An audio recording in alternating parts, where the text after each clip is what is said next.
Get away from me. Do you even know what you're doing? The shrill voice of a woman echoed through the cramped rental room. The moment Lin An regained consciousness, he felt a soft, warm body crash into his arms, yet the owner of that body was desperately pushing and struggling against him. He quickly calmed down, allowing the flood of foreign memories in his mind to arrange themselves and reveal the truth of his situation. He had transmigrated. The original owner of this body had been a complete tragic simp, squandering his entire family fortune to support the woman before him, Xia Chuchu. Now that the money was gone, what awaited him in return was being kicked aside. My boyfriend is right outside. If you don't want to die, get away from me. Seeing that he remained unmoved, Xia Chuchu's adorable doll-like face, which usually called him Lin An Gidge, in a sweet syrupy tone, was now filled with disgust and spite. Her fingers, painted with bright red nail polish, were almost jabbing into Lin An's eyes. When he spent money on her, she called him Gidge, and now that he was broke, she told him to get lost. Her change of face was faster than flipping a page. Lin An felt no anger. He simply extended his hand calmly. Give me back the necklace. I bought it. Xia Chuchu was stunned for a heartbeat, then let out an undisguised derisive snort, her gaze brimming with condescending contempt. You pauper, you really are pathetic to the extreme. Take it as a souvenir. With a trash talent like yours, only grade in the potential test, what do you have to compare with my current boyfriend? He's a grade. She yanked the necklace from her neck along with some small items that tumbled out of her bag and hurled them viciously at Lin An's face. Lin An tilted his head slightly, lifting his hand to catch the necklace precisely in midair. Taking advantage of this brief opening, Xia Chuchu shoved him hard and bolted for the door. Outside the door, a burly man with a face full of coarse fleshy lines wrapped Xia Chuchu into his arms in one smooth motion. The newcomer was their classmate Zhao Qua, whose family possessed considerable assets. During a recent potential test, he had been measured to possess an extremely rare A-grade talent, Titan Overlord Body. Talent: A-grade Titan Overlord Body unawakened. Trait: reconstructs all skeletal and muscular density, condenses a dark golden absolute keratinous armor upon the surface of the body, and multiplies physical strength several-fold. This kind of high-defense, high-damage heavy tank was the most sought-after existence in any awakening team.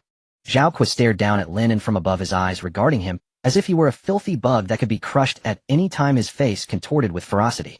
I'm warning you. If you dare harass her again, I'll crush you in an instant. Bang! The security door was slammed shut with violent force. Silence returned to the room. Newly transmigrated Lin An disdained to pay any mind to the clownish antics of Zhao Qua and Xia Chuchu.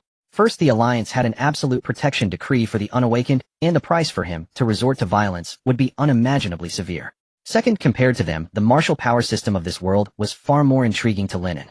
He lowered his head to look at the necklace in his hand, then glanced at the miscellaneous items that had been thrown along with it, and now lay scattered at his feet. It was a small square packet wrapped in tinfoil. Lin An's gaze flickered. He bent down to pick it up, the corner of his lips curling into a mocking arc. The original owner had played the simpering lapdog for 3 years, barely even holding her hand a few times, truly treating her as some pure, untarnished maiden. Yet she carried this kind of thing around with her. Looks like she was never a modest, innocent girl. Only the original owner was that naive and spineless. He casually slipped the small square packet into his pocket, clenched the necklace tight, and turned to head downstairs. The original owner had indeed come from a wealthy family, but sadly had converted it all into brand-name luxuries adorning Xia Chuchu. Now his pockets were cleaner than his face. Fortunately, the necklace in his hand was genuine. A trip to the pawnshop to exchange it for gold coins would at least be enough to pay the fee to open the cheapest awakening. As he walked along the dilapidated street toward the pawnshop, a mere thought caused a faintly glowing bluish semi-transparent panel visible only to him to appear over his retina. Talent: grade Sacrificial Support unawakened. Trait: by sacrificing one's own organs and senses, one can provide auxiliary buffs to teammates. The heavier the price paid in sacrifice, the stronger the power obtained. Reading this line, Lin An let out a cold laugh. No wonder Xia Chuchu had fled so quickly. What kind of talent was this supposed to be? It was pure self-mutilating, death-seeking cannon fodder. This was an era of brutal universal dungeons. Everyone possessed their own latent talent, and before entering an awakening dungeon, machines could be used to test the grade of one's talent in advance. The higher the grade, the more worthwhile it was to risk one's life on an awakening. Clear the dungeon and your talent would truly awaken, allowing you to soar into the heavens, or fail, and you would be shattered to dust. Those without talents, or trash like the original owner measured only with nth grade, were not even qualified to enter. For the rest of their lives, they could only languish at the very bottom of society, doing the dirtiest, most exhausting jobs. Although each awakening dungeon allowed up to 5 people to form a party, there was always a certain mortality rate. No one was willing to bring nth grade self-mutilating support into a dungeon, unless they were paid a great deal. As for soloing an awakening dungeon, the success rate was virtually zero. Even if one had the luck to clear it, a talent like Lin An's would cost him his life after just a few uses, tantamount to a death sentence. Yet he did not despair. His gaze continued downward, landing on the very bottom of the panel. There a line of concealed characters gleaming with a dark golden sheen appeared. Hidden talent SS grade, undying, indestructible body unawakened. Trait, every aspect of the body regenerates. Eternal life, eternal indestructibility. Awakening condition, clear the special dungeon, birth and gestation. Dungeons were divided into 4 levels in total: normal, intermediate, advanced, and the special birth and gestation. Clearing a dungeon came with a chance to elevate the grade of one's talent, though that probability drew infinitely close to 0. The most basic normal dungeon charged a ticket of 50,000 gold coins per run, yet the chance of raising one's talent was a pitiful 0. 1. An intermediate awakening dungeon cost 100,000 gold coins with a 1 chance. An advanced awakening dungeon cost as high as 1 million gold coins with a probability of merely 5. The special dungeon known as birth and gestation offered an absolute 100 probability. The price, its mortality rate, was likewise 100. No one had ever cleared it to this day. Precisely because of its terrifying one-way certain death rate, the entry threshold for the special birth and gestation dungeon was extraordinarily cheap. Only 5,000 gold coins, just within the amount he could scrape together by pawning the necklace. Moreover, the rules of this dungeon were harsh and bizarre. The number of participants was strictly limited to 2, and they had to be 1 man and 1 woman.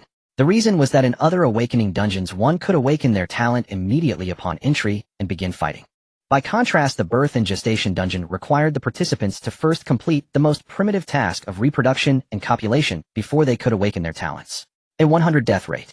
Lin An halted before the pawnshop's mottled wooden door, weighing the necklace in his hand, as his eyes gradually sharpened like those of a lone wolf. With his back against the wall, he had no other path. Rather than drag out a crippled life with grade self-destructive talent, he might as well stake his life on that rumored SS grade. He strode into the pawnshop. Not long after, Lin An lifted the tattered curtain and stepped back out. The result exceeded his expectations slightly. The necklace had fetched 10,000 gold coins. Balance, 10002. 3 gold coins. With this amount he could afford to open the birth and gestation dungeon twice. The money problem was solved, yet as he leaned against the shadowed corner of the street, his brows knit slightly. There was still one more issue, whether he could even be matched with a teammate.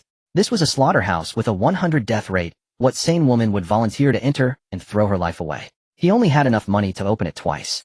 If he failed to find a match, he would not even have the qualification to step into the dungeon and stake his life. Watching the hurried, worn-down laborers on the street, Lin An let out a heavy sigh, a trace of worry flashing in his eyes. This opening hand is a bit tricky. Leaving the pawnshop, Lin An headed straight for Xingho Academy. Before he even drew near, waves of frenzied, noisy lone pitches crashed over him like a roaring tide. Borrow, borrow, borrow. High-level awakening dungeons give experience like a tidal wave. Changing your fate against the heavens happens today. If you don't borrow money to buy equipment, what are you going to use to fight monsters? Don't let poverty limit your SS level dreams. If you don't take out a loan at the start, you deserve to be cannon fodder. Borrow $1 million today, tomorrow you'll stomp on the campus bullies, and the day after you'll marry the campus belle. Don't let yourselves lose at the starting line, classmates. Their stance was as if without taking on usurious debt your entire family would be stripped of their right to live the very next second. Classmate, you have an extraordinary face.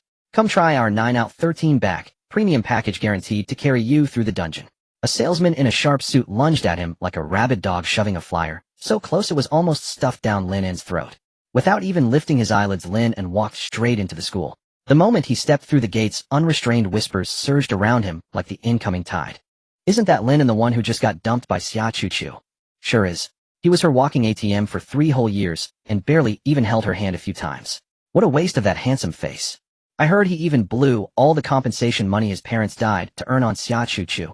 Pure top-grade sucker. Lin An walked through the crowd with a blank expression, turning a deaf ear to their jeers. Yo, brother Lin An, how come I don't see you bringing that freshly ground soy milk from the east side of the city for Chu today? A mocking sing-song voice blocked his path. The newcomer was Ho Chong. Back when Lin An had money to throw around, this kid had clung to him every day, calling him brother at every turn. Now that Lin An had fallen from grace, he was the first to jump out and stomp on him.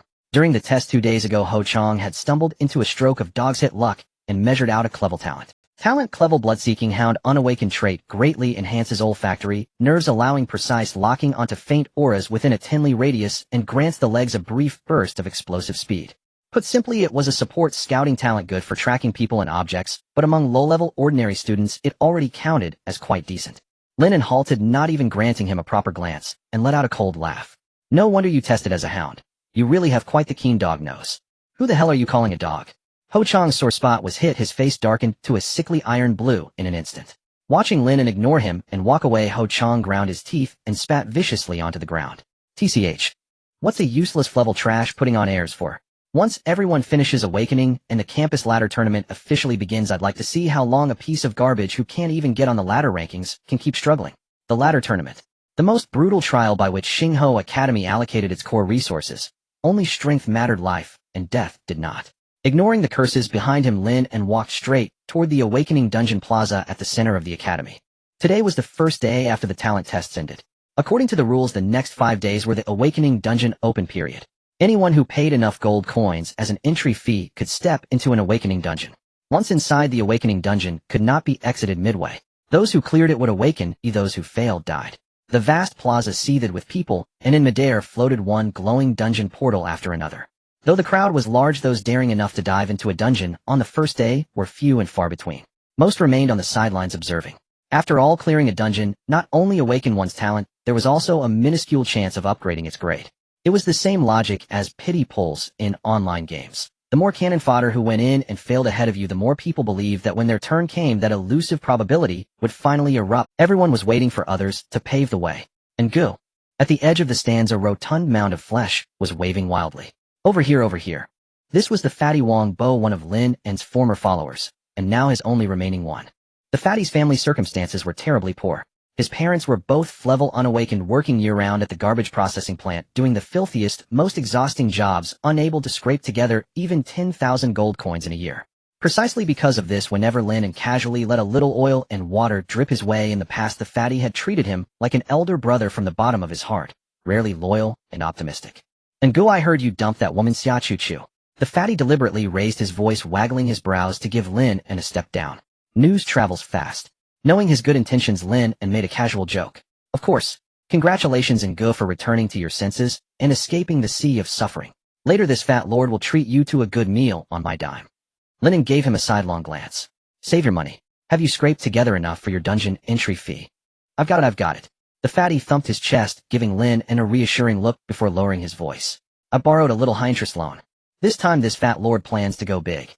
Enter an intermediate dungeon to awaken and give it my all. After all, I've got a Clevel talent 1 in 1,000 qualifications. Talent Clevel Spirit Chef unawakened trait consumes mental power to create special dishes that restore stamina and provide slight healing effects. If my luck explodes and I advance to level in the dungeon, this fat lord's life is set. Even if I don't advance, with a Clevel talent, working 10 years to pay back 100,000 gold coins should be doable." High interest loans. Lin An's brows knit slightly. This city was called Qin City, named after the surname of the city lord's clan. The loan sharks of Qin City had always played the 9 out 13 back game with Blackheart, interest compounding daily at 1%, devouring people down to the bone. Seeing something off in Lin An's expression, the Fatty eyed him suspiciously. "And you came to the plaza today. Don't tell me you're thinking of entering a dungeon too." When Lin An stayed silent, the Fatty panicked. "And and Flevel talent is not meant to awaken. Never mind whether you can clear it. Even if you do. Even if you awaken with Flevel, you'd barely be better than a normal person. Just the awakening costs alone. And Flevel Awakener working 10 years still wouldn't earn it back, not to mention." The Fatty's words were cut off halfway. "Not to mention that Flevel sacrifice supports. Even if they somehow crawl out of the dungeon, they're more often than not missing arms or legs." A coquettish female voice drifted over from behind them. Xia Chu Chu strutted over arm in arm, with Zhao Kuo heels clicking as she walked. Her delicately made-up face was full of unrestrained malice. "By then even the toilets won't want you as a cleaner." "Humph. Toilets." The slabs of flesh on Zhao Kuo's rough face trembled as he looked down on Lin An from above. "If he dares to awaken, he'd better pray he doesn't meet me in the ladder tournament. Otherwise I'll send you straight to the Western Paradise with one punch." Zhao Kuo shoved the Fatty out of his way. "Good dogs don't block the road. Don't stand in our path to the dungeon." As they brushed past, Zhao Kuo brazenly wrapped his arm tighter around Xia Chu Chu's slender waist, turning his head to whisper in Lin An's ear, his voice low and taunting, just loud enough for the two of them. "Your ex-girlfriend is very pliant." "You're awful." Xia Chu Chu immediately let out a coy squeal, her entire body going boneless as she draped herself over Zhao Kuo. "Trash." Zhao Kuo burst into wild laughter and swaggered off. Only after the two had gone far did the Fatty dare to sidle back over, looking at Lin An with worry. "And you okay?" "I'm fine." Lin An's tone was terrifyingly calm. "That's more like it. What's so great about Xia Chu Chu anyway? She reeks of green tea from head to toe, completely unworthy of you and Go." In his eagerness to comfort Lin An, the Fatty's mouth ran wild. "If you ask me, with Ng's looks, you deserve someone at least on the level of Su Qinghan." That. Before he could finish, a bone-deep chill swept in from the side. At the entrance of a nearby passage, Su Qinghan, acknowledged as Xingho Academy's top campus belle, cast them a frosty glance, her gaze like a tangible blade of ice. The fatty shuddered violently and clamped his hands over his mouth at once. Immediately after, a young man in refined attire and haughty bearing stepped out from behind Su Qinghan. Qin Xiaoyu, the undisputed crown prince of Qin City. Qinghan, what is it? Following her line of sight, Qin Xiaoyu glanced at Lin An and the fatty as though looking at two utterly worthless patches of air. Nothing. Su Qinghan withdrew her gaze, her voice as crisp and cold as shattered jade. She did not relax until the two of them disappeared into the exclusive passage leading to the high-level dungeons. Only then did the fatty collapse like a pile of sludge, gulping down air in great heaves. Damn, scared me to death. I almost left my life on the spot. Everyone in Xingho Academy knew that Su Qinghan was the fiancé of Qin City's crown prince Qin Xiaoyu. Qin Xiaoyu not only had a skill-reaching background, he had also awakened an extremely rare level talent, Rift Sky Sword Heart, and could cover the heavens with one hand in Qin City. If Qin Xiaoyu had heard those words just now, the two of them would definitely not have lived past tonight. Lin An paid no heed to the fatty's brush with death. His gaze locked past the crowd onto a corner of the plaza where a teleportation portal bathed in an eerie pink glow hovered, the birth dungeon. Up to now it remained utterly deserted. This is troublesome, Lin An murmured in his heart. His SS level immortal undying body could only awaken if he cleared that dungeon. Before that he could only use his level sacrifice support. This meant that even if he were lucky enough to find a female teammate, if her combat strength was not strong enough, entering together would still be a death sentence. What powerful woman in her right mind would rush into such a dungeon, with a 100% mortality rate and extremely peculiar rules, just to seek death? While Lin An was rapidly calculating how to break this impasse, the fatty suddenly yanked at his sleeve, voice shrill. And Gu Xiaochu and Zhao Kuo have gone into a dungeon. Lin An did not turn his head, showing no concern for the matter. He calmly turned to Wang Pengzi and asked, Fatty, have you heard of any girls in our academy with decent talent who are interested in entering the birth instance? Wang Pengzi's eyes widened in disbelief as if he had heard the most outrageous tale. How is that possible? He waved his hands, repeatedly lowering his voice in astonishment. Not to mention those with decent talent, even the ones with the worst talent wouldn't be willing to go there to seek death. That's the birth awakening instance with a 100 death rate. Not just in our Qin City Academy, but the entire alliance hasn't dared to challenge it for many years. Before Lin An could respond, Wang Pengzi caught sight of something out of the corner of his eye and immediately exploded with anger. Damn. And good, that green tea Xiaochu is mocking you. Lin An looked in the direction Wang Pengzi pointed. Just before entering the formation for the intermediate instance, Xiaochu was looking at him with a mocking smile, openly making a disdainful gesture. Lin An acted as if he hadn't seen it, a light smile appearing at the corner of his mouth. He raised his hand in a rather thoughtful manner and sent her a flying kiss. The action was quite standard, imbued with heartfelt emotion. This scene happened to fall into Zhao Kuo's view, who was also preparing to enter the instance.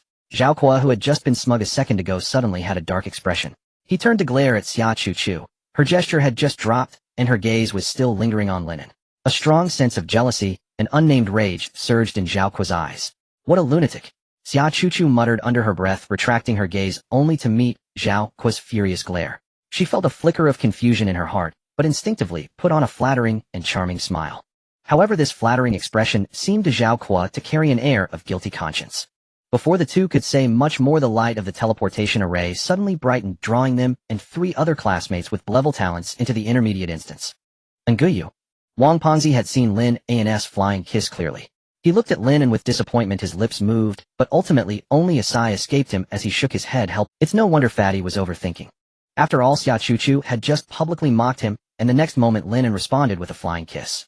Given Lin An's previously humble record in school, anyone would think he was a hopeless sycophant. Lin An, hearing Fatty's sigh, did not take it to heart.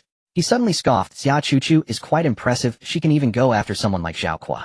Xiaochu's talent was actually not high. She was only a clever and a weak support type. Today she managed to join the team for the intermediate awakening instance entirely thanks to Zhao Kuo's guarantee. It should be noted that Zhao Kuo was a genuine A-level talent capable of both defense and offense. In theory, with his strength, he could easily join a team for the advanced awakening instance without spending any money, as many would eagerly line up outside to pay a high price for him to lead them. Yet this lustful, explosive heir chose to abandon the advanced instance to accompany Xiaochu into the intermediate one. It was clear as day that Xiaochu had likely put in considerable effort in bed. Impressive, Lin An casually teased. And your life is probably forever trapped in her hands. Wang Pengzi heard Lin An's words and thought he was forcing a smile, causing his disappointment to deepen. As noon approached, his stomach protested a bit. Lin An turned to the still melancholic Wang Pengzi and raised an eyebrow. Fatty, didn't you just say you'd treat me to a meal? Let's go, I happen to be hungry. Without waiting for Wang Pengzi's answer, Lin An casually draped an arm over his shoulder and pulled him toward the cafeteria. He currently had only 3 gold coins available, so he needed to take advantage of a free meal. He had to ensure he kept 0 gold coins on hand, enough for 2 entry tickets to the birth instance. Meanwhile, on the other side in the passage to the advanced awakening instance, Qin Xiaoyu and Su Qinghan were standing before the teleportation array waiting for the instance to open. This team was quite luxurious, entirely composed of a level talents and above. Shirley talent, a level rock barrier unawakened main defense, Lu Man talent, a level vines of the forest unawakened main control, Wen Miao talent, a level water spirit healing unawakened main support, Su Qinghan talent, a level winter's ice soul unawakened control plus output, Qin Xiaoyu talents level void sword heart unawakened main output. Qinghan, don't worry, as long as you stay by my side there won't be any danger. Qin Xiaoyu slightly tilted his head, his voice warm and gentle with a gaze that revealed unabashed affection. As he spoke, he naturally raised his hand, intending to wrap it around Su Qinghan's shoulder. Su Qinghan's expression remained unchanged. Her shoulders subtly shifted as she instinctively avoided his touch. Qin Xiao's hand froze in midair, his knuckles slightly tightening, grasping at nothing. A flash of unwillingness crossed his eyes, but he quickly concealed his emotions, maintaining the elegant smile of a refined young master.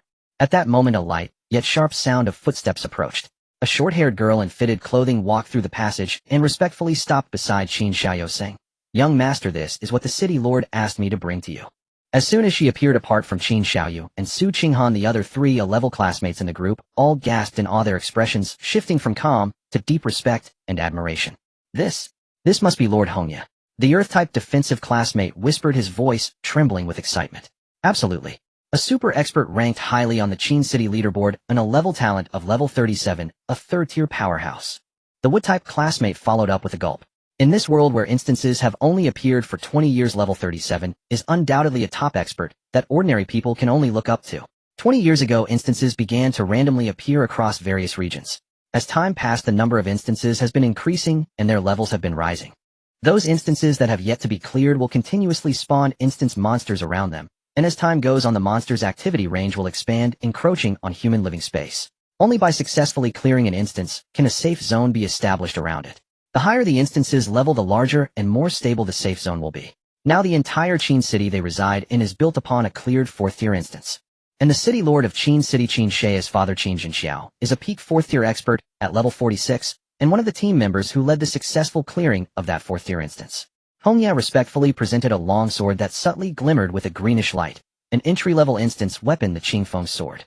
Just put it there, Qin Xiaoyu replied blandly. Facing this level 37 3rd-tier expert, he showed no hint of respect typical of a junior, his every gesture radiating the entitlement of a superior. He reached out to receive the Qingfeng sword. This sword was extremely compatible with his Void Sword Heart talent, not only amplifying the power of his skills greatly, but also providing an extremely rare speed enhancement. My father is truly being overly cautious. Qin Xiaoyu casually stored the sword, a confident smile curling at the corners of his mouth. The 3 classmates around him stared at the sword, their eyes wide. The drop rate for instance weapons is alarmingly low. Many people, even after reaching level 30 and clearing numerous instances, may never witness an instance weapon drop. Just this entry-level Qingfeng sword, if put up for auction outside, could easily fetch 10 million gold coins. Let's go. Qin Xiaoyu ignored the astonishment of those around him and led the way toward the glowing entrance of the instance. The team followed, with Su Qinghan still walking at the back, her gaze lowered. She seemed distracted, lost in thought. Qin Xiaoyu and his party took their positions within the teleportation array. At the very last moment, when the instance was about to open and the array's light burst forth brilliantly, Su Qinghan suddenly took a sharp step backward, cleanly and decisively stepping out of the teleportation entry's range. Qin Xiaoyu sensed something amiss and whirled around. However, before he could utter more than a single syllable, he was completely engulfed by the blinding teleportation light, vanishing instantly into the cold corridor. After a violent spatial vertigo, the group landed steadily at the spawn point of the advanced awakening instance. A cold mechanical voice echoed continuously in the space. Qin Xiaoyu, current level 1. Talent S rank, Rift Sword Heart awakened. At the same time, the awakening notifications for the other 3 members of the party also lit up. Oomph. A muffled snort filled with rage suddenly burst forth. Qin Xiao's face darkened. The oppressive aura of his newly awakened S-rank talent instantly radiated outward, causing the airflow within a 5-meter radius to churn violently, the air emitting a faint hiss. Gone was his usual genteel demeanor displayed at the academy. His eyes now held extreme obsession and cold cruelty. Did you think skipping the awakening would let you escape me? Naive, foolish. His muffled roar echoed through the cold corridor. Qin Xiaoyu clenched his sword hilt tightly, his knuckles turning white. This proud white swan he had patiently schemed and coveted for so many years. He thought today he could finally justifiably clip her wings and claim her, but she had tricked him at the very last second of the teleportation. As long as Su Qinghan remained unawakened, as long as the awakening period hadn't passed, the Alliance's absolute protection order for unawakened individuals would remain in effect. Even as the young master of the Qin family, he absolutely wouldn't dare cross that line. The humiliation of his prey slipping from his control made the violence in Qin Shi's heart almost solidify into a tangible form. Lin An watched his terrifying expression and cautiously approached. Young Master Qin. Let's go. Let's clear the instance first. Qin Xiaoyu quickly composed himself, coldly cutting her off, and strode directly out of the safe zone. Yes. The three replied in unison, their postures filled with reverence. They all came from ordinary families. The entry fee of 1,000,000 gold coins per person for this awakening instance was simply not something they could afford. Qin Xiaoyu was the one paying, so they naturally wouldn't dare act out of line. Lin An, trailing at the back of the group, watched Qin Xiaoyu leading the way and couldn't help but grumble inwardly, her disdain for Su Qinghan growing even stronger. An ungrateful fool. She actually gave up the chance to have young Master Qin lead the team through the advanced awakening instance, acting all high and mighty for what? Passing the safe zone, the group officially stepped into the instance area. A massive 5th-level mutated windwolf immediately appeared in their field of vision. The mutated windwolf was incredibly fast and possessed a mutated exclusive ranged skill, Vacuum Wind Blade. Although its attack and defense stats were slightly lower, it still posed a fatal threat to the current all-level 1 party. Even though they were a luxurious lineup with all a rank or higher talents, a single misstep would definitely result in injuries. The Advanced Awakening instance comprised 10 waves of monsters, with the number of 5th-level mutated windwolves gradually increasing. Prepare for battle. Qin Xiaoyu drew his longsword, gale winds converging on the blade. His gaze swept coldly over the three. Anyone who dares to hold us back will die. The three's hearts tightened, and they quickly formed a battle formation. After all, these four were the top students in the academy. Even on their first cooperative awakening, they displayed extremely high combat proficiency and coordination. Before long, under the restraint of the Sinluo vines and the shredding of the rift sword chi, the mutated windwolf couldn't even put up a decent fight before it howled and collapsed into a pool of blood. During the brief lull before the second wave spawned, Qin Xiaoyu suddenly turned around, his icy gaze boring into Shirley. My Qin family doesn't keep useless people. Make another mistake, and you're dead. Thank you, young Master Qin. Shirley's face turned pale, his back soaked with cold sweat, his voice trembling slightly. It was during the previous clash that Shirley's rock barrier had been released a mere 0.2 seconds late. It was precisely this 0.2 second delay that nearly allowed the mutated windwolf to break through their formation. Fortunately, Qin Xiaoyu had received the family's top-tier practical and theoretical training since childhood, consistently ranking first in the academy's theory and combat exams. Thanks to his extremely fast reaction speed, he managed to reinforce the line in time, preventing any injuries. There are still 9 waves left. Stay on guard. Qin Xiaoyu arrogantly flicked the blood off his sword blade, commanding in an unquestioning tone. The first 5 waves aren't much of a threat. Leave the final killing blows to me. The one who lands the killing blow on a monster receives an extra 20 experience. Qin Xiaoyu unceremoniously claimed this resource for himself. Having taken the Qin family's money, the three naturally had no complaints and acknowledged in unison. Outside the instance, Su Qinghan stood alone in the empty Advanced Awakening corridor. She calmly gazed at the now dim teleportation array, her cold, exquisite face betraying no emotion. After a moment, she turned and left without a backward glance. As she walked away, the surrounding onlookers erupted into a frenzy. Damn, that Advanced Awakening instance costs 1,000,000 gold per person. Why did Su Qinghan back out? Mind your own business. She's young Master Qin's woman. Oh, what's a mere 1,000,000 gold to her? But that was a luxury lineup, led by young Master Qin himself. You could just lie down and get awakened in there. Wish she'd given the slot to me. Dream on. Take a look in the mirror first. At the entrance to the awakening, Lin An and Fatty Wong had just returned from eating at the cafeteria. Fatty Wong had paid for the meal, but he wasn't upset about his wallet. Instead, he looked at Lin An with a pained expression. After all, in his memory, this brother of his had never eaten such cheap cafeteria food before. And you absolutely cannot spend any more money on that Xia Chuchu woman. Fatty Wong advised earnestly. Look at you now, you don't even have money for a decent meal. Don't worry, I won't. Lin An brushed it off casually. He knew very well that even if he wanted to spend money on someone now, he didn't have the means. The little money he had left in his pocket was reserved for something important. That's more like it. Upon hearing this, Fatty Wong finally let out a long sigh of relief. Just then a cold, elegant figure brushed past them. Su Qinghan glanced sideways, her beautiful, utterly emotionless eyes coldly sweeping over Lin An. Damn, and you're amazing. Fatty Wong grabbed Lin and his arm, his voice lowered but excited. Did you see that? Campus beauty Su just looked at you. I saw it clearly. I told you setting aside talent just based on your looks alone, you're definitely worthy of her. Lin An also turned his head to look at Su Qinghan's receding figure, cold flawless like a snow lotus high above. Admittedly, at the moment their eyes met, his heart did skip a beat, but his expression remained calm as he blandly replied with 2 words, not bad. Lin An had already looked in the mirror. He knew his current appearance was exceptionally striking. It was the kind of handsome that required no adornment, the kind that shone even in rags amidst a crowd. It's weird, Ange. I feel like you became even more handsome today.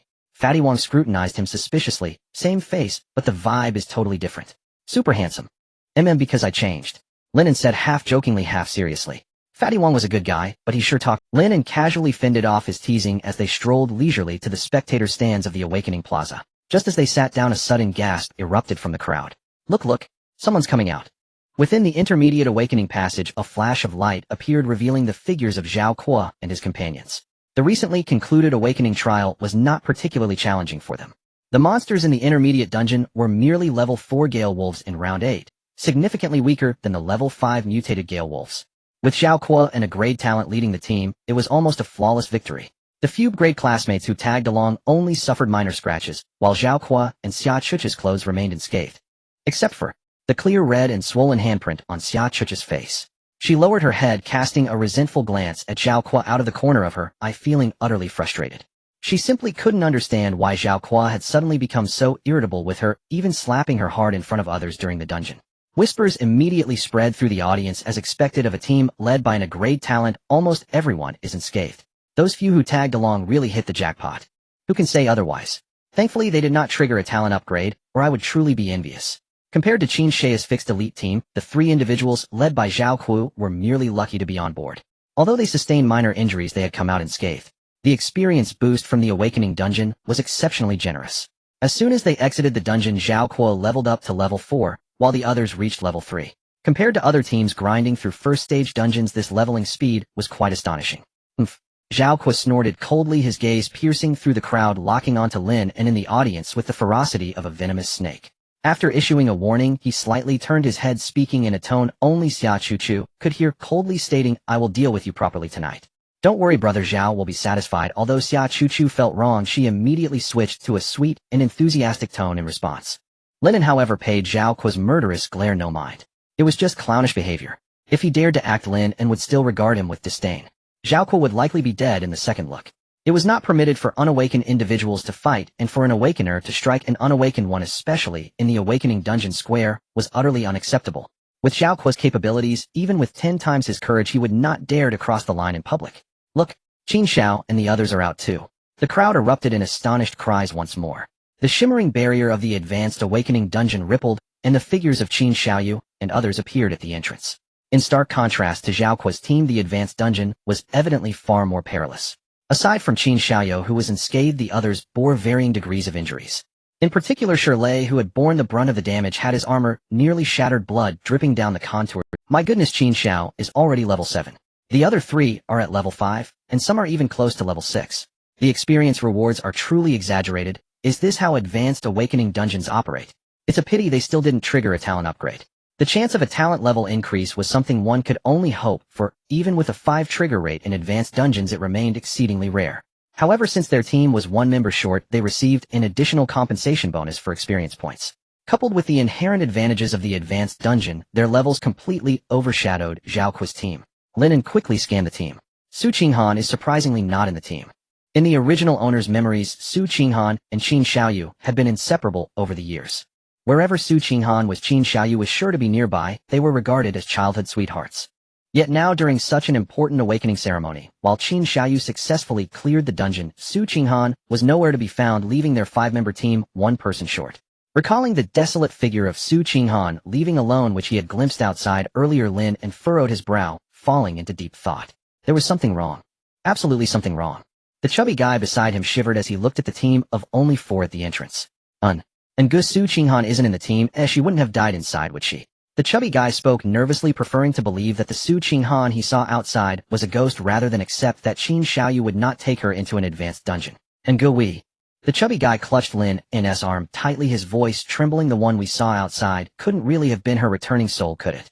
Get lost who sees ghosts in broad daylight. Lin An dismissed the chubby guy's fat hand from his arm with disgust, saying besides if there were to be a returning soul, it would be 7 days later. That has seemed to make some sense. The chubby guy steadied himself, and just as he regained his composure, heard Lin An suddenly ask Chubby, let me ask you why were Su Qinghan and Qin Xiaoyu so close before? Huh. The chubby guy's eyes widened as he looked at Lin An as if he were an alien. And you want to ask me about this? Looking at Lin An's calm expression, the chubby guy swallowed hard, and quickly explained back in the day your dad, Su Qinghan's mother, and Qin Shi's father, who is now the city lord Qin, were all experts in the same top-tier team. During their last high-risk mission, their team attempted to conquer a previously unchallenged level 4 dungeon. Although the dungeon was ultimately cleared, the entire team was nearly wiped out. Only Qin Shi's father survived to return. After finishing his explanation, the chubby guy worriedly waved his hand in front of Lin An's eyes. And you wouldn't really have been fooled by that green tea xia chu-chu for getting even this right. Shut up, don't make me sound like an absolute simp. Lin An rolled his eyes, his tone dripping with disdain. He scoffed at the original owner's foolishness of squandering wealth for a woman he had yet to win over. Exactly. The chubby guy shrank his neck, mumbling softly. Listening to the chubby guy's words, Lin An's mind fully connected with the original owner's long-buried memories. The original owner's father had indeed been a significant figure back in the day. It was precisely because of this that after his father's death in battle a hefty compensation was issued. Unfortunately, not long after the original owner's mother passed away due to excessive grief, leaving the original owner only 5 years old to squander the massive compensation, ultimately leading to the current dire situation. But speaking of it, the chubby guy followed Lin An's gaze into the distance, unable to resist chiming in. And Su Qinghan and your background are surprisingly similar. Sometimes I wonder you two should really be childhood sweethearts. Lin An automatically filtered out the chubby guy's gossip. He touched his impeccably clean pocket, his deep gaze flickering slightly. Moments later, Lin An turned his head and suddenly asked the chubby guy, Chubby, where did you borrow the high-interest loan from before? The loan sharks near the school gate were a motley crew. Their debt collection methods varied, and the traps they set were endless. Compared to them, the underground banks with stable reputations were more favored. And don't take this the wrong way, but with your frank talent you really shouldn't be taking out a loan. On the way to the underground bank, Wang Fatty kept nagging. Those loan sharks tailor their terms based on your talent. With your frank you'll get a low limit, and even if you do get the loan there's no guarantee your awakening will succeed. If you fail you'll be stuck paying off that compounding interest for the rest of your life with an frank job. Lin An kept walking, hands in his pockets, not even turning his head. It's fine. I don't need much. He had calculated it precisely. He only needed 1000 gold coins. Enough to buy some decent ordinary weapons and cover his meals for the days leading up to the awakening. He couldn't just keep mooching off Fatty's food. Passing through a noisy shabby arcade near the school gate, the two of them expertly slipped into a hidden room in the back. This was a famous underground bank in Xinjiang. The boss was known as Ninth Brother, nicknamed the Smiling Buddha. He greeted everyone with a smile, but behind their backs he was ruthless, lending 9 and collecting 13 with a 1 daily interest that snowballed. He was notoriously merciless. Yo, Wang Fatty back again. Ninth Brother, with his beer belly and a fat face wreathed in a very amiable smile, said, how's the awakening prep going? Everything smooth.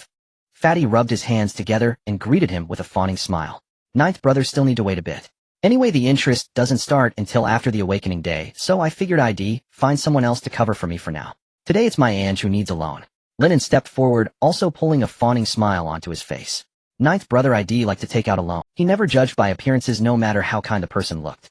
But Lin An knew with absolute certainty that anyone who ran loan sharking in this world had a heart and lungs as black as coal. Easy, easy. Ninth Brother's eyes lit up, looking like a delighted merchant seeing a big spender. What's your talent, brother? Frank. The fat on Ninth Brother's face stiffened, and his smile visibly collapsed. Frank. Planning to participate in the awakening. Brother, you've got some nerve.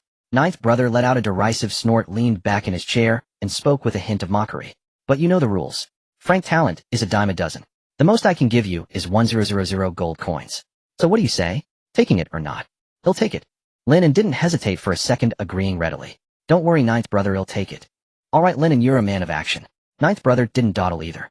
He quickly slapped the contract onto the table. After Lin An signed, however, Ninth Brother casually slid the IOU in front of Wang Fatty, smiling without any warmth.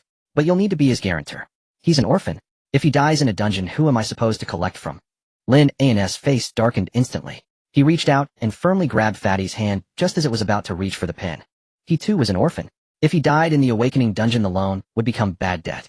But if he survived with his SS Rank talent, Indestructible Body, why would he fear the tricks of this shady money house? But he absolutely could not drag Fatty into this. He stared straight into Ninth Brother's eyes, his gaze cold.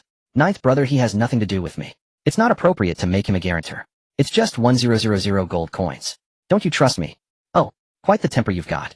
Ninth brother's smile vanished, replaced by a look of utter disdain. And frank talent broke with a near-zero clearance rate. If you die in that awakening dungeon, I can't even get your corpse back. What reason do I have to trust you? He leisurely pulled the contract back. Not signing. Fine. A cold sneer crossed his face. Return my money plus a 400 gold coin processing fee. If you don't have the money, that's fine too. I run a small business on the side. I'm sure those body parts of yours could fetch a decent price. The surrounding thugs closed in menacingly, their expressions hostile. He'll sign. Ninth brother, he'll sign. Wong Fatty hurriedly stepped forward, grabbed the pen, and signed his name. Had already borrowed 100,000 gold coins. What was another 1,000? Handing the contract back to Ninth brother, Fatty turned to Lin An and squeezed out a reassuring smile. Don't worry, and it's just 1000 gold coins. I believe in you. Or hey, you can believe in me instead. Once my talent ranks up to B, I'll make it big. I'll pay off this high-interest loan for you myself. Take the money. With the contract in hand, Ninth brother's demeanor changed instantly. He put his amiable money-making smile back on and saw the two out of the back room. Good luck with your awakening, you two. As they stepped out of the dim alley, a cold wind hit them. Lin An looked at the heavy 100 gold coins in his hand and felt like slapping himself hard across the face. Original owner, you had such a good brother. How could you treat him so badly? From the original owner's memories, Lin An had been incredibly mean to Wong Fatty. The only time he was ever generous was when Fatty ran an errand for him, trekking across half the city just to buy a small cake. It was all because Xia Chu casually complimented the original owner after eating it.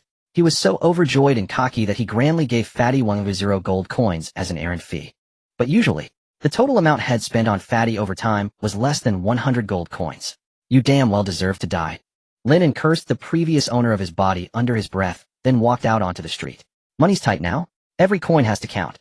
Lin An silently calculated his upcoming budget, then turned and ducked into a dilapidated secondhand shop.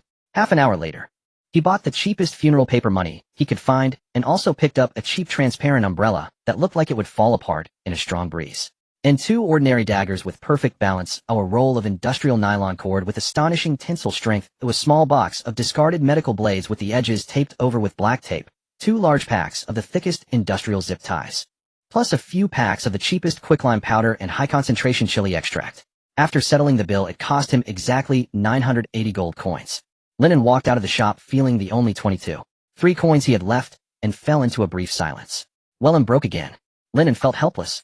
These were all tools that awakened individuals wouldn't use, but they were cheap, accessible, and practical. Preparing in advance couldn't hurt. The sky had darkened at some point, and a fine drizzle began to fall. Lin An walked alone down the street, heading towards the monument on the outskirts of the city. Ever since the dungeons descended, humanity's safe zones had been drastically compressed, and the reality of every inch of land is worth an inch of gold had become brutally apparent. There wasn't even a proper cemetery in the city. There was only a small monument on the outskirts used for collective memorials for those who had made contributions. This weather is perfect for a memorial. Lin An looked up at the gray sky, thinking to himself, if I can't even bump into Su Qinghan in this weather, then I'm just incredibly unlucky. Although the original owner was a hopeless simp, he was still filial at heart. In his memories, he often came here alone to mourn his father. As for his mother, ordinary people didn't even have the right to have their ashes buried beneath the monument, so they had to be kept at home. Every rainy evening, the original owner would always run into Su Qinghan, who also came to mourn her mother. Today was his lucky day. From a distance, Lin An spotted the figure standing in the rain. She wore a thin black trench coat. Her bearing was cold and elegant, her face flawless like a lofty snow lotus on a high mountain. The drizzle was continuous, but Su Qinghan didn't use an umbrella, letting the cold rain soak her hair and shoulders. She bent slightly methodically, throwing paper white flowers into the public incinerator. Judging by how drenched she was, she'd been there for a while. Lin An opened his cheap umbrella, walked over quietly, and silently tilted it to cover her head. Su Qinghan paused for a moment and turned to look at him. Her beautiful eyes were calm and unreadable, showing neither resistance nor gratitude. She simply turned back and continued tossing the paper flowers into the fire. After she had finished burning all her offerings, Lin An stepped forward and began to burn his own. Unexpectedly, Su Qinghan didn't leave as she usually did. She stood quietly behind Lin An and reached out a pale, delicate hand to hold the umbrella's handle. I'll hold it for you. Her voice was as cold as if it had been dipped in ice water. Lin An's heart stirred. In the past, when these two met, they each burned their own offerings and left. Today, not only did she not leave, but she even spoke first. This was promising. Thanks. Knowing she wouldn't leave immediately, Lin An didn't rush to state his purpose. He imitated her earlier actions, tossing paper flowers into the flames one by one, the firelight illuminating both their faces. The silence stretched on, filled only by the sound of the rain, until Lin An finally broke it. He didn't ask a question. Instead, he stared straight into the burning fire and spoke with certainty. You also think your mother's death wasn't right. Have you finally realized it? Su Qinghan's voice remained cold, even tinged with undisguised disdain. The strongest in the team are all dead, yet the weakest one remains, and he should be the one charging forward. Lin An suddenly turned around, his eyes widening as he stared at her. What the hell? That was my line. Before he could collect his thoughts, Su Qinghan continued coldly, your mother, my father, and 2 other talented teammates all passed away one after another after their deaths. Everything happened so coincidentally. They took it all. Not a single line was left. Lin An felt speechless. The lines he had rehearsed countless times in his mind were completely stolen by this ice-cold girl. He could only awkwardly follow her lead, saying, well, one thing can be a coincidence, but with so many things connected, if you call it coincidence, I don't believe it. He took a deep breath, his expression becoming exceptionally serious. I want to make a deal with you. 2 voices echoed in the rain simultaneously. Both were taken aback, their gazes colliding in midair. You go first. No, you go first.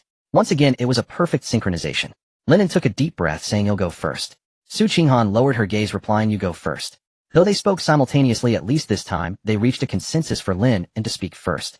He stared into Su Qinghan's eyes, remaining silent for a long moment. How should I put this? Looking at Su Qinghan's coldly beautiful face, Lin An felt that if he spoke too bluntly, it would come off as lewd, and in a very exaggerated way. He had killed many in his past life, but he was not well versed in being lewd. In the distance, the faint sound of a vehicle engine could be heard. Forget it, I don't have time to waste with you. Su Qinghan suddenly lost her patience. She took out a room card from her pocket and slapped it into Lin An's hand, saying, come find me here tonight. As for your deal, think it over carefully and come tonight. Despite her effort to maintain an icy demeanor, the slightest tremor and shyness in her tone revealed her inner turmoil. Seizing the cheap disposable umbrella from Lin An, Su Qinghan turned and quickly left the monument, her steps almost carrying an air of fleeing. A black custom luxury car quietly pulled up at the entrance of the monument. The car door swung open, revealing a black high-end long umbrella being opened. Qin Xiaoyu stepped out of the car, a gentle smile gracing his lips. Qinghan, I knew you were here. Let's go. Su Qinghan coldly replied, sidestepping Qin Xiaoyu's hand as he reached out to assist her and independently climbed into the car. The car started smoothly and drove away into the distance. Throughout, Qin Xiaoyu's gaze never lingered on Lin An beside him for even a moment. It was as if he were merely an inconspicuous breath of air. A kept canary. Lin An instinctively thought of this term to describe Su Qinghan's current situation. And he perhaps was just the useless comparison group used to highlight Qin Xiaoyu. Lin An looked down at what he held. Yes, a room card. It had a line of pink embossed lettering, Night Charm Theme Hotel. A secret place that required no identification to check in. Lin An thought little of it, feeling it was an excellent place for exchanging information. He tossed the last handful of paper flowers into the flames and turned, disappearing into the rain. The black car smoothly stopped outside the upscale community Yanchuan Court. This was Su Qinghan's residence. The name sounded high-end, but in reality, it was just the threshold for the average middle class. Aren't you going to invite me up to sit for a while? Qin Xiaoyu looked at Su Qinghan's slender back, his tone still gentle. Not convenient. Su Qinghan's attitude was extremely cold. Without turning back, she walked into the community gate, holding the cheap transparent umbrella. Once home, she initially intended to toss the low-quality umbrella directly into the trash can, but her hand hesitated in midair, and ultimately she decided to keep it. Consider it a gift. Night fell. Inside Qin Xiaoyu's private villa. Bang, bang, bang. The dull sound of strikes echoed in the gym. Suddenly the phone rang. Qin Xiao, Miss Su has gone to bed. He casually tossed the phone aside, his expression suddenly darkening. He turned sharply, angrily, throwing a few punches. Under the terrifying enhancement of his level awakened talent, his punching speed created afterimages, and the air crackled with the sound of sonic booms. Su Qinghan, you will be mine sooner or later, you can't escape. On the other side, Lin An had already arrived at the hotel. He was very cautious during his journey, repeatedly confirming no one was following him.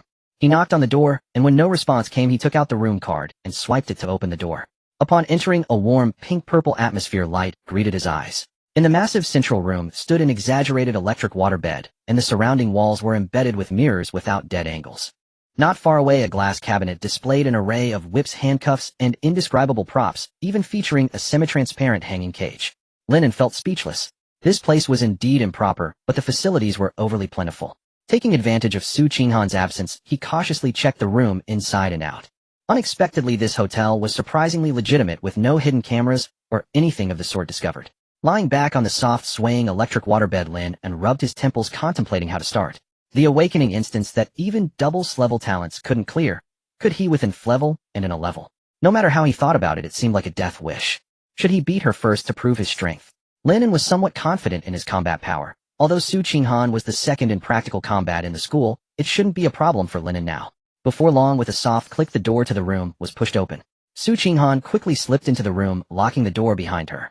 You arrived quite early. Her tone was as cold as water, her eyes carrying a hint of undisguised disdain. Indeed, in such matters men were all equally impatient. In truth, Su Qinghan was filled with bitterness and disappointment. Qin Xiaoyu was pressing her, waiting for her awakening. He probably could no longer hold back. After much thought, she ultimately chose Lin An. Firstly, Lin An was decent-looking, acknowledged as the most handsome in the school, not to the point of making her nauseous. Secondly, their experiences were similar, so she wasn't afraid of him gossiping. Initially, she doubted whether Lin An had the guts to offend Qin Xiaoyu, but now seeing him genuinely daring to meet, that showed he had a bit of the manly spirit. Thinking of this, the disdain in Su Qinghan's heart eased slightly. Fortunately, I just arrived too. Lin, do you want to shower first or should I? Let's settle this quickly. Su Qinghan felt indifferent. As long as that person is not Qin Xiaoyu, anyone will do. She was well aware that the success rate of her assassination plan was extremely low. If she could do something to thoroughly infuriate Qin Xiaoyu before that, it would be worth it, even if it didn't force him to show any weaknesses. If she could make him feel humiliation, it would also be a relief for her. A bath. Lin An was stunned by this question and stammered, "No way, are you serious? What else?" Su Qinghan remained as indifferent as ever, like a soulless machine. "Don't worry, everything you want is here. I will cooperate with any pose you desire." As she spoke, she had already unzipped her coat. The coat slipped off, revealing a fitted inner garment. A large expanse of fair and delicate skin was exposed to the air, and her exquisitely perfect collarbone shimmered under the ambiguous lighting, while her long pale neck exuded a fatal allure. Lin An involuntarily swallowed. To be honest, in both his past and present lives he had seen many beautiful women, and even helped some ascend, but he had never encountered a top-tier ice beauty like Su Qinghan. Although this was part of Lin An's ultimate goal, he hesitated. "Isn't this a bit too fast?" He stuttered. This was a monumental test. Lin An raged internally. Asking himself, he did feel a bit shaken, but fortunately his rationality still managed to hold its ground. Hearing this, Su Qinghan paused in her motion to go wash up. "That's true, it is a bit fast." She adjusted her collar and spoke in a calm, emotionless tone. "We can first discuss the details of the deal. Who goes first, you or me?" "He'll go first." Lin An did not decline, his gaze gradually becoming clear. He could roughly guess what Su Qinghan wanted to do. "You want to kill Qin Xiaoyu?" Su Qinghan suddenly raised her eyes, a hint of surprise flashing in her gaze, but it quickly turned calm, and she did not deny it. "So you came to find me tonight too?" Lin An almost blurted out that shocking phrase, but bit his tongue and rephrased, "Is it to infuriate him?" It may sound childish, but what if there's a chance to throw him off balance?" Su Qinghan maintained her, "It does sound rather childish." Lin An muttered softly, professionally critiquing this self-destructive idea. The memories of the original owner showed the scene where Qin Xiaoyu practiced against Su Qinghan. From their skills, the gap between them was not a trivial matter. Moreover, with the awakening of their talents and a level attempting to assassinate, N-level genius protected by many masters, the success rate was nearly zero. Unless poison hidden in X. Damn, I am indeed a peerless genius. Thinking this, Lin An couldn't help but silently give himself a thumbs up. Cough cough. Realizing the current environment was not suitable for divergent thinking, Lin An cleared his throat a couple of times, suppressing his joking demeanor, and looked at her with utmost determination. "I have a better plan, do you want to hear it?" Su Qinghan smirked coldly with a hint of self-mockery at the corners of her mouth. "You and Flevel." Lin An picked up on the unmistakable sarcasm in her tone, but before he could retort, Su Qinghan had already stridden over to the crimson velvet chaise longue. She casually sat down, her long straight legs crossed, exuding a careless languor and despondency in the ambiguous atmosphere. "Forget it, let's hear it." She lowered her eyelids, a fleeting hint of loneliness flashing in her eyes. "Anyway, there's no plan worse than what I have now. Let's go clear the birth dungeon." Lin An stated without further circumlocution, his gaze fixed sharply on her. After all, Su Qinghan was already on the verge of undressing. If he spoke any slower, he wouldn't even have a chance to be lewd. The air in the room suddenly fell into a dead silence. Su Qinghan raised her head, looking at Lin An as if he were a madman. The two maintained eye contact for a while before she suddenly stood up. "I'll go wash up first." With that said, she turned without a hint of hesitation and walked towards the bathroom, showing no intention of considering. As she walked, she spoke in a flat tone. "Since you're planning to court death, you must not fear Qin Xiaoyu's retaliation." Upon reaching the bathroom door, she suddenly halted. Perhaps amused by Lin An's reckless naivete, a rare, enchanting smile broke out on her icy face. "Shall we wash together?" Looking at that breathtaking smile, Lin An helplessly rubbed his forehead, whispering self-deprecatingly, "I knew it wouldn't be easy to persuade you." In the next moment, his expression suddenly hardened. Bang! The carpet beneath his feet made a muffled sound as Lin An shot forward like an arrow, rushing towards Su Qinghan. His right fist swung out, targeting her face. This punch carried a fierce wind, but Lin An intentionally pulled back his strength, leaving enough space for Su Qinghan to dodge. He did not intend to use assassination tactics to subdue her, though it was what he was best at in his past life. But today what he needed was to showcase his strength not to kill. You want to fight me? Su Qinghan reacted quickly, her second-best physical prowess exploding. She sidestepped, easily dodging the punch, quickly taking a stance, her eyes turning cold and wild. Then 13 years. She had bottled up her frustration for 13 long years, having played the obedient girl. Since someone had come looking for a fight, she would first take him down hard to vent her anger. As long as she didn't kill him outright, she had ways to carry out her plan. Su Qinghan sprang into action. Her speed was astonishing, a straight punch, like a venomous dragon emerging from its hole, targeting Lin An's chest. In terms of strength, speed, and explosive power, she completely overwhelmed Lin An, who was only level. But in Lin An's eyes, her technique was too crude. The punch was rushing toward him. Just as her fist was about to strike Lin An, he seemingly slid casually, evading her punch with an extreme maneuver. Before Su Qinghan could retract her force, Lin An's right hand, like an iron claw, precisely seized her wrist. What? Su Qinghan's pupils constricted. Excuse me. Lin An whispered as he forcefully leveraged her punches, terrifying momentum, turning sharply like a ghost, directly slipping into her blind spot. Twisting her wrist, turning and pressing down. It was fluid and seamless. Ugh. Su Qinghan felt her arm tingle, losing her center of gravity, as Lin An firmly pinned her arms behind her back. The huge disparity in strength became the greatest flaw under absolute technique. The two were tightly pressed together, Lin An's breath brushing against her ear, his tone grave. You can't defeat me. As long as we can clear birth, we can gain the power for vengeance. This is far more practical than your hopeless suicide. Su Qinghan gritted her teeth, her muscles tensed desperately, trying to break free from his hold. But no matter how hard she struggled, Lin An's hands seemed to have grown from her joints, effortlessly neutralizing her resistance. Besides, Lin An tightened his grip, holding her even more securely. Qin Jinxiao is still young, it would be easy for him to have another child. Even if you truly killed Qin Xiaoyou, could you harm the foundation of the Qin family? Would this vengeance truly be worth it? Struggling in vain, Su Qinghan's chest heaved violently. She slightly turned her head, glancing at the man behind her who had always been at the bottom of Starfire Academy, but could subdue her in one move. Just you. You can indeed restrain me now, but what about after the awakening? Su Qinghan ceased her futile struggles. Her tone remained as cold as ice, laced with unabashed mockery and disdain. Can you still do it? With your grade sacrificial support talent, can you? She added, no one has ever gone into the birthing instance. After all, compared to that trivial birthing act, the 100% chance of talent enhancement is enough to drive everyone insane. But what was the result? Two top geniuses with grade talents went in together, yet neither made it out alive. She fixed her gaze on Lin and coldly questioning, you with grade, where does your confidence come from?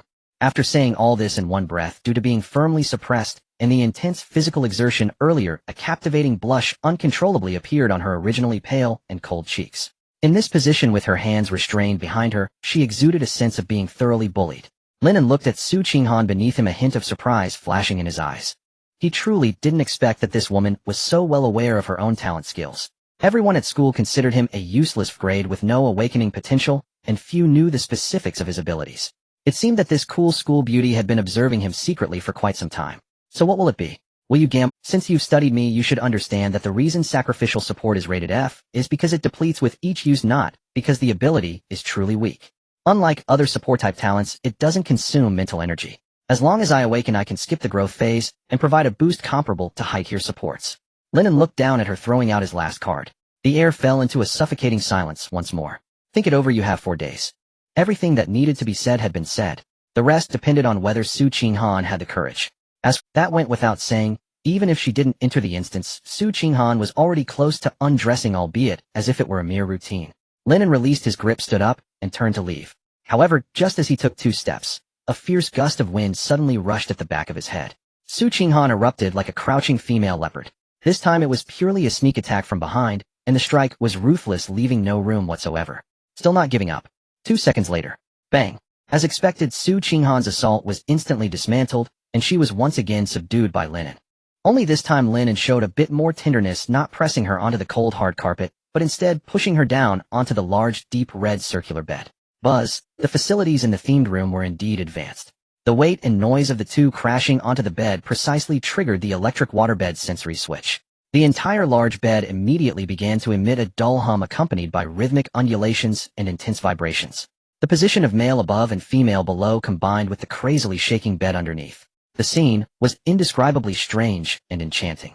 However, Su Qinghan, pinned beneath, showed not even a hint of embarrassment or anger. On the contrary, a hint of inexplicable excitement shone in her cold eyes. I told you, how could the son of Uncle Lin possibly be truly useless? Lin An, you've been hiding your talents all along, and you've long discovered that something is off with the Qin family, haven't you? She spoke rapidly, continuing to analyze. I find that you are quite the chatterbox. Lin An looked at her speechlessly. Who would have expected that the usually silent ice goddess at school could chatter so much once she opened up? You are the one who talks too much. Su Qinghan shot back coldly. Just then her expressionless face uttered something astonishing. Let me go. If this continues, I'm going to feel something. To accompany this statement, she even emitted a sweet nasal sound in a completely expressionless and perfunctory manner. What the hell? Even Lin An, who had seen and heard a lot in 2 lifetimes, was left dumbfounded by this unexpected turn of events. He sprang from Su Qinghan, as if electrocuted, stepping back 2 paces, repeatedly examining this cool school beauty before him with the eyes of an alien. You are quite the contrast. It's just because you're handsome. If it were someone else, even if they stood before me naked, I would only feel disgust. Su Qinghan sat up from the shaking bed, her expression devoid of emotion, her tone the iciest, yet her words the most explicit. She even coldly retorted, so how was the sound just now? Did you like it? Lin An took a deep breath and gave her a thumbs up in response. He simply couldn't fathom how a woman with such a cool and ethereal demeanor could say such wild things in such a plain, even slightly abstinent tone. However, he was quite pleased with the compliment about his looks. You're quite humorous. Lin An cleared his throat forcibly, bringing the wildly spiraling conversation back on track. So will you gamble? Do I have a choice? Su Qinghan stood up calmly, elegantly adjusting her disheveled clothes from the earlier struggle, and coldly tossed out the last day to go. Well, she stole my line again. Lin An felt speechless once more. For the first time in his life, he found it quite irritating to deal with a woman who was too smart. Lin An nodded solemnly. The last day, afternoon, Awakening Square. Alright, see you at Awakening Square in the afternoon on the last day. Su Qinghan readily agreed, picking up her jacket that had been tossed aside, and draping it over her shoulders, she walked to the door. Suddenly, she stopped, turned back to Lin, and do you need me to call for a lady? When I came up earlier, I saw a few cards downstairs. Her tone remained cold and indifferent, as if it were just a business matter. If you don't have money, I can help you pay. You really are considerate. But you can directly transfer the money to me. No need to call. Lin An laughed in frustration. I don't— Oh, the door clicked shut. Su Qinghan left, leaving behind 4 words, have fun. The room was left with only Lin and the still buzzing, vibrating waterbed, and the 5000 gold coin savings card in his hand. Looking at that card, Lin An fell into deep self-doubt. What is this? Why did he feel like he had just been given $10,000 in overnight fees by a rich woman after a night, but they hadn't even slept together yet? The only difference was that they hadn't slept. But to clear the birthing instance, he would eventually have to sleep. What is this? Is it like an advance payment for services rent? Lin An rubbed his unresponsive temples for the first time in his life, feeling overwhelmed by a woman. What the hell? Who is really at a loss here? I'm definitely not at a loss. Lin An lay back on the vibrating electric waterbed, hands behind his head, sprawled out, murmuring, without a care in the world. Thinking carefully, he indeed felt he wasn't at a loss. Su Qinghan's face was definitely of top modeling caliber, her aura as ethereal as a celestial being that shunned the mundane. But as he recalled the earlier scene, a wave of stark contrast surged within him. The usually frosty, unapproachable ice queen of the school lay seriously on the sensual waterbed, producing sweet nasal sounds. I wonder what she would be like if she really went for it. Lin An felt a rare curiosity arise within him. Throughout the negotiation process, though Su Qinghan appeared extremely proactive, and somewhat explicit, discerning eyes could see that it was more of a nonchalant perfunctoriness and self-abandon. To say she liked him, not a bit of it. He casually pulled out the prepaid card Su Qinghan had discarded and glanced. 500,000 gold coins. This rich lady is quite generous. This large sum was enough for him to fully upgrade his life-saving gear before entering the dungeon. After tossing and turning for most of the night, Lin An didn't bother to change places and simply fell into a deep sleep on the hypnotic electric waterbed. By morning, to be honest, it was quite relaxing. The next morning, Xingho Academy, Awakening Square. And go, you must take care. In the bustling corner of the stand, Wang Fatty grabbed Lin An's hands tightly, his entire body quivering. His eyes were red, filled with tears, as he stared at Lin in the emotional turmoil reminiscent of a young wife sending her husband off to war. Go away. Let go. Lin An felt a chill run down his spine, shaking off his hands in disgust. I'm not into that. Can you not act like I'm going and won't be back? Wang Fatty was a good guy, in many ways loyal and straightforward, but his overly emotional tendencies were unbearable. That mournful gaze was 100 times more heartfelt than Su Qinghan's when she lay on the waterbed last night. This morning, Lin An used the overnight fee given by the rich lady to get Fatty a piece of alloy equipment with a weak Awakener's ability shield. Although it couldn't compare to the equipment dropped in high-level dungeons, it was still a significant upgrade over the ordinary iron armor that mere mortals could endure.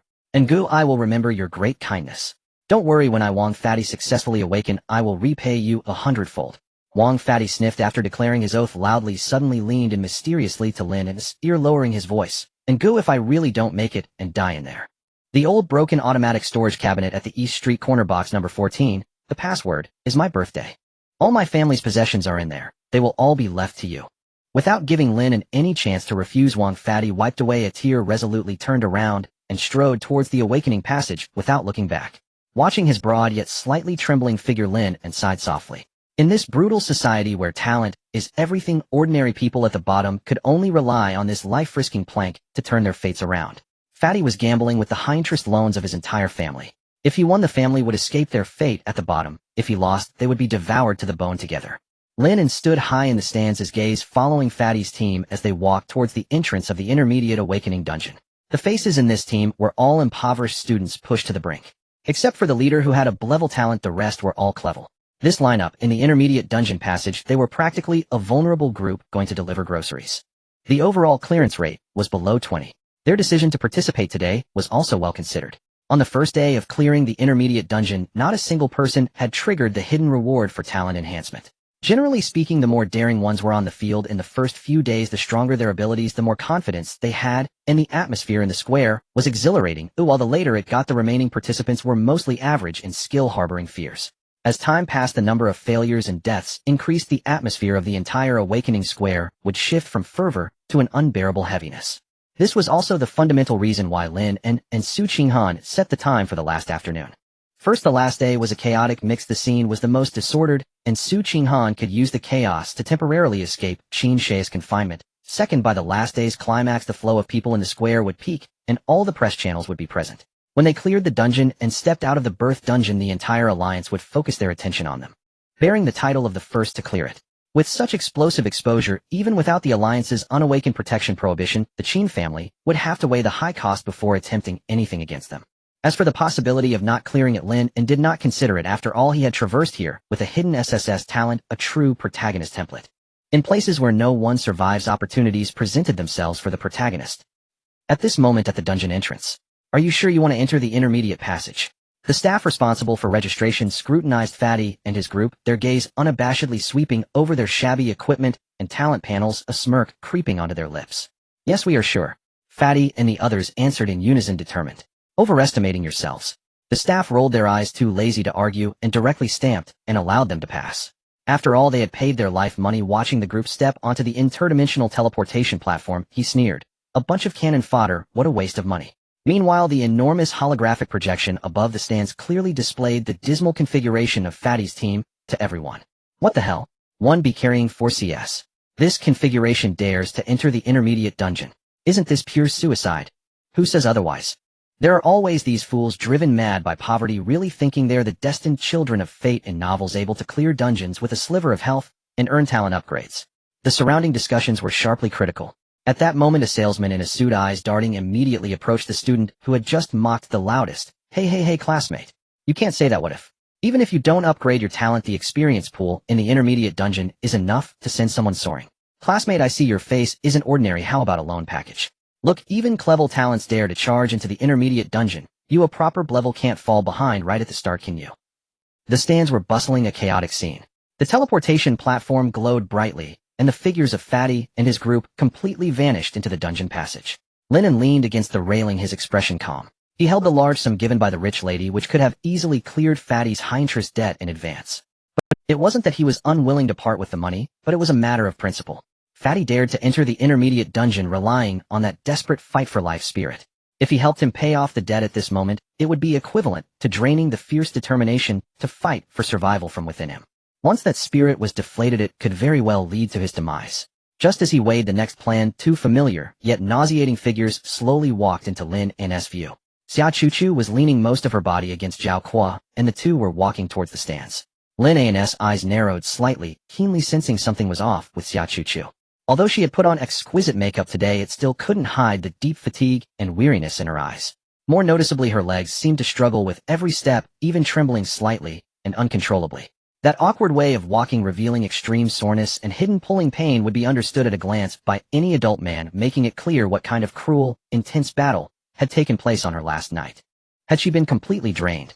Lin An sneered inwardly. Xia Chuchu seemed to have spotted Lin An by the She struggled to straighten her weak legs, forcing a high-handed false smile, supported by Zhao Kuo limping over to Lin An's side. Oh, isn't this our school's famously grade waist? Xia Chuchu, supported by Zhao Kuo, approached Lin An. As she spoke, her voice carried a hint of a dulcet rasp, a result of overexertion. Though her legs were sore and nearly unable to support her, she fiercely wielded an air of condescension and derision. Oh, what are you dazing here for? Why not lend a hand to Wang Pengzi's crew? Although they may be poor, they have a team led by someone with great talent.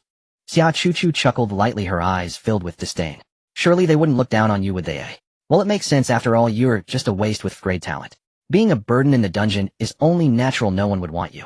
Zhao Kuo stood beside her, his chin slightly raised. As a recently awakened high-tier genius, his self-importance prevented him from even casting a glance at Lin and let alone deign to verbally insult him. Indeed, no one would look at you. Lin An's expression remained calm, and he spread his hands in agreement, a teasing smirk forming at the corners of his mouth. In all my life, you're the only one who has ever looked at me.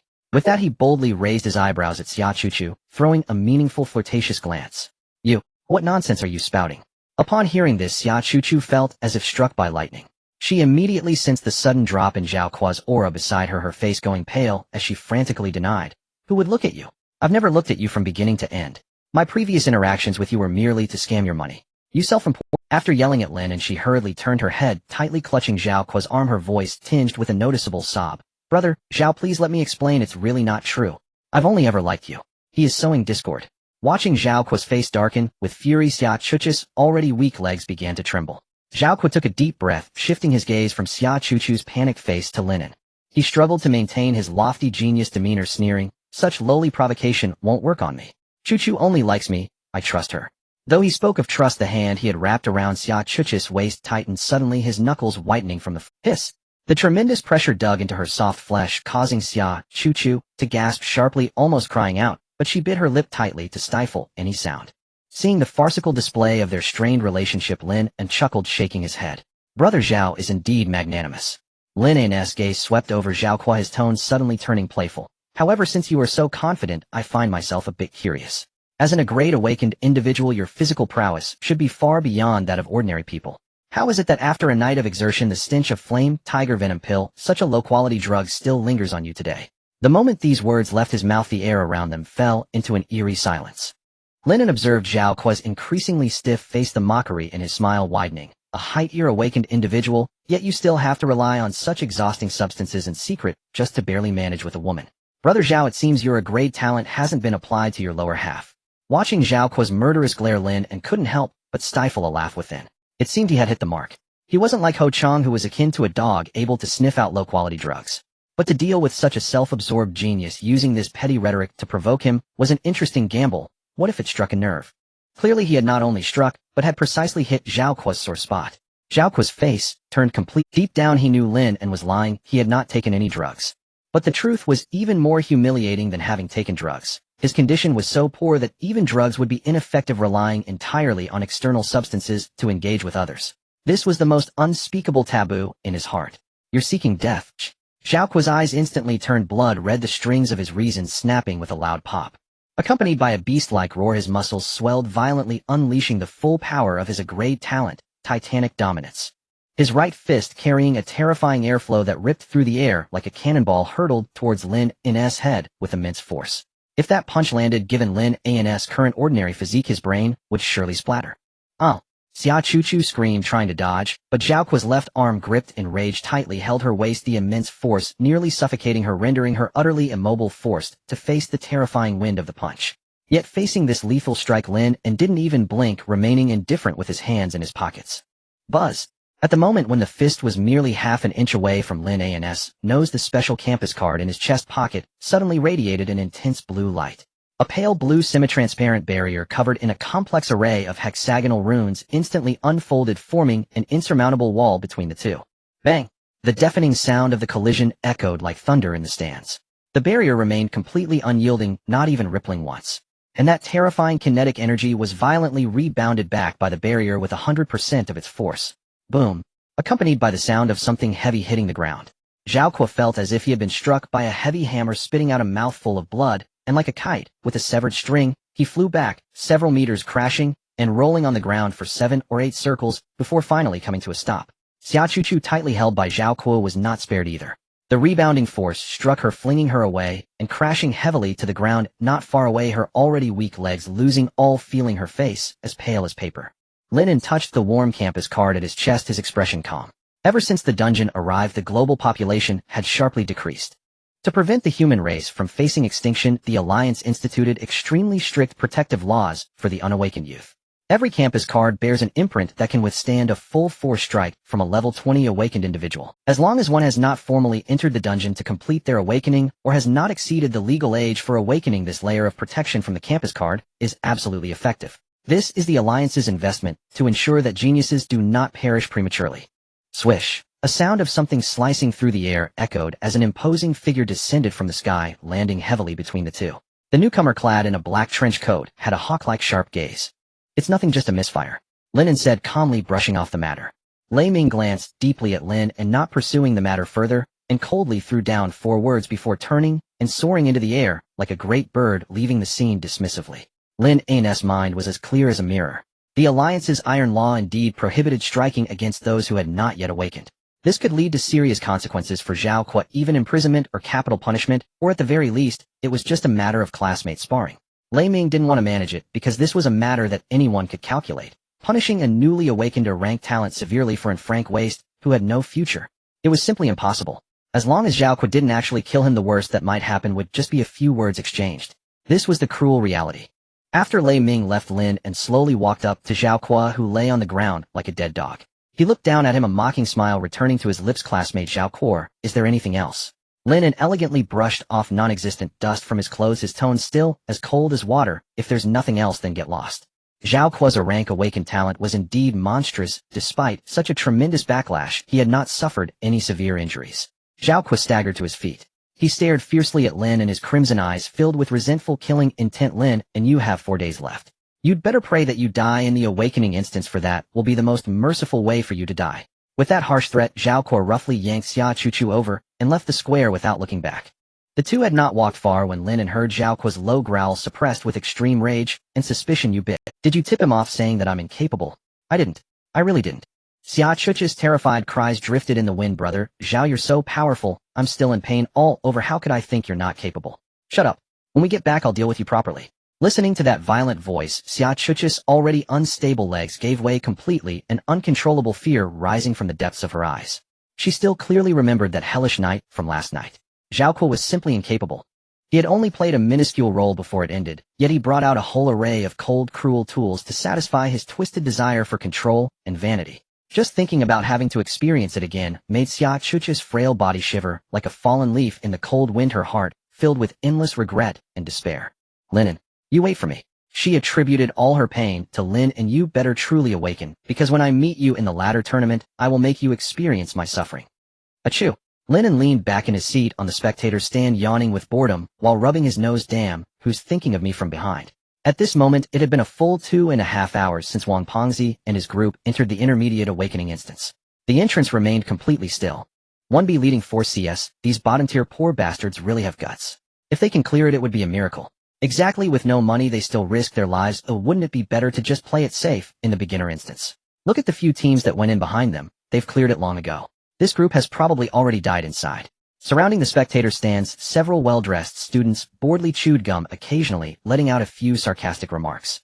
Hearing these words, Lin An's expression darkened. Go to the beginner instance. Anyone with a bit of ambition would refuse. The beginner instance only contained the weakest tier 3 wind wolves, with just 5 rounds of monsters at best. Not only was the probability of triggering a talent upgrade pitifully low, but the more fatal issue was the minuscule experience points.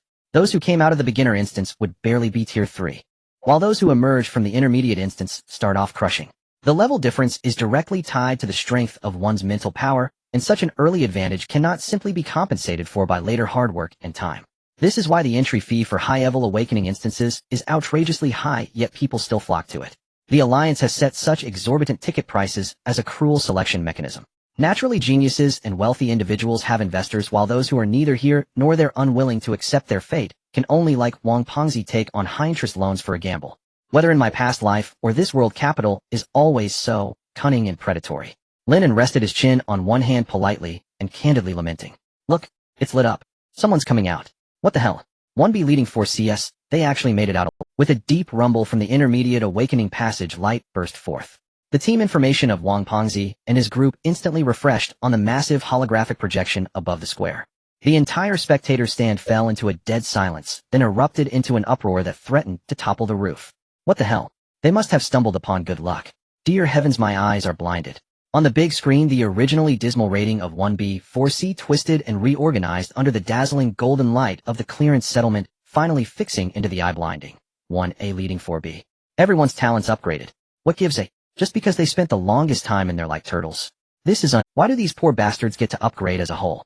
Jealous voices surged around, causing Lin An a bit of a headache. However, watching the information on the screen, a genuine smile flickered in Lin An's eyes.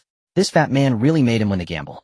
In Wang Pengzi's information panel, the original talent Crank Spirit Chef had remarkably transformed into talent Brank Gourmet Spirit Chef. This fat guy just struck gold. A knowledgeable student next to him, swallowed Envy Spirit Chef, is recognized as the universal talent in the support category, and now he's actually advanced to Brank. I can't imagine how many big guilds and financial groups will be fighting to throw money at him. Before long, the teleportation array dimmed, and the figures of the fat man and his team finally staggered out at the passage's exit. It was tragic, extremely tragic. None of the five were unscathed. Wang Pengzi, as the one protected in the middle, had the lightest injuries, but they were still horrifying enough. At this moment, his mental power was completely exhausted. The moment he stepped out of the teleportation array, he rolled his eyes and collapsed to the ground like a mound of flesh, completely unconscious. The others, though barely standing, were drenched in blood with numerous deep wounds visible to the bone, clearly having undergone an unimaginable bloody battle. Hurry, hurry, hurry. Where's the medical team? Get the stretchers. These are the future Rank and Brank masters. You all better be gentle. The staff who had previously looked down on them now was practically more enthusiastic than seeing their own father smiling broadly as they directed medical personnel to rush in for rescue. Seeing that the fat man was out of danger, Lin An did not rush forward, but instead turned around and squeezed out of the boiling spectator stand. He first went to the underground gaming hall that was famous for selling dog meat under the guise of lamb, using the rich woman's card given by Su Qinghan to help the fat man deal with that life-threatening high-interest loan. 9 out and 13 and borrowed 110,000 gold coins. Even with early repayment, the other party still heartlessly deducted a full 150,000 gold coins, including principal and interest. Lin An didn't even frown, simply swiping his card and walking away. After thoroughly resolving the high-interest debt, Lin An leisurely strolled into the academy's infirmary. The healing effects of a high-level healer awakening are remarkably significant. As Lin An pushed open the door, he saw Fat Wang completely wrapped like a mummy gradually waking up. Upon seeing Lin An, the tiny eyes of Fat Wang instantly brightened as he shouted with full vigor, "Brother An, do you see how impressive I am? Unblevel talent. From now on I will definitely make sure Brother An enjoys the finest luxuries. Don't mention the pig's foot rice at the entrance. Even if I have to take you to the Golden Sands Foot Bath City twice a month, they'll cover it all." Looking at him so lively, and still thinking about women, Lin An sat down in a chair, arms crossed, with a tone of both teasing and businesslike seriousness. "All right, you should first lie in bed and think about how to repay the money you owe me." Oh, Fat Wang was taken aback. "The armored equipment plus the high-interest loan I helped you pay off at the arcade." Lin An tapped his long fingers on the bedside cabinet. "After wiping off a zero, you now owe me a total of 2500 gold coins." What the hell? Brother An. The massive amount of gold coins sent Fat Wang's overly excited brain into. Fat Wang glanced at the completely torn alloy armor by the bedside. The deep claw mark on the chest measuring nearly an inch was shocking. Had it not been for the awakening defensive array of this equipment absorbing a fatal blow, he would have long been turned into wolf droppings. Thinking of this, Fat Wang's eyes instantly turned red, tears welling up as he rushed to hug Lin An's legs. "Brother An, you are my reborn parents. Without this set of equipment, my flesh wouldn't even be enough for those wolf cubs to fill their teeth. Rest assured, 25000 is nothing from now on. I, Fat Wang, will work like a horse for you. My life belongs to you." All right, stop grossing me out. Lin An disdainfully pushed him back onto the bed. "Just recover in the infirmary, though I have important business this afternoon." After settling Fat Wang, Lin An said his goodbyes. In the afternoon, he plunged into the school's public training room, engaging in high-intensity equipment training to further familiarize and master the limits of this body strength. As night fell and the lights came on, Lin An skillfully evaded prying eyes and returned to the secret night charm-themed hotel from last night, pushing open the familiar door. The soft pink light remained, and the large waterbed still radiated a seductive allure. Not long after, there was a soft click. The door lock turned, and Su Qinghan, clad in a black trench coat and carrying the chill of the night wind, appeared at the entrance. As soon as the door closed, her cold, emotionless voice echoed in the quiet, themed hotel room. "Didn't we agree to meet on the last day? Why did you call me over today?" Her stunning face betrayed no extraneous expression, as if she were merely discussing what to eat for tonight's supper. She cast a faint glance at Lin An. What? Can't wait any longer. Lin An was choked by her cold, fierce words, and helplessly rubbed his forehead. Stop joking around. I called you here to discuss serious matters. I'm talking about serious matters too, Su Qinghan replied coldly, pulling out 2 rolls of tactical bandages from her pocket and swiftly wrapping them around her fair fists and wrists. Lin An took a deep breath, deciding to ignore her blunt communication style and get straight to the point. Your physical conditioning is indeed strong, but your fighting skills are quite crude. In the next few days I will give you targeted training.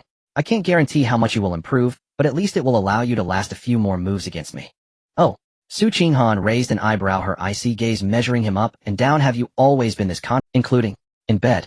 Before her words even finished, her long straight legs suddenly sprang into action. Without any warning, she shot forward like a snow leopard poised to pounce. Her powerful punch tore through the air, aimed directly at Lin An's face. The force of the blow was exceptionally fierce. In the face of this thunderous strike, Lin An didn't even blink. It was as if roots had sprung from his feet, while his upper body swayed like a willow branch, smoothly evading the punch's edge. The movement was clean and decisive, wasting not even a trace of excess energy. Your punch is too rigid, and your waist has too big of a gap. Lin An's deep voice sounded by her ear. Just as Su Qinghan's fist missed, his 2 fingers now united, quietly pressed against her unguarded side waist. With just a bit of force, this strike would be enough to render her powerless to resist. Su Qinghan quickly withdrew, creating distance, her eyes flashing with a hint of surprise. She didn't waste any words, ripping off the black long trench coat and tossing it onto the vibrating waterbed beside. Beneath the trench coat was a pure black sleeveless vest, and her lower half was clad in tight combat pants that accentuated her perfectly curved legs. Her slender pale waist was exposed to the air, and the tight, beautiful lines of her abdominal muscles became visible with her breathing. The whole person radiated a refreshing and dangerous wild beauty. I've looked up information and found nothing regarding the gestation instance, but based on the patterns of other awakening instances. Lin An spoke while also removing his outer coat, standing opposite Su Qinghan. His originally easygoing expression gradually receded, replaced by a chilling aura forged in the crucible of bloodshed. This murderous intent, though heavily suppressed, made the temperature in the room seem to drop several degrees. Especially in the newly awakened phase, mental energy is extremely scarce. Under such limitations, one's close combat ability, reaction speed, and absolute control over strength often matter more than talent itself. I do not deny your point. Su Qinghan coldly replied, pulling out 2 rolls of tactical bandages skillfully and swiftly wrapping them around her fair fists and wrists, but the reality is that the success rate of high-level talent holders far surpasses that of low-level talent holders with strong combat skills. After securing the bandages, she assumed a standard boxing stance and launched another attack. Bang! Bang! Bang! The dull sound of flesh colliding echoed repeatedly under the soft pink light. The 2 instantly entangled fists and feet combined, engaging in the most primal form of close combat. Lin An did not rush to subdue her with a single move. Instead, he calmly defended while guiding her like a strict instructor. This world perhaps suffers from the over-reliance of awakens on their gifted superpowers, resulting in a severely flawed foundational martial arts fighting system. In Lin An's eyes, as a fully leveled human from his past life, Su Qinghan's movements were riddled with flaws. You're right, high success rates among talented individuals do exist, but I suspect that's due to an upgrade mechanism through battle. Normal awakening instances feature monsters that grow stronger in batches one after another. Each time you defeat a round, the mental energy gained from leveling up will instantly replenish the awaken's, healing injuries and restoring stamina. However, the gestation instance has no clearing records. I don't believe it will adhere to this beginner's rule of providing you practice and leveling up. As his words fell, Lin An suddenly changed his tactic.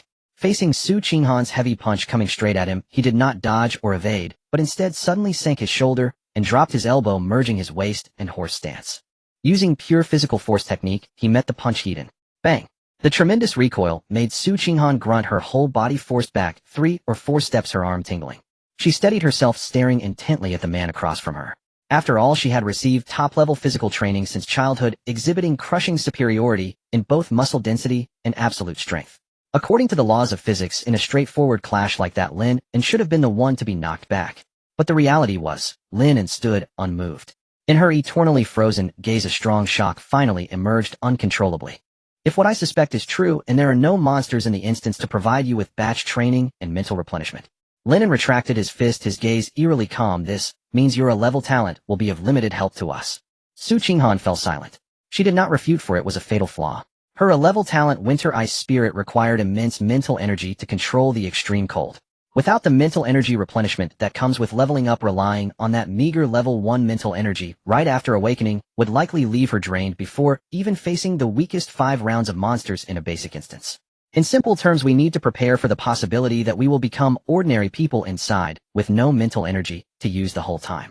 Lin An coldly summarized this is also one of the reasons I can think of for why the gestation instance has maintained a 100 death rate for so many years. He fixed his gaze like a blade on Su Qinghan. Thus in the next 3 days I will conduct special training for you. A true special training. A true and brutal special training session. Lin An's eyes flashed with an unmistakable madness, especially when he uttered the words, brutal. The chilling aura emanating from his bones seemed to drop the temperature in the room to freezing point. Next came the one-sided beating. Focus. Pay attention to your center of gravity. Do you understand the unity of waist and horse? Don't just rely on the brute strength of your arms when punching. This is where you need to control your strength. If you exhaust all your energy and then get dodged, your lower body will be full of openings. Bang, bang, bang. The dull sound of flesh colliding echoed continuously in the pinkish-purple themed room. Lin An showed no mercy as time was extremely limited for them. He had to engrave the instinct for battle into Su Qinghan's muscles through the most extreme physical memory. Several times Su Qinghan was mercilessly thrown against the wall with a shoulder throw or heavily slammed onto the enormous waterbed. Her fair skin soon bore shocking bruises and a hint of bright red blood trickled from the corner of her mouth. Yet each time she would stand up swaying. In her cold eyes there were no tears, only an increasingly resolute and wild fierceness. Yes, that's the look I like. Lin An was also stirred by a long-buried desire for battle, becoming more and more immersed in the moment, his strikes growing darker and fiercer. Bang, bang, bang. Just then the tightly closed door was pounded on violently from outside. Hey, can you tone it down a bit, brothers from next door? A frantic male voice came from outside. This is a high-end themed hotel. With soundproofing this good, how can you make such a ruckus? Are you demolishing the wall? What's the meaning of this? Are you showing off your strength to me? Inside the room, Su Qinghan lay exhausted on the disheveled water bed, gasping heavily with almost no unbruised flesh on her body. Lin An also exhausted a tremendous amount of energy, propping his hands on his knees as he gasped for air, sweat dripping from his chin. The two of them tacitly ignored the impotent rage from outside. After a while, the person outside cursed and walked away the corridor, falling back into silence. Today's special training ends here. It's too late. You will sleep here tonight. Lin An calmed his breath, picked up the jacket draped over the chair, and turned to leave the hotel. No need, Su Qinghan's cold voice sounded from behind. Struggling to suppress the pain throughout her body, she climbed up with a stoic expression, putting on a long black coat. People from Qin Xiaoyu are watching. I must go back. They'll give you a ride. No need. Watching her lean against the wall, limping, yet maintaining a straight back, Lin An silently mocked. Stubborn temper, probably a bit of a fool. In the following nights, Lin An conducted hellish special training for Su Qinghan in this ambiguous room.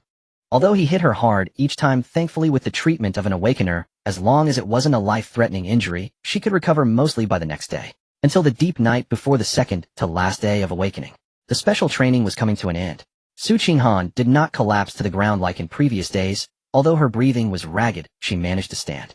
Today she was able to go back and forth for several rounds under Lin An's offensive. Even relying on her endurance, far surpassing Lin An's, she subtly exhibited a trend of being able to wear Lin An down.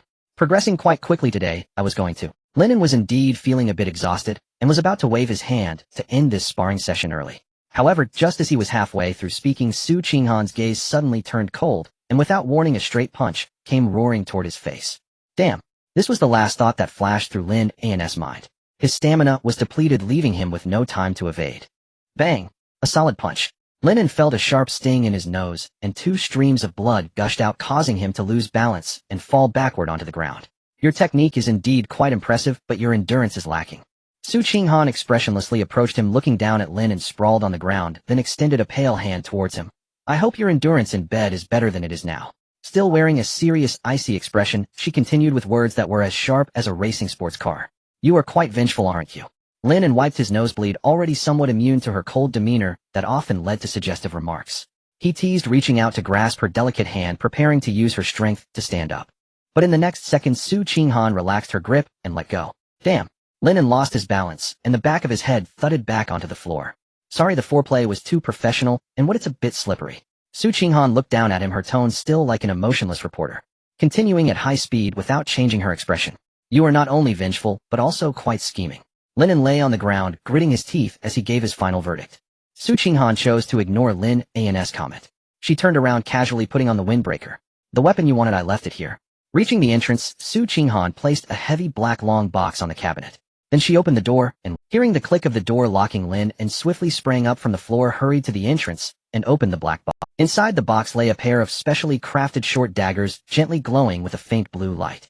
Lin An's eyes brightened, and the parameters of this high-quality item automatically surfaced in his mind. Weapon Thunder Shadow Twin Blades Empowerment A-Class Heart of Thunder Characteristics adds lightning attribute, high-frequency vibrations, extremely light, overall weight sharpness considered top tier. It's nice to be supported by a rich woman. Lin An played with the dagger that felt weightless in his hand, the blade's flickering thunder light, reflecting in his sharp eyes. Although it can't match the weapons from the dungeons, the craftsmanship and high-tier empowerment quality would easily fetch close to 1,000,000 gold coins in the market. He satisfiedly twirled the dagger in the air, and a faint sound of thunder echoed in the air. So damn easy to— Lin An looked at the gleaming blade, a smirk of nostalgia and self-mockery curling at the corner of his mouth. If I had gotten such a top-notch dagger that cuts through iron like mud in my past life, I wouldn't have been forced to use C4 explosives to blow open that rusty iron door. Creating such a ruckus led to an entire mercenary group hunting me down. What a hassle. The extreme sharpness of these daggers is enough to silently cut through any conventional metal, making them the perfect tools for assassination and stealth. After safely stowing away the Thunder Shadow Twin Blades, Lin An rubbed his sore shoulders and heavily flopped onto the familiar electric waterbed. Tomorrow is the last day before awakening. Being a coach is truly not a human job. Even when throwing a punch I have to hold back everywhere, it's utterly boring. Lin An rested his hands behind his head, a nonchalant smile playing on his lips. I hope the monsters in tomorrow's dungeon can take a beating. Let me enjoy myself thoroughly. Just as he stretched, a few crisp cracks echoed through his bones. This boat's physical condition is truly rubbish, being worn out to the point of exhaustion by a woman. How embarrassing to admit. Lin An muttered in displeasure about the original owner's physical condition. He then fell into a deep sleep. At Xingho Academy, the Awakening Square. It is the last day of this session's Awakening Day. In the afternoon after lunch, the square is bustling with voices creating a cacophony. However, amidst the excitement, there lies an uncontainable sense of anxiety and heaviness. As time passes, the clearance rate previously boosted by those highly talented geniuses is being drastically lowered by the influx of ordinary students. Just half an hour ago, the massive holographic screen even displayed 5 consecutive blood red alerts stating all members' deceased. Clearance failed. The air seems thick with a lingering metallic scent, making the atmosphere of the entire square suffocating.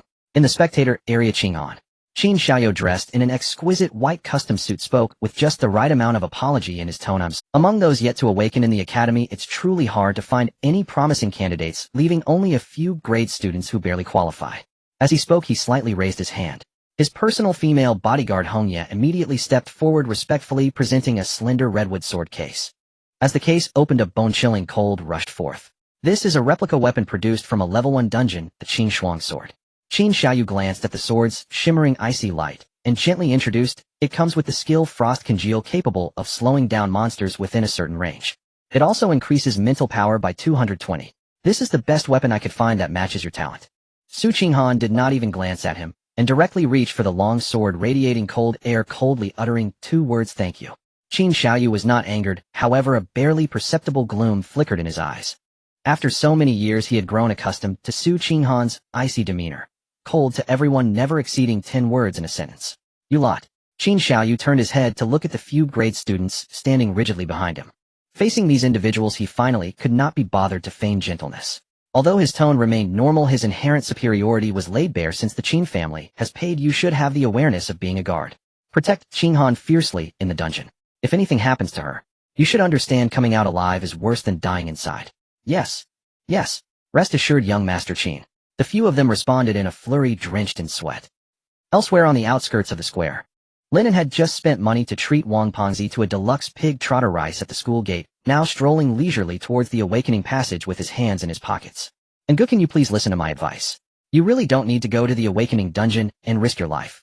Wang Pengzi, following closely behind, was sweating profusely, urgently trying to dissuade him. Look at me now, great talent, gourmet spirit chef. Just this morning, several major guilds and corporations came to me with contracts for investment. Once the Heavenly Ladder competition ends, I can immediately follow the main group into the dungeon for exploration. At that time, I can make a casual effort and easily earn 10 to 20,000 gold coins in a month. Hey, Lin An ignored the fat man's incessant chatter, maintaining his leisurely pace. He was well aware of the operational laws of this world. Although the drop rate for high-level dungeon weapons is appallingly low as long as one completes the first clearance, the rewards distributed by the Alliance are absolutely exorbitant. Thus those major corporations and guilds would invest wildly in promising awakeners like Wang Pengzi akin to sharks sensing blood. Simply put, they are recruiting them to serve as advanced laborers for dungeon exploration. Each month they only need to pay a fixed base salary and provide training resources, and one day they can reap 100-fold or 1,000-fold profit for the corporation. As for those mediocre Crate Awakeners, the next step is even simpler. Human meat resource machines. As long as they undergo specially brutal training and are equipped with mass-produced low-end empowered weapons, individuals with Crate talent can still barely clear some low-level dungeons. What the corporations want is a strategy of sheer numbers. Crate Awakeners are of low value, as long as there are enough of them, even if the drop rate is 1 in 10,000, they can still pile up the equipment. As long as one top-tier item drops, it can instantly cover the costs of investing in hundreds of Crate Awakeners. It's a risk-free capital game. Oh, isn't this our Lin An Go? Back again today. A sarcastic voice suddenly interrupted Lin An's thought. Ho Chang leaned against the entrance of the square like a low-level NPC blocking Lin An's path, with a face full of mockery. Which genius are you planning to observe on the stand today? Coming every day, aren't you tired of it? If I were a waste like you, I'd have long accepted reality and found a job at a recycling plant. Ho Chang smugly adjusted his collar and sneered, unlike me, who just awakened yesterday and already has guilds fighting to recruit me. I have a full 3,000 gold coins base salary every month. So Lin An, good, do you want me to plead with the big shots of the guild to let you carry my bags? Damn, you're talking shit. Wang Pengzi was about to explode with anger upon hearing this. But before he could unleash his curse, Lin An moved. Whoosh, no unnecessary words. Lin An suddenly lunged forward like a leopard. His movements were incredibly swift. In the terrified widening of Ho Chang's eyes, Lin An's arm had already clamped tightly around his neck like a vice. With a forceful twist of his waist, he executed a textbook-perfect back throw. Bang! A sound that made Ho Chang's skull slammed heavily against the hard marble floor, unable to let out even a scream. His eyes rolled back, and he fainted on the spot. So weak, not even worth the effort. Lin An dusted off his sleeve, looking disdainfully at Ho Chang lying on the ground. He was excited about going into the dungeon today, and had originally wanted to practice on this clown, but unexpectedly, he couldn't even withstand a single move. The nearby Wang Pengzi was completely stunned. He was now a level 4 Great Awakener, and under the passive enhancement of his mental power, his sensory perception far exceeded that of ordinary people. But just now, he hadn't seen how Lin An had made his move at all. And go. When did you become so fierce? The fat man swallowed hard, his eyes wide with disbelief. It's alright, just stretching a bit. Lin An waved his hand, stepping over Ho Chang's body and walking directly in. This bizarre scene of an unawakened person crushing an awakened one did not cause much of a stir. Because Lin An acted too quickly, only a few people around had seen what happened, just noticing Ho Chang lying on the ground. While this guy really sleeps, well, just falls asleep in the middle of the street. A few onlookers commented briefly before hastily moving on. Lin An entered the outer preparation area of Lin An entered the outer preparation area of the awakening passage. And go. Good luck. Seeing that all persuasion was in vain, Wang Pengzi stopped talking nonsense and leaned over to Lin An's ear, leeringly raising an eyebrow. If you awaken successfully, I'll sell my pots and pans to take you to the Hongsho Jiang High-End Club. I've heard the technicians there are extremely stunning. I'll arrange a royal-level comingafage ceremony for you. The first half of the awakening passage is a public area. When the surrounding students who were already on edge saw Lin, and they scattered like they had encountered a plague. Damn, and grade waste dares to participate in the awakening. If he wants to die, he shouldn't drag us down with him. Hurry, stay away from him. If we get matched in the same team, we will all perish inside. The crowd avoided him like venomous snakes. Meanwhile, high up in the stands, Su Qinghan locked her gaze on Lin in the moment he stepped into the passage. In going, a brief 3 words. She didn't even spare a glance at Qin Xiaoyu beside her, gripping her Qin Shuang sword tightly. She resolutely turned and left. Go ahead. Qin Xiaoyu watched her retreating figure, the smile on his lips gradually fading into a chilling expression. He turned to the few grade students. Remember your mission. Yes. The group felt a tightening sensation at the back of their heads and hurriedly followed Su Qinghan's pace. Lin An walked down the passage with his hands in his pockets, heading deeper. He passed through the flickering green light of the beginner area without a trace of nostalgia, stepping directly into the shining blue light of the intermediate area. At this moment, the crowd waiting in the intermediate area erupted into chaos. The previously orderly line was in disarray as everyone desperately shrank back, fearing even the slightest association with Lin An. Lin An, you really have the guts to seek death. A resentful voice from the other side of the stands, uttered by Xia Chuchu, emerged quietly. After days of inhumane torment, her complexion was not only waxy pale, but her sitting posture also appeared extremely strange and awkward, as if any slight movement would aggravate her wounds. Brother Zhaokua, Xia Chuchu twisted her waist like a water snake, leaning delicately against Zhaokua's embrace, her sweet voice sending chills down people's spines. That Lin An is trying to sow discord in our relationship, it's simply despicable. Too bad the Alliance has a protection order, so we can't kill him ourselves. What a pity for him. Zhaokuo wrapped his arm around her waist, his left hand mischievously squeezing Xia Chuch's thigh. Hearing her stifled gasp, a glimmer of savage pleasure flickered in his eyes. Don't worry. Zhaokuo gazed coldly at Lin An's back, sneering. If he really gets lucky and survives the awakening dungeon, I will definitely break his limbs myself, dragging him before you like a dog, letting you carve him up piece by piece. Our brother Zhaokuo is the best to Chuchu. Xia Chuchu endured the sharp pain in her thigh, trying her best. You're truly wicked. However, just as this couple was fantasizing about how to torture Lin An. What the hell? Look below. What is Lin An doing? A sharp, pitch-altered scream suddenly erupted from the stands, instantly captivating the attention of thousands. The large screen abruptly shifted to the deepest part of the passage. He's gone mad. He must be mad. What the hell? He skipped the intermediate and advanced areas. He actually went to the birth dungeon with a 100 death rate. The shock from the stands lasted only a moment before erupting into a bout of laughter, reveling in the spectacle. Going to the birth dungeon to die is better than being a burden in the beginner or intermediate dungeons, risking the lives of innocent teammates. Brother, you think too highly of him. As if he could find a team willing to take him if he went to the intermediate dungeon. I think he's just desperate, foolishly hoping to find luck in the birth dungeon, looking for some woman stupid enough to match. After all, dying under the peony is still a romantic way to go. Ha, while the women, maybe gone, the dungeon monsters inside, should be able to satisfy him. Facing the overwhelming mockery from the crowd, Lin An remained unfazed, walking straight to the entrance of the birth dungeon. Campus card submission. The staff at the entrance extended their hand, expressionlessly performing their routine duties. These specially designed campus cards are extremely costly strategic resources allocated by the Alliance's upper echelons to protect geniuses.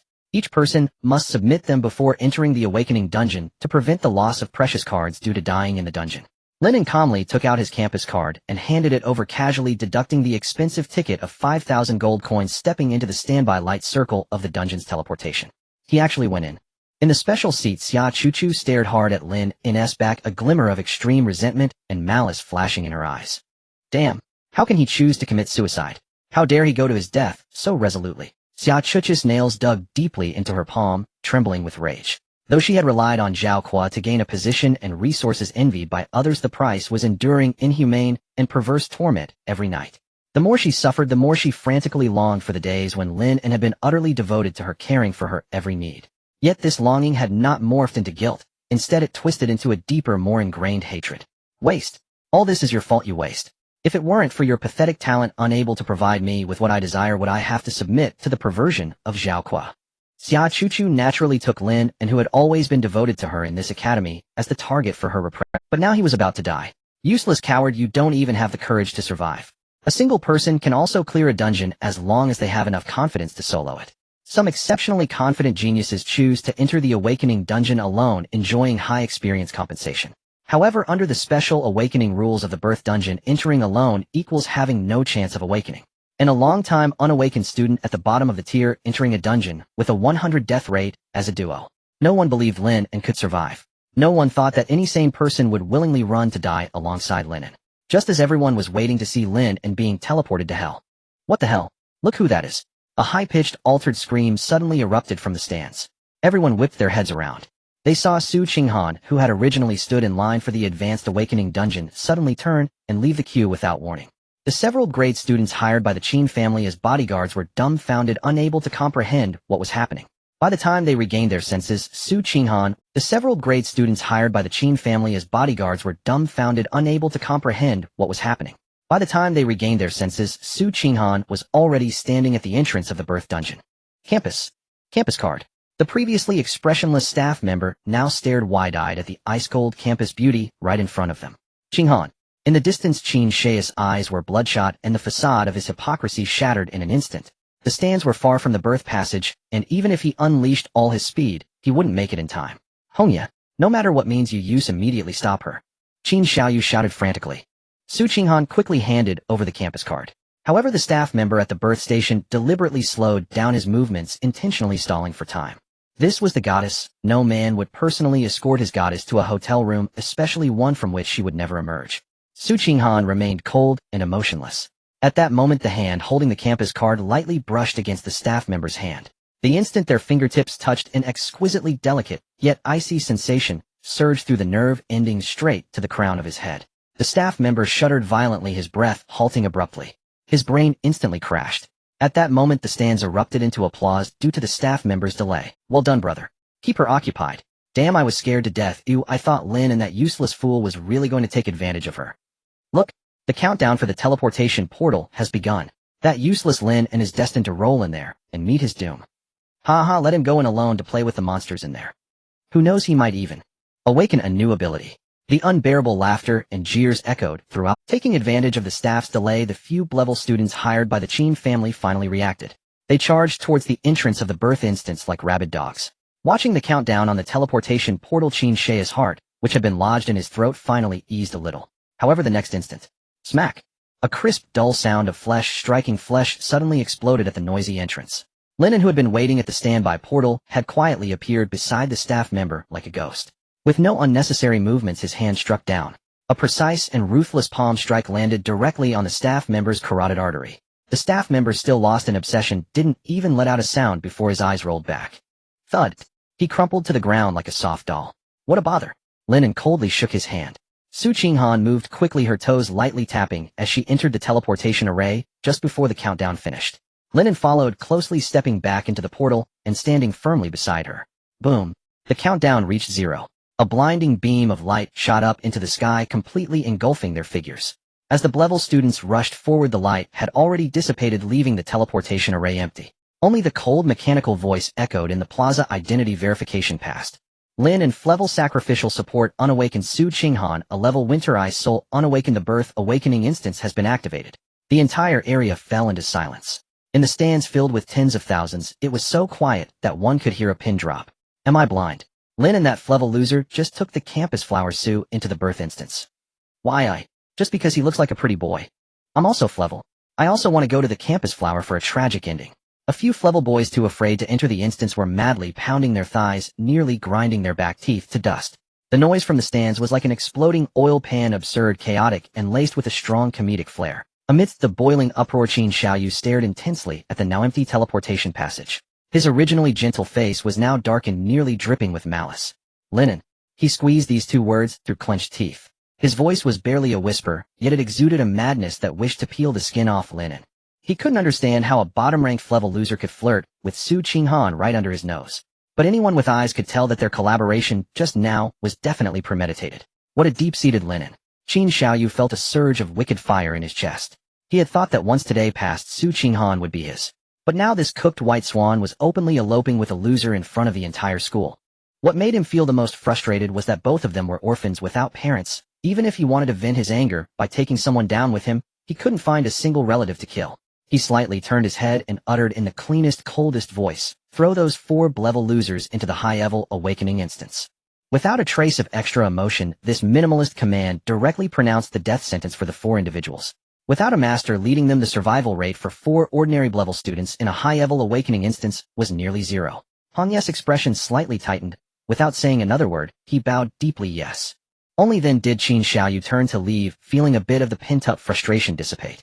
On the other side of the stands, Wang Pengzi stared at the already closed entrance to the birth instance, tears streaming down his face.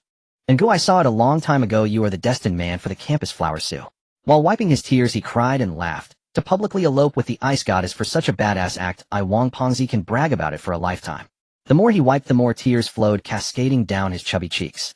No one understood the depth of his feeling. In this world where the lives of the lower class are worth less than grass, his father had his right leg crushed on a construction site. That blood-sucking Blackheart consortium not only refused to pay for work-related injuries, but even hired thugs to throw their family out like garbage.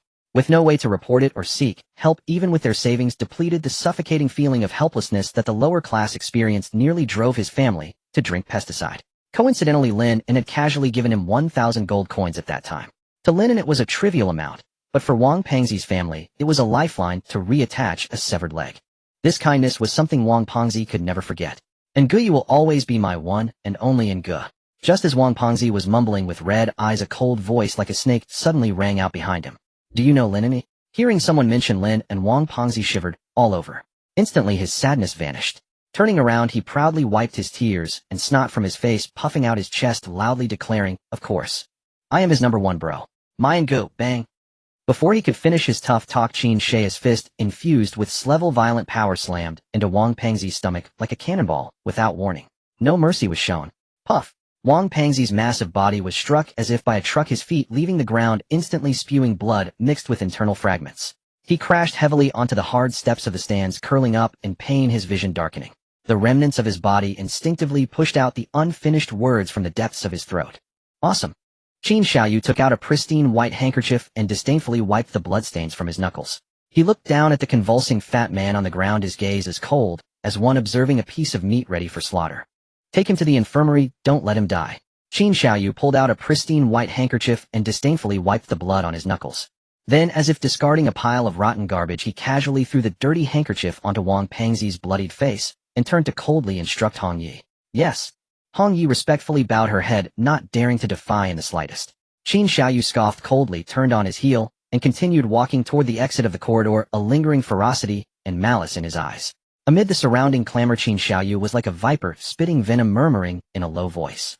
His tone was heavily suppressed, exuding a chilling ruthlessness. So Lin An's first lackey, is it? Good, very good. Lin An owes me a debt, and I will collect it from you, this fatso. Bit by bit, with interest. No bet at all, how stingy. Lin An glanced around, unable to hold back his complaints. At that moment, he was at the starting point of the birth awakening instance. It was a tranquil clearing in a forest with overgrown weeds underfoot, and ahead was only a dark winding path disappearing into the woods. However, despite the seemingly open wilderness, invisible walls of air surrounded him, and Su Qinghan confining them to a cramped area of merely 4 square meters, an oppressive feeling overwhelming them. In midair, several lines of semi-transparent prompt screens suddenly popped up. Welcome to participate in the Birth Awakening Condition 1. Complete the birthing action and successfully awaken your talent. The specific video tutorial materials have been distributed and can be viewed at any time. Condition 2. Reach the mountaintop within the specified time, and the route map has been distributed. As the prompt sound faded, a massive amount of learning materials and navigation maps appeared in the minds of the two. With just a thought, a high-definition 4K virtual screen could unfold before them. An entire 200 gigabytes. The resources are indeed quite abundant. Lin An showed little interest, temporarily blocking it, and switched to the route navigation. A three-dimensional holographic projection similar to a navigation map unfolded before him. A total of 20 stages to reach the top. First stage distance, 1 kilometer, destination, marked flag icon flashing. Time limit 10 minutes. Lin An had just finished scanning the information when Su Qinghan's emotionless voice came from beside him. There will be a bit of time before the instance officially begins. She looked at Lin An with a blank expression, seemingly unconcerned about the wild environment. Quickly settle this, awaken your talent first.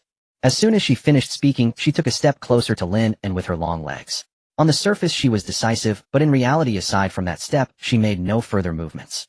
At that moment, a countdown of red light erupted violently before the two, abruptly breaking the enchanting yet eerie atmosphere. Countdown to the start of the first stage. 10s, 9s, watching the wildly jumping numbers, Lin An's expression darkened instantly. Reality was worse than expected. This instance clearly had no intention of allowing them time to safely awaken at the starting point. Damn, no wonder there's a 100 death rate. What are you spacing out for? Hurry up. Su Qinghan saw him motionless and urged coldly, attempting to cover her own unease with a strong tone. Eights, no matter how fast I go, I can't do it by the second, or at least it should be measured in hours. Lin An put away his joking demeanor, gripping the Thunder Shadow twin blades tightly, his gaze sharp as he focused on the path ahead. Prepare to sprint. With a distance of 1 kilometer, we should be able to quickly complete the first stage at our speed. I guess the endpoint of the upper stage will have a safe resting area. The countdown is still ongoing. 7-inch Lin An turned to Su Qinghan, speaking rapidly. At the fastest speed, let's strive to complete the birth time. Based on years of gaming experience, any developed game cannot have a 0 completion rate. The instance should operate on the same principle. Since they weren't given time or conditions for awakening at the start, it proved there were other methods to gain that awakening time. Given their physiques, they could likely complete the 1 kilometer mountain path in about 2 minutes. However, this 1 kilometer would likely not be peaceful. Otherwise, with the physique of normal participants in awakening instances, they would typically have about 7 minutes of rest time after completing the first stage. If the two worked in perfect harmony with the environment permitting, there was a high probability they could complete the awakening within those 7 minutes. 3s, get ready in the last second charge. Without Lin An needing to say more, Su Qinghan had already drawn the Qing Shuang sword. The blade gleamed coldly as it was unsheathed. Even without spiritual power enhancement, this first stage instance weapon remained razor-sharp. The two's auras instantly merged, entering a highly alert combat state. Once at the moment the countdown reached 0, the air walls suddenly dissipated. Without needing any communication, the two shot forward like arrows released from a bow. Along the winding uphill path, they sprinted through the woods, the sound of the wind whistling in their ears. After sprinting over 100 meters, the surroundings were eerily silent, with no instance monsters appearing. Lin An maintained his high speed, while cautiously observing his surroundings. After running about 500 meters, a faint rustling sound suddenly came from the bushes to the side front. Lin An's gaze sharpened, locking onto a flash of dark green. 1 o'clock direction, level 3 mutated Gale Wolf. His tone was calm and unperturbed, and his steps did not falter in the slightest, showing no urgency to attack. The Gale Wolf was a common instance monster in awakening instances. Both he and Su Qinghan were already very familiar with it. High agility, low defense. As long as they were not caught by the first wave of attacks, they could easily dodge and counterattack. A single Gale Wolf posed almost no threat. The mutated Gale Wolf was also quite cunning. It did not attack immediately, but instead lurked around the two, concealed by the trees. Until it crossed the 600-meter mark, it finally couldn't hold back any longer, transforming into a gust of stench as it lunged from the side, opening its bloody maw straight for Lin An's face. Seeking death, Lin An suddenly halted, his heels digging deep into the muddy ground as his body flipped at the fatal gap. When the Gale Wolf missed its attack and was in midair, the Thunder Shadow twin blades in his hands became two beams of cold light, swiftly and ruthlessly slicing into the monster's most vulnerable neck. With a muffled sound, of frost-like sword light followed closely behind. Su Qinghan did not even pause her sprint. The Qing Shuang's sword, like a venomous snake striking, pierced through the Gale Wolf's chest from the side. A single strike to kill. The two swiftly retracted their weapons in perfect synchrony, not casting a glance at the corpse on the ground, and once again accelerated toward the finish line, wasting no energy or time. Indeed, there's no experience. Lin An analyzed softly, but it could also be due to the inability to gain experience because they hadn't awakened yet. Unconsciously, they had run to 900 meters. Only one. The finish line was within reach, and the time wasted along the way was minimal, but the unease in Lin An's heart spread wildly like weeds. Through the sparse tree trunks, he could already see the endpoint of the first stage in the distance.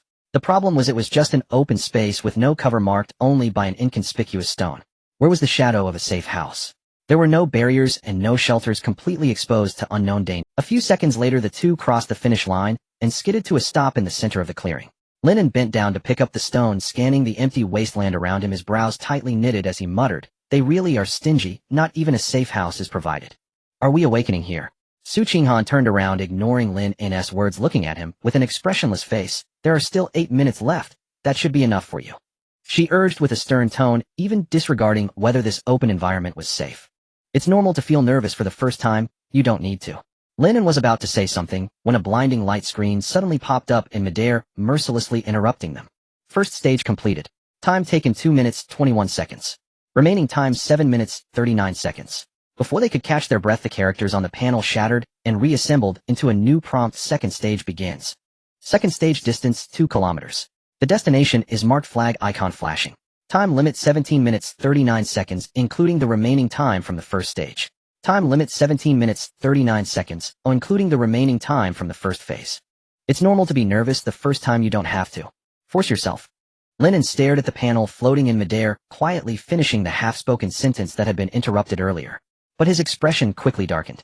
The light barrier of the second phase had just flickered to life, when in the dim woods around them 3 pairs of glowing green eyes silently materialized. 3 level 3 mutated wind wolves. This meant the clearing was not only without a safe house, but was fundamentally unsafe. Clear the field first, then do. Su Qinghan also sensed the shift in their surroundings. With a flick of her wrist, the frost sword was held horizontally before her, assuming a defensive stance. She cast a cold glance at Lin An, her tone provocatively serious. "The second phase is 2 kilometers, reserve 5 minutes. You now have 12 minutes left. That should be enough." "All right," Lin An said, a playful smirk curling at the corner of his mouth as he accepted the challenge. "Then you stay here and watch the birth video footage to get a feel for it. Leave these 3 to me." "I don't need it," Su Qinghan retorted icily. Clearly unwilling to dwell on the subject, she shot out, like a sliver of cold moonlight, lunging straight for the nearest wind wolf. Hahold's grudges lack sense, and now adds too proud to back down to the list. Lin An shook his head, helplessly muttering under his breath, "Would it kill you to just admit you're inexperienced and shy?" Despite his grumbling, his hands moved swiftly. "Gotta pick up the stones." Based on his years of gaming experience, items in specific locations like this were almost always key props for clearing the level. Better to carry them, just in case. Su Qinghan, don't get tangled up. Whether you land a hit, or not make a break for the second finish line. Lin An shouted sharply. Su Qinghan didn't reply, her sword pointed straight at the wolf's head. However, the mutated wind wolf was incredibly agile. Before the sword light could even approach, it dug its claws into the ground and vanished into the forest like a gust of demonic wind, creating distance. Go!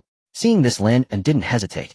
He turned decisively and sprinted towards the endpoint of the Su Qinghan immediately followed, but her mouth remained sharp, stubbornly maintaining her composed facade. Are we really not going to do it here? Do it, my ass. Lin An sighed, too lazy to call out her poor act. We can't outrun the wind wolves. Actively chasing them down will only waste our stamina and time. We don't know the distances ahead. Weaving through the trees, he calmly analyzed the situation. Based on the current prompts, the distance for each phase will keep increasing. That means later on we might not be able to finish a phase within its basic time limit. We'll need the time we saved earlier to ensure we have enough for the later phases. So right now we can't afford to gamble, even a single second. Understood. Su Qinghan replied coolly. Then she threw Lin An's own words right back at him. First time it's normal to be nervous. You don't have to force yourself. You really are. Not only vengeful, but also lack. Before Lin An could finish the word, since a surge of bloody wind erupted from the bushes on their right. A wind wolf that had been lurking for a while finally lost its patience, bursting forth as a gray blur. Su Qinghan reacted swiftly, twisting to dodge, while countering with a thrust of her sword. But Lin An's peripheral vision caught a far more lethal threat. He abruptly halted and changed direction, wrapping an arm around Su Qinghan's impossibly slender waist, yanking her whole body out of harm's way with brute force. Watch out. The moment they left their original spot, two translucent, ghastly wind blades howled past their afterimages, carving deep, bone-exposing gashes into the thick tree shrunk behind them. This was the signature skill of the level 3 mutated wind wolf Void Wind Blade. Mutated wind wolves understand basic tactical coordination. Maintaining his one-armed hold, Lin An stared intently at the deep dark woods around them, speaking rapidly. Next time they attack you, don't rush to strike back. Prioritize defending against the hidden wind blades. Leave the counterattacks to me. If they attack me first, you counter. Su Qinghan's voice suddenly became muffled, tinged with an extremely unnatural tension. It was only then that Lin An belatedly looked down and realized his hand was pressed firmly just above her waist. A textbook wandering hand move. He let out a dry cough and snatched his hand back as if shocked. The instant she was free, Su Qinghan, without a word, bolted towards the mountain path ahead, her speed significantly greater than before. He let out a dry cough and snatched his hand back as if shocked. The instant she was free, Su Qinghan, without a word, bolted towards the mountain path ahead, her speed significantly. He rubbed his fingertips as if a trace of a soft, warm sensation remained, then gathered his focus and quickly followed. After another 100+ meters, the wind wolves' second wave of attacks arrived right on schedule. This time the bloody wind came straight for Lin An's back. As if he had eyes on the back of his head, Lin An ducked to avoid the fatal lunge, then using an iron bridge stance narrowly dodged another wind blade that came from the shadows. Just as the wolf's momentum waned, Su Qinghan's sword light fell like cold moonlight. The frost sword descending from above pierced cleanly through the wind wolf's body. Lin An rose fluidly, and his thunder shadow twin blades like a reaper's scythe casually swept across the wind wolf's throat. A spray of blood, and the wolf crumpled to the ground instantly. Clean and swift. During this brief pause, the other two wind wolves charged in, but were quickly dealt with by the pair working in tandem. With the immediate threat gone, Lin An raised a hand to slow their pace. Ease up, conserve some stamina. By the third phase there will only be more wolves. We need to be mentally prepared that we might reach the next checkpoint without getting the chance to awaken. Wind wolves are pack-type dungeon monsters. Easy to kill individually, but once their numbers pass a certain threshold, the difficulty spikes exponentially. Lin An calculated in his mind that in their current unawakened state, facing a siege of 10 or more wolves would mean certain death. Countdown 15 minutes, 35 seconds. The two deliberately slowed their pace, covering less than a kilometer in over 2 minutes. Soon Lin An's sharp senses picked up danger once more.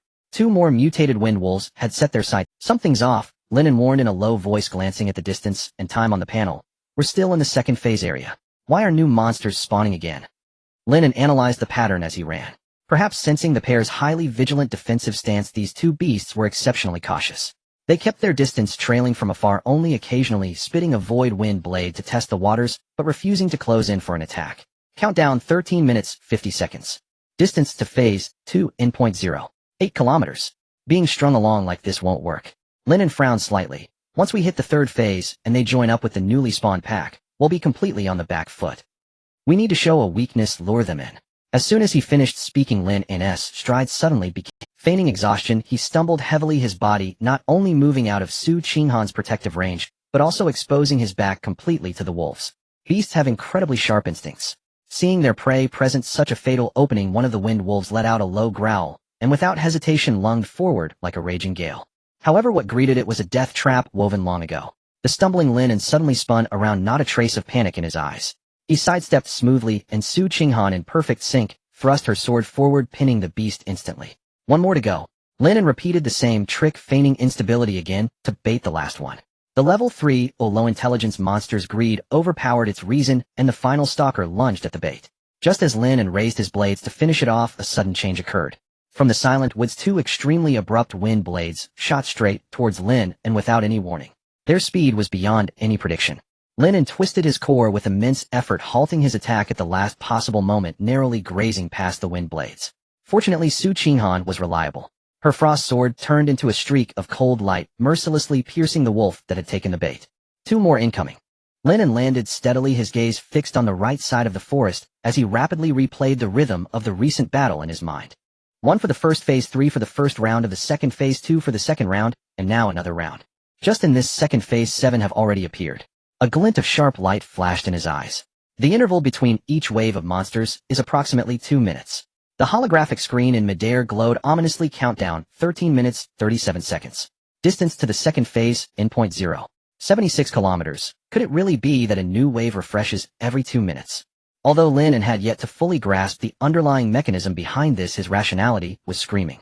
He absolutely could not allow these two to drag him into the third phase. We need to deal with these two first, Lin An said in a deep voice. Su Qinghan replied without hesitation. The two suppressed their doubts, relying on the tacit understanding they had built through their previous battles. Lin An feigned a vulnerability to lure the enemy, while Su Qinghan struck decisively with her sword. After some effort, they finally dispatched the two unwelcome guests swiftly. The trees ahead grew sparse, and their vision opened up to reveal the second phase's endpoint just within reach. Wait a moment. Just 10 meters from the finish line, Lin An suddenly raised his hand to stop Su Qinghan, who was about to rush forward. His expression was more serious than ever. I need to verify a hypothesis. Remaining time 11 minutes, 51 seconds. Distance to the second phase, endpoint 0. 1 kilometer. Su Qinghan halted. She was well aware that the endpoint of the second phase was still an empty space, making it impossible to complete the task. It would be better to take this opportunity to gather more information and understand the logic behind the monster spawns. She stood in place, her Qing Shuang sword angled toward the ground, vigilantly scanning the surroundings. The forest was eerily silent, broken only by the two's slightly labored breathing. This was an extremely trying brief respite as the countdown ticked away second by second. At last the suspense was unveiled. As the countdown hit 11 minutes 35 seconds, the surrounding bushes shook violently, and two mutated gale wolves appeared silently. Be careful not to step into the third phase area. We need to deal with them while still in the second phase range, Lin An instructed sternly. To avoid wasting a single second, he decisively distanced himself from Su Qinghan, intentionally presenting his back to the pack of wolves. The two gale wolves surged forward only to crash into the deadly trap the two had set. In just 10 seconds, the Thunder Shadow twin blades and the Qing Shuang sword crossed paths, and the two wolf corpses fell heavily to the ground. The hypothesis is confirmed. Oh, let's go. Lin An wiped the blood from his dagger, and alongside Su Qinghan, crossed the final 10-meter boundary. Second phase complete. Time taken 6 minutes 15 seconds. Remaining time 11 minutes 24 seconds. The endpoint of the second phase was still a desolate, barren expanse, without a single ghost. The only difference was that two familiar small stones lay quietly on the sandy ground. Could it be that I guessed wrong? Lin An bent down to pick up the stones, staring at the rough, energyless rocks in his hands, sinking into deep self-doubt. These things can't possibly be the pass items. They must merely be markers indicating which phase we are in. Before he could think more deeply, 3 levels of ferocious third stage mutated gale wolves suddenly refreshed, not far ahead. Third phase begins. Distance for the third phase, 3 kilometers. The endpoint has been marked, flag icon blinking. Time limit 21 minutes, 24 seconds. Lin An casually tucked the stones into his pocket, his eyes sharpening. This is about what I expected. Stepping into a new phase immediately triggers a wave of opening monsters. However, what puzzled him was that the number of monsters in this first wave was only 3. Could it be that the number of monsters refreshed in between is fixed, only changing the refresh frequency? Let's charge upwards and find a way to take them out within a minute. To be safe, Lin An would not allow the battle time to be extended. If the interval shortens and we get held up, we will face at least 5 or 6 monsters swarming us. Wolves are pack animals. Once their numbers rise, the threat is certainly not as simple as 1 + 1 = 2. When will we carry out the task? Su Qinghan suddenly turned her head, her beautiful face devoid of expression, resembling an ice mountain, as she earnestly asked this incongruous question. This time Lin An did not attempt to pierce through her forced attempt to mask her nervousness. He looked at Su Qinghan, replying earnestly, in the 5th phase. If the difficulty of this instance truly increases progressively in our current unawakened state, we definitely won't make it to the end. So, he paused, a hint of teasing in his tone. While we can still manage, take some time to review that 200G of study materials to avoid being caught off guard later. Oh, this time Su Qinghan did not respond with a cold hum, but surprisingly returned a somewhat flustered. As soon as the words left his mouth, the two immediately engaged in battle. Utilizing the proficient tactic of bait and counterattack, they worked in perfect harmony, taking down the 3 mutated Gale Wolves in just 30 seconds. Remaining time 20 minutes 24 seconds. Distance to the third phase in 0.26 kilometers. After a minute passed, all was calm with no signs of the next batch of monsters refreshing. The two maintained their full speed run until the time on the screen ticked. Remaining time 19 minutes 23 seconds. Distance to the third phase in 0.22 kilometers. The rustling sounds echoed again as 3 mutated Gale Wolves precisely spawned on their path. Still 3. Looking at the newly spawned monsters, Lin An felt a sense of relief as the model in his mind finally took shape. The refresh interval remains at 2 minutes, but the number in each wave increases with the phases. This phase has a fixed number of 3 for each wave. As long as he knew the exact refresh pattern, it was like mastering the scoring points of an exam. As long as they did not let the monsters pile up, the pressure would be much less. While running, Lin An quickly announced the strategy: refresh interval of 2 minutes. At our pace of 2.5 minutes per kilometer, we need 7.5 minutes to cover 3 kilometers. Considering the time spent on battles, we aim to finish the third phase within 9 minutes. During this time, we will encounter 5 waves of monster refreshes totaling 15 monsters. Quick battles are essential. MHM.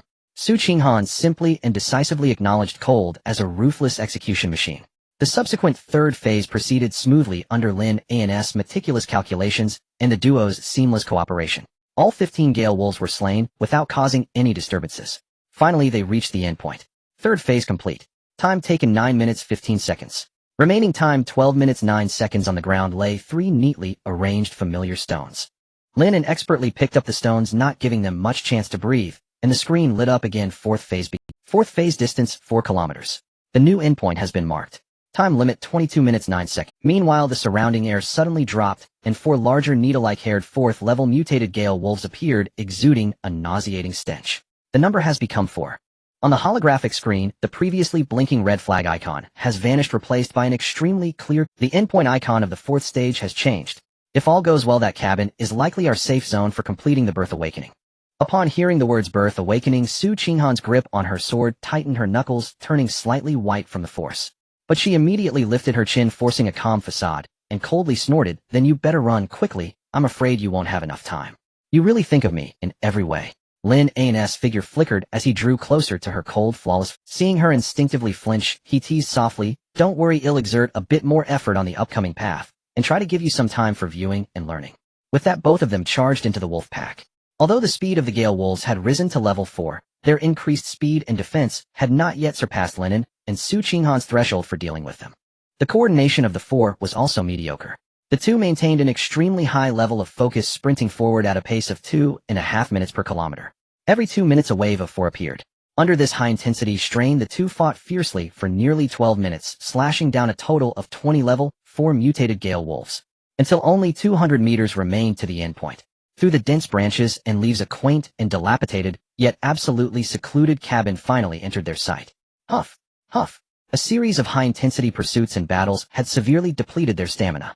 At this moment, Lin An was already panting heavily, sweat streaming down his cheeks. This body's physical foundation was originally inferior to Su Qinghan's. Having pushed it to this point, he was almost at his limit. Remaining time 10 minutes 24 seconds. Distance to the 4th stage in 0.02 kilometers. Lin An glanced at the countdown. There were only 15 seconds until the next wave of monsters refreshed, making it impossible to rush to the finish in one go. It was better to stop and rest, dealing with the troubles that would arise from the refresh. With this in mind, Lin An decisively halted, his legs buckling as he unceremoniously sat down in a thick pile of fallen leaves. "Stop. Let's rest a bit.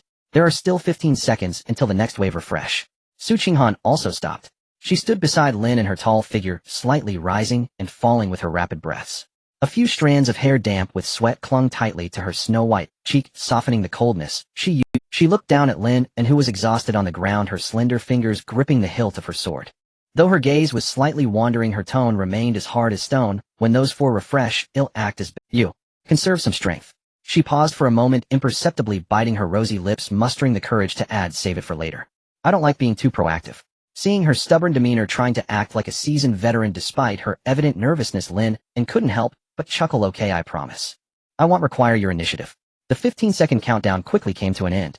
A woo. Accompanied by a grating low howl, the air around them twisted violently, as 4 large-level, 4 mutated Gale Wolves precisely refreshed around the two. As soon as the Gale Wolves appeared, Su Qinghan charged forward like an arrow released from a bow. They fought fiercely, the strong scent of blood from their kind instantly provoking the wolf pack's ferocity. The nearest Gale Wolf, drawn by the bloodlust, roared as it lunged towards Su Qinghan, completely unaware that this was a fatal flaw. Just as its claws were about to make contact, Su Qinghan deftly sidestepped like a willow leaf. Lin An, hidden in the shadows, erupted like a ghost, the thunder shadow twin blades transforming into a fierce streak of light, accurately slicing through the beast's throat. Luring the enemy, dodging and delivering a fatal blow, the two worked in perfect harmony. The remaining 3, having lost the initiative, were swiftly taken down, without even stirring up a ripple. After wiping the blood off the blade, the two took a moment to catch their breath, and finally stepped into the endpoint area. 4th stage completed. Time used 12 minutes 20 seconds. Remaining time 9 minutes 49 seconds. Looking at the settlement on the panel, a sense of unease flashed through Lin An's mind. This was an extremely dangerous signal. The base time allocated for a single stage was already insufficient to support them in completing the current distance and clearing the monsters. They were frantically overextending the time accumulated from earlier. The two waited in place for a moment, but the expected system prompt of 5th stage begins did not appear. Lin An instinctively looked back, his brow slightly raised. The retreat route has been blocked, he said in a calm tone. At some point, an invisible wall of air had risen along the mountain path they had taken, creating an iron curtain that completely severed their chance of retreat. Since there are no monsters refreshing, let's check the cabin. Putting aside the doubts about their blocked retreat, Lin An collected his thoughts and stepped forward to examine the cabin. The cabin's design was extremely simple, but the wood was remarkably thick. It was sealed tight, with not a single window. The only heavy wooden door was firmly closed. Lin An tried to push it with all his strength, but it didn't budge. In the center of the door panel, a complex pattern resembling a formation was carved. The center of the formation was indented, creating a regular hole, with 5 nodes distributed around it. Logically, these nodes should also have holes, but they were sealed with smooth wood, leaving only a few empty circular imprints that exuded an eerie feeling. Step aside. Before Lin An could closely study the structure of the formation, Su Qinghan's cold voice reached. She stepped forward, her wrist twisting as the Qing Shuang sword gleamed with a sharp cold light, and without hesitation, she thrust the sword forcefully at the wooden door. Clang! A piercing dull sound echoed. The wooden door showed no signs of a white mark, but the strong rebound force surged back along the sword, causing Su Qinghan's hands to tighten, her entire right arm going numb, nearly causing her to drop the sword. For goodness sake, can you be a bit more civilized? Lin An watched with wide eyes, quickly pulling her back, exasperated. What if you accidentally triggered a mechanism on the door with that brute force? We really won't be able to get out then. Su Qinghan awkwardly rubbed her numbed wrist, stammering, I was worried you wouldn't have enough time. Then I truly thank you. Facing this veiled speeding ticket, Lin An rolled his eyes with irritation. He neither responded nor felt inclined to expose her. Glancing past Su Qinghan, he pulled out a few rough stones he had picked up at the previous stage's endpoint. After measuring them against the hole in the door, his eyes brightened as he picked out the one that fit the shape best. I knew it, the shabby items refreshed at special locations must be key props. Lin An couldn't help but feel a bit excited thanks to my past self who enjoyed scavenging in games. However, out of caution, Lin An did not rashly insert the stone into the hole to activate the formation before understanding the subsequent mechanics. He pocketed the stone, turning to Su Qinghan, and said, this place is quite strange. Since the prompt for the 5th stage hasn't appeared yet, and there are no monsters refreshing, this area is likely safe. Let's rest here for a bit and recover some stamina. Upon hearing this, Su Qinghan was slightly taken aback, her questioning gaze fixed on him. She blinked, a hint of unmasked confusion evident on her stunningly beautiful face, suddenly blurting out, since it's safe. Should we not do X? Lin An looked at Su Qinghan helplessly. He really wanted to rush forward and loudly question her, pointing at her blushing cheeks. Do you have to keep bringing this up to cover up your nervousness as a novice? However, this sentence turned around in his throat, but was ultimately swallowed back. Lin An felt that Su Qinghan's words, though rough, contained a certain truth. Although they were in such a desolate place with no bed, let alone any sense of safety from the elements, what harm could there be in completing the awakening and having a little fun? Survival is the most important thing. I think what you said makes a lot of sense. Lin An stood up from the pile of leaves brushed off his hands and stepped towards Su Qinghan. With a serious expression, he stated, the urgent matter at hand is that we indeed need to complete the awakening. As Lin An's footsteps drew closer, Su Qinghan's previously maintainable icy demeanor, the captivating blush spread from her ears to her long neck, appearing particularly vibrant in the sunlight. You, As Lin An's tall shadow fully enveloped her, Su Qinghan's breathing became erratic. She stammered out a few illogical syllables, her gaze darting around wildly, not daring to meet Lin An's eyes, suddenly lowering her head, her palm sweating around the hilt of her sword. Do we need to watch some video materials for a preview? Lin An's lips curled into a teasing smile, even reaching out to gently press on Su Qinghan's delicate chin, slightly forcing her head up to meet his flustered gaze. No, I don't need it. Su Qinghan forced herself to appear calm, but her trembling eyelashes and stuttering tone had already betrayed her. She bit her lip tightly and managed to say, I don't like taking the initiative, just cooperate with me when the time comes. Then let's get it over with quickly. In truth, Lin An had no practical experience in this aspect from his 2 lifetimes. He could only rely on the pale memories of his past life to ponder the general process. It should be kissing first, then touching, and finally. However, before he could lean in, a blood-red light, representing imminent danger, abruptly appeared in front of him.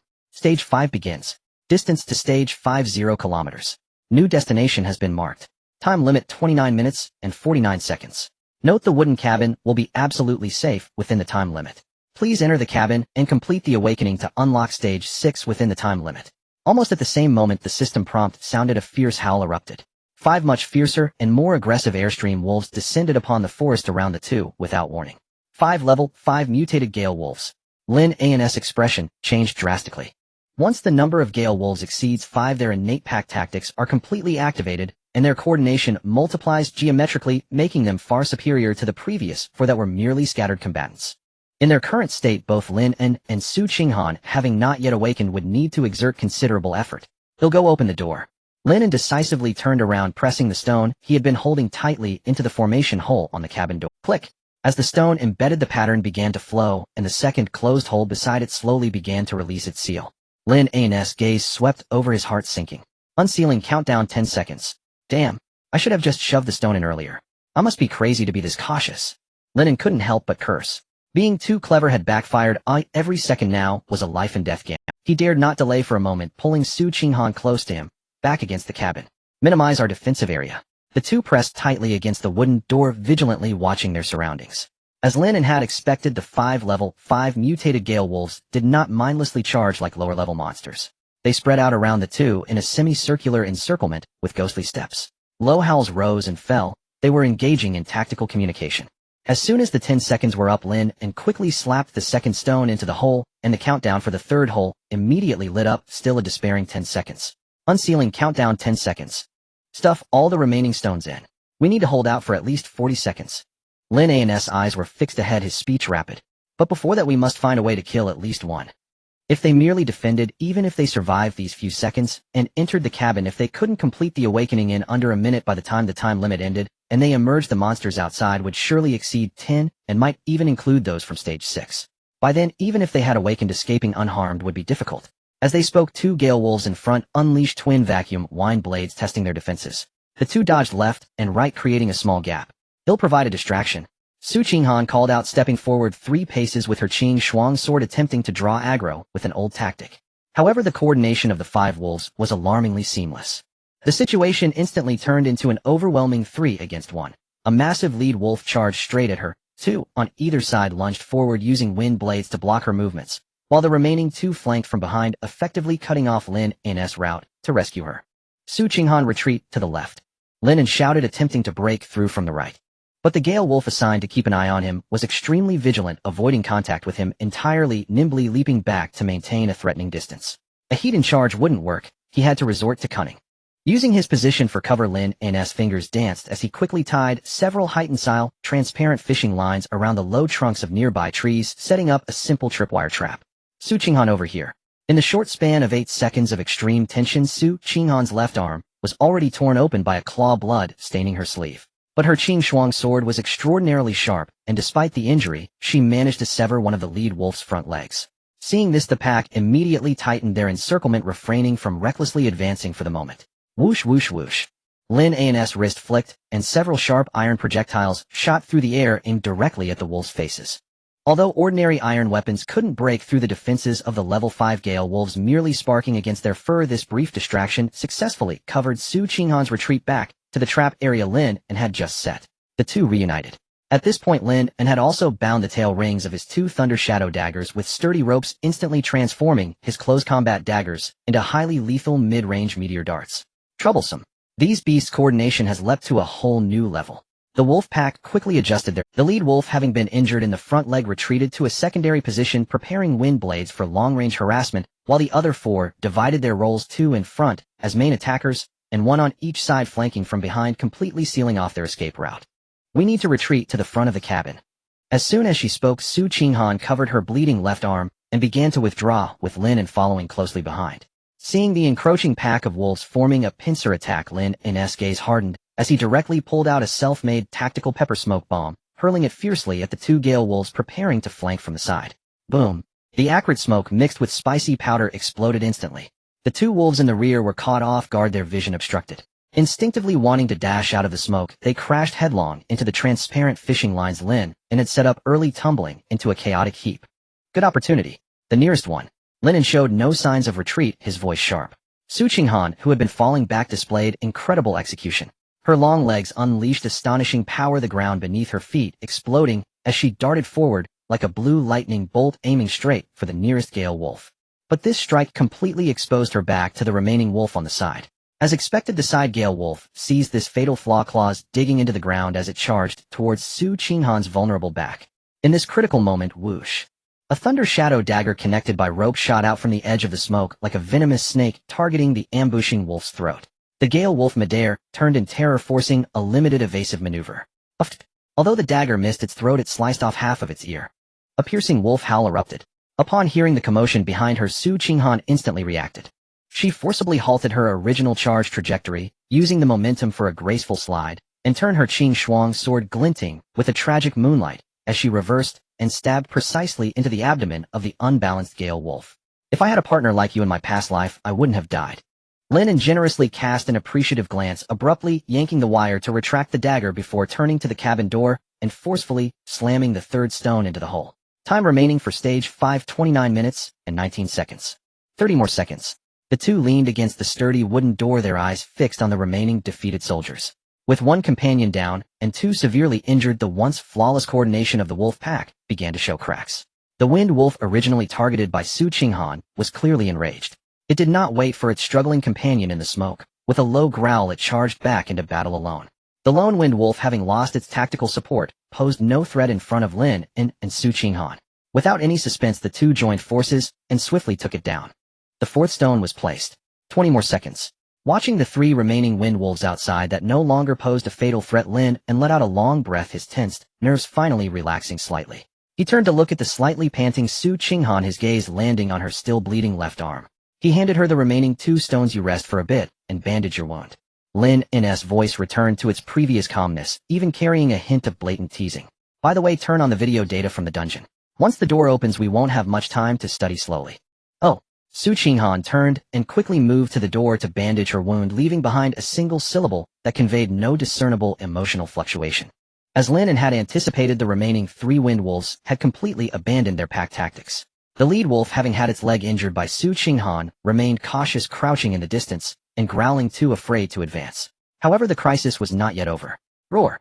Accompanied by 2 extremely frantic howls, the other 2 mutated wind wolves burst forth from the stinging peppery smoke like mad dogs.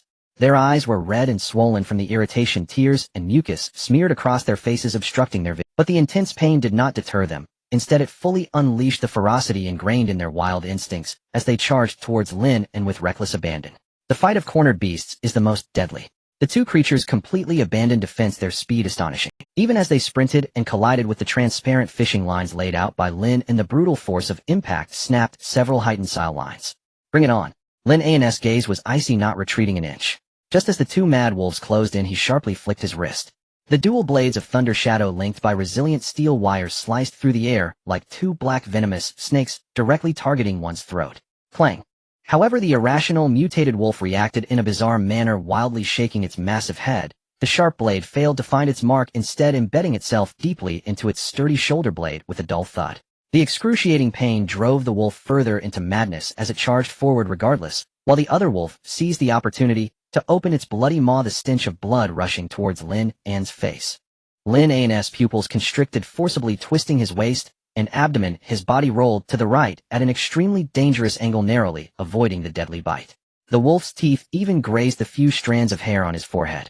Missing its target, the wolf landed and immediately turned sharply, preparing to pounce again.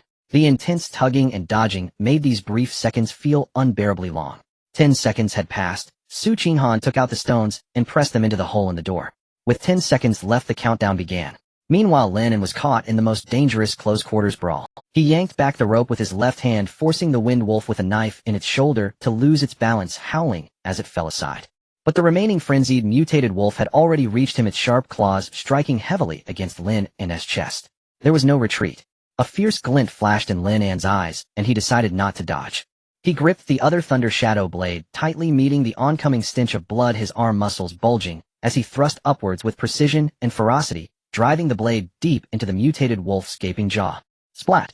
Scalding wolf blood immediately gushed forth, splattering Lin An's half-body. But the creature's vitality was exceedingly tenacious. Even with its jaw pierced, the immense inertia still pushed Lin An back nearly 2 meters. Lin An gritted his teeth, his right hand firmly holding the knife in place. His muscles were taut, veins bulging. Click! Finally, accompanied by a dull mechanical sound, the heavy wooden door slowly opened inward under Su Qinghan's manipulation. At that moment, the mutated wolf with a pierced jaw finally exhausted its last ounce of strength from the fatal wound, the ferocity in its eyes swiftly dissipating as it fell heavily to the ground. The other wolf with a knife in its shoulder was also barely hanging on. Lin An approached and thrust his knife straight into its throat. Huff! Not bad, this is more satisfying than the training dummies. Lin An panted heavily, raising a foot to kick the wolf corpse off him. He gripped the hilt of the knife and forcefully pulled it out from the throat of the mutated wind wolf, casually shaking off the blood droplets from the blade, leaving a cold remark for the two troublesome creatures. He stood up, casting a distant cold glance into the depths of the forest at the limping wind wolf that had been too afraid to approach. Ignoring it, Lin An sheathed his knife and turned towards the open wooden door. The interior of the wooden house was exceedingly small, with extremely simple furnishings. Apart from a bare hard wooden bed, there was no other furniture. After confirming there were no hidden threats inside, Lin An closed the heavy wooden door tightly behind him. Bang! With the door closed, the blood and howls from the outside were completely shut out. The entire space instantly fell into a pitch-black silence where one could not see their hand in front of their face. In the darkness, the atmosphere became subtle and thick as a lone man and woman found themselves alone in a room. Let's make this quick. I'll do my best to wrap it up fast. Lin An deliberately broke the stalemate with a light teasing tone. Also, there's no need to lie down on that thing. It's too hard and uncomfortable. After a brief silence in the dark, Su Qinghan's voice, subtle as a mosquito, finally came through. You. Come here. I said I don't like taking the initiative. Although her voice remained cold, her breathing was noticeably more hurried than before. Lin An did not hold back and walked straight towards the direction of her voice. Let me clarify, this is forced upon us by the dungeon. It's purely for survival. To avoid future disputes, he preemptively gave a warning while walking. If you want to cause trouble later, you can't pin it on me. You're dreaming. Even though Su Qinghan was on edge, she still managed to retort, fiercely gritting her teeth. Once we're out of this dungeon, if you have needs, go find a technician at the Hongxiu Zhaohaiyan Club. Don't come looking for me. Deal. A gentleman's word. Having perfectly reached an exemption agreement, Lin An stood in front of Su Qinghan. He stopped wasting time and decisively reached out, wrapping an arm around her delicate waist. Time is short. I'm coming in, so bear with it a bit. Su Qinghan's body instantly tensed, taut as a fully drawn bow. Lin An could only steel himself and desperately recall the meager theoretical knowledge from his past life. First, guided purely by instinct, he found her soft lips and pressed his own against them. Then his hands began clumsily exploring, following an unspoken sequence. Admittedly, though the surroundings were crude, the heart-stopping sensation was so overwhelming it left his mind reeling. Don't grope everywhere. Focus on what matters. Su Qinghan's voice had melted entirely into breathy softness, trembling faintly, with both embarrassment and indignation as she seized his surprisingly precise hand. Oh, the log cabin fell silent once more. Only their increasingly heavy breaths entwined in this. To swiftly break this awkward impasse and help them both settle into rhythm, Lin An activated his mind and directly accessed the system's 200-gigabyte training archive. A holographic interface blazed to life midair. Its faint cerulean glow bathed the cramped cabin and illuminated Su Qinghan's exquisite face, flushed crimson as if ready to bleed dew.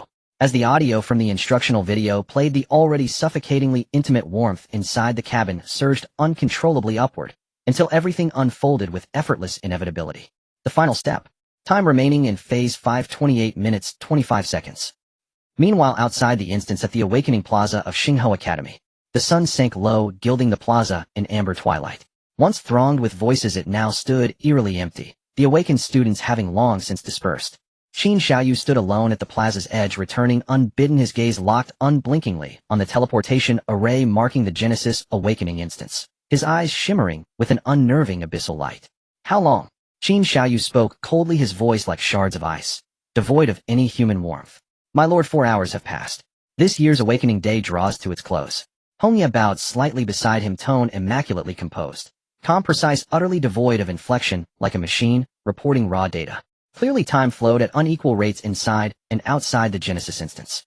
Though less than 30 minutes had elapsed within the life-or-death trial, dusk had already bled across the sky beyond. Staring at the barren awakening conduit, Qin Xiaoyu's inexplicable fury erupted like wildfire, raging unchecked, threatening to incinerate his very reason. 3 years. His fists clenched violently, fingernails biting deep into his palms, as his voice dropped to a ragged, hysterical whisper. I've pursued you for 3 whole years. Not once did you grant me even half a kind glance. Then, how dare he, a universally despised failure, a sycophantic wretch, slip away with you to die? And in the Genesis instance of all places. Why? He snarled low, a feral beast robbed of its mate. Face twisted, eyes wild with primal rage. My lord, Hongya interjected, evenly unmoved by his master's unraveling composure. Father instructed you to return before nightfall. Qin Xiaoyu froze, then jerked his head sharply upward. He closed his eyes and drew several deep, icy breaths, forcibly smothering the tempest churning in his chest. When he opened them again, his gaze had regained its familiar haughty chill. What of that fat man? He demanded flatly. He has been transferred to our family's private hospital. The finest medicines and Tier 3 healers are already attending him. He will awaken tonight fully restored. Good. A cruel, razor-thin smile curved his lips, his eyes gleamed with chilling, sadistic delight. Bring him to my private villa. And, he turned, fixing Hongya with a stare like frozen daggers. Bring every Tier 3 healer in Qin City as well. I want him alive, fully conscious, and suffering unceasingly. Yes, my lord. Qin Xiaoyu gave a contemptuous snort and strode away, vanishing into the plaza's deepening shadows. Inside the instance within the pitch-black cabin. Phase 5 completed. Awakening imminent. Duration 1 minute 29 seconds. Time remaining in Phase 5 28 minutes 20 seconds. Congratulations. Hidden achievement unlocked, fastest awakening in Genesis instance. It's enough. At the instant the system chime sounded, Su Qinghan recoiled from Lin An as if electrocuted, shoving him away with sudden, desperate force. She wrapped her arms tightly around herself, her voice, normally crystalline and aloof, now trembled with lingering softness and rapid, shallow breaths. Damn it. Fastest. Seriously. While Su Qinghan flushed with mortification, Lin An stared at the holographic display, and his face darkened like storm-racked iron, fury nearly shattering his composure. Even his legendary patience snapped. He glared at the screen and cursed aloud. Is this system deliberately mocking us? So we don't even need to complete the full sequence, just go through the motions. We barely warmed up before being yanked out halfway. Is that reasonable? Half satisfied. No resolution, no completion. Lin An felt profoundly, grievously wronged. Worse still, his masculine pride had just been publicly humiliated, trampled underfoot by a title proclaiming him fastest awakened. He was speechless, bordering on tears. But before he could protest, further chaos erupted. An unspeakably frigid aura exploded from Su Qinghan's core, unheralded, absolute, engulfing the entire cramped space in an instant. Su Qinghan, current level 3. Talent Runka, Frostheart essence awakened. The cabin's temperature plummeted below freezing in a heartbeat. Thick frost bloomed across walls and floor. Lin An shuddered violently. He suddenly felt immense gratitude that Su Qinghan had shoved him away so swiftly. Otherwise, given how intimately they'd been entwined moments earlier, he might well have become a brittle, frost-encased icicle. That physical shock instantly dissolved his heat and his hardness, leaving only a faint, tingling numbness spreading through his limbs. Lin An, current level 4. Talent Rank F, Sacrificial Support awakened. Awakening complete. No celestial phenomena heralded his ascension, no dazzling light, no thunderous resonance. Lin An, current level 4. Talent Rank F, Sacrificial Support awakened. Awakening complete. No celestial phenomena heralded his ascension, no dazzling light, no thunderous resonance. The system wasted no pause. Its icy voice boomed without warning. Phase 6 initiated. Phase 6 distance 5 kilometers. New destination marked on map, flashing flag icon. Time limit 38 minutes 20 seconds, including residual time from Phase 5. Boom. At the exact moment the system interface ignited, the cabin door burst outward with startling violence. Blinding forest light flooded in, transforming the Stygian darkness into brilliant, searing day. Yet neither occupant had even managed to fasten their trousers. Lin An instinctively squinted against the glare, then in one sweeping glance absorbed the breathtaking expanse of ivory skin and flawless curves before him. Well, special bonus. He appraised her openly, whistling appreciatively, voice laced with playful. Su Qinghan's exquisite face flushed an astonishing incandescent red. Without uttering a word, her hands moved like phantom blurs, snatching up her trousers in one fluid motion. Then pivoting sharply on her left foot, she coiled her waist and hips and unleashed a devastating ice-charged reverse kick, aimed straight at Lin An's face. Graceful, lethal, seamless, beautiful and fierce in equal measure. Alas, Lin An, already braced, simply tilted his head aside, evading it effortlessly. Just teasing. No need to murder your partner, he said calmly, adjusting his trousers and securing his belt, smiling warmly at her. Shall we go? Now that we've awakened, the path ahead should be far smoother. With that, he picked up his twin blades, Shadow Fang, and strode confidently out of the cabin. His tone remained steady, but beneath it a slow-burning fire demanded release. He was no lecher, but to be abruptly halted mid-course. No man could abide such injustice. Forced conquest was beneath him. Then only one recourse remained, to hunt the wolf. The moment Lin An stepped out of the wooden house, he felt an overwhelming surge of strength coursing through his limbs and bones. The awakening brought a transformative enhancement akin to a complete rebirth. His body felt as if it had been reshaped, the fatigue he once felt vanished without a trace, and his physical abilities returned to their peak instantly. His mental energy spread out like threads, capturing the slightest sounds of rustling in the surroundings while his senses grew extraordinarily sharp. With his current physique, he could probably sprint a kilometer in just a minute and a half. Coupled with Su Qinghan's formidable grade talent and the replica weapon Qing Shuang's sword, which he could now empower with his mental energy, he finally felt confident about the journey ahead. The situation was better than anticipated. The experience points from the defeated dungeon monsters had been fully credited. Lin An had accumulated enough kills to level up to level 4, while Su Qinghan had reached level 3. Although there were still 14 stages to go, the comprehensive recovery brought about by leveling up was their greatest asset in breaking through.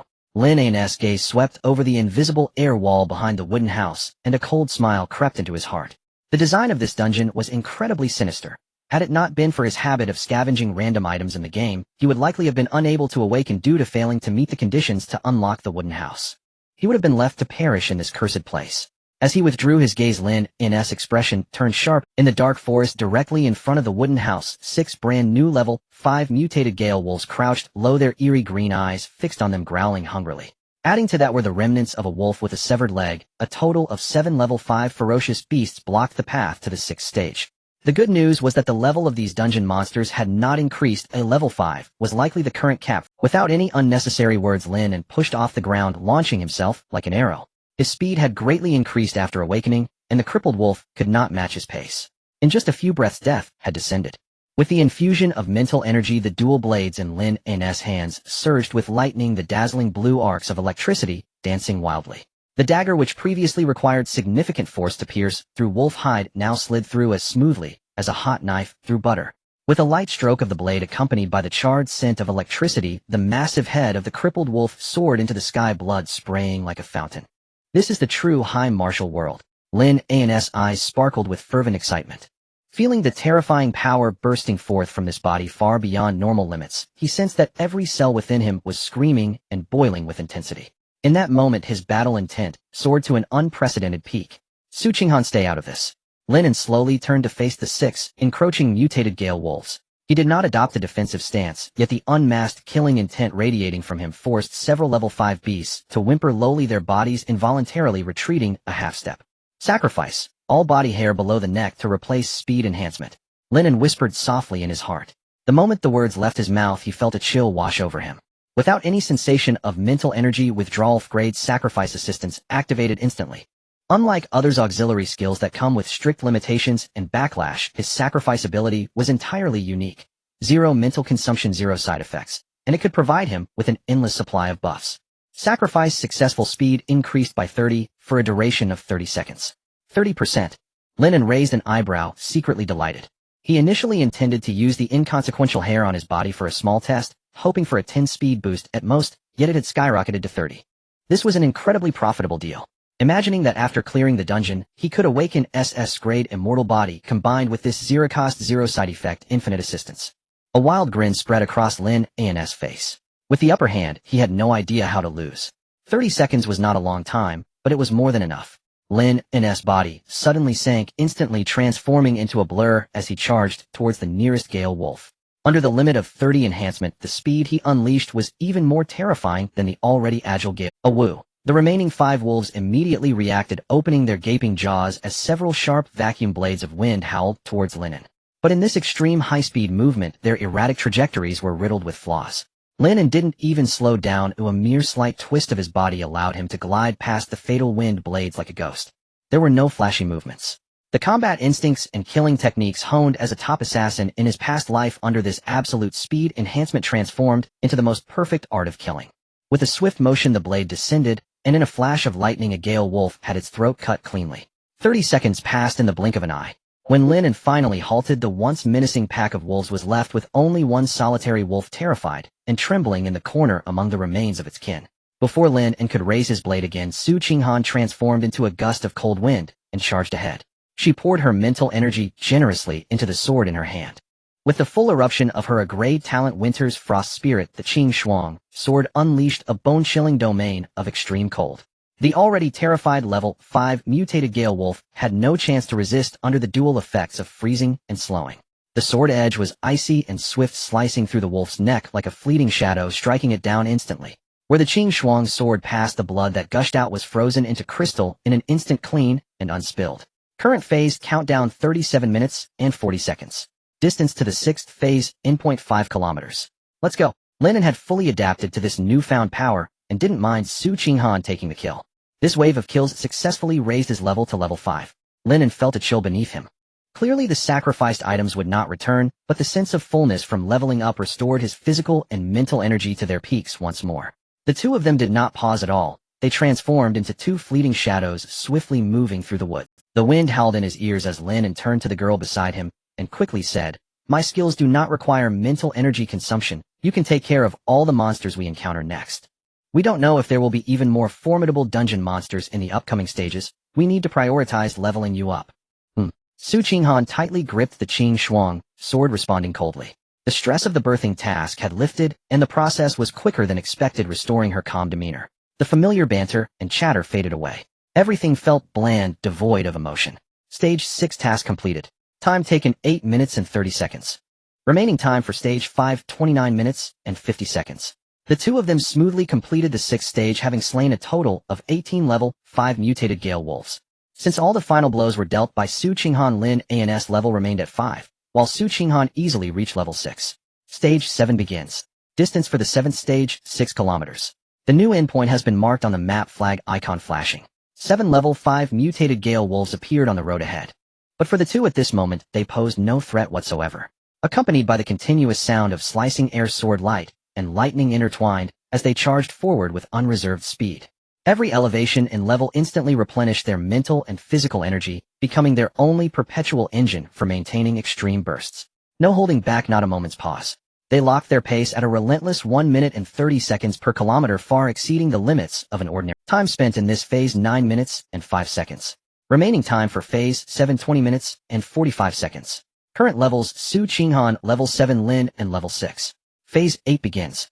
Distance 7 kilometers. The new endpoint is marked on the map, flag icon flashing. Time limit 30 minutes and 45 seconds.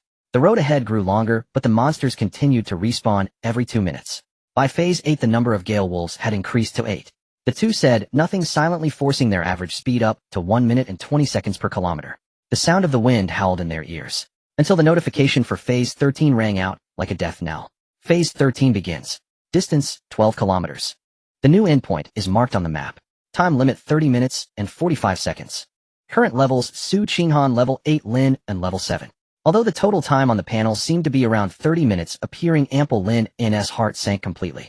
From this phase onward the subsequent distance lengthened, but the given base time remained unchanged. Moreover, as their levels increased, the experience points required for leveling up became increasingly massive, and the moments of instant health and mana fill-ups would be thoroughly exhausted. In the remaining 8 phases, if they couldn't break through the physical limits of speed, it would be a dead end. Sacrifice all my hair in exchange for speed. As he ran, Lin An murmured expressionlessly. In the next instant his full head of black hair was consumed by an invisible flame, instantly turning to ash and dissipating. Not only his hair, but all the hair, including eyebrows and eyelashes, was eradicated within a tenth of a second. Sacrifice successful. Assisted target 2 persons. Speed increased by 5, duration 60 seconds. During the previous phases Lin An had experimented multiple times with his hair. The cost of the sacrifice could be converted into varying proportions of effect and time. He could choose to sacrifice duration for a terrifying momentary burst or extend the game time. Facing the long-distance sprinting of over 10 kilometers, Lin An decisively chose the latter. With the dual boosts of speed increase and level up, their pace was forcibly raised to 1 minute per kilometer. Su Qinghan keenly sensed the increase in speed. She turned her head to glance at Lin An, who had become bald with even his eyebrows gone. Her cool face still showed no emotional fluctuations. She said nothing, only ran with all her might, slaying the approaching gale wolves. Still not enough. The brief 60 seconds of gain passed in an instant, and Lin An, even without catching his breath, coldly spoke again. Sacrifice. Sense of taste to enhance speed. Sacrifice successful. Movement speed increased by 20, duration 3 minutes. Pace skyrocketed to 48 seconds per kilometer. Phase 17 begins. Distance for this phase 16 kilometers. The new endpoint is marked on the map. Current time limit 17 minutes and 33 seconds. Current levels: Su Qinghan level 9, Lin An level 8. The level of mutated gale wolves no longer increased, but the number respawning had risen to 17 each time. After a high-intensity slaughter, Su Qinghan had become drenched in blood. Her originally form-fitting black combat suit was torn open in several places by wolf claws, exposing large areas of her delicate white skin to the air. But covered in splattered wolf blood, the originally beautiful spring scenery was concealed. Thanks to the state recovery from her recent level up, her energy was still quite ample. Are you okay? Su Qinghan turned her head, her usually calm and cold eyes revealing a hint of concern. She had to admit that Lin An's mercilessness towards himself along the way had shattered her understanding completely. Without his frenzied sacrifices relying solely on their normal physical abilities, their pace could at most be maintained at 1 minute per kilometer. There was no way they could survive to phase 17. The cost of all this was, at this moment, running beside her, Lin An could hardly be called a human anymore. Not only had he become bald, but both his ears had melted away at the roots. Several seldom used knuckles on his left and right hands had vanished, his prominent nose was flattened, and even the teeth in his mouth were gone. There are still 4 stages. Not enough. Due to the loss of many teeth, Lin An spoke with a severe lisp, his words unclear. Despite his incomplete body, there was still no sign of fear or hesitation in his eyes. Sacrifice, vitality, in exchange for speed. Because they were so close, even with the wind howling, Su Qinghan still clearly heard those words. Are you crazy? Su Qinghan's eyes widened in shock, her eternally cold face revealing an expression of extreme disbelief and absurdity. What are you doing in this dungeon? For what purpose? Is it worth it? She couldn't understand. The breeding dungeon could indeed upgrade talents, but no matter how much it upgraded, what could nth-level sacrifice talent become? Could it sacrifice faster? Besides, now that he had been sacrificed into this wretched state, not only had his handsome face been ruined, becoming a lifelong disability, but now even his manhood was gone. Even if they cleared the dungeon, what would it matter? Would he be a eunuch within a level talent? Looking at Lin An's grotesque state, Su Qinghan suddenly felt an unprecedented wave of intense guilt. She suddenly regretted why she had interrupted so quickly during the awakening of breeding. Sacrifice successful. Speed increased by 50, duration 15 minutes. Damn. Truly worth it for a man's vitality. This thing is really valuable. Lin An gazed at the exaggerated increase, sharply inhaling a breath of cold air in his heart. With the cheat backing him up, he was not particularly anxious about this small matter of a part leaving home temporarily. He even had the leisure to turn around and tease Su Qinghan, whose eyes were filled with complexity and guilt, saying, "If you really pity me, after we clear the dungeon, accompany me for a real breeding." The moment the words fell, the two transformed into 2 afterimages, their speed soaring to a terrifying 36 seconds per kilometer. At such a speed akin to teleportation, those level 5 mutated gale wolves had barely just respawned. Before they could even register what was happening, they were beheaded, their bodies severed without any chance to resist. The wind howled in their ears. After several minutes, a cold, hard voice that carried a certain resolve pierced through. Su Qinghan's voice remained cold, but this promise was made willingly. So when making this promise, even though she knew the man beside her had already lost his tools, her cool cheeks still involuntarily flushed with an alluring crimson. The 18th stage begins. The journey for this stage, 17 kilometers. The new endpoint has been marked on the map. Current time limit 17 minutes and 57 seconds. Current level: Su Qinghan level 10, Lin An level 9. Accompanied by a brilliant upgrade glow, Su Qinghan officially breaks through to level 10. In addition to a qualitative leap in the extreme cold control granted by her innate talent, she has finally awakened her first active skill as an A-level talent. Extreme cold, the arrival of winter. Centered around herself, she unleashes a wave of absolute frost that violently expands outward. It can instantly slow down or even directly freeze surrounding enemies of the same level or lower. Compared to her previous crude use of merely attaching cold air to the blade, this skill is an epic enhancement. Not only has the consumption of mental energy drastically decreased, but the area of effect and power have also surged by over twofold. Facing the torrent of level 5 mutated Gale Wolves, she doesn't even need to swing her Qing Frost sword, a mere thought suffices. Crack crack crack. The azure ice wave detonated violently against the ground, instantly turning the wolf pack within a few meters into lifelike ice sculptures, which then shattered into countless ice shards in the rapidly moving gale. Instant kill. The two of them pushed forward like emotionless bulldozers rampaging across the wilderness of the dungeon. However, Lin An's expression had reached a peak of despair at that moment. Not enough. Still not enough. Lin An stared intently at the countdown. Along the way, aside from the brief 30 seconds he wasted adapting to his newfound power, they had not wasted even a millisecond. Whether it was the angles for monsters slaying the pacing of their sprints, or exploiting upgrades to exploit bugs for health recovery, every micro-movement had been perfected to an extreme level. Yet looking at the daunting 17 kilometers of the 18th stage, and the deadline compressed to less than 50 speed boost, remaining time 5 minutes. No wonder it's a 100 death rate. This is not a speed that two newly awakened novices can achieve at all. Without a moment's hesitation, Lin An, with his severely winded mouth, once again issued the cold, merciless command: sacrifice. Stomach, intestines, bladder, kidneys, gallbladder, spleen, appendix, tonsils. Gain speed. Sacrifice successful. Movement speed increased by 50, a duration 10 minutes. This is an extremely tyrannical and bizarre law of deprivation. There was no bloody scene of disembowelment, nor was there any heart-wrenching pain. The internal organs that were useless in the sprint instantly transformed into points of light that vanished directly, converting into pure kinetic energy. The two enhancement effects stacked instantly, and Lin An's body became lighter than ever. Their pace surged to a terrifying speed, 28 seconds per kilometer. Do you need me to carry you? Looking at the hollow remains beside her, Su Qinghan's cold voice finally revealed, not enough. Should be faster. Maintaining an inhuman speed, Lin An even had the leisure to turn his head back, cracking a toothless smile, and jokingly retorting, not enough. Should be faster. Su Qinghan nodded heavily, her gaze becoming more resolute than ever. The sword energy in her hand became increasingly fierce, slaughtering the Gale Wolves, blocking their path cleanly. The 18th stage is complete. Time taken for this stage, 7 minutes and 56 seconds. Remaining time for the 18th stage, 10 minutes and 1 second. Current level: Su Qinghan level 11, Lin An level 10. The 50 movement speed boost sacrifice of vital organs has ended. Lin An has finally reached level 10. Although his level talent has not derived any active skills, he gained a passive enhancement of 10 in the sacrifice conversion ratio. As the first significant enhancement expired, their pace instantly dropped back to 38 seconds per kilometer. The 19th stage begins.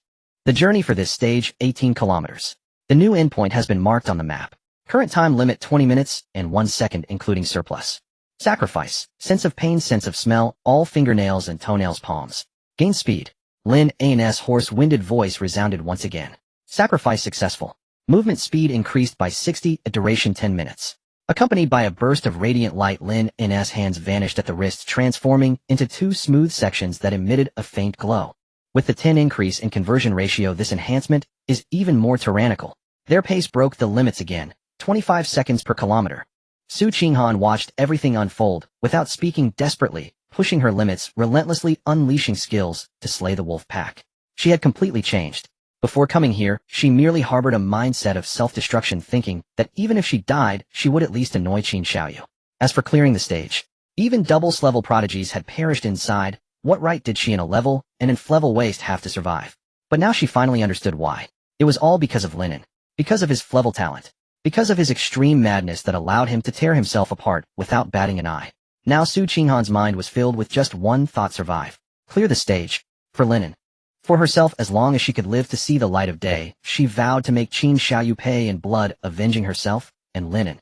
The 19th stage is complete. Time taken for this stage, 7 minutes and 30 seconds.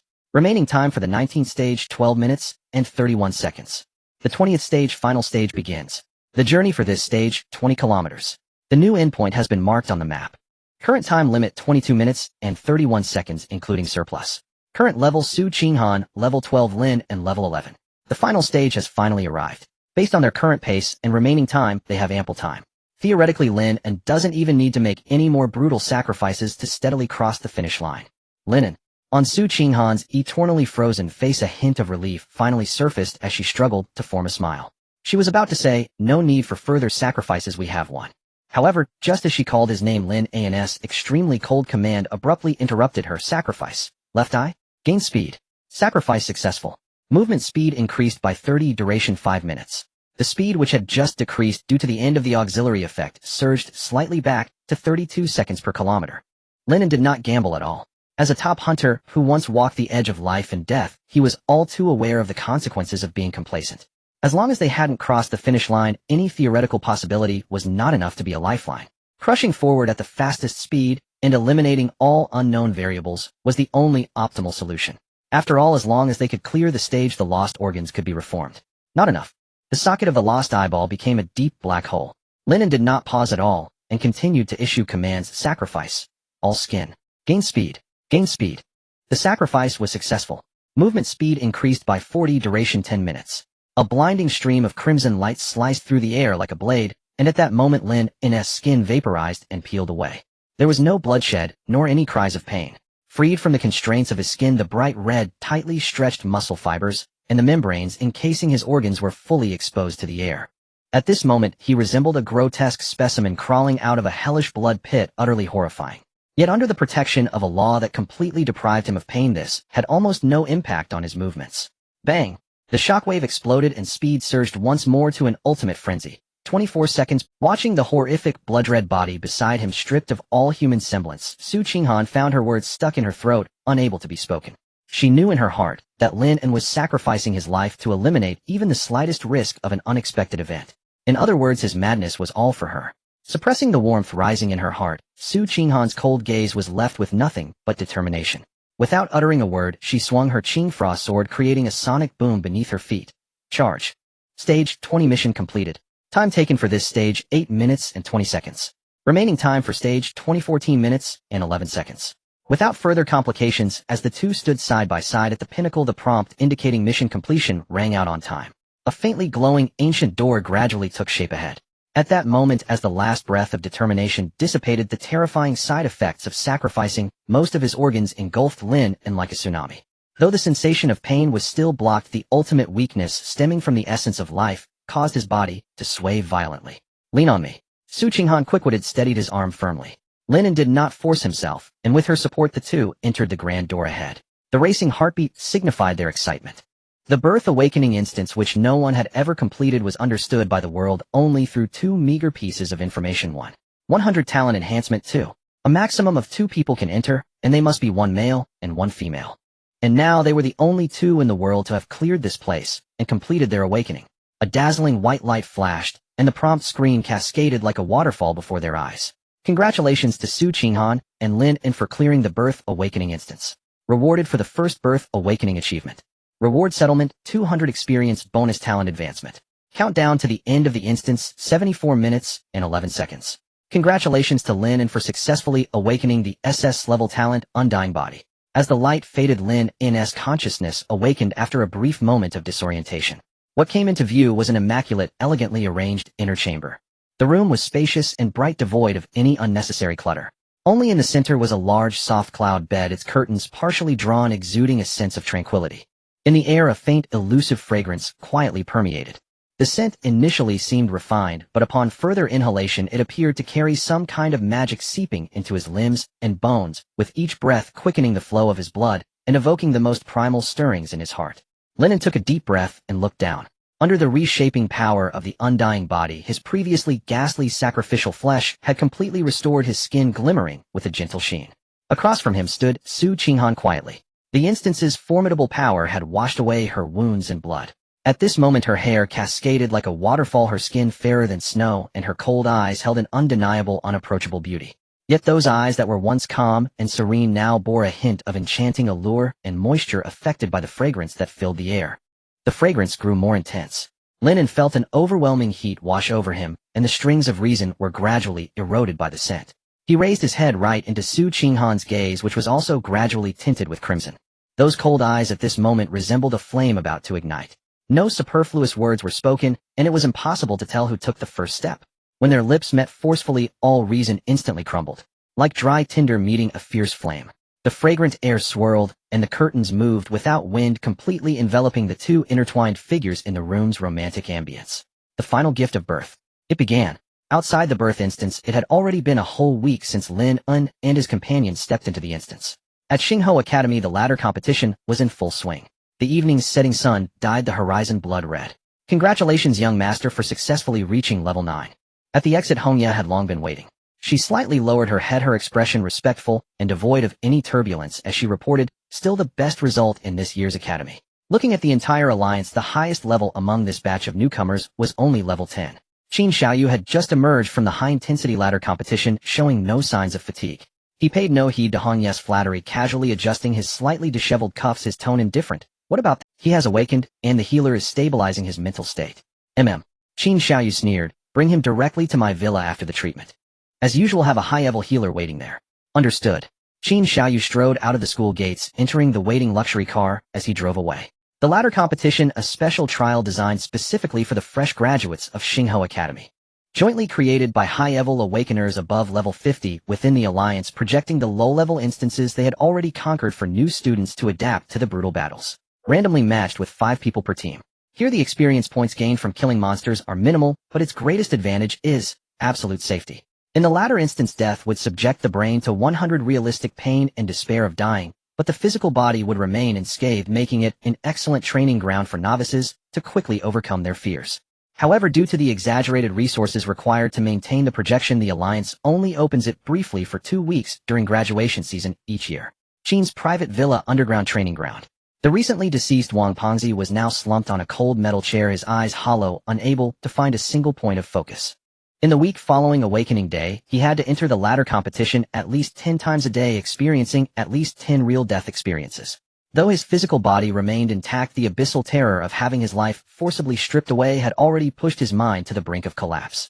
Even with top-notch psychologists forcing his sanity to hold on, he still uncontrollably lost several pounds, his cheeks hollowed, exuding a sense of lifelessness. His level remained stubbornly stuck at level 4, making no progress. The only good news was that after shedding his excess weight, his features revealed a hint of his original handsomeness. So how was today's treatment? Are you satisfied? The elevator doors smoothly opened to the sides. Qin Xiaoyu had changed into a tight-fitting black combat training uniform, perfectly outlining his long and muscular physique. He looked down at Wang Pengzi from above, a gentle smile gracing his lips, as if the demon who had tormented the fat guy over the past 7 days was not him at all. Seeing Wang Pengzi remain unresponsive like a corpse, a glimmer of amusement flashed in Qin Xiaoyu's eyes. He leisurely took out the remote control and pressed the activation button. An elderly couple with graying hair sat on the couch watching television, their faces radiating contentment. Our son is doing well now, but he doesn't— An elderly couple with graying hair sat on the couch watching television, their faces radiating contentment. Our son is doing well now, but he doesn't even bother to come back and see us. The old woman in the image peeled an orange while softly complaining. What do you know, woman? Our son is a big shot now, an awakened level talent. The man reprimanded with a serious face, yet could not hide the hint of melancholy in his eyes. It's normal to be busy, otherwise how could we enjoy our good life now? The old woman sighed, her gaze softening. If that brat doesn't come back soon, he can forget about me, making his favorite braised pork again. Always talking, who was the one just now saying they missed him? The man teased with a smile. The screen displayed the parents' warm and mundane chatter. Dad, Mom. Dad, Mom. A raspy whisper echoed in the vast underground training room, accompanied by suppressed sobs that reached a breaking point. In Wang Pengzi's deadened eyes, a flicker of life finally stirred. He stared intensely at the 2 familiar faces on the screen. Even after suffering countless brutal deaths in the ladder competition, he had never shed a tear, yet now his eyes were suddenly bloodshot, and tears streamed down unbidden. Bang! Qin Xiaoyu casually pressed the remote, and the holographic screen instantly went dark. The cold black surface of the screen only reflected Wang Pengzi's tear-streaked, despairing face. Come on, most accomplished son of the 2 elders. At some point, Qin Xiaoyu had already stepped onto the fighting stage ahead. He casually flexed his wrists and neck, the bones cracking with a sound that made one's teeth ache. Looking down from above, he gazed at the scene below with a cruel mockery. Your work today isn't finished yet. Wang Pengzi clenched his fists tightly, his nails digging deep into his palms, almost piercing through the skin. He bit down hard on his molars like a soulless puppet, dragging his numb limbs step by step toward the stage. His parents were now his only weakness, the last mental support that helped him endure this hellish week. As long as he could protect them, he could bear anything. During the day in the virtual copy of the ladder competition, he was ruthlessly targeted and killed repeatedly by Qin Xiaoyu, or those he had deliberately arranged, experiencing the agonizing pain of death over and over again. At night, he was brought back to this underground training room, serving as a living punching bag for Qin Xiaoyu's practical training, beaten to the brink of death. Following that, an exorbitantly priced high-level healing potion was poured down his throat, while a nearby high-level healer cast a healing light, forcibly pulling him back from the gates of death. only to continue beating him half to death. Under this reckless resource accumulation, his body was forced to maintain peak condition to face the next round of torment. During the day, he entered the ladder competition to be brutally killed. At night, he continued to be tortured here. Day after day, an endless loop of seeking life, yet unable to die. Bang! The dull sound of flesh colliding echoed in the vast underground training room. Qin Shi's fists fell mercilessly on Wang Pengzi like a rain of blows. Even without using any gifted abilities, his high-level physical prowess reaching level 9, made every punch carry a low thunderous roar that tore through the air heavy as a hammer. Bang! Bang! Wang Pengzi gritted his teeth, dragging his heavy body to evade clumsily. Although this was still a one-sided brutal beating, he was no longer the mere punching bag that could only cower. Now within Qin Shi's storm-like 20 punches, he had managed to dodge at least one blow. 2 hours later, bang! The final powerful kick landed heavily on Wang Pengzi's face. Accompanied by the dull sound of his nose breaking, he flew out like a kite, with a broken string crashing heavily onto the floor, completely limp, unable to rise again. The intense training also left Qin Xiaoyu feeling a hint of fatigue. He breathed slightly heavier, shook off the bloodstains from his hands, and crouched down in front of Wang Pengzi. His fingers suddenly clenched tightly, roughly grabbing Wang Pengzi's hair and violently yanking his head off the ground. All you have to do is say Lin An is a waste, and I will let you go right away. Qin Xiaoyu gazed at him with a scornful look, his tone akin to that of offering a scrap to a dog. Wang Pengzi's face had long been beaten beyond recognition, his eyes swollen to slits compressed to a purplured line. Yet through that slit there was not a trace of submission. For a while the dead silence of the training room was pierced only by heavy breathing, while Wang Pengzi's bloodied lips remained tightly shut, not uttering a single word. You really are a tough nut to crack. A flicker of disdain flashed in Qin Shi's eyes, and he suddenly released his grip. Thud! Wang Pengzi's head was slammed back onto the hard alloy floor with a muffled sound. Qin Xiaoyu stood up, looking down at the puddle of mud on the ground, his tone returning to coldness. Tomorrow, I want him to appear on the ladder competition stage on time. He casually took the white towel handed to him by Hongya, and leisurely wiped the sweat and blood from his knuckles. After wiping, he casually tossed the blood-stained towel onto Wang Pengzi's face like garbage, then turned cold. Yes, young master. Hongya and the nearby high-level healer bowed, deeply responding in unison. Soon a gentle, yet despairing healing light lit up in the basement. With the casting of high-level healing spells and the expensive potions being forcibly poured down his throat, Wang Pengzi's broken bones and torn muscles began to reassemble and heal at an unreasonable speed. This forced stimulation of cellular regeneration brought pain and soreness that was no less than being beaten, yet Wang Pengzi lay there like a corpse, completely motionless. In the cold white light, his swollen eyes cracked open a slit, staring intently at the blinding ceiling. Blood mixed with sweat slid down from the corners of his eyes, his cracked lips barely moving, producing a faint whisper that only he could hear: Dad, Mom, and Goo. The final gift of birth, countdown to end 4 minutes and 11 seconds. The romantic tension within the bed curtains finally subsided. After more than an hour of intense battle, the last trace of exotic fragrance in the air was exhausted, leaving only a slightly warm residue. Lin An lay back on the soft cloud bed, his eyes half-closed, breathing long and steady. At this moment, he felt something was incomplete, just shy of a cigarette pinched between his fingers. At the foot of the bed, Su Qinghan was already dressed neatly. She tied her hair into a clean, sleek ponytail, her cool eyes looking down at Lin An as if the woman who had just been lost in passion was not her at all. Are you satisfied this time? Very satisfied. Lin An lazily leaned against the pillow, answering truthfully. In the future, if you can't hold it and go find a senior technician at Hongxiu Zhao, don't bother me. Su Qinghan's tone was icy, carrying a hint of decisiveness. We are clear between us. All right. Lin An agreed readily. In his sage time, he felt no stir of emotions. Even if Su Qinghan blushed and asked for another round, his heart would remain unaffected, perhaps just going through the motions. Countdown to end of the copy: 10 seconds. As they prepared to leave, both of them were already fully equipped.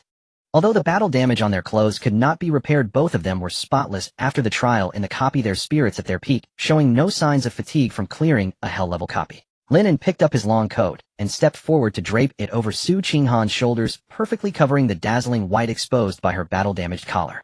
Su Qinghan's body stiffened slightly, not dodging. Just as the white light was about to envelop them, her cool voice once again reached Lin An's ears. Don't use your sacrificial ability anymore. She slightly turned her head, avoiding Lin An's gaze. I still prefer your pretty boy look. Copy ended. Teleportation imminent. The white light shone brightly, and the system's settlement prompt echoed like heavenly music in their minds. The rewards from this birth copy were truly astronomical. First and foremost was the terrifying double experience settlement. Current level update: Su Qinghan level 16, Lin An level 15. Next came the outrageous advancement of talents. Su Qinghan's original A-level talent, Winter Ice Soul, bathed in golden light, directly crossed tiers. Successful advancement, SS level Winter Ruler characteristic controls absolute zero body, becomes extreme ice elemental immune to conventional physical and magical damage. With the jump in talent grade, the originally derivative skill Extreme Cold Winter Arrival also underwent a qualitative change. Extreme Cold Winter Domain characteristic continuously consumes spiritual energy to construct an absolute domain, can be activated or deactivated at will. What was once a one-time powerful skill that could only suffer cooldown has now transformed into a permanent domain skill. Meanwhile, Lin An experienced a transformative change.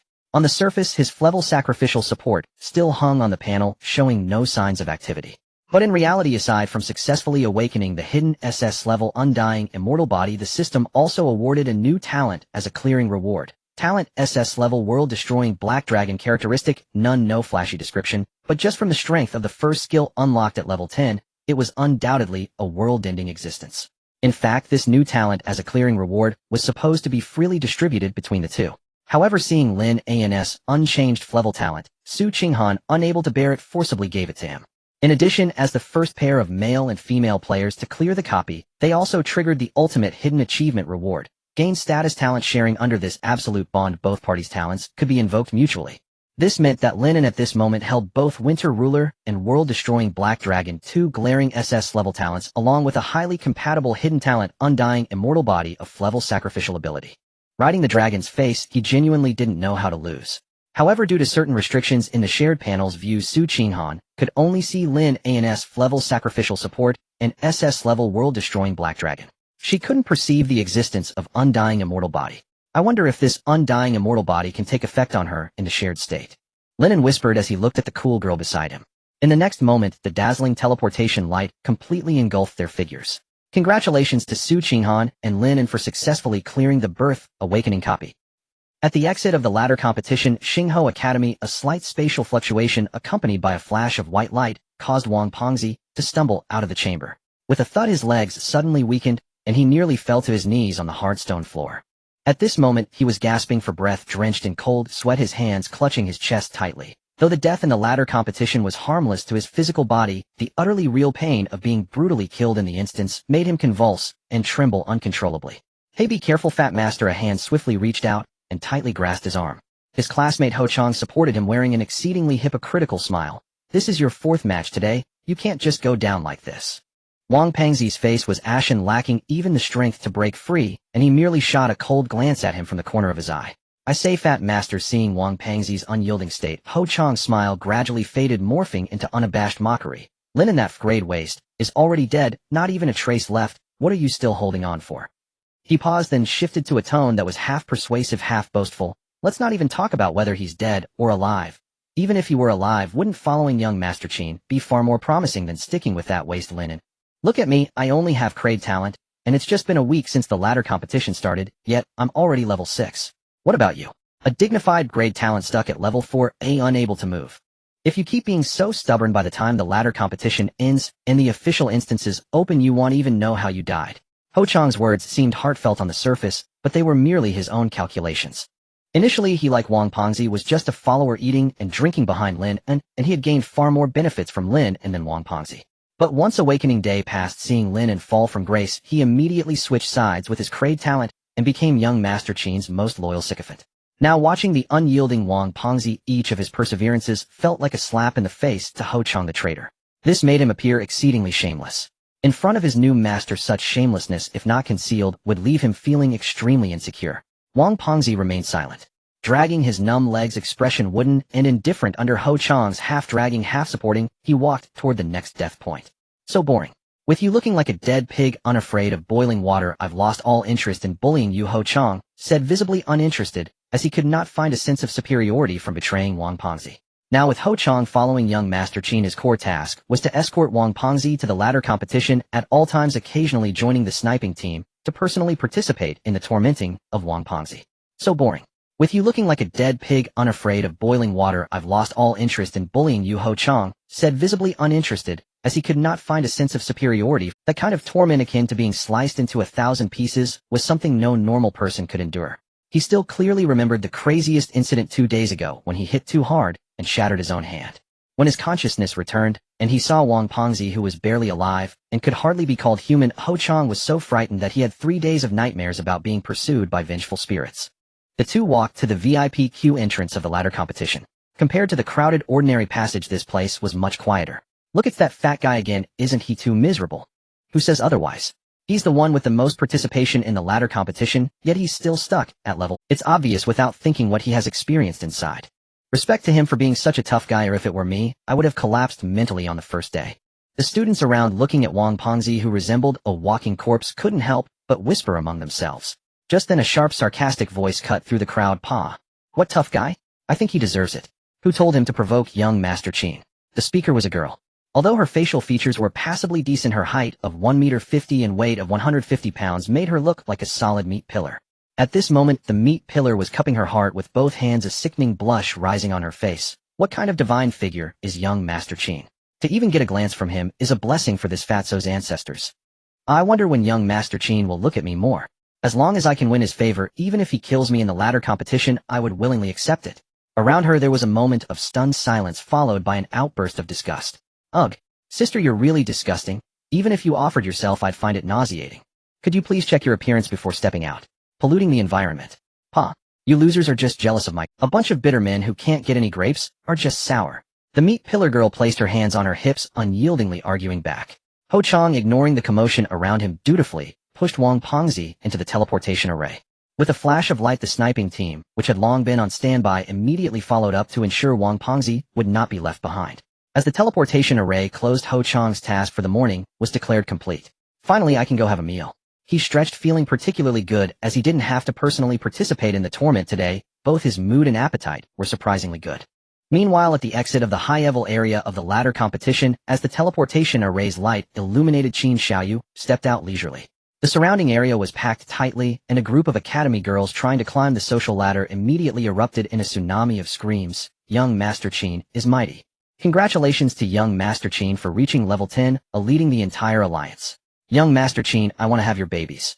As the sole heir of the Lord of Qin City, Qin Xiaoyu paid great attention to his public image. He wore a warm smile as if bathed in spring, frequently nodding and greeting those around him, maintaining his image as an approachable, perfect person without a hitch. However, as he turned down the corridor and quickly stepped into the exclusive lounge, out of everyone's sight, the warmth on his face instantly receded, like a tide replaced by an extreme coldness. Hongya had long been waiting in the corner, slightly bowing her head. Congratulations, young master, for successfully leveling up to 10. Qin Xiaoyu's expression was indifferent, his voice laced with undisguised malice. What's the use of reaching level 10? I still can't personally snap Lin in that waist's neck, nor can I trample that bitch Su Qinghan underfoot. Hongya lowered her gaze and did not respond. After venting his frustration, Qin Xiaoyu's emotions slightly calmed. How's Wang Pengzi doing? Everything is normal, the sniping team has already gone in. Qin Xiaoyu snorted coldly, his expression improving slightly. This morning he had already killed Wang Pengzi in the instance himself, and he had no interest in dirtying his hands again. Young master. At this moment, Hongya stepped forward at the right time, handing over a classified document with both hands. The Lord is preparing to enter an instance soon and will be out of the city for a few days. He instructed that some of the daily administrative tasks in the city be temporarily handled by the young master. Qin Xiaoyu took the document and casually glanced over it. It was densely packed with policies and guidelines aimed at cleverly increasing taxes to fill the Qin family's. On the surface, the Qin family in Qin City appeared resplendent, maintaining the image of a righteous leader, but beneath those seemingly favorable policies, they cared nothing for the lives of the awakened at the bottom. They only cared about whether the profits from the collected resources were sufficient and whether their actions were justified. After all, the profession of awakened ones could make money, but it was also extremely costly. Currently, the drop rates for equipment in various instances were appallingly low, leading to exorbitant prices for instance weapons on the market. Meanwhile, ordinary self-made alloy weapons were prone to wear and tear, requiring frequent replacements. Because of this, even a powerhouse like Qin Jinxiao, the head of the entire Qin City, a terrifying being at level 46, held only 2 pieces of equipment from third-tier instances. Which instance is the old man going to this time? Qin Xiaoyu casually asked.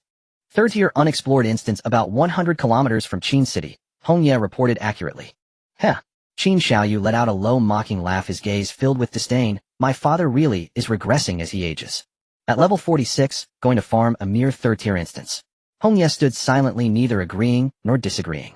According to the rules of instances, there were no level restrictions for entrance. However, when high-tier awakened ones entered low-tier instances, the benefits would be reduced based on the level difference. Conversely, low-level awakened ones entering high-tier instances would see their gains multiplied according to the level difference. Up to now, the Xingho Alliance in pursuit of stability often chose targets one tier lower than themselves when tackling those mysterious, unexplored instances despite the loss of benefits. Yet, even with such caution, the mortality rate in unexplored instances still reached an astonishing 40. But none of this concerned Hongya. Thunder.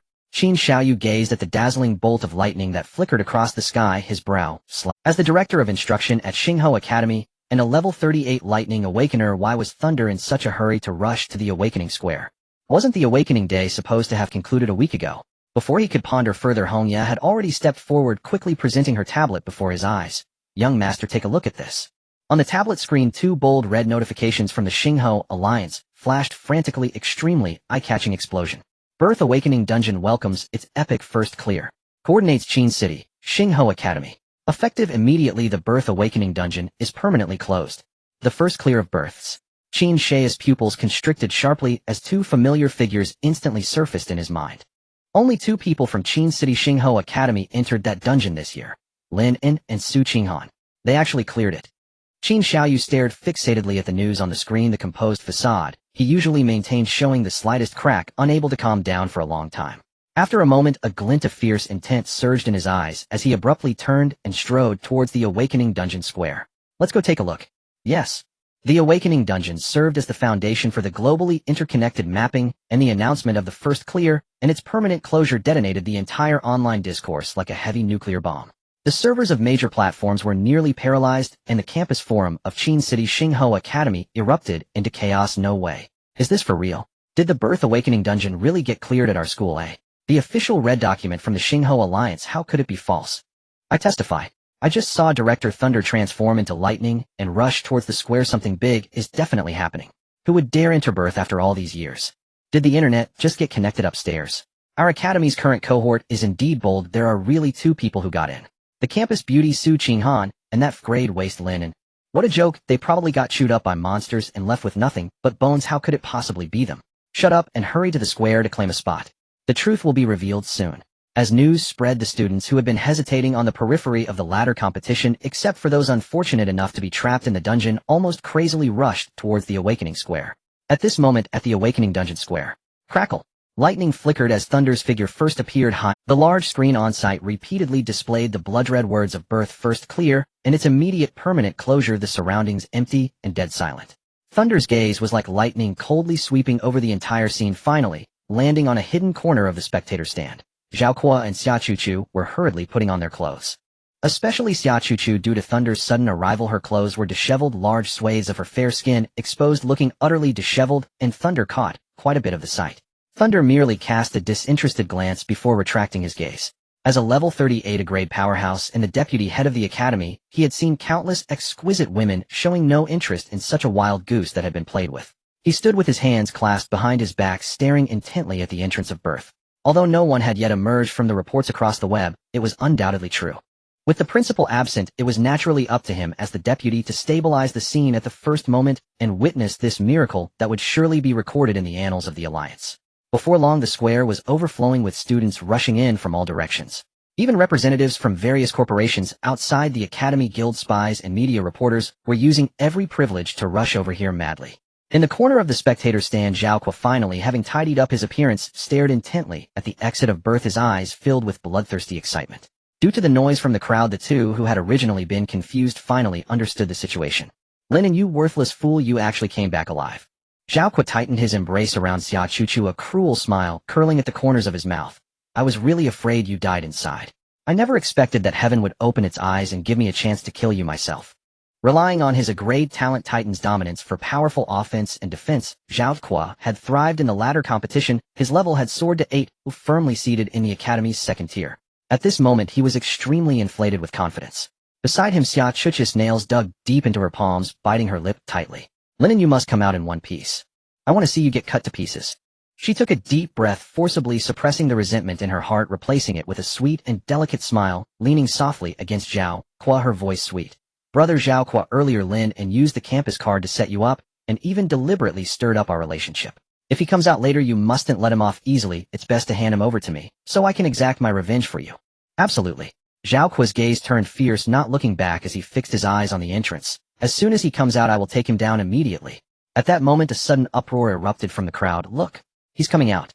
He's coming out! A dazzling beam of teleportation light shot up into the sky at the dungeon entrance. Before the light faded, a tall and cold figure stepped out first. Su Qinghan, with her hair tied back in a sleek ponytail, was draped in an obviously oversized men's jacket over her tattered battle suit. That contrasting style not only did not conceal her unparalleled beauty, but instead highlighted a fierce and aloof demeanor, like an undefeated Valkyrie of ice and snow. It's really the campus beauty, Su Qinghan.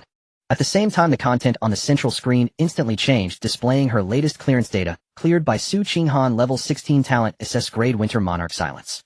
The entire venue fell into a deathly silence, followed by an explosive wave of astonishment that surged towards the sky. What a SS grade! The first SS grade talent in the entire alliance has been born. My heavens, the birth dungeon increases talent by 100, but it jumped directly from a grade to SS grade. Not only talent, but also level. Level 16. No way. The highest record in the entire alliance, even after the ladder competition, is only level 14. She just emerged from the awakening dungeon and jumped straight to level 16. The crowd gasped in shock. Even Hongye, who had arrived below, and the usually composed Director Thunder could not hide the astonishment in their eyes. After a brief shock, someone in the crowd couldn't help but shout, "What about Lin An? His grade talent can also have risen to SS grade, right? He still hasn't come out. He probably died in there." Absolutely. His grade sacrifice was originally a death sentence. He probably sacrificed himself to ensure Su, the campus beauty, cleared the dungeon. Just after those words, the second beam of teleportation light suddenly brightened. Lin An stepped out with confidence. He wore a thin short-sleeved shirt. The jacket was draped over Su Qinghan, his posture straight, and his handsome face was particularly eye-catching under the light. Both of them were brimming with vitality, walking leisurely, looking 100 times more relaxed than those who had just emerged from the lowest level awakening dungeons. The screen flickered again, revealing Lin An's data, cleared by Lin An, level 15 talent, great sacrifice support. The fluorescent glow on the big screen coldly reflected on everyone's faces. After a brief silence, the entire square erupted with laughter that seemed capable of toppling the heavens. Grade. Huh. I can't be seeing this wrong. It's still that grade waste. The 100 talent upgrade effect didn't even help him die. He must have been hiding inside from start to finish, and the system judged him as having made no contribution. All rewards went to the school beauty Su. Of course, sacrificial support. If he had really used his talent, how could he have come out unscathed, not losing a single hair? This level 15 is truly wasted on him. Amidst the deafening waves of ridicule, Su Qinghan slightly furrowed her brows, a flicker of anger passing through her clear eyes. But in an instant she forcibly suppressed this surge of emotion. I have nothing to be angry about with him, or even, she coldly reminded herself in her heart. In the eye of the storm of public opinion, Lin An glanced at the panel, listening to the overwhelming jeers around him, and instead a barely perceptible arc curled at the corner of his mouth. In his past life as a top-tier assassin, he understood all too well the value of a trump card. Not only could they not see his extraordinary SS grade immortal body, but they were also completely unaware of the SS grade Annihilation Black Dragon he received as a clearing reward. He preferred to keep a low profile. After all, a dog that bites never barks. Before the laughter could last too long, someone in the crowd suddenly had an epiphany and slapped their thigh. Wait a minute. Although this waste Lin An had an unchanged talent, he successfully awakened. Not only did he directly reach level 15, but he even, with the school beauty, Su Qinghan. At these words, the laughter in the entire venue came to an abrupt halt. Everyone reacted. And grade waste not only came out alive, leveled up wildly, but even slept with the school. Just thinking about the entire clearing process, he might have only put in effort during that kind of activity in bed. The crowd was immediately discontent. What the hell? Why does he get to enjoy everything? What kind of luck is this? How do we live, those of us who got beaten up in the ladder match? Enjoy everything. What does that mean? Jealousy distorts one's features. Listening to the curses from the stands which seemed eager to devour him alive, Lin An nonchalantly dug at his ears and silently replied to himself, "Because I'm handsome." Boom! A blinding bolt of lightning descended from the sky, and the violent airflow instantly suppressed the commotion in the stands. Director Lei Ming slowly descended before the two with a pair of enormous thunder wings formed by intertwined high-voltage currents, buzzing and radiating a chilling aura of destruction. This was his A-grade talent Thunderbird exclusive skill. Thunder Wings unlocked after reaching level 10, capable of providing rapid high-altitude flight. As his feet touched the ground, the Thunder Wings folded away. Due to Lei Ming's oppressive aura, the students in the stands could only whisper, with no one daring to confront him. Lei Ming's gaze didn't linger on Lin An for even half a second, treating him as if he were air as he turned to face Su Qinghan, his originally dignified face now adorned with an eager smile, as he slightly bowed. "Congratulations, Miss Su Qinghan, on successfully clearing birth. I am the director of the academy, Lei Ming, a level 38 rank awakener. With so many people around and reporters from various major guilds and corporations rushing here, do you need me to arrange a special exit for you? In the eyes of this high-level awakener and grade talent, no matter how high its level, was merely a thick-skinned sandbag of no value for making connections. Only the currently unique SS grade talent in the entire alliance was truly worth courting. No need. What time is it now? Su Qinghan's tone remained cold and devoid of any fluctuations as she faced the second-in-command of the Qin City Starfire Academy. It has been a full 8 days since you entered the dungeon. Lei Ming answered every question, his attitude extremely flattering. 8 days.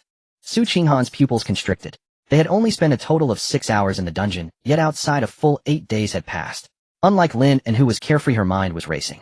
The original plan was to capitalize on the final day's rush of people during Awakening Day, using the heat from the first clear to attract superpowers from other cities as a protective umbrella. But now, with 8 days gone, outside forces had long since retreated, and even if they rushed here now, it would take time. Currently, Qin City was still a tightly controlled stronghold by the Qin family, including this flattering Lei Ming before her. He was also from the Qin family. From a distance in the stands, Qin Xiaoyu tightly gripped the alloy railing, the veins on the back of his hand bulging, his cold gaze fixated on the two below, his fury nearly burning through his sanity. Young master, do you need me to send someone down to bring Miss Su Qinghan back now? Hongya asked in a low voice. Qin Shi's chest heaved violently several times before he finally took a deep breath, forcing himself to calm down. He's not stupid. A dungeon with a 100 fatality rate to date cannot be cleared by Su Qinghan alone, and Su Qinghan is not the type to go to her death without preparation. Lin An, let me first probe what cards you have. A cold glint flashed in Qin Shi's eyes like that of a venomous snake as he turned to instruct Hongya. I remember that Zhao Kuo, that pervert, has a grudge against Lin An. Yes, young master. Go arrange it. I want to see a life and death battle between them. As you command. Director Lei, I appreciate the kind offer. Su Qinghan lightly declined Lei Ming's invitation, then turned around, naturally grasping Lin An's wrist. Let's go. This scene struck like a heavy hammer, shattering the hearts of all the boys present. What the hell? The school beauty, Su, actually took the initiative to hold that waist's hand. Kill me. Why does he get to do that? How is Lin An worthy of holding hands with the school beauty Su? And it was the school beauty who took the initiative. Amidst the wails and jealousy, there were those who whispered maliciously, guess how long Lin An can still breathe. A few days. Wang Fatty was just Lin An's sidekick and didn't dare to scold him, yet he was tortured in the ladder match for a whole week. Lin An snatched Qin Shi's childhood sweetheart and made him wear a green hat. I think he won't last till tomorrow. The speaker made a cruel gesture across his throat. Tomorrow? I think tonight. I think so too. But at least it's a fleeting moment under the peony. He got lucky. Su Qinghan pulled Lin An and quickly walked towards the exit of the awakening passage. Her cold face bore a layer of seriousness as she took advantage of the surrounding noise to warn him in a voice only they could hear. Lin An, Qin Xiaoyu will not let you go. I know. Lin An allowed her to pull him along his pace leisurely. What do I do if I need to go to the toilet? Together. Su Qinghan paused, her steps turned back, and shot him a cold glance. I'm not joking with you. I'm not joking either. Lin An looked at her stunning face, a lazy smile curling at the corners of his mouth. Actually, things are far from as bad as you think. He truly did not know how to lose. Just as he was about to tease her again, a rough, hoarse voice suddenly interrupted, cutting through their conversation. Lin An, you have quite the luck. I didn't expect you this ways to survive. What? Has young Master Lin forgotten about me so soon? A rough and hoarse voice abruptly broke the low whispers between the two. Zhao Kuo tightly wrapped his arm around Xia Chuchi's slender waist, boldly blocking the exit of the awakened. He grinned down at them, revealing a highly provocative and malicious expression, and mockingly scoffed. I've put a huge green hat on young Master Lin. As soon as he finished speaking, he deliberately turned his head, and right in front of Lin and planted a forceful kiss on Xia Chuchi's cheek, his hand audaciously roaming at her waist. Lin An ignored this petty provocation. He looked past Zhao Kuo and scanned his surroundings. The large plaza was packed with people, but aside from the Director of Education Lei Ming, only this Zhao Kuo was allowed within the blockade at the dungeon exit. With Lei Ming personally sealing off the scene, Zhao Kuo swaggering in as a roadblock could only be done with Lei Ming's tacit approval. Looking across the entire Xingho Academy, the only one able to make the deputy head Lei Ming obedient was Qin Xiaoyu. Ultimately, Zhao Kuo was merely a pawn sent by Qin Xiaoyu to test Lin An's depths. Lin An silently gave a thumbs up to Qin Xiaoyu, who said that all second-generation rich kids are useless. Look at Qin Xiaoyu. He even knows to send a brainless musclehead to probe the way. A hint of disdain flashed in Lin An's eyes. Instead of getting angry, he stretched out his arm and domineeringly pulled Su Qinghan, who was as delicate as a willow, close to his side. Su Qinghan's body stiffened slightly, but she did not struggle, allowing him to hold her. Xia Chu. Lin An raised an eyebrow, his gaze sweeping over the innocent doll-like face as if it were trash, and said, she's just a used shoe I tossed aside. If you like picking up garbage, take her with you. What? The stench on her can compare to Sue's fragrance. You're talking nonsense. Suddenly Xia Chuchu, who had been nestled in Zhao Kuo's arms, screamed like a cat with its tail stepped on. Lin An, stop showing off your tongue here. I clearly dumped this poor loser. And all along I never let you touch a single finger on me. Zhao Kuo ignored Xia Chuchu, his gaze involuntarily falling on Su Qinghan. Xia Chuchu was indeed quite good-looking, able to rank among the Academy's beauties. But compared to Su Qinghan right in front of him, it was simply the difference between a wild chicken and a phoenix, one in the mud and the other in the sky. In the past, Su Qinghan had the towering figure of Qin Xiaoyu behind her, and even with 10 times the courage, Zhao Kuo wouldn't dare to look at her. But now it was different. Su Qinghan had come out of the birth dungeon with Lin An, and she had long become a used shoe. Given Qin Xiaoyu's personality, he would never want her again. Since Qin Xiaoyu didn't want her, why should he be afraid? With that thought, a hint of lewdness flashed in Zhao Kuo's eyes. He pushed Xia Chuchu away and strode up to Lin An. At nearly 2 meters tall, with a physique as solid as an iron tower after the awakening, he loomed over Lin An, who stood at 185 meters like a humanoid beast exuding an oppressive air. Lin An didn't even lift his eyelids, his knuckles moving slightly as he prepared to teach Zhao Kuo a lesson. Lin An, I want to fight you to the death. Zhao Kuo roared with a coarse voice. To the death, he deliberately emphasized, his voice rumbling like thunder echoing across the plaza and instantly reaching every corner. The crowd erupted in an uproar. What the hell? To the deaths? That's an absolute contract that can only end when one is killed on the stage. Zhao Kuo has gone mad. He's only level 8 while Lin An is already level 15. You don't understand anything. I was once in the same heavenly ladder dungeon as Zhao Kuo. His grade talent titanic body is simply monstrous, not only high in attack, but also absurdly thick in defense. He can single-handedly cut through a horde of monsters of the same level. Exactly. Lin An only reached level 15 by clinging to Su's leg. Even if he is 7 levels higher, he can't break through Zhao Kuo's defense. Even if Zhao Kuo just stands there, Lin An won't be able to kill him. I bet even if there's a 10-level gap, Zhao Kuo could tear this loser apart. Haha, maybe this loser will sacrifice his own life and still manage to breathe a few more times on the stage. Listening to the surrounding analysis, those in the stands suddenly realized, then erupted into a wave of mockery. They were envious of Lin An's predicament, eager to see him beaten to death by Zhao Kuo on the stage. Hearing the mockery all around, Lin An's finger poised to strike paused slightly in midair as he looked at Zhao Kuo in disbelief. What the hell? This guy can be this stupid. My visible level is at least 15, crushing him by a full. Lin An initially thought that no matter how brainless Zhao Kuo was, he would at least add some restrictions before declaring to the death, like a 3-year contract or something. Or he could just mock him a bit and then slip away. But in the end, he actually initiated an unrestricted death battle, so naively. Lin An accepted this setup in the next moment. With only grade self-harm support talent in the open, it seemed plausible that he had this level of confidence under the boost of his grade top-tier talent. It seems I was a bit too low-key. Lin An was reflecting, not speaking. Zhao Kuo thought he was intimidated, his face full of disdain and contempt. What? Are you too scared? As expected, a poor loser who lives off his parents' benefits can only hide under a woman's skirt to survive. Saying this, his filthy eyes lewdly scanned Su Qinghan's thighs. For the sake of convenience in battle, Su Qinghan wore a tight combat suit perfectly outlining her long and powerful legs, causing Zhao Kuo to gulp, unable to tear his gaze away. The temperature around Su Qinghan dropped to freezing point, her eyes revealing a murderous intent. She was about to take advantage of the situation to escalate the matter and slip away amidst the chaos. Just as she took half a step forward, a warm hand firmly pressed down on her shoulder. Leave it to me. Lin An slightly tilted his head and whispered 3 words in her ear. A parasite living off others.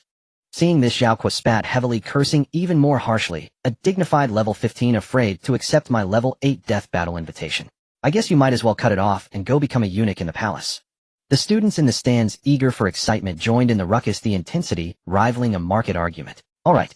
Lin An's casual demeanor suddenly shifted to a grim expression that matched his words, coldly stating, right now. With everyone watching, I will fulfill your wish. Good. Let's do this. Zhao Kuo exclaimed with joy, his face filled with the glee of the fish has finally bitten the hook. Throughout the entire challenge, the director of education, Lei Ming, stood like a blind statue at a distance, indifferent to the commotion. Only at this moment, when the verbal death battle contract was officially established, did he just start to move lightly, landing beside the two. Director Lei. Zhao Kuo didn't even glance at Lei Ming, casually cupping his hands, his tone arrogant. Please step over and serve as the judge for our death match. Sure. Lei Ming showed no concern for the arrogance of a junior, nodding expressionlessly to accept the task. 30 minutes later, at Arena No. 1 of the death match will commence. I will serve as the witness and chief judge. As his voice fell, Lei Ming's gaze deeply swept over the two, then his thunder wings suddenly spread wide, transforming into a bolt of lightning toward the arena. Loser, clean your neck, they'll be waiting for you in the arena.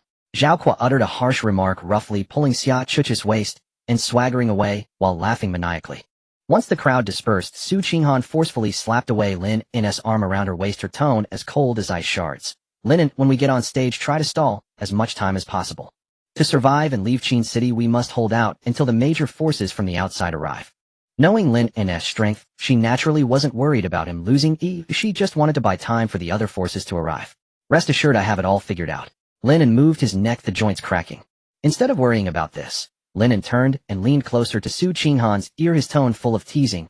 Why not consider when you'll pay me back for that real birth you owe me? Don't even think about backing out, you promised it yourself. You. Su Qinghan suddenly recalled the absurdity under the bed canopy, her cheeks flushing ever so slightly, and then she shot him a frosty glare. Don't take kindness for granted, I'll remember. If you need anything, go find the technicians at the Hongqiu Zhaohaiyan Club. We're even now. Lin An looked at Su Qinghan and continued, how are we even? We hadn't even cleared the dungeon when that birth happened. Besides, that was the last gift of the birth dungeon, and how could it count as a promise? Su Qinghan shot Lin An a cold look again, her mind shattering the reliable image of him from the dungeon at this moment. Feeling too lazy to deal with Lin An, Su Qinghan turned and walked towards the arena. Lin An watched her graceful silhouette, silently smiling, and leisurely followed behind. At the same time, Xinghuo Academy entrance to the Heavenly Ladder competition. It was lunchtime, and with Lin An's explosive news about the death battle attracting most people's attention, the plaza appeared unusually desolate, with only a few students trickling out of the teleportation array. Buzz, a flash of light. Just moments ago, the plump Wang was experiencing death in the virtual dungeon, now slumped like a puddle of mud on the cold stone slab. Hey Fat Lord, how is it? Did you die pleasantly this time? Ho Chang emerged from some dark corner, grabbing Wang's collar and pulling him up, his tone full of impatient mockery. He had just prepared to enjoy a steaming hot meal, but then received a direct order from Qin Xiaoyu. Lunch was ruined, and Ho Chang now harbored a ball of anger in his stomach. Seeing Wang's eyes rolling back, completely unresponsive, Ho Chang's eyes turned, and he lowered his voice viciously, saying, "Stop playing dead.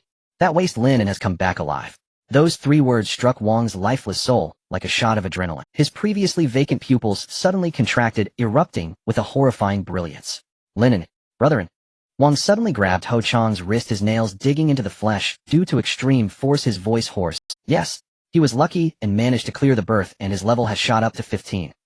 Ho Chang, behaving unusually, endured the pain in his wrist and provocatively said, "He's quite the spectacle now, preparing to engage in a death match with Zhao Kuo at Arena No. 1. Cleared. Brother An didn't die. He cleared it." Wang's bloodied face instantly broke into a joyful smile, as if the hellish torment of recent days had been completely lifted at this moment. "I knew it. I knew Brother An was the best." The immense joy transformed into an unprecedented energy, and Wang suddenly pushed Ho Chang away, stumbling as he rushed towards the arena. "Brother An, I'm coming to find." Bang! Before he could finish, a heavy blow landed hard on the back of his neck. Wang's eyes rolled back violently, and his massive body crashed to the ground like a mountain, losing its support. In the moment before unconsciousness, his cracked lips instinctively murmured, "Brother An." Ho Chang, holding an alloy baton he found from Waknoshir, looked down at the unconscious Wang and spat a thick phlegm on his face. "Die, fatty." Whether Lin An has come back or remains a waste, he insists on opposing Qin Xiaoyu, truly thinking of himself as a dish. He turned around and waved to 2 of Qin Xiao's subordinates. 2 of Qin Xiao's subordinates immediately stepped forward, dragging Wang away like a dead dog, one on each side, towards the school exit. "Zhao Kuo, big brother Zhao, go for it. Kill Lin An. Get rid of that good for nothing freeloader." The stands around the training arena were already packed with readied students. A torrent of jealousy and insults erupted into roars, nearly shaking the roof off. In the high-end VIP box above the training arena, Qin Xiaoyu lounged on a genuine leather sofa, his long fingers gently swirling the chilled champagne in his goblet, coldly looking down at the chaotic arena below. "Qin Xiao." Ho Chang rubbed his hands together, hunched over, and leaning towards Qin Xiao's side, exuding an extreme air of sycophancy. "Rest assured, the situation with Fat Wang has been handled." Qin Xiaoyu didn't even turn his head, merely coldly squeezing a syllable out through his nostrils. Seeing that Qin Xiaoyu was uninterested, Ho Chang, seizing this rare opportunity to meet him, hurriedly racked his brain to continue the conversation. "Qin Xiao, we could just directly kill Lin An down there. That fat man was just a dog to Lin An. What real feelings could they possibly have for each other? Using Fat Wang as leverage, that selfish, good-for-nothing Lin An probably won't even come to save him." Hearing this noisy suggestion, a flash of disdain crossed Qin Xiao's eyes, and he couldn't even be bothered to speak, casually waving his hand behind him towards Ho Chang. Standing to the side, Hong Yi immediately stepped forward and yanked Ho Chang's collar, as if hauling a chick, forcibly dragging him towards the door. "Hey, Qin Xiao, I know Lin An best keep me around, I'm useful." As he was ruthlessly thrown out of the box, Ho Chang desperately tried to prove his worth. Bang! With the heavy wooden door slamming shut, Ho Chang's voice was completely cut off. In the corridor, he gritted his teeth, his face shifting between green and white. He was merely a clever talent. Such qualifications were beneath Qin Shi's notice, even unworthy of being cannon fodder. To ascend to the top and fully integrate into Qin Shi's core circle, Lin An was his only bargaining chip. Lin An, just wait. Even if you've climbed up to the Su University campus flower and cleared the birthing stage, I, Ho Chang, am still the one who knows you best. Having made this harsh vow in his heart, he turned and quickly left. Inside the box, Hong Yi returned to Qin Shi's side like a ghost, silent as ever. Qin Xiaoyu raised his champagne glass, calmly taking a sip. Using that fat man to threaten Lin An was merely a casual move he had made. If Lin An were to risk his life for loyalty, it would be his own death. That would be perfect for him to eliminate him. If he chose to stand by and do nothing, the Qin family could take in a Blevel gourmet spiritual chef without any risk. After all, when exploring unknown wild dungeons, aside from being constantly on guard against monsters, logistical support was the greatest weakness. Having an awakened talent who could solve food and drink issues was invaluable. Thinking of this, a smug smile crept onto Qin Shi's lips. The old man had managed to ascend seamlessly, taking the entire Qin city under his control, relying not on brute force, but on intelligence. I, Qin Xiaoyu, am the same. He leaned slightly forward, his gaze piercing through the floor-to-ceiling glass to lock onto the stunningly elegant figure at the edge of the arena, his eyes filled with unabashed desire for control. Qing Han, oh Qing Han, the first SS class in the entire league, please do not disappoint me. Originally a level, Su Qinghan, tarnished by Lin An, was merely a worthless piece of trash in Qin. But when she emerged from the dungeon with the only SS class talent in the league, that piece of trash was instantly reborn as a priceless treasure. For the sake of your talent, I don't mind that you've been touched by that good-for-nothing Lin An. Qin Shi's indifferent murmur fell into Hong Yi's ears. Hong Yi merely stood quietly like a statue with no emotions, letting the words enter one ear and exit the other. Below, in the training arena, a massive holographic transparent shield was slowly rising.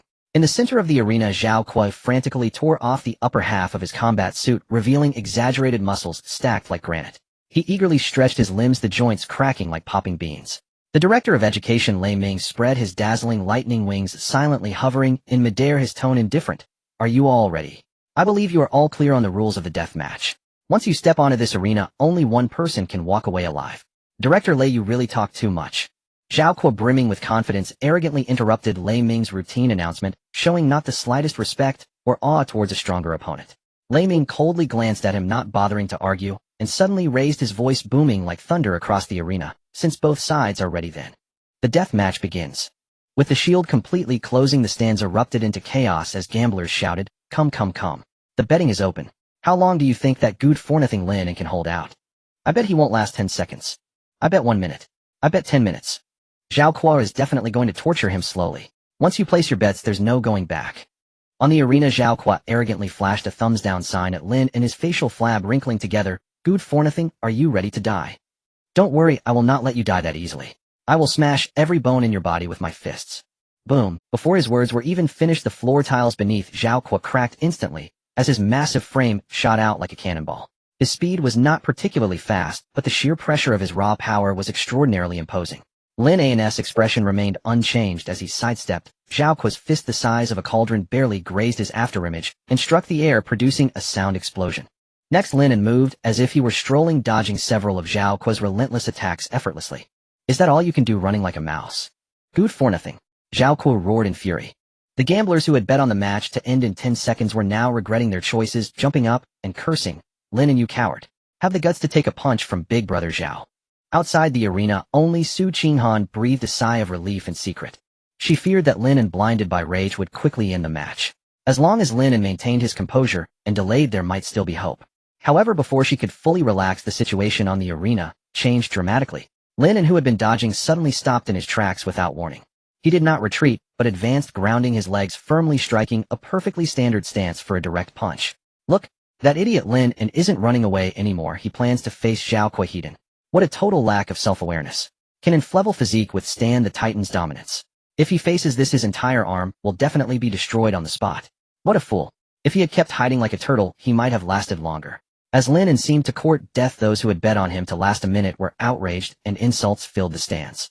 In the center of the arena, Lin An's eyelids drooped slightly, ignoring the uproar from the outside world. He parted his thin lips to murmur a phrase that only he could hear: "Sacrifice the heart. Exchange for power. Sacrifice successful. Power increased by 2000, duration 10 seconds. Boom. A terrifying destructive force imperceptible to ordinary people erupted violently within Lin An's seemingly frail body. With his already existing SS-level world-destroying Black Dragon hidden talent physique, now amplified by this extreme, 20-fold increase in power, Lin An felt that if he unleashed this punch with no reservations, even if it were a 100-meter-thick weight-bearing wall made of the toughest concrete, it would be reduced to dust in an instant. The heart that was sacrificed reappeared in an instant. Good for nothing. So you finally stopped hiding. Zhao Kuo, seeing this, was overjoyed. He let out a beast-like roar, his mental energy burning furiously as he summoned all his strength to his right. With a terrifying expansion of his muscles, he aimed to strike Lin An down with unstoppable force. Die. In the extreme disparity of size and momentum, no one in the audience except for Su Qinghan believed in Lin An. The thunderous figure hovering in midair watched coldly, having no intention of intervening. The two fists, one large and one small, collided midair like a meteor striking the earth. Bang! There was no stalemate, no shockwave rolling. A horrifying sound of shattering bones echoed throughout the arena. A terrifying scene that no one expected unfolded. At the moment of contact, Zhao Kuo's right arm, thicker than Lin An's thigh, crumbled like tofu being fed into a high-pressure grinder. From the fist to the shoulder, his entire arm exploded in midair, bursting into a blinding cloud of crimson mist. He didn't even have time to be pushed back by the recoil. His arm had completely vanished.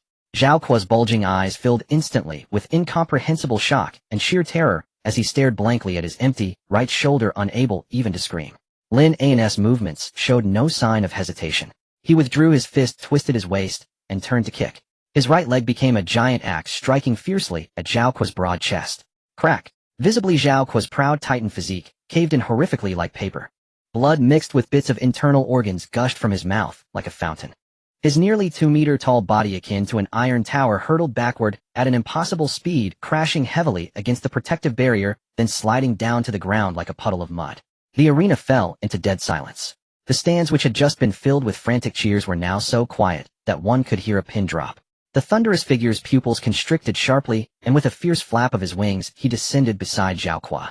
As soon as he landed, Zhao Kuo's head drooped weakly, and he coughed up a mouthful of black blood, his life extinguished on the spot. Thunder quickly examined the injuries and was overwhelmed by a wave of shock. He was well aware of the abnormal physical defense of an A-grade titan physique. But at this moment, Zhao Kuo's right arm had completely vaporized, his chest bones shattered, and all of his internal organs had been reduced to mush by an unreasonable force. This exaggerated level of destructive power was something that even Lin An at level 15, let alone himself at level 20 back in the day, could never achieve with such a horrifying blow. How could this happen? In the corner of the stand, Xia Chuchu, who had witnessed the bloody scene, felt her legs go weak, collapsing onto the cold ground. How could this be?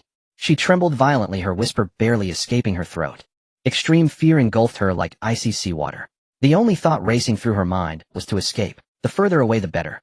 If even Zhao Kuo, and a grade talent at level 8, was turned to dust in the ring, what fate awaited her? A mere level 6 grade waste if Lin An targeted her next. She dared not hope for Lin An to spare her. Using hands and feet like a desperate dog, she silently crawled and rolled away towards the exit of the arena. After a full 10 breaths, the massive stands remained eerily silent. On the stage, Thunder slowly stood up. He did not look at the corpse on the ground, but turned to fixate on the impeccably white-clad Lin An, his voice cold and piercing as he broke the silence. Lin An, classmate. You are suspected of deliberately murdering a classmate on campus. Now come with me at once. Thunder's voice, though not loud, struck like a heavy hammer on the hearts of everyone present in the deathly quiet scene. Zhao Kuo is dead. That waste, Lin An actually won. The students in the stands finally snapped out of their shock, still unable to believe it, as they swallowed nervously, their voices trembling. I must be seeing things. Lin An actually took down the Titan Zhao Kuo in a heating clash of pure strength. In the high VIP box above the arena, crash. A delicate crystal goblet slipped from Qin Shei's fingertips, crashing hard onto the expensive carpet, chilling champagne, splashing everywhere. His face, usually composed, could no longer contain the shock he felt. How is this possible? Although I looked down on Zhao Kuo, that mindless brute, his strength was well recognized. Among a grade talents, the Titan physique would definitely rank in the top 3. With both offense and defense, it was virtually invincible in close combat of the same level, and even capable of taking down stronger opponents. Even he, with its grade talent, and at level 10, could only rely on speed to defeat Zhao Kuo. In terms of pure strength, he was no match for Zhao Kuo. Yet Lin An, a waste of grade sacrificial support, actually crossed the chasm of physicality and exploded Zhao Kuo with a single punch. Sacrifice. He must have activated the sacrifice ability. Qin Xiaoyu snapped back to reality. Apart from sacrificing his own organs for ultimate power, he could think of no other possibility. He narrowed his snake-like eyes scanning Lin An for any missing parts, trying to assess Lin An's current weakness. On the stage, Lin An casually shook his right arm, flicking away the bloodstains from his fist. He initially thought Zhao Kuo with his Agrade talent would last a bit longer, allowing him to familiarize himself with his awakened power. He never expected that after sacrificing a single heart, Zhao Kuo would be immediately blown apart. Had I known he was so fragile, I wouldn't have wasted a heart. Lin An secretly cursed in his heart, curling his lips, truly weak. He then looked up at Thunder, the rebellious sharpness in his gaze unabashed as he sneered. What? Thunder Director, if a deathmatch is signed, can it still be called a deathmatch if no one dies? He acknowledged that playing the fool to eat the tiger was indeed exhilarating, but his current strength did not allow him to remain low profile. What audacity! To kill in public and still dare to talk back. Thunder laughed in rage, his body crackling with violent blue lightning, the surrounding air sizzling with a burnt smell. It seems no one taught you what respect means in front of your elders. Before he finished speaking, the lightning on his body surged violently, clearly preparing to strike directly. Regardless of how Lin An won with some underhanded trick, he was the one specifically named by Qin Xiao. Taking advantage of the fact that this kid had just used sacrifice and was surely in a weakened state, he intended to take him down directly, eliminating future troubles, while also gaining credit with Qin Xiao. Director Thunder. Just as Thunder was about to dive down, a cool figure appeared out of nowhere in front of Lin An. Su Qinghan's face was as cold as frost as she stared at Thunder in midair, her tone void of warmth. The deathmatch contract was personally witnessed by you. Since we are on the arena, life and death are up to fate. How can Lin An's self-defense be considered premeditated murder? While confronting Thunder, she slightly turned her head, whispering in a voice only Lin An could hear, "Why you sacrifice?" In their talent-sharing state, Su Qinghan understood better than anyone that Lin An's previous punch was definitely not just the enhancement from the SS grade world-destroying Black Dragon physique. He had absolutely stacked the power of sacrifice. Though she could not tell what parts he was missing, Su Qinghan felt inexplicably irritated. Regarding the reason for her irritation, she believed it was because Lin An was disobedient. Is it intentional murder? A visit to the teaching office will surely reveal the truth. Lei Ming snorted coldly, solemnly placing his hat down. Rest assured, the Academy will never wrong an innocent person, but it will not let any thug go unpunished. As soon as the words fell, Lei Ming transformed into a fleeting shadow, diving straight down. Su Qinghan's beautiful eyes narrowed, her SS-level talent exploding in an instant. Extreme cold realm of winter. The terrifying absolute zero erupted from her, instantly freezing the air of the entire training ground. Under the extreme low temperature, Lei Ming's diving speed visibly slowed down. No wonder you are the only SS level in the entire alliance. This domain is indeed tyrannical. A glimmer of admiration flashed in Lei Ming's eyes, but then he shouted sternly, directly activating his level 20 talent exclusive skill, Lightning Flash. Characteristic triggered body, elementalization, transforming into divine, thunder, rapid teleport. With a loud crack, Lei Ming's body transformed into a zigzagging bolt of lightning, tearing through the confines of the realm of winter, his speed skyrocketing to a terrifying level in an instant. In less than a tenth of a blink, he had teleported behind Su Qinghan, a hand blade infused with high-voltage electricity, striking precisely at the back of her neck. Su Qinghan didn't even have time to react before her vision darkened, and she fell softly. Lei Ming's gaze held an aloof and indifferent quality of an elder testing a junior. However, at level 16, you are still far from being able to spar with me. Such speed. Lin An's heart tightened. In the absence of enhancement, he could not catch Lei Ming's movement trajectory after elementization with his dynamic vision at all. Lin An, come with me obediently. You'll suffer less that way. Lei Ming turned around, looking down at Lin An with a cold. On the stands, some confused students exchanged glances, unable to help but murmur. Wasn't this supposed to be a legal death match? Zhao Kuo was defeated and killed. Why is Director Lei forcing Lin An to leave? This isn't following the rules, is it? Rules? What a joke. You saintly bitch. Immediately, a jealous male student jumped up to retort. And Flevel garbage, and he managed to win the school beauty in the instance. Look now, she's even risking her life to protect him. Isn't it unbearable to endure this? This crude yet soul-piercing discourse instantly resonated with the majority of the male audience present. Jealousy distorted their features. They didn't care about rules.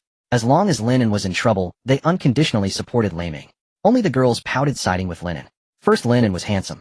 Second, they didn't want the school beauty to attract the attention of singles, or even their boyfriends. But the main point was that he was indeed handsome. Moreover, not only was he handsome, but he also fought fiercely and beautifully with a violent aesthetic that could crush a muscular man with a single punch. Who could resist that? Noticing the shift in public opinion, Lei Ming hypocritically added, Lin An, since the deathmatch agreement is in place, the Academy will naturally handle things according to the rules. However, since a life was lost at the scene, we need you to cooperate with the investigation process. It won't be difficult for you. This wasn't about fearing Lin An's non-cooperation, but giving other students an explanation to avoid damaging the academy's credibility. Sure enough, once this facade of righteousness was presented, the atmosphere in the stands changed. Those already siding with Lei Ming were lamenting his kindness, claiming Lin An was merely lucky. On the other hand, the girls fighting against Lin An felt this was quite good as long as Lin An wouldn't be in trouble. Listening to the surrounding uproar, Lin An slowly raised his head, a mocking smile curling at the corners of his mouth. Director Lei, what if I say no? His tone was extremely arrogant, his gaze holding no trace of fear towards authority. That rebellious spirit was 10 times more arrogant than the deceased Zhao Qua. Lei Ming's expression darkened completely. He stepped in front of Lin An, lowering his voice to a venomous threat only the two could hear. Do you really think that after clearing the birth instance you can treat yourself as a dish? As he spoke, lightning surged at his fingertips, ready to subdue Lin An. However, at that very moment when his killing intent erupted, Lei Ming's pupils suddenly shrank to the size of a pinhole. Because right under his nose, Lin An, whom he had locked onto, suddenly vanished into thin air. Along with Su Qinghan, whom he had left aside, they both disappeared without a trace. Sacrifice successful. Speed, mental power, dynamic vision increased by 10,000, duration 1 minute. At the edge of the training ground, Lin An carefully placed the unconscious Su Qinghan onto a seat, exhaling a long breath. Just now, during Lei Ming's rambling, he had fervently chanted in his heart, unhesitatingly sacrificing dozens of his life roots. Relying on the almost perverse instant regeneration ability of SS level Immortal Body, he cut off what grew back, and then cut it again. He had forcibly stacked a terrifying enhancement of up to 100 times. Lin An clapped his hands, and once again flashed back to the center of the training platform like a ghost. He looked at Lei Ming, who was frozen in place with a horrified expression, tilted his head, and smiled, with extreme madness and arrogance. Director Lei, I'm sorry, but I really am a top genius. Today I will not go with you. What can you do to me? Lei Ming's shock was quickly replaced by shame and fury. Then I can only apologize. Boom. Lei Ming fully unleashed the essence of a level 38 powerhouse, activating Lightning Flash at full force, transforming it into an impenetrable electric net aimed at strangling Lin An. However, under the enhancement of 100 times the limit speed, Lin An's figure was even more elusive than lightning. Even after several deadly lightning strikes, Lei Ming couldn't even touch the hem of Lin An's clothes. What the hell? Am I blind? Where are Director Lei and Lin An? On the stands, all the students were frantically rubbing their eyes. In their view, the vast training ground was empty, with only a few faint blue arcs of lightning exploding chaotically in the air, utterly unable to capture the shadows of the two. Among the thousands present, only Hongya in the VIP box could track the movements of the two. Director Lei, as the head of the teaching department, your attacks on students are truly dark and vicious. On the empty arena, Lin An's mocking echo resonated from all directions, sending chills down people's spines. Since that's the case, I can only apologize. As the moment the words fell, Lin An precisely seized the slight rigidity in Lei Ming's lightning flash skill connection, abruptly turning around, no longer evading, but instead striking straight at Lei Ming's face with a fierce punch. In Lei Ming's horrified perspective, the Lin An who had only known to cower and flee suddenly transformed into a black dragon with its mouth wide open. The speed of that punch was so fast that it even tore through the vacuum, producing an ear-splitting shriek. There was no way to dodge. Absolutely impossible to evade. Lei Ming could only rely on instinct, gritting his teeth, crossing his arms in front of himself, desperately drawing upon all the thunderous power in his body for defense. Sacrifice successful. Power increased by 10,000, duration 10 seconds. At the moment of striking, Lin An sacrificed his life roots twice in succession. With 100 times the speed of kinetic energy, diving stacked with 100 times absolute power. Boom! With a thunderous explosion, Lin An's fist smashed down on Lei Ming's crossed arms like a meteor. Even though he reacted extremely quickly, using the recoil to fly backward to dissipate much of the force, the terrifying power still crushed his arm bones into a pulverized fracture upon contact. In front of many students, Lei Ming gritted his teeth and held back a scream. Bang! Using the immense force from the recoil, his thunderous wings crazily flapped, soaring straight into the sky like a meteor, defying gravity, desperately pulling away from the ground. High above, Lei Ming's chest heaved violently, cold sweat instantly soaking his back. He gritted his teeth, enduring the excruciating pain of his shattered arms, forcing his limp limbs behind him, desperately maintaining the dignity of a teacher. He looked down at Lin An, who was unharmed below, a deep fear hidden in his eyes, forcing a smile, his voice feigning generosity, resonating throughout the arena. Good. Very good. Student Lin An, considering that today's incident was not your fault, the Academy has decided not to pursue your responsibility. However, as classmates, I hope you will be mindful of your actions and show mercy during future sparring sessions. As he reached this point, the piercing pain caused his facial muscles to tremble uncontrollably and his speech quickened. That's it, Student Lin An, you may go about your business. Having said this extremely pale attempt at saving face, Lin An dared not linger in the air for even half a second, flapping his wings and fleeing the scene in embarrassment. What on earth just happened? Did anyone see that? As the thunder transformed into lightning and fled in panic across the sky, the vast arena fell into a dead silence that lasted a full half-minute. After a long moment, someone finally swallowed hard and broke the stillness with a trembling voice. Director Lin An. Did he just run away? The exchange between the two had been far too swift. The spectators in the stands only caught a blur of dazzling blue arcs of electricity crackling wildly across the stage, not even a single afterimage before a sickening crack of breaking bones echoed through the air. Then came Lin An soaring into the sky, barely managing to maintain his composure as he spat out a few hollow words about lenient treatment, before flying off as if his life depended on it. Are you kidding me? Lin An actually defeated Director Lin An. The moment this insane thought surfaced, it was met with fierce rebuttals from those around him. Are you out of your damn mind? Director Lin is in a rank powerhouse at level 38. Lin An is just a freshly awakened Frank nobody at level 15. How the hell could he possibly win? But Director Lin really did run away though. That one sentence instantly silenced the dissenters. Everyone's minds were buzzing with confusion. Although logic told them that a level 15 defeating a level 38 was nothing short of a fantasy, Lin An's desperate escape was an undeniable fact. Under such an utterly bizarre outcome, no matter how outlandish the speculation, one chilling thought crept into everyone's mind. What if? Even setting that aside, even if Director Lin An truly had urgent business to attend to Lin and was still the ruthless bastard who had obliterated an 8th-tier Titan body with a single punch. If killing Zhao Kuo was like slaughtering a dog, then killing them, low-level rookies struggling in the ladder tournament, would be as easy as crushing an ant under his foot. At that thought, a profound chill crept up everyone's spine. The stands filled with thousands were eerily quiet, and no one dared to utter another careless word. On the arena stage, Lin An walked over to the seat where Su Qinghan was. Looking at the girl's face, beautiful and cold, even in her unconscious state, he shook his head helplessly. This woman had a cold exterior, but a surprisingly kind heart. Her combat instincts, however, were severely lacking. Facing a level 38 powerhouse, knowing full well the disparity in strength, her first reaction wasn't to run, but to foolishly step in front of him to try and protect him. What a silly woman. Lin An bent down and scooped Su Qinghan into his arms in a single motion. Turning, he walked with calm, measured steps toward the arena's main entrance under the awestruck gazes of thousands. Only after Lin An's figure completely vanished from sight did the tense stands finally erupt into hushed commotion. Gulp. Did we just let Lin An carry off our top school beauty like that? She's completely unconscious and defenseless. What if he takes advantage of her? Why are you worrying about that? Why didn't you go down and stop him then? Big Brother Zhao's corpse is still warm, you know. Want to go down and keep him company? Can't afford to mess with him. I'm just a measly level 6 trash. I still want to live to graduate. The Starfire Academy's ladder tournament was essentially the final assessment for graduating students. The ranking after the tournament directly determined their social standing and job prospects after stepping into the real world. Across the entire academy, apart from Lin An and Su Qinghan, who had just emerged from the birth, the highest level currently was Qin Xiaoyu at level 10. At a time like this, who would dare to provoke Lin An?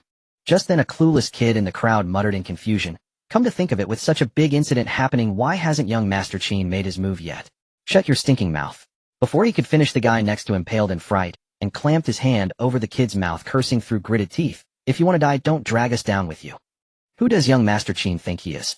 Su Qinghan already cuckolded him so publicly in the dungeon. He'd find her dirty. Why would he possibly step in to protect her now? As soon as the words left his mouth, the other students nearby scattered, as if avoiding a plague, desperate to distance themselves from the two fools. Shit. Don't you dare say that out loud. I don't want to die either. One of them yelled, turning tail and running, terrified of being implicated if he lingered even a second longer. Fatty Wong's miserable fate of being slaughtered over 100 times in the ladder tournament over the past week was well known to everyone. He certainly didn't want to walk into a dungeon tomorrow and get sliced into sashimi by Qin Xiaoyu's men. Meanwhile, Lei Ming, who had been speeding along frantically, finally crashed into his luxurious residence in the upscale villa district. The moment he landed, ignoring the need to rest, he used his fingers, shattered, bloody and mangled, to endure the excruciating pain and send a brief message to Qin Xiaoyu, the core message being, don't provoke Lin An for the time being. He prided himself on his flawless performance. He was now terrified that this young master might be fooled by his magnanimous act on the arena stage, thinking Lin An was a pushover he could easily crush and immediately go looking for revenge. If anything happened to Qin Xiaoyu when the Academy Dean and City Lord Qin returned from the Wild Dungeon, Lei Ming wouldn't have enough heads to lose. Seeing the sent confirmation on his phone, Lei Ming finally let out a long, turbid breath, feeling utterly drained. He struggled to dial a private line and paid a hefty sum to summon the Academy's top-tier healer. Only when the healer arrived with his medical kit, his hands glowing with a soft restorative white light, to mend his arms, did Lei Ming finally have the chance to replay the terrifying confrontation in his mind. The moment he recalled the sensation of contacting that fist, his body couldn't stop trembling. He felt he had truly almost died. He couldn't fathom how a mere level 15 awakener could unleash such devastating destructive power while also moving at a speed that even he couldn't track. Lin An is definitely not as simple as he appears, Lei Ming thought with a chill in his heart. After taking that punch, he, a mighty level 38 powerhouse, couldn't muster even a shred of will to fight back. His mind was consumed by a single primal instinct: run. Thankfully he could fly, and Lin An couldn't. Otherwise, if Lin An was truly set on killing him, he wouldn't have made it out of that arena alive today. Sacrifice. That's it. Frank's sacrificial support. Lei Ming's mind flashed with Lin An's talent information. But what organ did he sacrifice to gain such terrifying dual amplification? Recalling the stage earlier, Lin An's limbs were all intact, not even a single hair was missing. With no external damage, a possibility dawned on Lei Ming. He must have sacrificed an internal organ. If that were true, regardless of which organ it was, the impact on his vital functions would be an irreversible, devastating blow. Oh no. The more he thought, the more alarmed Lei Ming became. He sprang up from the leather sofa. If he really did sacrifice an organ, it means his life force is nearly depleted. He's likely on the edge of madness, wanting to take everyone who's ever crossed him down with him. A desperate man with the power to instantly kill a level 38 powerhouse. Lei Ming was instantly terrified. Instinctively he reached for his phone to call Qin Xiaoyu again, but his shoulder felt empty and useless. Where are my arms? Where did my arms go? Lei Ming roared in panic. The healer wiped the cold sweat from his forehead and quickly reassured him. Director, Lei, please calm down. To help you reconstruct the shattered bones, I used a high-level neural paralysis technique. It's completely normal that you can't feel your arms right now. It'll pass in about half an hour. Lei Ming couldn't wait half an hour. He gritted his teeth, lifted his right leg, and awkwardly used his toes to unlock the phone screen. He opened the chat with Qin Xiaoyu, pressed the voice message button, and yelled at the top of his lungs, "Young Master Qin. Whatever you do, do not leave the house these days. That madman Lin An has sacrificed his internal organs for power. His current strength is something even I can't match. But I'm sure of it. With such a terrifying boost, he doesn't have long to live. He's a powder keg ready to explode, looking for someone to take down with him. All we need to do is avoid his edge, wait for him to weaken and die on his own, or wait for the Dean and City Lord to return." The voice message was sent. Lei Ming breathed a sigh of relief. Having dodged the blame for any mishap involving Qin Xiaoyu, he began to rapidly assess his own situation. Young Master Qin is at the City Lord's mansion. At least he has a few level 30 guards protecting him. And me? Lei Ming looked around his empty, spacious villa and felt a chill run down his spine. No, this damn city is no place to stay. It's definitely not safe. Lei Ming's eyes darted around shrewdly as he made a snap decision. Once his arms regained feeling, in half an hour he would immediately leave the city and head to the Wild Dungeon to find City Lord Qin and the Dean to warn them.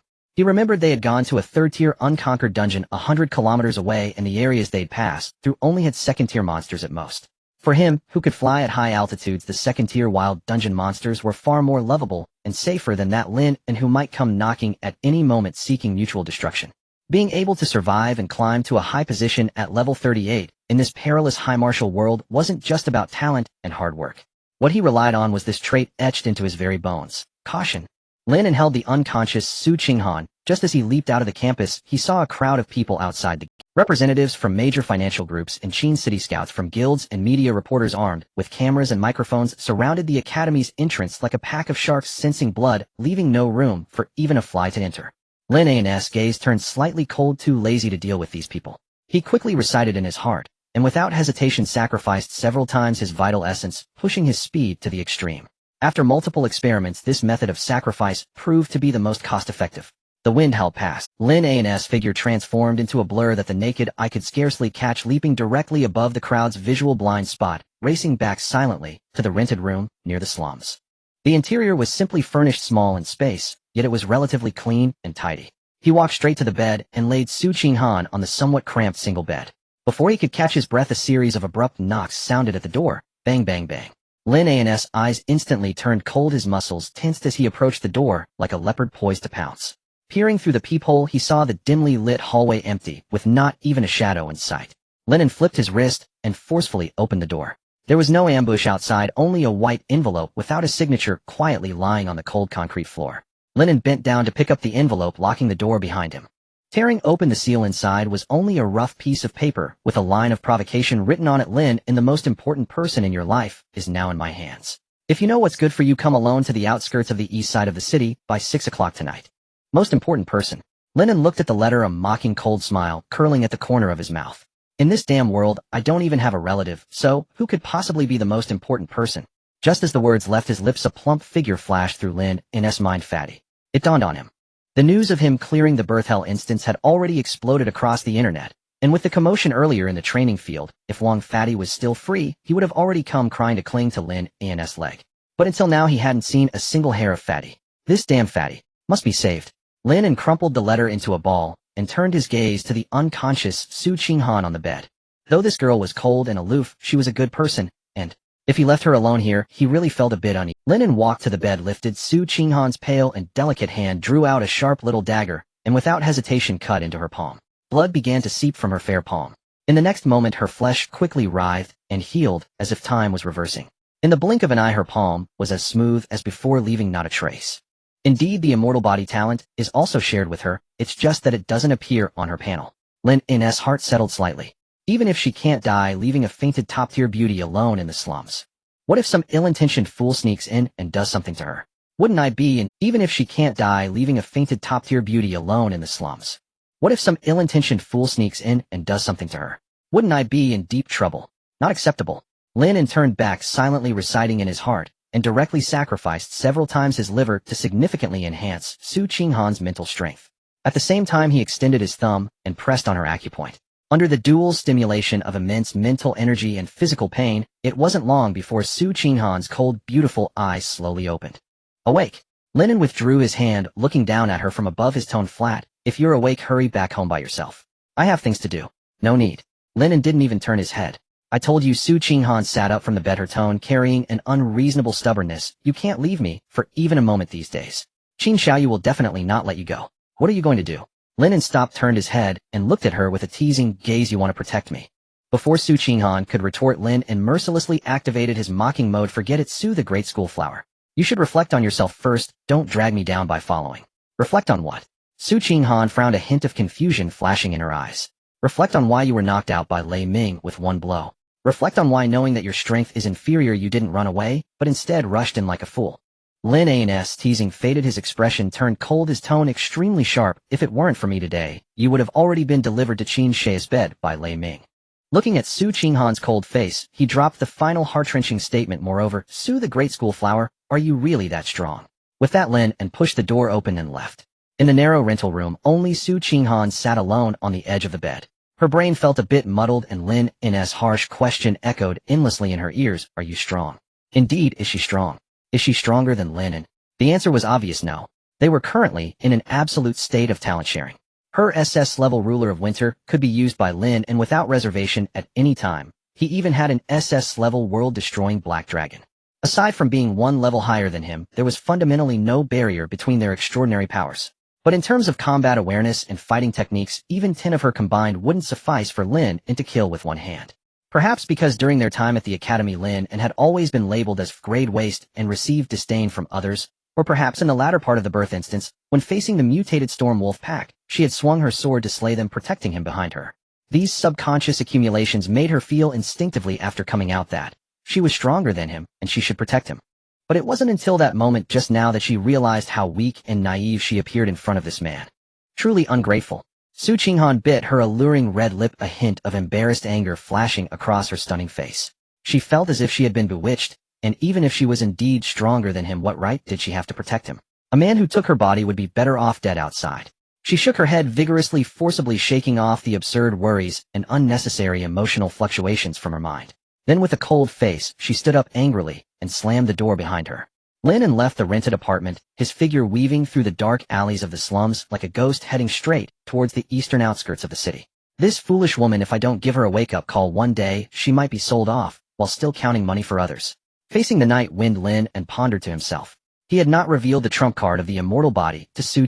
In his eyes, the current Su Qinghan resembled a naive youth with a treasure mountain, but no experience, daring to challenge the 38th-level high-ranking instructional director with her 2 SS-level talents, while still only at level 16. If she were to find out that she couldn't die, given her cold yet stubborn nature, she would likely rush alone to the Qin family for justice the very next second. With the same talents, if I charge into the Qin family, it would be chaos, If she charges in, it would be like throwing herself into a trap and I'd have to go rescue her. Lin An acknowledged that Su Qinghan was exceptionally intelligent, but in the cruel laws of the jungle this little girl severely lacked one core quality: stability. As he sped along, Lin An maintained a sharp sense of awareness. Surprisingly, from the rented apartment to the city gate, he did not detect any hidden surveillance. However, this unusual calmness did not make him relax, instead it amplified his vigilance. From the moment he saw the unsigned blackmail letter, he had only one suspect in mind: Qin Xiaoyu.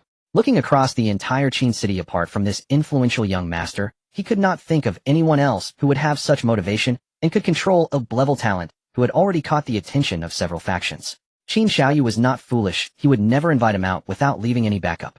As soon as Lin An stepped outside the city gate and entered the desolate outskirts, he immediately darted into a hidden ruin. No matter what ambush awaits, let me first maximize my state. Lin An took a deep breath and fervently repeated. Relying on his immortal body that could instantly reshape, he ruthlessly began a gruesome act of self-mutilation on his own organs. In just 10 seconds he performed dozens of extreme sacrifices. Sacrifice successful. Speed boost 20,200 times, duration 10 minutes. Strength boost 20,200 times, duration 10 minutes. Mental power boost 20,200 times, duration 10 minutes. Almost a comprehensive 200-fold enhancement. Terrifying power surged wildly within. Lin An clenched his fist, feeling the overwhelming power capable of tearing apart the void. In his current monstrous state, let alone any ambush, even if he encountered 10 elite teams above level 30 hidden, he could easily crush them like chopping vegetables. Prepared, Lin An's figure flickered, transforming into an afterimage as he swiftly raced towards the designated location mentioned in the letter. The outskirts of Qin City were not within the safety zone of a level 4 dungeon. There were several level 1 and 2 dungeons around, thus low-level monsters often roamed. High-level awakeners in the city found the rewards too low and were too lazy to strategize, leaving it for the graduates of Xingho Academy to practice. Soon Lin An quietly arrived at the agreed coordinates due to his 200-fold speed. However, when he concealed himself among the treetops and parted the branches to see the scene below, his brows furrowed sharply. There were no assassins laying an elaborate net, nor was there the heavily beaten fat Wang he had anticipated. In the clearing, only his former lackey Ho Chang and a woman tightly bound to a dead tree, his ex-girlfriend Xia Chuchu. Lin An, is this a trap? Lin An cautiously did not reveal himself, using the terrifying mobility granted by his 200-fold speed to circle the area around the forest, searching thoroughly for 3 or 4 rounds, even sweeping the ground with his mental power. Still there was no ambush, not even a ghost. Lin An stopped at the treetops, looking at the bound Xia Chuchu, below, his mouth twitching in disbelief. The most important person to me mentioned in the letter. It couldn't possibly refer to Xia Chuchu, right? At that moment, this ruthless person with 3 SS level talents capable of directly defeating a level 38 powerhouse rarely fell into a deep self-doubt. Was my taste really that low before? Which brain-dead fool would think that I would still have lingering feelings for this green tea bit? As Lin An was filled with confusion about life, Ho Chang below was already anxious like an ant on a hot pan. Ho Chang paced back and forth, irritably glancing at his watch. 5:00 p.m. sharp. Damn it, why hasn't that waste Lin An shown up yet? Ho Chang, frustrated, kicked a stone beside him, his expression agitated. In the past, as soon as Xia Chuchu shed a single tear, that puppy would run faster than anyone else. Why is he dragging his feet today? With Xia Chuchu in his hands, Ho Chang was not at all worried about Lin An taking action against him. He was merely filled with dissatisfaction and confusion. Did he not see the letter I left? The sun gradually sank low, the dim light casting ghostly shadows on the barren woods of the outskirts. This place was over 200 meters from the safety zone of Qin City, rarely frequented by people, and usually had more monsters than living beings, leaving Ho Chang feeling somewhat uneasy in the chilly environment. He stopped in his tracks, turning to look at Xia Chuchu bound to the tree. Xia Chuchu had an extremely deceptive, innocent doll-like face, which was precisely her capital that once captivated both Lin An and Zhao Qua. At this moment, she was tightly bound by rough hemp ropes, her once exquisite clothing looking somewhat disheveled and torn from struggling, large patches of her fair and delicate skin exposed to the cool air, revealing alluring curves. Her mouth was stuffed with a rag, allowing her only to emit whimpering sounds. In the past, even a small follower like Ho Chang would feel ashamed just from looking at Xia Chuchu. When he first kidnapped her, it was his first time doing something like this, and he was so nervous that he didn't think about it in that way. But now, with no one around, this once lofty goddess was bound helplessly before him, like a stunning delicacy displayed on a serving platter. A surge of dark desire instantly erupted from Ho Chang's lower abdomen. Since that waste Lin An hasn't arrived, yet he'll just test the goods for him. That's not too much to ask, right? Ho Chang swallowed hard, his gaze gradually becoming murky and lecherous, rubbing his hands as he stepped closer to Xia Chuchu. Ugh. Ugh ugh ugh. Seeing Ho Chang approach, Xia Chuchu widened her eyes in terror, shaking her head and struggling. In her tear-filled eyes, besides fear, there was profound disgust. She would rather submit to Zhao Kuo than be touched by a despicable lackey like Ho Chang. In the treetops, Lin An facepalmed, utterly speechless. This stupid fool is really playing house. He even lost interest in intervening. He had even less interest in staying behind to watch the two's crude battle. Since Fat Wang was not here, he likely encountered another mishap and needed to hurry back to investigate Fat Wang's whereabouts. Just as Lin An turned to leave, Ho Chang's voice floated up with the wind.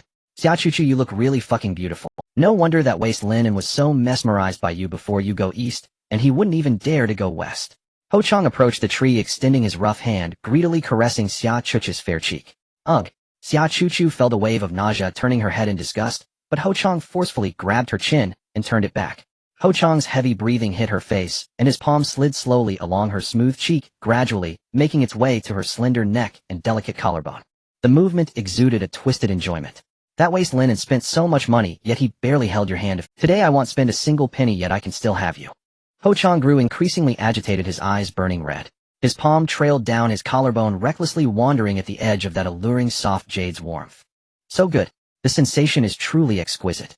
Ho Chang let out a perverse laugh, completely consumed by desire as he half-squatted. What if Lin An has climbed up to Su Qinghan? What if he cleared the hellish dungeon?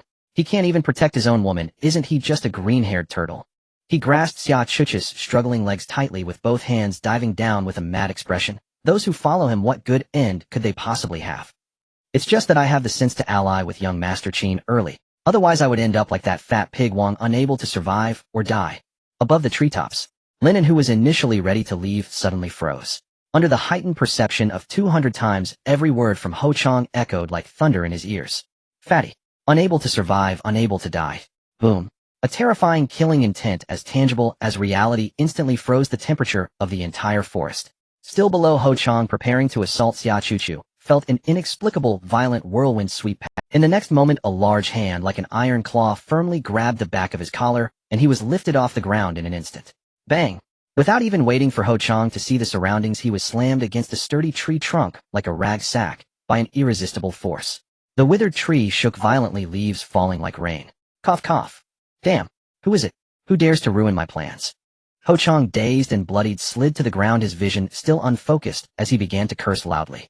However, when he saw the familiar figure which approached him like a god of death, he first froze for a moment, then surprisingly felt no fear, instead erupting into a wildly arrogant laugh. Lin An. Huh. Lin An, you really came. Ho Chang struggled to prop himself up against the tree trunk, foolishly pointing at Xia Chuchu, who was tied up nearby, his eyes fervent and smug. I knew it. I've been your lackey for so many years, and no one knows you the dog licker better than me. Seeing your beloved woman tied up by me, are you very angry? Do you want to kill me? Ho Chang, oblivious to his fate, raised his chin defiantly, shouting madly. Just kneel down and bow 3 times to me right now, and he'll show mercy, and let her go. Otherwise. His mind was filled with fantasies of his great achievements, having gained favor from young Master Qin, completely oblivious to the thick bloodlust surrounding him, capable of slicing anyone into pieces. To Lin An, he was now worth less than fish on a cutting board. Lin An didn't even glance at Xia Chuchu, not even sparing her a corner of his eye. He stopped in front of Ho Chang, his icy eyes devoid of any human emotion, locking onto him intently. You just said. Lin An's voice seemed to drift from the depths of the 9 hells, each word carrying a chilling cold that made souls tremble. Wang Fatty, what happened? Ho Chang met Lin An's soulless gaze, feeling the palpable killing intent that nearly condensed the air, and his mind, intoxicated by greed and fantasy, was suddenly doused with a bucket of liquid nitrogen, waking up instantly. Lin An. What? What do you want? Extreme fear surged like a tide, causing Ho Chang's jaws to clash wildly, his tongue feeling knotted. He didn't even hear Lin An's question, clearly instinctively grasping for the last straw of hope. Lin An. Xia Chuchu is still in my hands. He shouted threateningly while instinctively turning to grab her. Only to realize as his hand grasped nothing but air that he had long since moved away from Xia Chuchu, with Lin An standing in between. Did he think he could use Xia Chuchu as leverage against Lin An? Unless he could defeat Lin An. You? Don't come closer. Ho Chang's legs turned to jelly, collapsing against the tree like a pile of mud. Lin An expressionlessly crouched down, staring directly into his eyes, his voice as cold as the ice of the 9 hells. I will ask you one last time, Wang Fatty, what happened? In his past life as a top assassin, the murderous aura that Lin An exuded was forged in a sea of corpses and rivers of blood released without reservation at this moment. To Ho Chang it felt as if Ashura had crawled up from hell, not a mere human standing before him.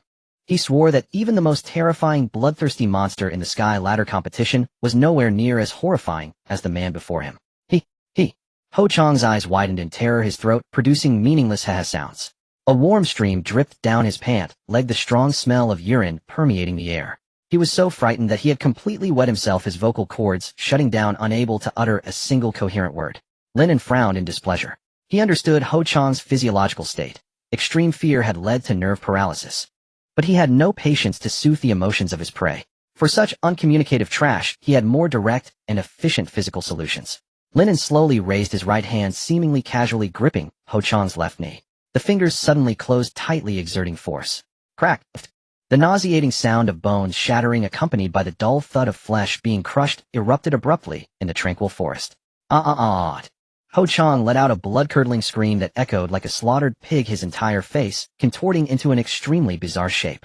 The intense pain shattered the shackles of fear, the adrenaline surging forcibly, redirecting his brain's focus, allowing him to regain his ability to speak.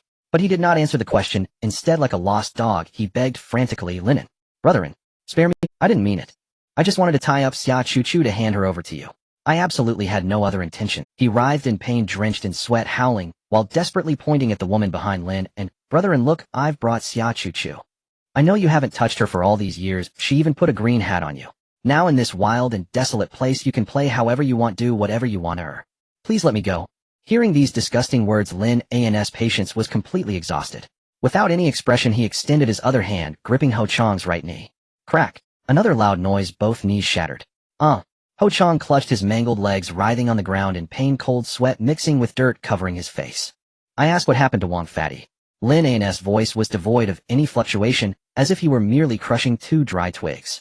The utterly broken Ho Chang dared not utter a single word, weeping profusely as he confessed, "It was young Master Qin. It was young Master Qin, you who did it. Brother, and you brought Su Qinghan into the dungeon," and young Master Qin directed all his wrath onto Fatty.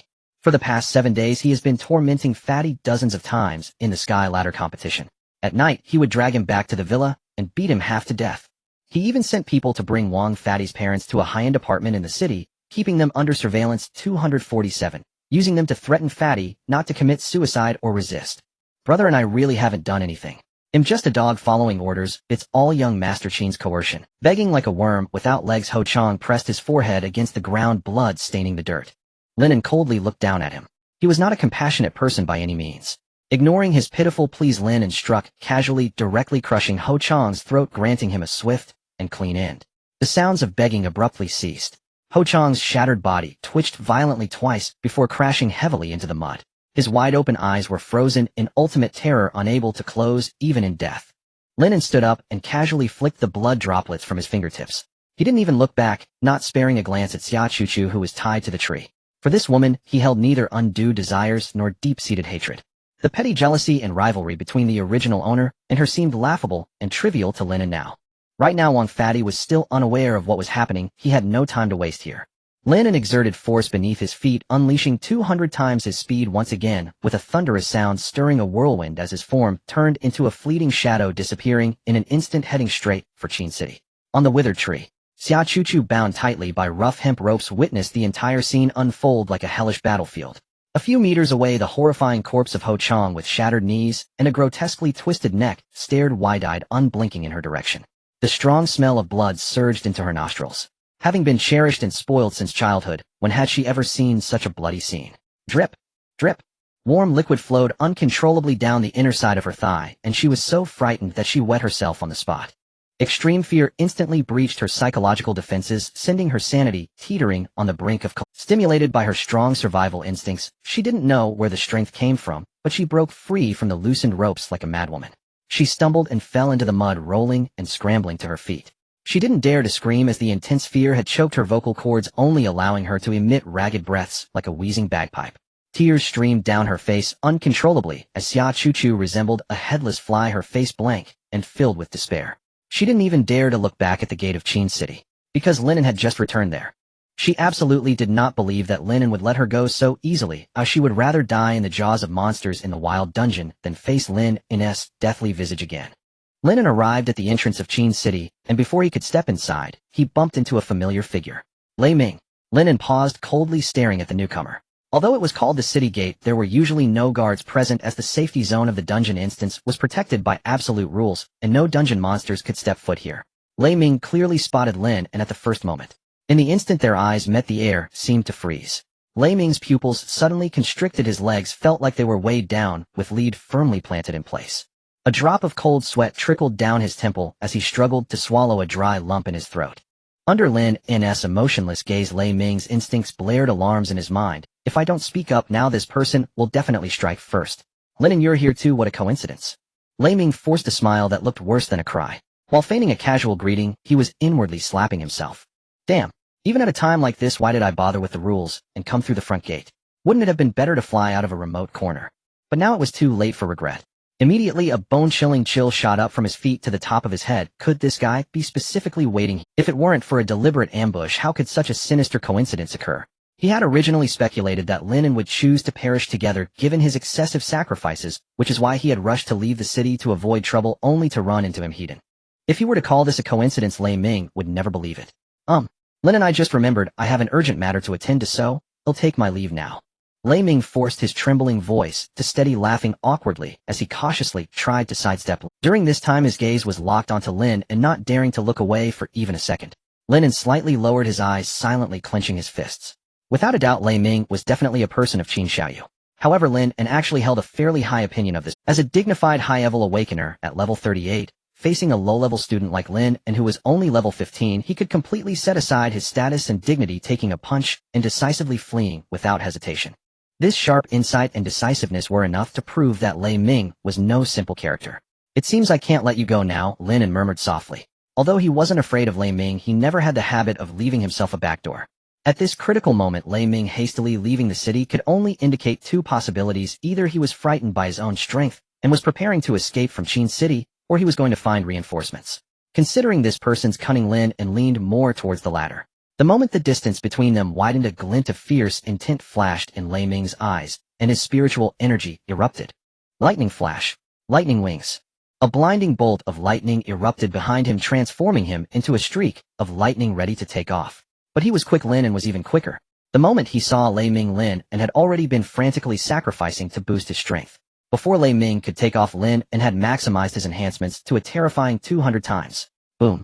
Almost at the moment Lei Ming was about to exert his strength, a fist carrying a terrifying shockwave had already torn through the air and smashed heavily into his face. The speed was too fast.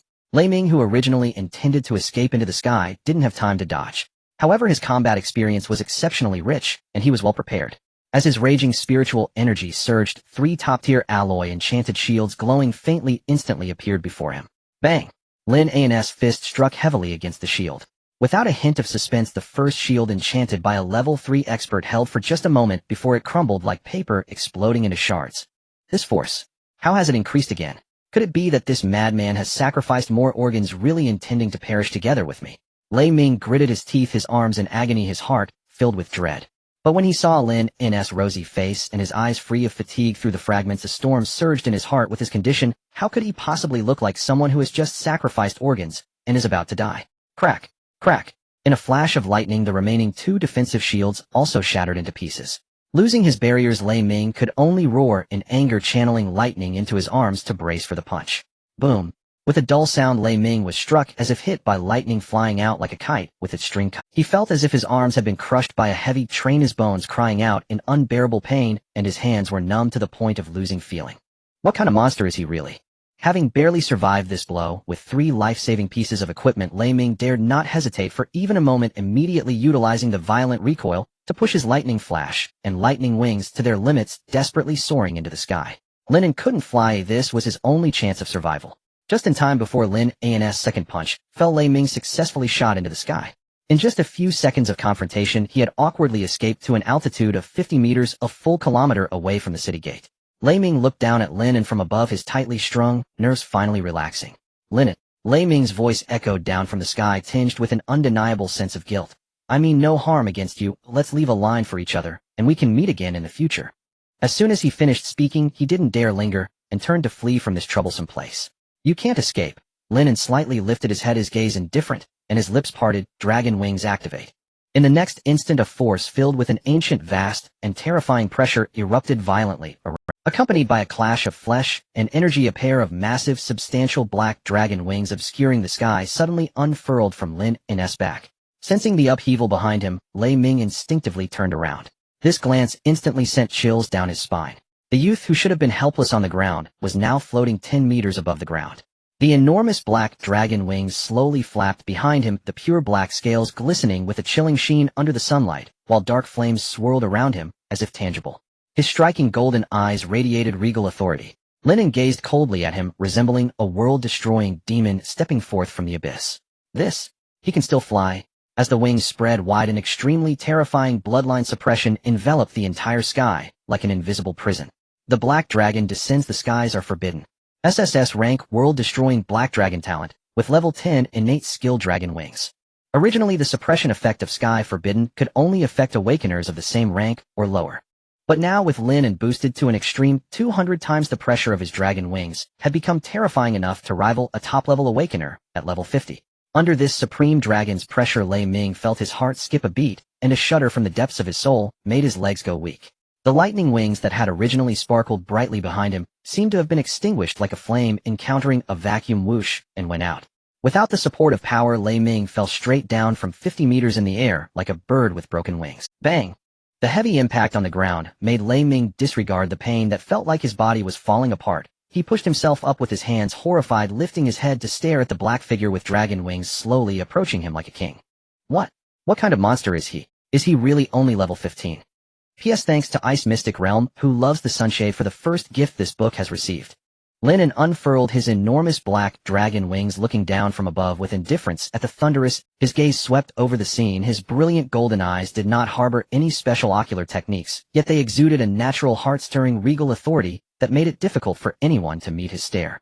As he first unleashed the dragon wings, Lin An felt an uncontrollable illusion rise within him, as if he were a king wielding supreme authority, overlooking the tiny ants beneath. The black wings slowly flapped behind him, stirring up a gust of ominous wind, and Lin An stepped heavily forward, inching closer to the Thunder. Before Lin An could approach, Thunder's knees buckled, crashing heavily onto the ground. Thunder broke into a cold sweat, screaming incoherently, "As long as you show mercy, I, Thunder, will always follow your command between you and the Qin family. I will divulge everything about the Qin family's secrets without reservation." At the brink of life and death, Thunder dared not hesitate, and quickly capitulated. Back in the academy, Lin An's punch had already left a shadow in his heart.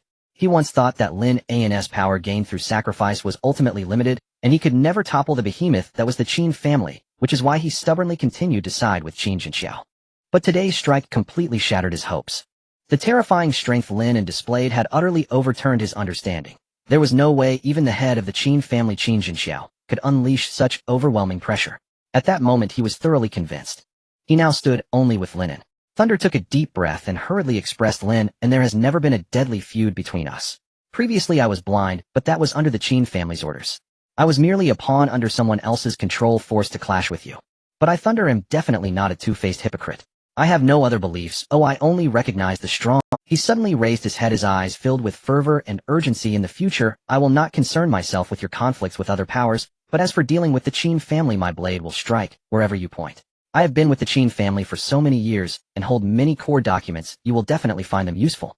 I only ask for a way to live." Lin An gazed down at him with indifference, remaining silent. Undeniably, Thunder was a clever man. Compared to those who merely spouted empty promises of eternal loyalty, his declaration of only recognizing the strong was much more convincing at this moment. After all, a person who could turn traitor at any moment, making a vow of absolute loyalty, was the greatest joke. Lin An did not have a habit of leaving hidden dangers, but he truly needed a sharp blade to help him deal with some trifling troubles in Qin City. Thunder understood the situation and knew when to advance and retreat. A person's loyalty is founded on absolute strength. As long as Lin An remained the strongest, Thunder would be the most fervent attack dog. "Prove your worth." Lin An coldly uttered a few words, his tone devoid of any fluctuation. Hearing Lin An relent, Thunder felt as if a great burden had been lifted, not daring to hesitate for a moment, immediately speaking as rapidly as a waterfall. "Lin and the only two fourth-tier powerhouses in Qin City, Qin Jinxiao, and the Academy's headmaster, are currently not in the city. Right now the Qin family is vulnerable, leaving only 4 awakened ones above the 3rd tier. He spoke at a breathtaking speed, fearing that if he slowed down for even a second, he might lose his head, eager to strip the Qin family's secrets bare, displaying his willingness to submit to the utmost. "How much do you know about Wang Pengzi?" Lin An interrupted him brusquely, his voice suddenly dropping to a chilling level. "Wang Pengzi." Thunder froze for a moment, his mind racing, cold sweat dripping down his chin. "I know. He is currently under the control of Qin Xiaoyu. I haven't inquired further, but it was a huge commotion when Qin Xiaoyu tormented him at the academy for an entire week. I heard the rumors, even though I rarely went out. Before he finished speaking, he sharply sensed the killing intent suddenly surging in Lin An's eyes, as if the air around them had solidified. Lin An, please don't be anxious. Thunder was scared out of his wits, immediately shouting, I can investigate. He'll contact the people within the Qin family. I will definitely find him for you. He desperately bowed, fearing that if he hesitated even a moment longer, Lin An would unhesitatingly snap his neck. The night was deep, like a giant beast waiting to devour its prey. In Qin City, in a hidden villa under Qin Xiaoyu named the Underground Training Facility, was permeated with a pungent smell of blood and an inescapable sense of oppression. Bang! Qin Xiaoyu slammed his highball glass heavily onto the table, the scarlet liquid splattering everywhere. He gasped for breath, his body still drenched in sweat from his earlier frenzy. He resembled a beast trapped in a cage, glaring intensely ahead, his eyes filled with resentment and frustration. Just a few hours ago, as the deadly duel in the training ground concluded, he had not even bothered with the afternoon's ladder match, and had rushed here like a startled bird, not daring to step outside. Lin An, what the hell kind of luck did you have? Qin Xiaoyu gritted his teeth and growled, his voice echoing in the spacious venue. On the nearby table, the phone screen was still lit up, the glaring light staying on the message interface, sent by Thunder, do not provoke Lin An for the time being. Moreover, the gravity and warnings conveyed in that series of voice messages had been replayed multiple times, each time sending a shiver down Qin Xiaoyu's spine. His gaze crossed the table, landing on the boxing ring in the center of the venue, where Wang Pengzi lay slumped. He had just endured a one-sided brutal beating, his breathing shallow. A high-tier healer was sweating profusely as he released healing light, barely keeping him alive. Is this fat pig not done yet? Seeing the slow progress of the treatment, Qin Xiaoyu shouted angrily. The large villa was heavily guarded at the moment. Besides his trusted aide Hongye, Qin Xiaoyu had crammed every third and second-tier awakened one he could mobilize inside, while the periphery was filled with numerous first-tier guards, and even some awakened students from the same batch had been forcibly called in as cannon fodder. Dingling. A series of message alerts rang out like a death knell, yet miraculously softened the grim expression on Qin Xiaoyu's face, which seemed ready to drip with gloom. He let out a cold laugh, originally prepared to rise and vent his frustrations on Wang Pengzi at the boxing ring, but instead heavily plopped back onto the sofa. Lin An, consider yourself lucky today. Qin Xiaoyu stroked his chin. In a bid for caution, he ultimately suppressed his murderous intent and chose not to use Wang Pengzi as bait for Lin An at this critical moment. After all, he possessed the sacrifice talent if he truly cornered someone and provoked a desperate counterattack. The life of Qin Xiaoyu was far too precious to gamble with. There was no need to gamble. He casually picked up his phone, typing a few words in a condescending tone. No need to lure him. You continue monitoring and report the situation at any time.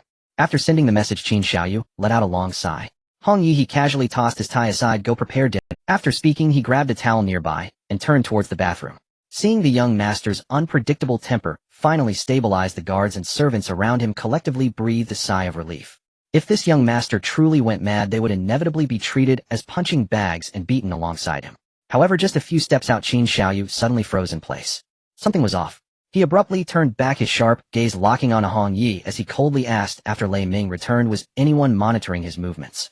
Lei Ming was indeed a dog raised by the Qin family, but he had always known to curry favor with the family head Qin Jinxiao. When had he ever been so diligent and responsible regarding matters entrusted to him? Hong Yi slightly bowed and answered unhurriedly, young master. After Lei Ming left the training ground, he returned directly to his residence and summoned a high-level healer. But shortly after, he quietly left again, and the specifics of his whereabouts were not tracked by the others. Qin Xiaoyu's brows instantly furrowed into a tight knot as he anxiously paced back and forth. Was he going to find Lin An? Nonsense. He knew Lei Ming too well. He could be pushed to bite someone, but without a clear and absolute order, when faced with real danger, he would definitely flee further than anyone else. From the voice message Lei Ming had just sent, even through the screen, one could sense the fear he had for Lin An. In this situation, would he actively follow Lin An after just having his injuries treated? No. No. The more Qin Xiaoyu thought about it, the more alarmed he became, cold sweat instantly breaking out on his back. Lei Ming would never go find Lin An. Even if he needed to confirm the situation with his cowardly nature, he would never dare to act when still injured. What was Lei Ming doing out in the dead of night? It could either be an escape or calling for reinforcements. Regardless of which situation it was, Lei Ming should not have acted so enthusiastically, nor should he have sent him a message reporting Lin An's condition. Hong Yi, arrange for vehicles immediately. Qin Xiaoyu's voice became sharp with extreme tension. I need to leave the city at once. To find my father. Yes. Hong Ye's expression sharpened as he immediately took command. Wait. Qin Xiaoyu grabbed Hong Ye's arm, gritting his teeth as he added, split up the teams. Send out multiple groups, disguised as my convoy, and completely muddle the route out of the city for me. He didn't dare to stay any longer. If Lei Ming truly defected to Lin, and then with Lei Ming's understanding of the defenses in Qin City, this city would no longer be a stronghold for him, but rather a deadly dead end. Outside, the wind howled, and the distant rumble of thunder rolled ominously among the clouds, signaling that a torrential rain was about to pour down. With Hong Ye's efficient execution, it wasn't long before the doors of several Qin family villas scattered within Qin City swung open. A convoy of identical black armored SUVs concealed by the night rushed towards different city exits like a swarm of bees.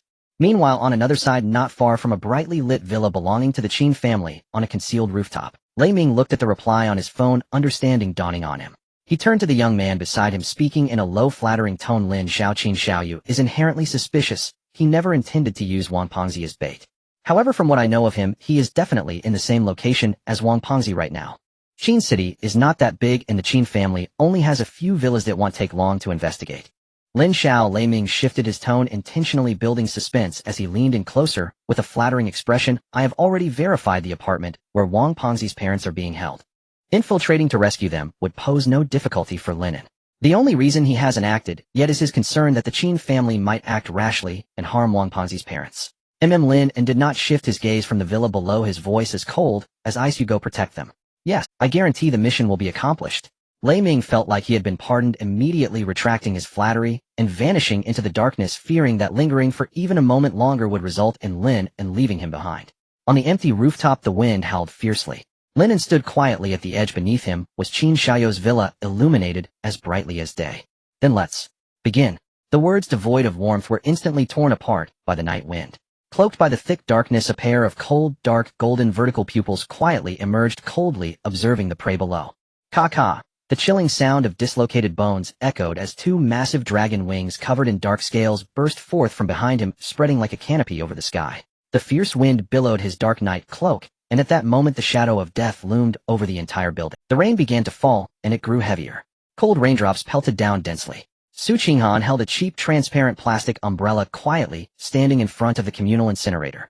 The flames flickered within the furnace, illuminating her cold and stunningly beautiful face. Her alabaster fingers held a stack of yellow paper one by one, silently sending them into the fire. Since she and Lin An emerged from the birth instance during the day followed closely by Lin An's deadly fight with Zhao Kuo at the training ground, the entire campus forum had erupted. When she awakened from her coma, a flood of messages overwhelmed her. Killing Zhao Kuo, forcing back the Moreover, he had achieved the first kill of this high-cold campus beauty. Lin An's name had now become the most incredible legend throughout Qin City Academy. His current level of attention even far surpassed her, the sole possessor of an SS-level talent in the entire league.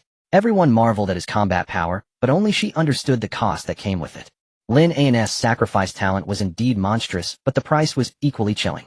To this day, Su Qinghan could still vividly recall how Lin An had sacrificed himself in that ghastly form during the instance. Uncle Lin. Su Qinghan gazed at the flames, her brows slightly furrowed, a rare hint of guilt flashing through her cold eyes. Rest assured, I will never let him sacrifice himself again. The sound of raindrops pattered against the cheap umbrella. Su Qinghan stood quietly until she sent the last piece of paper money into the flames. She paused for a moment, and when she lifted her head again, the guilt in her eyes was replaced by absolute determination. Mom, Uncle Lin, you can rest assured. The blood debt from that year, I will surely repay it with my own hands. Turning around, she held the umbrella and slowly walked into the rain curtain. Just as she stepped outside the gate of the memorial park, whoosh, a familiar black armored SUV tore through the rain curtain, splashing through the water on the ground. Although the windows were tinted, making it impossible to see the situation in the back seat, the fleeting shadows of car lights allowed Su Qinghan to catch a glimpse of Hong Yi in the passenger seat. Qin Xiaoyu. Su Qinghan halted, her beautiful eyes narrowing slightly under the transparent umbrella, revealing a hint of profound suspicion. What could he possibly be doing out of the city in such heavy rain? Such heavy rain. What is he doing out of the city in the middle of the night? The rain intensified, pouring down. Su Qinghan stood alone by the roadside, watching the red taillights of the black armored SUV gradually blur and fade into the heavy curtain of rain. The cheap plastic umbrella was rattled by the pounding raindrops, sounding like urgent drum beats striking her heart. A strong sense of unease surged like wild grass, and a chilling answer loomed in her mind. Lin An. In the entire Qin City, the only person who could make Qin Xiaoyu abandon his surveillance and even brave the downpour to leave the city was Lin, and Su Qinghan couldn't think of anyone else. She quickly took out her phone and dialed Lin An's number.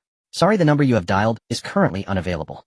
The cold mechanical voice from the receiver offered no signal. Su Qinghan's fingers gripping the umbrella handle turned pale from the force.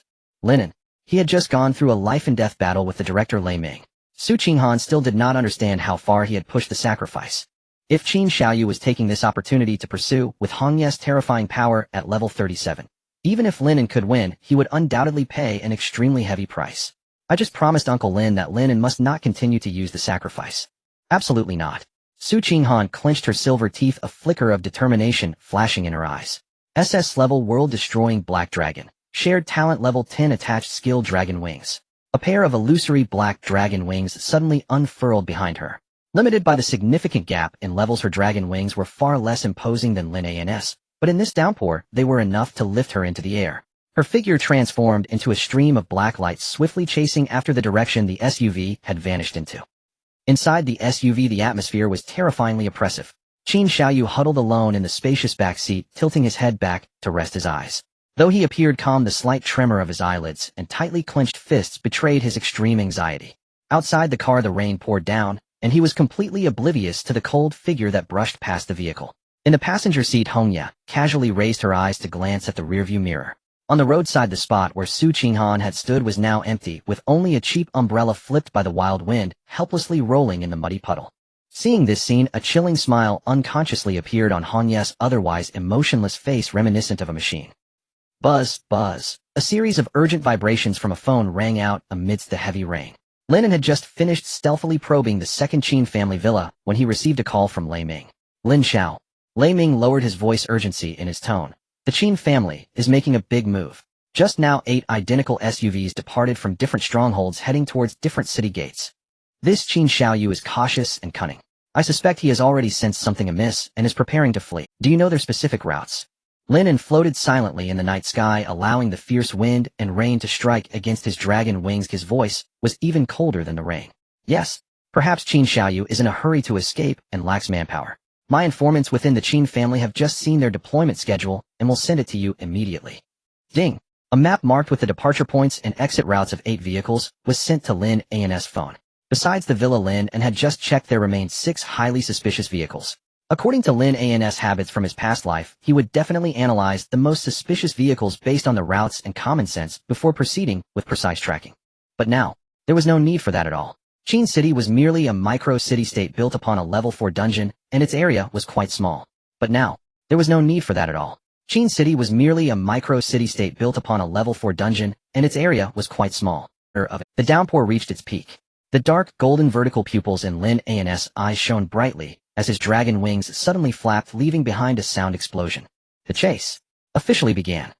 In the southwestern suburbs of Qin City, the SUV drove smoothly out of the city until it reached the wilderness 1 kilometer away from Qin City.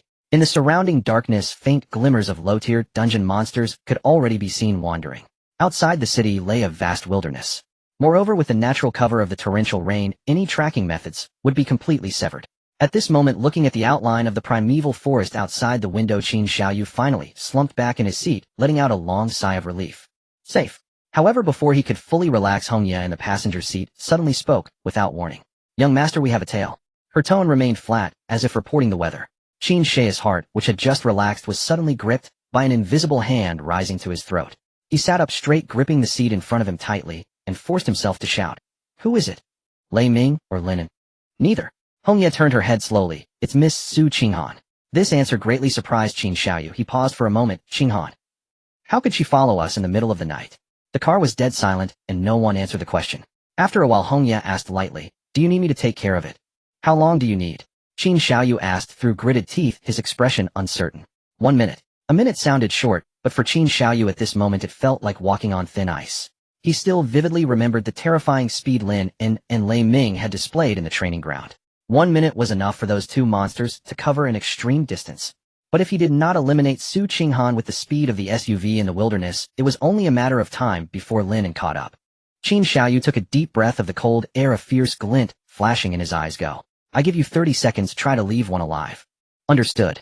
The SUV sped through the heavy rain, maintaining its speed. The passenger door was suddenly pushed open. Hong Ye, dressed in black gear, leapt off the car like a light black cat, facing the fierce wind. Her feet firmly planted in the muddy ground, she showed no sign of staggering. 2 gleaming short daggers were already gripped in front of her chest, as she slightly lifted her head, locking onto Su Qinghan in midair. In Su Qinghan's line of sight the figure remained in place, but in the next moment, an overwhelming, terrifying force erupted from behind her, without warning. Bang! Su Qinghan was smashed straight down to the ground like a kite, with a broken string. Accompanied by a dull thud, mud and stones flew wildly, and a deep pit was forcefully created in the ground. Puff! The violent impact seemed to shift Su Qinghan's internal organs, and enduring the excruciating pain, she struggled to raise her gaze. In the sky, Hongye's figure descended like a falling meteor approaching, with a fierce killing intent. Out of the corner of Su Qinghan's eye she caught sight of another Hongye, not far away, still maintaining the previous stance of holding the dagger in front of her chest, unmoving. A clone. Just as Su Qinghan's gaze filled with suspicion, the Hongye on the ground slowly dissipated in the rain night, like a sand sculpture blown away by the wind. Su Qinghan's heart jolted, finally realizing. After images. In a life-and-death moment, she dared not. Extreme cold domain of the winter god. Ice blue light erupted violently, centered around her, and the raindrops around her instantly crystallized into countless ice spikes. Using the push of the cold air, Su Qinghan leaped out of the deep pit, drawing her Qingxuang sword, pointing its blade toward the approaching Hongye, as if facing a great foe. In the wind and rain, Hongye's rapidly descending figure landed with an eerie lightness. Looking at the surrounding trees and plants frozen in ice, and the slight restriction on her speed, a hint of surprised mockery finally appeared on her eternally expressionless face. To be able to unleash domain-type skills at just level 16. Is this what SS level talent looks like? The rapidly descending red leaves, just moments before touching the ground, seemed to lose their weight, fluttering gently into the muddy earth. Not a single splash of water was stirred, nor was there a sound. She walked with a steady and light pace, slowly approaching Su Qinghan. Sensing the biting chill of the winter domain that enveloped her, a flicker of emotion finally crossed the mechanical, lifeless face of Hongye as she softly murmured, to unfold a domain-type skill at just level 16. Is this the essence of SS level talent? The night was deep and the torrential rain continued to rage. Su Qinghan, gripping the hilt of her sword, bore a face as cold as frost with no hint of emotion, yet her heart was already stirred by tumultuous waves. She simply couldn't understand how she had been exposed. To be safe, she had maintained her dragon wings, hiding more than 20 meters above the ground as she fell from the sky. In this dark, rainy night with poor visibility, it was impossible for Hongye, a level 37 advanced awakener, to detect her presence. What filled her with despair was Hongye's speed. Just moments ago, Hongye had appeared from behind, moving with a swiftness far beyond that of thunder, not even allowing her to see the motion of the attack. Where is Lin An? Su Qinghan suppressed the turmoil in her heart and asked coldly. Her muscles were tense to the limit, secretly prepared to burst into action and flee at any moment. Faced with Hongye, not to mention saving Lin, and even self-preservation felt like a luxury. The urgent priority was to run. She didn't want to lose her life here, nor did she wish to hear Lin An's taunting words. Are you really strong? Don't worry, he's fine. You'll see him soon, Hongye said calmly from 5 meters away, her voice devoid of any emotion. Su Qinghan's expression tightened as she prepared to soar into the sky during the moment Hongye spoke. Yet before she could gather her strength, at that moment a chilling voice exploded in her ear like a ghost. Miss Su Qinghan, there's no need to rush. We still have 30 seconds. At the same time, a suffocating coldness pressed against her fair neck. So fast, she could see no motion at all. Hongye had already appeared behind her. Su Qinghan's pupils constricted, cold sweat mingling with the rainwater. Clearly in her line of sight, the Hongye, standing 5 meters away, maintained her previous posture. Not until a second later did the Hongye before her slowly distort and dissipate, like rippling water. Another afterimage. Before Su Qinghan could react, the coldness at her neck suddenly vanished, and Hongye's figure reappeared, as if teleporting right before her. She toyed with the gleaming short blade in her hand, tilting her head, slightly. I'm curious, where did the wings on your back come from? Do you perhaps hide a second talent? Su Qinghan's breath caught a drop of cold sweat, silently slid down her forehead. She could guess that this was undoubtedly a form of Hongye's abnormal speed talent skill, but under absolute level suppression, she currently had no qualification to resist. Calm down. Su Qinghan must remain calm. The fact that the opponent did not strike immediately indicated there was still a chance for negotiation and delay. The only means she could think of to turn the tide was to emulate Lin An's use of sacrifice. Yet the horrific price made it hard for her to decide. Only when faced with this dire situation did she finally realize just how terrifying Lin An was. In front of such high-level awakeners, even a mere hesitation of a tenth of a second could result in dismemberment. Yet Lin An could resolutely sacrifice himself for power and counterattack. That madman's decisiveness was utterly chilling. Tell me the purpose of your late-night excursion out of the city, and it'll reveal the origin of the wings. Su Qinghan forced herself to appear calm, attempting to buy time. Hongye remained expressionless, skillfully twirling the dagger at her fingertips, seemingly indifferent to the passing moments. Our purpose for leaving the city is obviously. Before she finished her sentence, Hongye's motion suddenly halted. She keenly sensed something abruptly turning to gaze at the pitch-black night sky, softly murmuring in a voice only she could hear, did they arrive much earlier than expected? Opportunity. Su Qinghan's eyes determined, she was about to grit her teeth and use sacrifice to boost her speed for a quick escape. But in the next instant, boom. A familiar violent surge of energy surged into her body. In less than a second her attributes were forcibly elevated 200 times. Her originally dark eyes instantly transformed into gold, and the dragon wings behind her manifested at a higher level. Lin An. Without time to ponder how Lin An had achieved such a terrifying spatial amplification, Su Qinghan did not hesitate, instantly activating Winter Domain to its utmost. Crack, crack, crack. The biting cold emanated from her as the center sweeping across a kilometer radius like a tsunami. In the distance, the tires of the speeding off-road vehicle suddenly skidded, letting out a piercing shriek, completely losing control and crashing violently into a sturdy tree.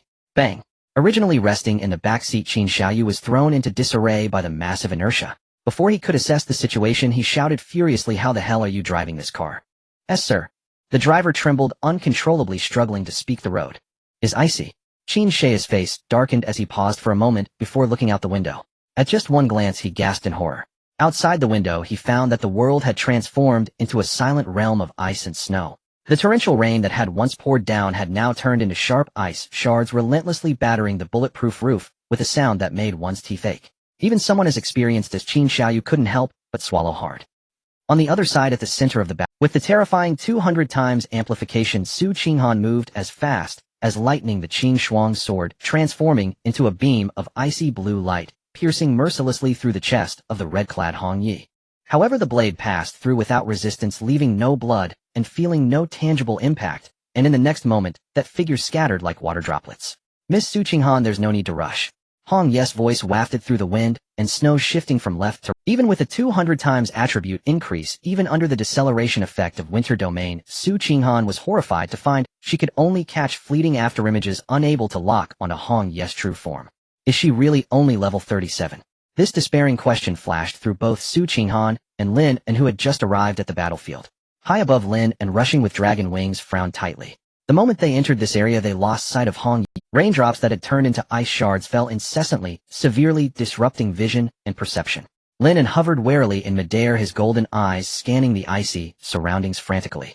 However, despite being extremely cautious, in the next moment an extremely abrupt coldness silently pressed against his neck.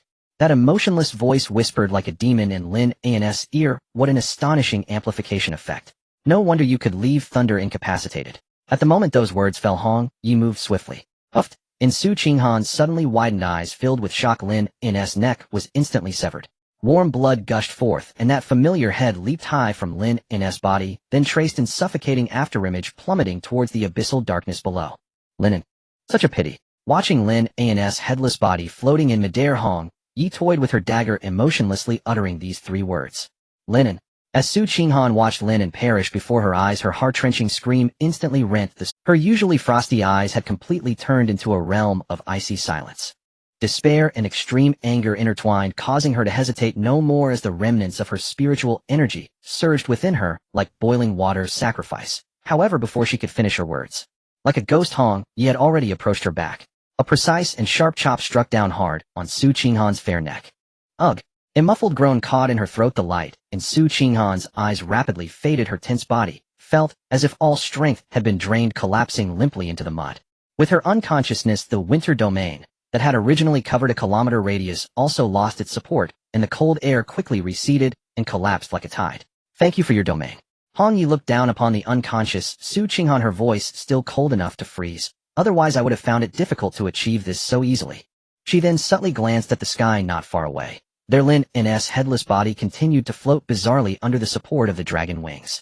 Under the rigid mask of Hong Yi, a very subtle and unnatural smile curved at the corner of her mouth. In the night, the raging wind and rain seemed to have lost their source, and the downpour began to quickly weaken. On the other side, inside the off-road vehicle, watching the vast white frost rapidly fade outside the window and the torrential rain gradually cease, Qin Xiaoyu's expression was dark enough to drip water. The surroundings fell silent, but without a doubt the battle had ended. Yet instead of feeling any joy of victory, he was engulfed by an inexplicable fear. The terrifying power that had frozen a kilometer just moments ago was not something an ordinary person could achieve. In his understanding, even a level 40 ice specialist awakened could not unleash such exaggerated power. Could it be that Su Qinghan also has some trump card that can greatly enhance her strength in a short time. Once this thought arose, it gnawed at his reason like a venomous snake. If Su Qinghan truly had such a trump card, then, with Hong Ye's level 37 strength, capturing her would definitely not be easy, and she might even have countered him. What horrified him even more was, if this terrifying battle power did not come from sacrifice, then Lin An, who had previously emerged from the birth dungeon, might also not have derived his terrifying power from sacrifice. He could no longer afford to wait idly. The more Qin Xiaoyu thought, the colder his back felt. He anxiously pushed open the armored car door and stepped into the muddy water. "Get out. Bring that dead fat man to me." He turned back, glaring intensely at the driver in the driver's seat. Wang Pengzi had been thrown in the trunk. This was the last trump card Qin Xiaoyu had left for himself, and also a final bargaining chip to prevent Lin An from going mad. The driver dared not dawdle, immediately getting out to open the trunk. After the intense collision earlier, the already weak Wang Pengzi had completely passed out in the unprotected car. "Carry him and follow me." Qin Xiaoyu cautiously scanned the surroundings and instructed. The driver was at least a level 32 awakened, making it easy to carry Wang Pengzi. But seeing his young master's extremely insecure appearance, he wisely slowed his pace and closely guarded Qin Xiaoyu's side. In just a few hundred meters, the two arrived in an instant, clearing the last layer of rain and mist the scene before Qin Xiaoyu finally allowed him to breathe a long sigh of relief. Hong Yi stood upright in the mud, holding a short blade. At her feet, Su Qinghan lay quietly unconscious, unaware of her fate. "We won. Indeed, Hong Yi has won." "Hong Yi." Qin Xiaoyu could hardly contain his overwhelming joy as he quickly approached. "Young master." Hong Yi slightly nodded, expressionless, and greeted him. "Well done, you did great." Qin Xiaoyu's gaze greedily swept over Su Qinghan's stunning face, and then, as if sensing something, he suddenly turned to look not far away. In the muddy pond, a head that refused to close its eyes lay quietly there, even covered in muck. He recognized that face clearly. Lin An. Lin An dead. Qin Xiaoyu's pupils suddenly constricted as he stared incredulously at the head, even instinctively glancing back at Hong Yi, trying to get final confirmation from her. After seeing Hong Yi gently nod, Qin Xiaoyu tentatively stepped closer to the head, each step making the smile on his lips more uncontrollable. When he finally stood before Lin An's remains, all the frustrations, irritations, and fears accumulated over these hours vanished in an instant. His face, which was usually disguised as gentle and peaceful, twisted completely at this moment, filled with a pathological madness. "Lin An, oh Lin An, you ultimately died by my hand." Qin Xiaoyu pointed at the head on the ground and laughed wildly. "What if you cleared the birth dungeon? What if you are still a corpse? A piece of trash, without parents, awakening, a useless talent, should just accept your... Don't you dare think of soaring to the branches and becoming a phoenix." After venting his emotions, Qin Xiaoyu quietly stood still for a while, then slowly raised his head greedily, taking a deep breath of the cold air after the rain. The madness in his eyes gradually faded, restoring that high and aloof indifference. The night wind blew, the rain had completely stopped, and everything seemed settled. He drew a glimmering first-tier dungeon weapon, the Qingfeng sword, from his storage ring. The sword tip mercilessly pressed against Lin An's forehead. "Sorry I couldn't kill you myself." Qin Xiaoyu coldly spoke from a high vantage point, "But farewell, Lin An." Without any hesitation, the Qingfeng sword easily pierced through Lin An's head, firmly pinning it. "Qingsheng is after all still my world. Qinghan can only be my woman." Qin Xiaoyu haughtily snorted, twisting his wrist, preparing to retract his sword and turn away. However, at the moment, he exerted force. The head that was firmly pinned to the ground unexpectedly dissipated without warning like a bubble. "Young master, be careful." The driver nearby sensed something amiss and screamed in terror. But it was too late. A chilling voice, seemingly from the depths of hell, suddenly erupted above Qin Xiaoyu. Extreme cold wind. At the moment the words fell to space, seemed to freeze instantly.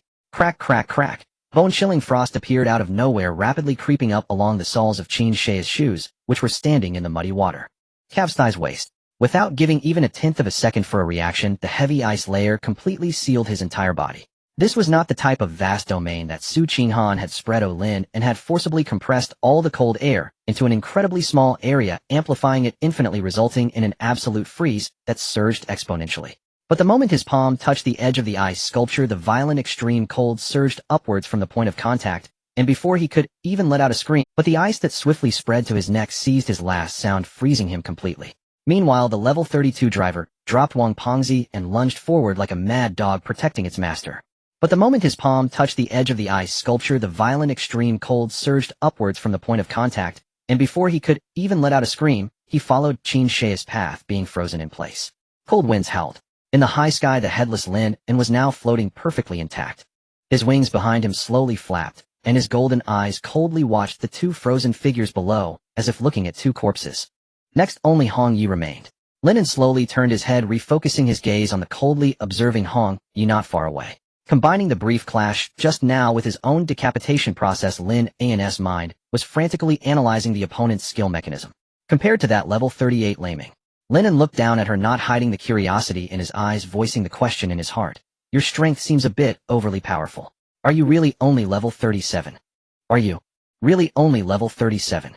Lin An looked down at Hong Yi from his elevated position, his eyes filled with wariness. Under the 200-fold amplification, Lei Ming, who possessed the same rank talent and was even one level higher than Hong Yi, was utterly powerless in his hands, his once proud speed reduced to a crawl. Yet the Hong Yi before him gave him an eerie sense of unfathomable depth. Despite Fatty Wong lying unconscious nearby, and Su Qinghan at Hong Yi's feet, Lin An still dared not act rashly. Your skill allows you to move through mirrored surfaces, doesn't it? Lin An stared at her coldly, forcing himself to analyze calmly. I'm curious. Why didn't you save Qin Xiaoyu just now? If Lin An's guess was correct, given the mechanics of Hong Yi's skill, there was clearly a puddle of water beside Qin Xiaoyu. She could have easily used it to intervene and save him, yet she not only didn't move, she didn't even offer a word of warning. It was as if she couldn't care less about Qin Xiaoyu's death. Hong Yi remained silent, her delicate face as mechanical and expressionless as ever. Unable to gauge the woman's true nature, Lin An could only hover in midair, locked in a stalemate. After a long moment, he tentatively probed again. Can you tell me your purpose? You killed him. There was no explanation, no emotional fluctuation. Hong Yi suddenly threw out this baffling statement. Lin An's brow furrowed tighter and tighter. Wait, isn't this supposed to be the part where we exchange information? What do you mean I killed him? Does it even matter? You didn't seem to care about his fate at all, just now. Brimming with doubts, Lin An stared intently at Hong Yi below. Before he could sort out his thoughts, Hong Yi spoke again, her voice as mechanical as ever. You killed him, so I can't live either. Therefore I must kill you. She paid him no mind at all, her attitude bordering on utter. And the moment those words fell, Hong Yi's figure moved. Only a phantom afterimage was left in her wake. But this time Lin An saw her movements clearly. Faster than Lei Ming, yet somewhat slower than that elusive, oppressive presence from before. Hong Yi's level 10 talent skill, rippling phantom steps, increases speed by 50. When making sharp turns or dodging, leaves behind a watery afterimage that lasts for 1 second. If struck, it disperses into splashes of water. Hong Yi closed in like a loosed arrow, and Lin An immediately activated his dragon wings, evading her with effortless grace in midair. You? Dot. Hong Yi's voice carried a heavy artificial quality, like an AI that hadn't even been programmed with the concept of anger. She landed back on the ground without hesitation, then leaped up again, thrusting straight toward the sky. Blade light flashed as Lin An dodged dozens of times in succession. Unable to discern the woman's intentions or true strength, he dared not counterattack recklessly. Another lightning-fast close-quarters approach. Just as Lin An turned sideways to evade, Hong Yi's figure suddenly split into three. Three identical silhouettes sealed off all escape routes around him, raising their blades simultaneously in a killing convergence. Hong Yi's level 30 skill, Shattered Mirror Kill, creates 3 clear water mirror clones around the enemy. The true body can instantly swap positions with any clone regardless of spatial distance. Clones shatter like glass when struck. The technique appeared flawless with no blind spots, but under Lin An's terrifying stat suppression, it was still too slow. With a powerful beat of his wings, Lin An shot straight up into the sky. Simultaneously, the frozen winter domain contracted and then expanded in an instant. Extreme cold swept through, freezing the three figures in midair into ice sculptures that then plummeted, helplessly shattering into a mess of crystalline glass shards on the ground. Die! The icy words exploded right at his ear. Hong Yi's true body had somehow already teleported behind Lin and her twin short swords, striking like venomous serpents aimed directly at his back. Are you done playing around? Watching Hong Yi's rigid, childlike fighting style, Lin An's patience finally ran out. He no longer held back. His wings snapped inward, the sturdy bone structure locking onto the short swords. Using the momentum, he spun around and threw a devastating punch wreathed in thunderous force. Sacrifice successful, strength amplified by 400 times, duration 1 second. With a thunderous sonic boom, Hong Yi's body was hurled toward the ground like a cannonball, crushed by the terrifying force. The earth trembled violently as dust rose like a mushroom cloud. She was embedded deep within a crater. Had Lei Ming taken that punch, not even a complete piece of flesh would have remained. But facing Hong Yi, Lin An didn't believe this blow would secure a decisive victory. He hovered in midair, cautiously scanning his surroundings. 10 breaths. 20. 30. More than a full minute passed, and below was nothing but dead silence. At the bottom of the crater, Hong Yi's broken body lay motionless, devoid of any life. Could she really be dead? A flicker of doubt crossed Lin An's eyes.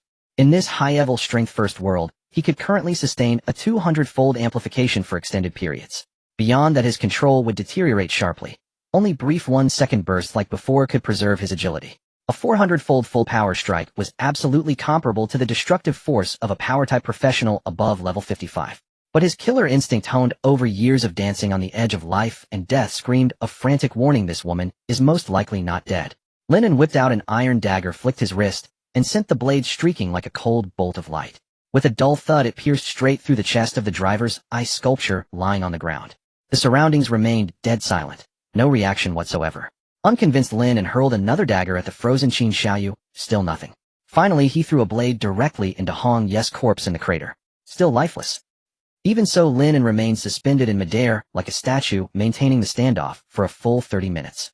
Until a startled cry rose from below. Lin An. Su Qinghan's eyes snapped open as she jolted away. She looked up at the night sky in a daze at the familiar silhouette hovering in midair like a sovereign ruler, and felt certain she was still dreaming. After all, who could possibly have their head chopped off and still be hopping around alive? She gritted her teeth and pinched her thigh hard, wincing as pain twisted her cold, beautiful face before she finally stopped. It hurts.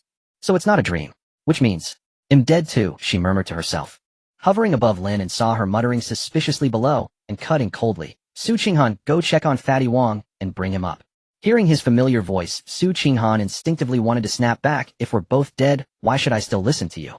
But when she looked up and met Lin An's gravely intense gaze, the words died in her throat. She obediently walked over to Fatty Wong and checked his breathing. Confirming he was alive, but merely unconscious, she grabbed his ankle and hoisted him up single-handedly, dangling him upside down. Her dragon wings spread wide as she swiftly flew up to hover level with Lin An. As she approached, Lin An deliberately pulled back a distance, wary that she might be carrying a compact mirror that could allow Hong Yi to teleport directly to her face. Two pairs of brilliant golden eyes briefly met in the night sky. Lin An wasted no words and commanded decisively, go. With that, he turned and streaked away like a beam of light. Su Qinghan, dragging Fatty Wong, desperately beat her wings to keep up. But Lin An seemed to have no intention of waiting for her. Even at full effort, the gap between them widened relentlessly. A flash of bewilderment crossed Su Qinghan's cold face. Once you're dead, you lose interest in women. Puzzled, but with no answer, she could only silently follow. The night wind howled. Directly beneath where Lin An had been hovering, a familiar figure silently materialized from the void. So cautious. You wasted so much of my time. Hong Yi stood quietly in place. Her voice remained cold and flat, carrying that spine-chilling mechanical quality. Suspected talent, sharing immortal body, sacrifice dragon wings. She raised a finger, methodically tallying the trump cards Lin An had revealed. An excessive caution.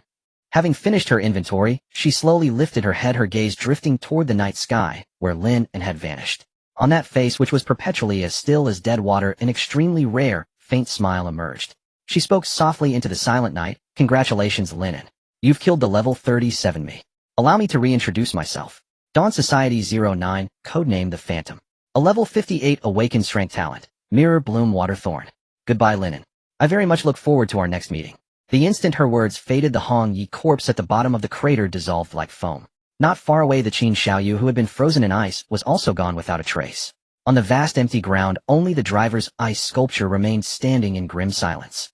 Hong Yi turned and walked slowly to the tree. The real Qin Xiaoyu lay sprawled on the muddy ground, unconscious. She stepped forward, expressionlessly grabbing one of his feet. Then, like reflections merging into the surface of water, their figures slowly faded into the heavy darkness. Lin An led Su Qinghan through the night, taking a winding path for a while. After repeatedly confirming that Hong Yi was not secretly following them or planning to strike again, he then turned and headed straight for the hospital.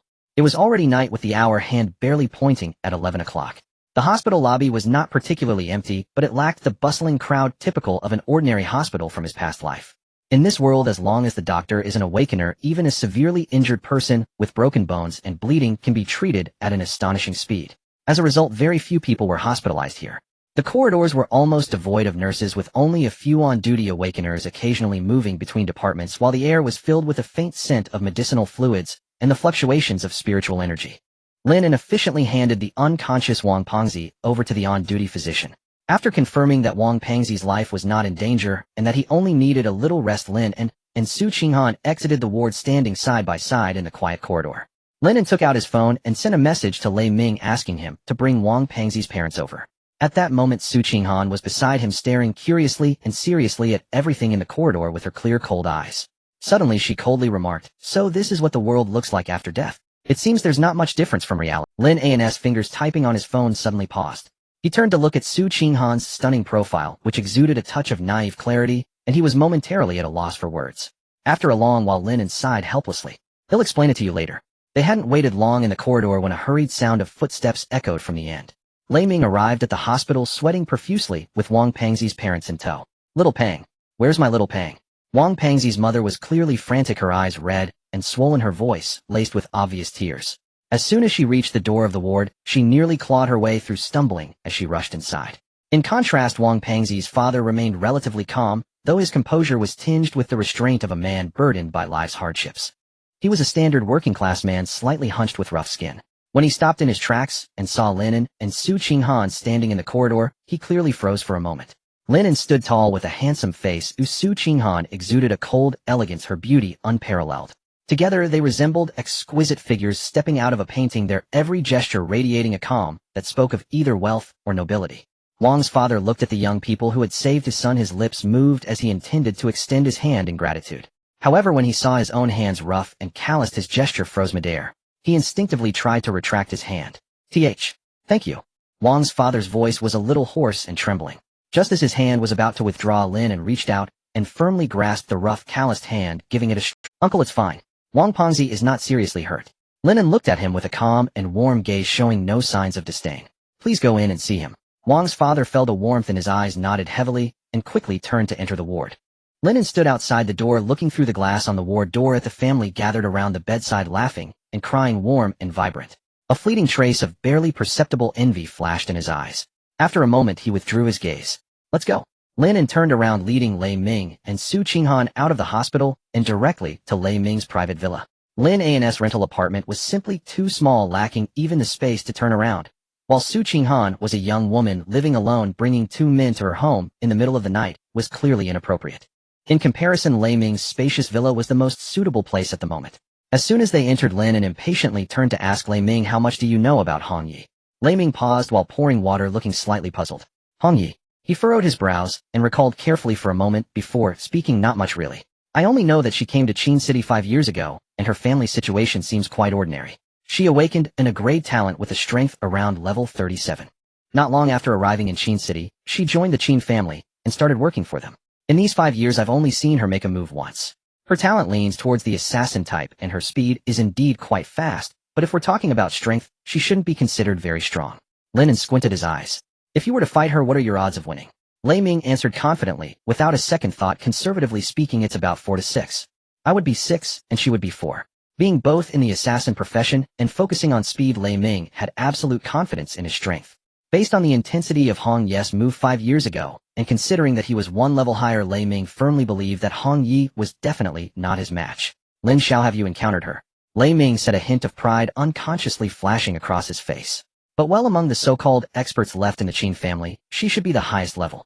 If she can't even beat me, running into you, Lin Xiao, would definitely be her misfortune. However, the fact that she was able to make such an impression on you means she has a bit of skill. Lei Ming continued to analyze, trying to showcase his understanding of the situation and his own strength in front of. But Lin An had no interest in listening anymore. His mind was busy calculating. From Lei Ming's words, it was clear that Hong Yi's disguise had fooled everyone, including the Qin family. Her hidden true strength was definitely far beyond level 37. What was her purpose in hiding her strength until now? Although Lin An had repeatedly confirmed at the bottom of that giant pit that Hong Yi had completely lost her vital signs and showed no signs of life, his intuition told him Hong Yi could not have died so easily. After obtaining the information he wanted, Lin An turned to Su Qinghan and said, "Let's go, Qinghan." Su Qinghan responded softly. At that moment, her cold face bore a hint of confusion. Having just confronted Hong Yi, she had personally experienced the terror of that woman. Lei Ming actually said he had a 6-4 chance against her. That was a bit laughable. But what puzzled her even more was, why was Lin An asking about her when they were both supposed to be dead? A ridiculous thought surfaced in her mind. Could it be that we actually didn't die? As soon as this idea popped up, Su Qinghan's eyelids jumped violently. If we really didn't die, that would be outrageous. She had witnessed Lin An's body being severed, his head dropping. How could it be possible for him to still be alive? Su Qinghan shook her head vigorously as if trying to shake off this unrealistic thought, and quickly followed Lin An. "Lin Xiao, take care. Sister-in-law, take care. Welcome to come by often." Lei Ming waved his hand at the door with a face full of flattery as they departed. Once outside Lei Ming's villa, Su Qinghan, following Lin An on the quiet street, felt increasingly uneasy. Something was off. Although she had seen Lin An die, she seemed to be perfectly fine herself. If it wasn't an illusion, could it be that she was really still alive? Not believing in the supernatural, she quickened her pace, reaching out her delicate finger to poke Lin An's back.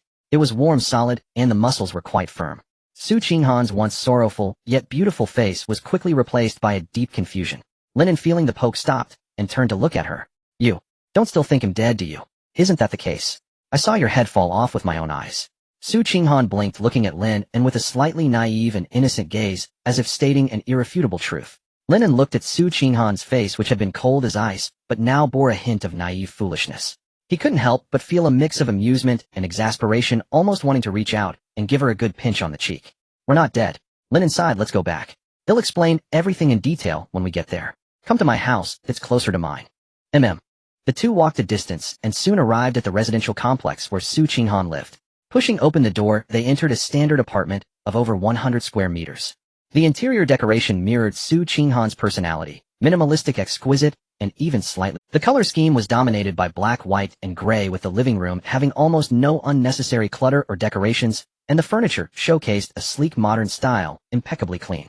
As soon as Lin An entered without even changing his shoes, he directly said, "Go to the bathroom." His tone was quick and direct, conveying a sense of impatience. Su Qinghan was taken aback.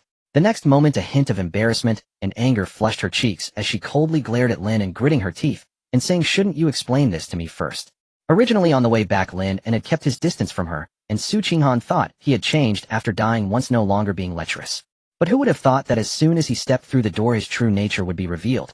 Ultimately, could he not change this? Seeing her expression, Lin An knew exactly what nonsense was running through her mind. He sighed with a face full of blood. He simply felt that what he was about to do might dirty the clean floor, and he wanted to go to the bathroom to facilitate cleaning the blood. Did this woman really think he was going to sleep with her the moment he entered? What are you thinking? Lin An shook his head helplessly, drawing a sharp knife from his waist. Give me your hand. Su Qinghan was slightly taken aback, but instinctively extended her hand. Just bear with it. Lin An grasped Su Qinghan's fair and delicate arm, showing no mercy. With a twist of the knife, he deeply cut across her arm. Hiss! Su Qinghan frowned slightly. The wound wasn't large, but it had indeed cut through skin and flesh. However, a strange scene unfolded. Blood had just begun to seep from the wound, and had not yet flowed down when the deep cut rapidly healed at a visible speed. In less than a second, her skin was flawless again, leaving not a trace of a scar. Lin An sheathed the knife and spoke slowly. In addition to the talents you already know, sacrifice and destruction, Black Dragon, I have another talent you don't know about. An SS level talent, undying body. Under Su Qinghan's shocked gaze, Lin An continued, so my head was indeed severed, but I did not die, nor can I die. Including the backlash and cost of using sacrifice under the mechanism of undying body, all the enhancements from sacrifices are essentially free. If there are any limitations, the only one is the upper limit of enhancement brought by level. At our current level, the enhancement from sacrifice is around 200 times in all aspects. If it exceeds this value, the inflated power would impose a reverse suppression on the agility of the body, thus affecting combat effectiveness in actual battle. Lin An did not shy away from revealing his trump card and some specific limitations all at once. After experiencing a series of events tonight, he had come to terms with it. He genuinely wasn't afraid of Su Qinghan doing something foolish anymore, as he realized that even without telling her, this woman would still do something foolish. It was better to lay all his cards on the table. So that's the situation. Therefore we won't die? As long as you are not knocked out in battle, even if you are dismembered, it doesn't matter. At this point, Lin An instinctively twisted his neck, coldly adding, it just hurts a bit. It really hurt. Even now, he still faintly felt the phantom pain from when his neck was severed. After finishing his explanation, Lin An didn't bother with how much time Su Qinghan needed to digest this information and headed straight towards the bathroom. I'm going to take a shower first. Although this wasn't his home, the space was large, and the environment was much better than his shabby rented room. The night was deep, and he didn't plan to return tonight, so he might as well sleep here. After all, the two had already crossed certain lines, so there was no need to avoid suspicion. In the living room, Su Qinghan still stood there dazed.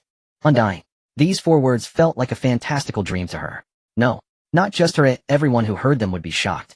Even those top figures standing at the pinnacle of this world surely didn't possess a truly undying ability. She dazedly summoned the Qing Shuang sword, gazing at the blade shimmering with cold light in her hand, and then gritted her teeth, ruthlessly cutting a larger wound on her own fair arm than before. Hiss! The pain was distinctly felt, but just like before, the wound healed instantaneously and her skin returned to a flawless state. Only a small puddle of bright red blood on the floor silently testified to the injury just inflicted. It was only at this moment that Su Qinghan finally realized. No wonder. She murmured, no wonder that blow from Hong Yi earlier felt so heavy, yet I only felt intense pain, and the signs of injury disappeared in an instant. In the bathroom, Lin An let the warm water wash over his body. The water flowed down from his hair, gliding over his solid muscles, and finally spiraled down the drain. The rising steam enveloped the entire bathroom in a hazy mist. Though the battle with Hong Yi had been perilous, what flickered in his eyes was an almost frenzied desire. In his past life, he was obsessed with martial arts, mastering the world's techniques, and standing atop human martial prowess. He had an almost obsessive yearning for the high martial worlds and cultivation realms depicted in novels. He originally thought that by clearing birth, relying on the undying trait and the assistance of sacrifices to spiral upward, he could dominate this world. But today's encounter felt like a bucket of cold water, dousing him. He realized that apart from the absolute power brought by a 200-fold enhancement compared to Hong Yi's mysterious trump cards and methods, his own means were pitifully scarce. The skills he possessed in his past life were almost useless here. A high martial world, this is the true high martial world. Lin An murmured softly, instinctively clenching his fists. I wonder if Hong Yi's combat power qualifies as top tier in this world. Even now he hadn't figured out Hong Yi's true intentions. However, from the outcome it seemed that the other party didn't intend to kill him, rather it was more of a probing.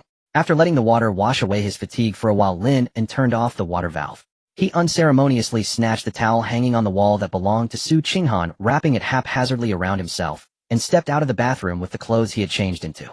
In the living room, Su Qinghan was still standing dazed at the doorway. She held the Qing Shuang sword, idly dragging it across her arm. Seeing this scene, Lin An couldn't help but twitch his mouth. This woman, who initially seemed quite clever and cool, now appeared increasingly foolish and petty. He really couldn't understand. Where do I sleep? Lin An asked. Without looking up, Su Qinghan pointed casually to a room on the side, and continued to immerse herself in her own world. The sharp blade cut through her fair skin, though it hurt. The marvelous sensation of the wound healing instantly made her feel exceptionally relieved, even somewhat addicted. Lin An ignored this woman who was addicted to her self-harm. The series of battles today had indeed left him. He pushed open the door in the direction Su Qinghan pointed, and the room's furnishings remained simple and cold, looking much like an ordinary secondary bedroom, except that it was slightly more spacious. Without thinking much, Lin An simply lay down on the bed. He pulled out a dagger, placing it under his pillow, then removed the towel from his body and casually draped it over a nearby spot within reach. In the dead of night, a faint, crisp sound suddenly echoed from the lock of the door to Lin An's room. His past life as a top assassin had conditioned him to have extremely light sleep. At the moment the sound arose, his right hand silently grasped the hilt of the dagger beneath his pillow. His muscles tensed, instantly ready to strike back at any moment. Through Lin An's slightly opened eyes, the door slowly creaked open. With the faint moonlight filtering in from outside, Su Qinghan's silhouette quietly emerged. In her hand, she held the cold, glimmering frost blade, deliberately stepping lightly as she approached the bedside. What does this silly girl want in the middle of the night? Just as a flicker of doubt crossed Lin An's mind, a chilling, murderous intent surged towards him. The frost blade transformed into a sharp, white flash, plunging directly toward his head, without a hint of hesitation. Earlier, Su Qinghan had spent a long time at the door testing her immortal body, becoming increasingly addicted to it. Yet she ultimately could not bring herself to be ruthless, and only dared to make a small incision, never having experienced a true fatal injury. It wasn't that she completely disbelieved Lin An's words. Well, okay, she didn't believe.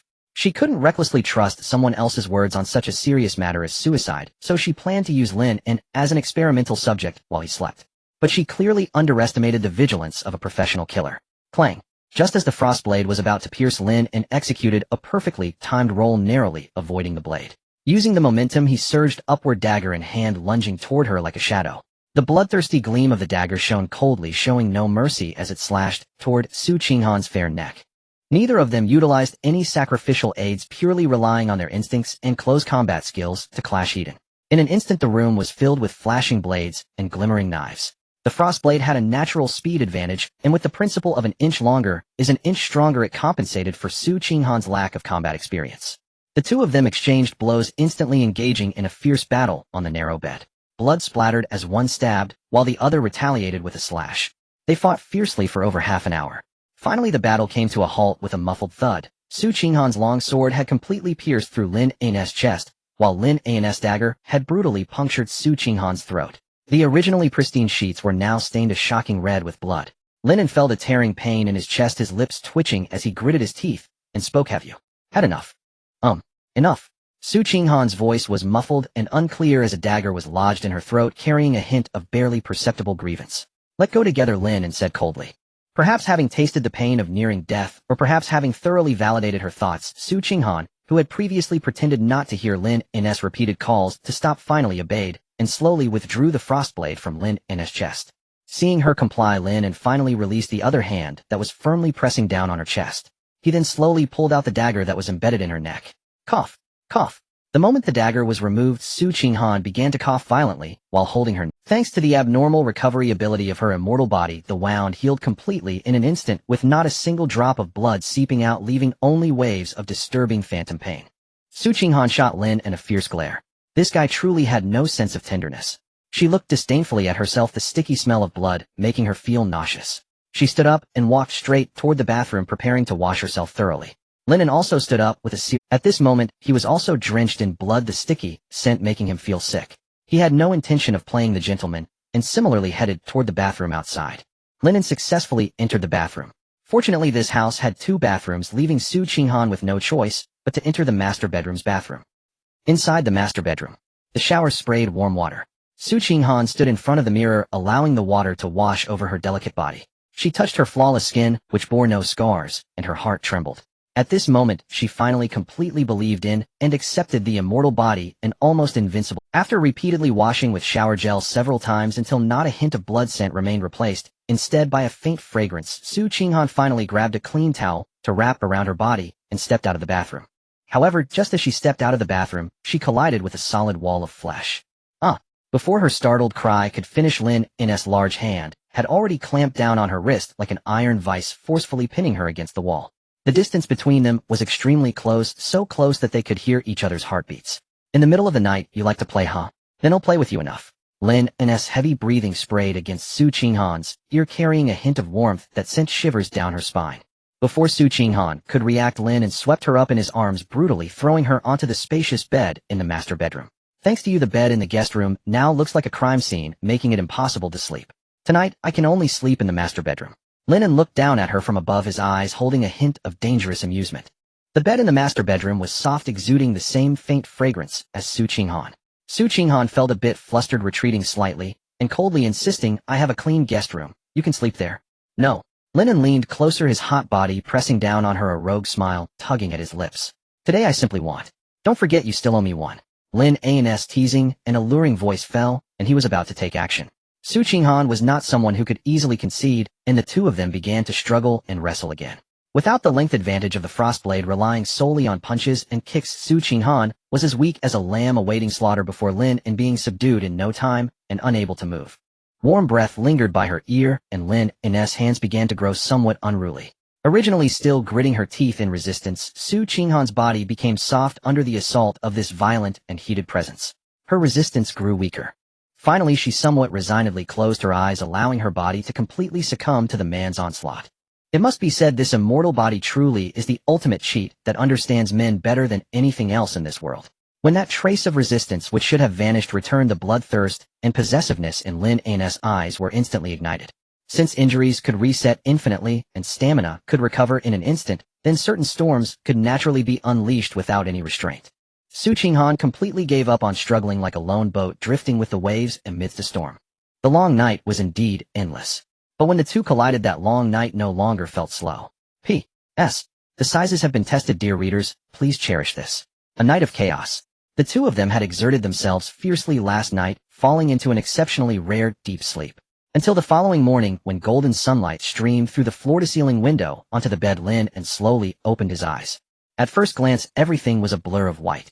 Lin An was momentarily taken aback, his gaze fixed on a delicate fair foot.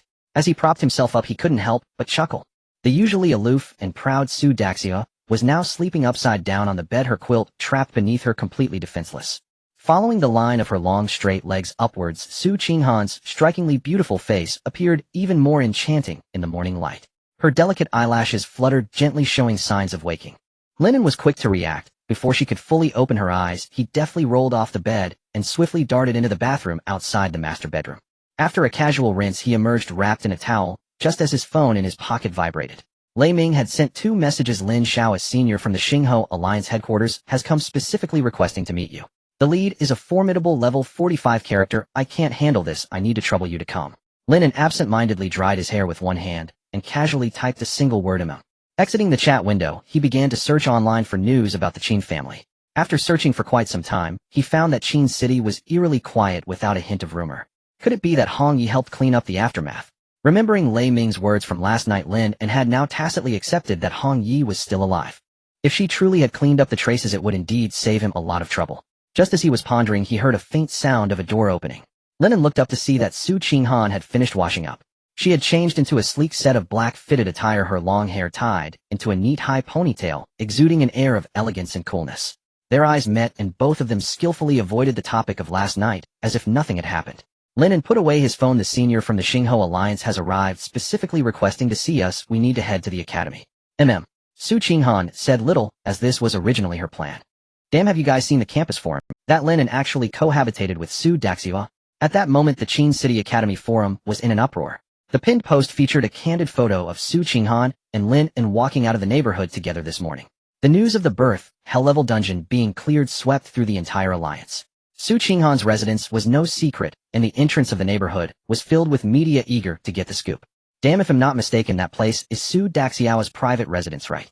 With looks, wealth, and strength, Lin An really climbed up high. He truly deserves to die. Setting aside Lin An's handsome face and level, he's just an grade bottom feeder. What right does he have? Even I, with a grade talent, don't enjoy this treatment. I heard the big shots from the Xingho Alliance headquarters personally came to Qin City, most likely to meet Su Daxia. Do you think Lin An will also be taken to the headquarters to enjoy the perks? Impossible. Absolutely impossible. The headquarters people aren't blind. Oh, why would they take an grade waste? As a mascot, numerous envious students on the forum crazily posted, venting their jealousy and dissatisfaction towards. However, when Lin An and Su Qinghan truly stepped through the academy's gates, the previously noisy students instantly fell silent, not a single one daring to meet their gaze. Lei Ming had been waiting at the school gate early, anxiously like an ant on a hot pot.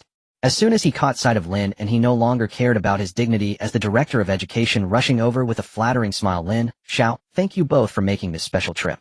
It's just that the people from headquarters this time are of great importance. As a level 38, I don't even have the qualification to speak loudly in front of them. Lei Ming led the way, turning to introduce the backgrounds of the visitors in a lowered voice. 2 people came from headquarters this time. The leader is Elder Chao De Wang from headquarters. Although he is on the edge of the core power circle, he is a genuine level 45 awakened one. Within a great defensive talent, Xuanwu Gongyan, his defense is very high and his strength should not be underestimated. The other is the first genius from last year's graduating class at headquarters named Yan Lai. Within grade fire talent, Flame Overlord.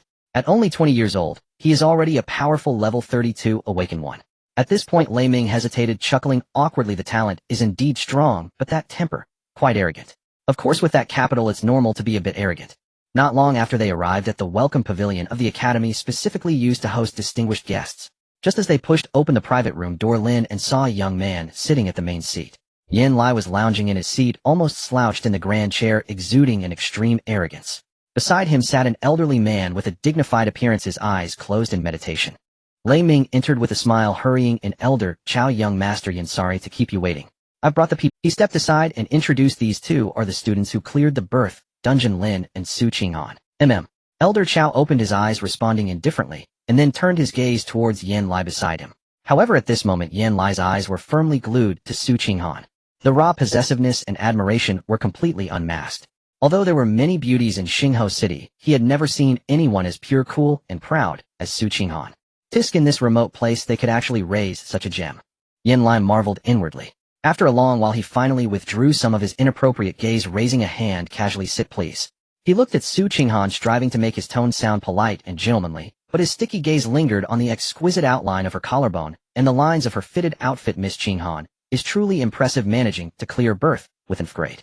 Before the latter competition had even finished, she was already level 16, it directly breaking the highest level record for graduating students in the Alliance. Throughout, he treated Lin An as if he were invisible. They had rushed from headquarters and hadn't had time to thoroughly investigate the specific incident reports from Qin City, and their inherent arrogance made them disdainful of such inquiries. In their eyes, one was SS grade, and the other was F grade. Even a fool could tell who was leading. Hello. Su Qinghan's expression was frosty, coldly uttering 2 words before quietly sitting there, emanating an air of frosty rejection. Yan Lai wasn't angry, or rather he found this icy beauty even more intriguing. Clearing his throat, he got straight to the point. The purpose of the Xingho Alliance headquarters sending us here, I believe Lei Ming has already told you. The only SS grade talent in the entire Alliance headquarters intends for Miss Qinghan to head to the main headquarters as soon as the latter competition ends. The headquarters will provide the best core resources, fully nurturing you. The foundation at headquarters is not something a small place like Qin City can compare to. Believe that under the resources of the headquarters Miss Qinghan will quickly surpass me. Yin Lai's words implied a single core message: headquarters only wanted Su Qinghan. However, to Lin An's surprise, Lei Ming, who usually catered to the powerful, unexpectedly stood up with determination at this moment, cautiously speaking. Young Master Lin An and Su Qinghan cleared berth together. Since Miss Qinghan is going to headquarters, shouldn't Lin An accompany her too? However, before he could finish, he was abruptly interrupted by a cold snort from an elderly voice. Director Lei Ming, do you think the resources from headquarters are like cabbages by the roadside? Elder Chao suddenly opened his eyes, his expression darkening. Voice, I see our Xingho alliance has been at the bottom of the league for several years. How many dungeons and territories have we given up? Every bit of resource from headquarters must be used strategically. There is no spare money to nurture and grade waste. Although Elder Chao's words were a bit blunt, it indeed made sense. Yin Lai stepped forward as a mediator, raising an eyebrow and feigning helplessness as he sighed. Being at the bottom for years, the territory of the alliance has drastically shrunk, the number of dungeons has decreased, and naturally the resources allocated have become tight. This matter is indeed somewhat difficult. Here Yin Lai intentionally paused, his gaze once again teasingly falling on Su Qinghan, a confident smile curling at his lips. However, the rules are that the dead are dead and the living are living. If Miss Qinghan can defeat me, I can speak on her behalf at headquarters, and perhaps make an exception to secure a security position for someone. Yin Lai cast a sidelong glance at Su Qinghan, his eyes filled with mockery and possessiveness. The only SS level talent in the entire alliance, Miss Su Qinghan, I am eager for a duel with you. He stepped forward, his tone seemingly gentlemanly, yet laced with an undeniable arrogance. Rest assured, I won't. You are now at level 16, and I am at level 32. I will voluntarily suppress my level to 15 and ensure that I only use skills of level 10 talent. As long as Miss Su Qinghan can defeat me, I will naturally apply for a security position at the Alliance headquarters for him. Whenever he encountered a girl he admired, Yin Lai would use this kind of dual tactic. With his formidable fire-type abilities and his self-proclaimed impressive close combat skills, he always managed to take advantage during previous sparring sessions, gaining numerous benefits. So Miss Su Qinghan, are you willing to accept this easy challenge? Su Qinghan's cold eyes flickered slightly as she cast a disdainful glance at Yin Lai, then her gaze fell on Lin An nearby. At this moment Lin An had his hands in his pockets, looking like a bystander, completely uninvolved. Seeing his indifferent demeanor, a surge of unnamed anger rose within Su Qinghan. It wasn't that Lin An couldn't see through Yin Lai's intentions. On the contrary, Lin An was as clear as day. No matter if Yin Lai unleashed all his level 32 prowess, he would still struggle to defeat Su Qinghan, let alone suppress his level. I refuse. Su Qinghan's voice was chillingly cold, devoid of any warmth. His matters with the Alliance headquarters have nothing to do with me. If you want to fight, find him to fight. Truly heartless. Lin An raised an eyebrow, internally scoffing. After all, they had fought side by side and shared resources the night before, even losing themselves in passion, yet here, they were just a day later with her turning her back on him. A true heartbreaker. Upon hearing this, Yin Lai turned to Lin An, his eyes openly displaying contempt. And Flevel Waste him, afraid that with one punch, he won't even have a chance to retract his power. What was his name again? Lin An casually scratched his ear, casting a sideways glance at Yin Lai. Such bravado. You aren't just all talk. From Yin Lai's foolish behavior, Lin An could already tell. This guy was just a walking luxury experience package. As a genius from the Alliance headquarters, he must have plenty of rare treasures. If he couldn't scrape off a layer of meat from this fat sheep, how else could he level up quickly? Not daring. You seem quite confident. Yin Lai's expression darkened as he suddenly turned to Lei Ming. Director Lei, your student has quite a big mouth. Have you not introduced me properly to him, or is he simply tired of living? Before Lei Ming could respond, Yin Lai abruptly turned back to Lin An, his gaze icy, his tone completely chilling. Listen, while I only accept one rule for a duel with me. It's a fight to the death. Do you dare? Seeing this, Lei Ming quickly moved to Lin An's side, earnestly advising. Lin An, this Yin Lai is a top genius of the Alliance. Not only does he possess strong talents, but he also has numerous powerful weapons in hand. For instance, his Flaming Eagle Claw Blade is a top-tier level 3 attack weapon, and that Stone Ape Heart Guard is also a top-tier level 2 defensive gear. Listening to Lei Ming's incessant praise, Yin Lai nodded repeatedly, his tail nearly wagging to the sky. However, Lin An understood the underlying message. Lei Ming, the old fox, was not trying to mediate the conflict. He was clearly pointing out the treasures Yin Lai possessed, telling Lin An which items to target. Director Lei knows me quite well. Yin Lai sneered confidently. Rest assured, I won't use any of these weapons against a trash like you, and I will suppress my level to 15. He glared at Lin An, his tone sinister. You better think carefully. I only accept fights to the death. Once you step onto the stage, it's life or death. Elder Chao Di Wang, who had been standing nearby, showed no inclination to intervene. In his eyes, even if Lin An had miraculously cleared the birth dungeon, and Flevel Waste was still unworthy of a second glance. In front of the Alliance's top genius, what does the death of a waste matter? Perhaps after Yan Lai slays this white-faced man, who tarnished Su Qinghan's name, they would become a legendary tale. In his view, with one ice and one fire, a top genius paired with another top genius is the true match made in heaven. A fight to the death. Lin An laughed, his eyes filled with more mockery and disdain than his opponent. Fine, I accept the challenge. If I lose, my life will end here, but if I win, I'll spare you as long as you leave behind the 2 dungeon weapons Director Lei mentioned just now.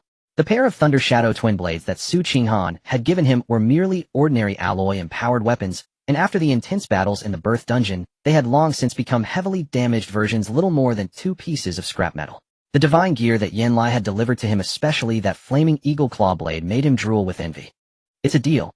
Yan Lai waved his hand and sat down on the chair, crossing his legs with a cold smile. I accept this wager. Half an hour later, at the martial arts arena of Starfire Academy. With Lei Ming's deliberate arrangement and incitement, the entire arena was instantly packed tight. Have you heard? That waste Lin An is going to be taken down by the super genius from the Alliance headquarters. Deservedly so. Who wouldn't be tempted by a beauty like Su, the campus flower? It's just that Lin An has sullied her. How could I swallow this anger? If it were a genius from headquarters, could they bear such a humiliation? By the way, where's Qin Xiao today? Who knows? Even Wang Pengzi hasn't shown up.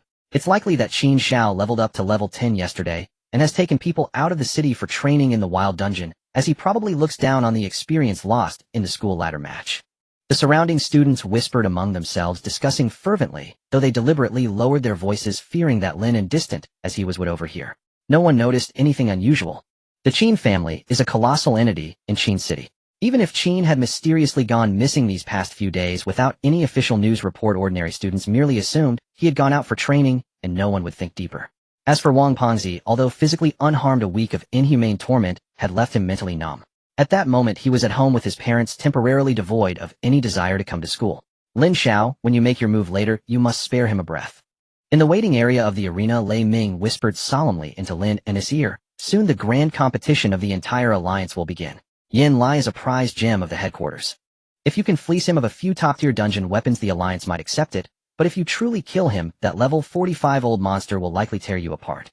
Seeing Lin An nod non-committally, Lei Ming finally felt reassured, his figure flickering as he soared into the air above the arena. Silence. Lei Ming gathered his soul power, his booming voice instantly resonating throughout the arena. Today, the Alliance's top genius, Yan Lai, will face off against our student Lin An. With both parties' consent, this battle will be a fight to the death. If Lin An wins, classmate Yan Lai voluntarily offers his level 3 top-tier dungeon weapon Flaming Eagle Claw Blade and level 2 top-tier defensive weapon Stone Ape Heart Guard as a wager to Lin An. If Lin An loses, then his life and death will be at the discretion of others. Lei Ming's voice was thunderous. He deliberately created such a grand spectacle, even publicly announcing the details of the wager, all to pin Yan Lai down with public opinion, leaving him no chance to wriggle out after losing. At that moment, the stands were filled with cameras.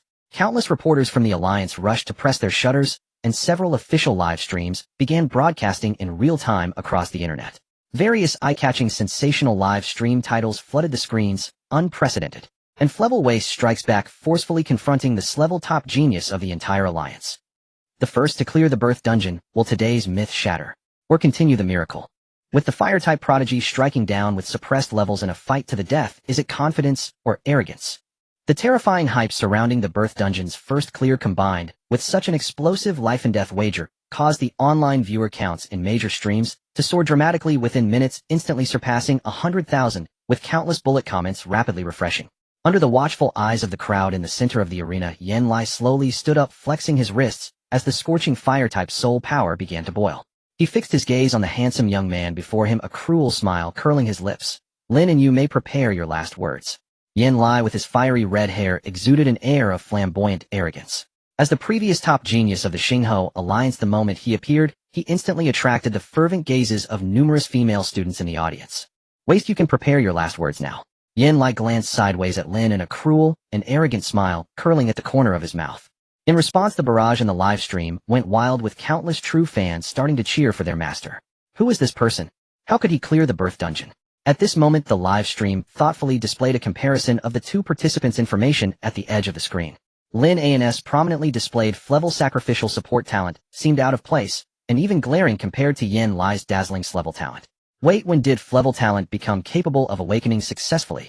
Damn, who was with him to clear the Birth Dungeon? What kind of powerful support is required to drag and Flevel Waste through a super terrifying hell difficulty dungeon? He is the only SS level big shot in the entire Alliance. As the barrage questioned fiercely, the live director keenly caught onto the hot topic and skillfully shifted the camera to Su Qinghan not far away. The moment her ethereal, otherworldly aura entered the frame, the originally noisy live stream fell into an unexpected silence. Immediately after, the sounds of countless viewers frantically swallowing saliva and taking screenshots erupted. After a brief silence, a topic surged to the top of the trending list at terrifying speed: defile the goddess. Kill Lin An. Defile the goddess. Kill Lin An. The public opinion unexpectedly tilted, overwhelmingly becoming a tsunami of insults directed at Lin An. Among the countless vicious comments shouting "Kill Lin," and only a few weak voices were squeezed in between, and Gu must win. On the other side, in Wang Pengzi's new home, the family sat around the television anxiously watching the live broadcast. Despite the screen being filled with public opinion lambasting Lin, and Wang Pengzi gritted his teeth, his fingers flying over his phone as he sent out dozens of supportive comments in quick succession. Using the speed he had honed during his years of being single, he fought back against the thousands of people online alone. Though his face still looked a bit haggard, his spirits had improved significantly with his family's company. His once bulky figure appeared more fit and solid after a week of hellish torment. "Dad, Mom, you don't need to worry." Wang Pengzi stared intently at the screen, gritting his teeth. "My and Gu will be fine. Since both sides are ready." Suddenly a pair of violent thunder wings unfolded behind Lei Ming, and he floated. He looked down and said in a deep voice, "The deathmatch begins." Lin An. The moment the words fell, Yan Lai mockingly sneered at Lin An. "Today, I will let you experience the terror of S-level talent firsthand." Boom. A dense fire attribute aura exploded around him, forcibly raising the temperature around the combat arena, making the air begin to warp slightly. "To deal with someone of your level, I don't even need to use any active talent skills." Yan Lai's talent Flame Dominator granted him terrifying control over fire elements. This meant that even without chanting any skills, he could casually conjure powerful fireballs purely through his control. Lin An's SS level Winter Dominator was naturally the same. Even without using specific skills, he could manipulate the surrounding water vapor to condense into profound ice, and under the enhancement of his domain skill, this control would multiply. However, at this moment, Lin An simply watched quietly. Within just a second or two, 20 fireballs radiating heat had coalesced around Yan Lai. If I hadn't suppressed my own level, I could have unleashed hundreds of fireballs in one go. But for dealing with a waste like you, this is more than enough. As Yan Lai's provocative words fell, the emotions in the entire combat arena were ignited, erupting into deafening cheers. The excitement in the live stream hit a peak, with a flood of comments racing across the screen, everyone eager to see Lin An turn to ashes. However, an unexpected change occurred. Just as Yan Lai swung his hand to launch the fireballs, Lin An, who had been standing still, suddenly vanished. In the next second, he appeared behind Yan Lai like a ghost, raising his leg to deliver a powerful kick to Yan Lai's lower back. Chattering so noisy, Lin An deliberately held back most of his strength with this kick, not intending to take Yan Lai's, but the angle and force of his kick were calculated to perfection, sending Yan Lai directly towards the fireballs that were suspended in the air. Boom, boom, boom. A strange scene unfolded. The 20 fireballs that Yan Lai had summoned crashed one after another into his own backside, as if they were perfectly lined up. Ah! Ow! The sounds of violent explosions intermingled with pig-like screams echoed for a long time in the center of the combat arena. The entire combat venue fell into a deathly silence, with a pin drop audible.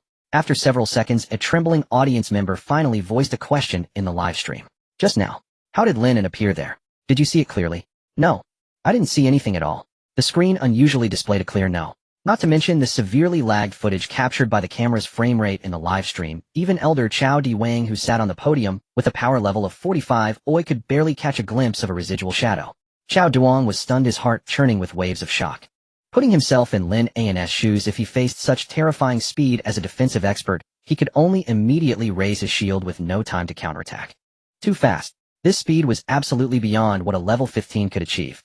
By the time everyone finally regained their senses from the shock, the 20 fireballs in the center of the combat arena had finally exhausted their energy. Yan Lai, covered in black smoke, struggled to rise from the ground, letting out an angry and humiliated roar. Fortunately, his Flame Dominator talent provided him with high immunity to fire attributes, otherwise being bombarded by those 20 fireballs would have surely cost him his life. However, although he escaped with his life, his academy uniform was not so lucky. "Damn.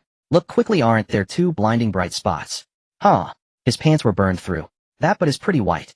The students at the scene immediately began to whisper and stifle their laughter, while millions of online viewers in the live stream erupted frantically, taking screenshots, and the barrage soared.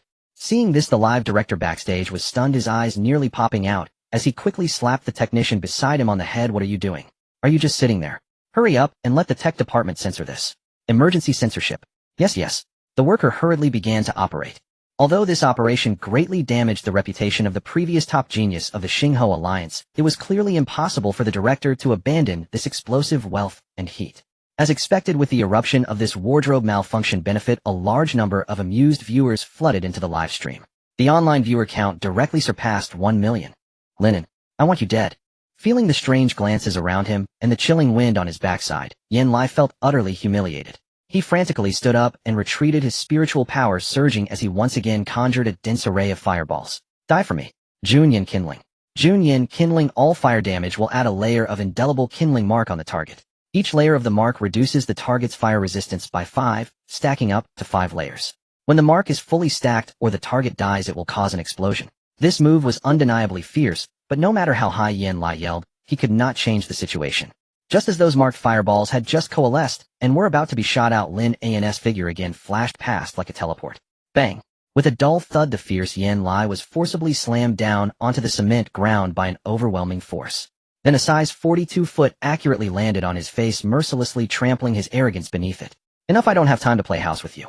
Lin An looked down at him from above, his tone calm, as if declaring an inconsequential matter. You lost. Leave your weapon, and I will spare your life. Lin An's purpose had always been clear. He only wanted the equipment. For a genius like Yan-Lai, whose intelligence was laughable, he had no intention of killing him outright. Moreover, if he easily killed him, now no one would line up to bring him high-level equipment in the future. Lin An's intuition told him that this guy would definitely come back to deliver good things. He was undoubtedly the type of fortune bringer that protagonists in novels loved to encounter. Lin An. Yan-Lai's half-face was buried in the dirt, gasping for the hot air mixed with dust. He was going insane, having fought for barely 20 seconds from the start of the battle. Not only had he not touched a single corner of Lin An's clothing, but he hadn't even seen how Lin An made his move. Such humiliation. Dial. The extreme humiliation drove Yan-Lai completely insane, and he frantically lifted the suppression on his level. Suddenly, the violent energy that belonged to his original level surged forth, causing the surrounding temperature to rise sharply again, with his bones creaking under the strain as they desperately resisted the size 42 foot above him. Young Master, Yan has unsealed his level. He's angry. Lin An is done for. Under the pressure of a high level 17, he is absolutely doomed. The previously silent audience in the live stream saw this scene, and instantly felt that Yan-Lai was bound to make a desperate counterattack, turning the tables on Lin An. However, bang! A muffled sound of flesh colliding suddenly rang out. All of Yan-Lai's prepared counterattacks and his unwilling roars abruptly ceased, as Lin An's right leg exerted just a bit more force. With a resounding boom, Yan-Lai's entire head was brutally forced into the hard ground, creating a deep spiderweb-like crater. Had it not been for his exceptionally high level of 32 granting him significant physical improvements, Lin An's casual kick would likely have turned his head into a smashed watermelon. Yan-Lai. Elder Chao Diwang's face changed drastically, and he exclaimed, rushing onto the combat arena. He hurriedly crouched down to check Yan-Lai's injuries, and after confirming that he was merely in a deep coma and not in life-threatening danger, he wiped his cold sweat. Seeing this, Lei Ming in the sky announced loudly, the match is over. The winner, Qingqing Xingho Academy, Lin An. Lin An won. The entire live broadcast room fell into a deathly silence, and it wasn't until more than 10 seconds later that a solitary bullet screen, filled with intense skepticism, floated by. He won. Haha, Brother An is amazing. Wang Fatty suddenly sprang up from the sofa, excitedly waving his arms, frantically boasting to his parents beside him, Dad, Mom. I told you Brother An is the best. Look. His face was filled with exhilaration, his eyes shining brightly, and even the deep fatigue accumulated from a hellish week of death seemed to vanish in this moment. Meanwhile, at the Academy's martial arts venue, Lin An won again. A trembling voice from the stands squeezed out, why use again? Because just a short while ago Zhaoqua's body hadn't even cooled yet. Why is he so strong? Sacrificial talent. But, after sacrificing for so long and gaining such terrifying power, why does he look like nothing is wrong, not even out of breath? Who knows? Perhaps he's a monster. Yan-Lai. Lost. Elder Chao Duong of the Starfire Alliance looked at the unconscious Yan-Lai. Since Yan-Lai awakened his strength talent, he had been watching this kid rise. Although Yan-Lai was ostentatious and lecherous, his strength was beyond doubt. No one among his peers could surpass him. But now he had lost. He had been defeated by a mere Frank Jr., who hadn't even graduated and was only level 50. Even though Elder Chao Duong had foreseen the outcome the moment Lin An made his move, when the fact was laid before him, he still felt a wave of disorientation. He was stunned for quite a while before he could barely accept this absurd reality. This person must not be allowed to remain. A glimmer of imperceptible coldness flashed in Chao Diwang's murky eyes. He had worked hard to rise to the side of such a promising junior like Yan-Lai, and now a monster like Lin An had appeared. If Lin An were to go to the Alliance headquarters combined with Su Qinghan, who possessed an SS Rank talent, Then the resources that belonged to Yin Lai would be completely divided up along with the little privileges and benefits that he as a marginal elder had just regained, turning to nothing. Absolutely not. Elder Chao Duong gritted his teeth secretly. I can tolerate the only SS Rank talent of the entire alliance standing over Yin Lai, but I will never allow a mere Frank ant to tread above him. As murderous thoughts arose, Chao Duong quickly suppressed his emotions. He turned around forcefully, pushing down the chill, forcing a kind, elder-like smile onto his aged face. Little friend Lin An, you are indeed impressive. Chao Duong looked down at Lin An with a gentle tone. It makes me a bit eager to try. Would you be willing to let me offer some guidance? Upon hearing this, the entire venue was in an uproar. A personal instruction from a level 45 high-level awakener was an incredibly precious and unattainable opportunity for these Suna graduate students. Personal guidance from a 45-level awakener. This, for a student who hasn't even graduated. It's like a dream. We don't even have the qualifications to speak face-to-face with a big shot from the Alliance headquarters, yet Lin An actually gets his instruction. I'm so envious, brothers. People were chattering while Chao Duong continued to smile at Lin An. So it's a sacrificial talent, huh?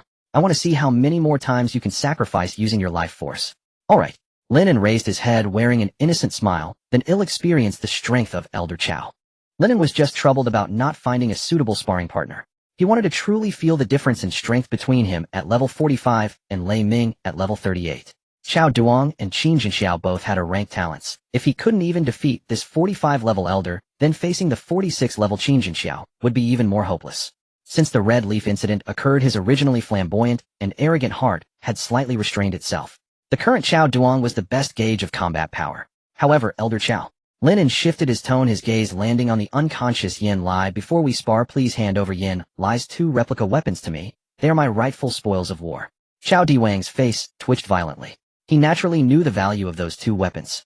Tier 3 replica weapons were highly coveted even by an elder of his level, let alone a top-grade item like the Blazing Eagle Clawblade.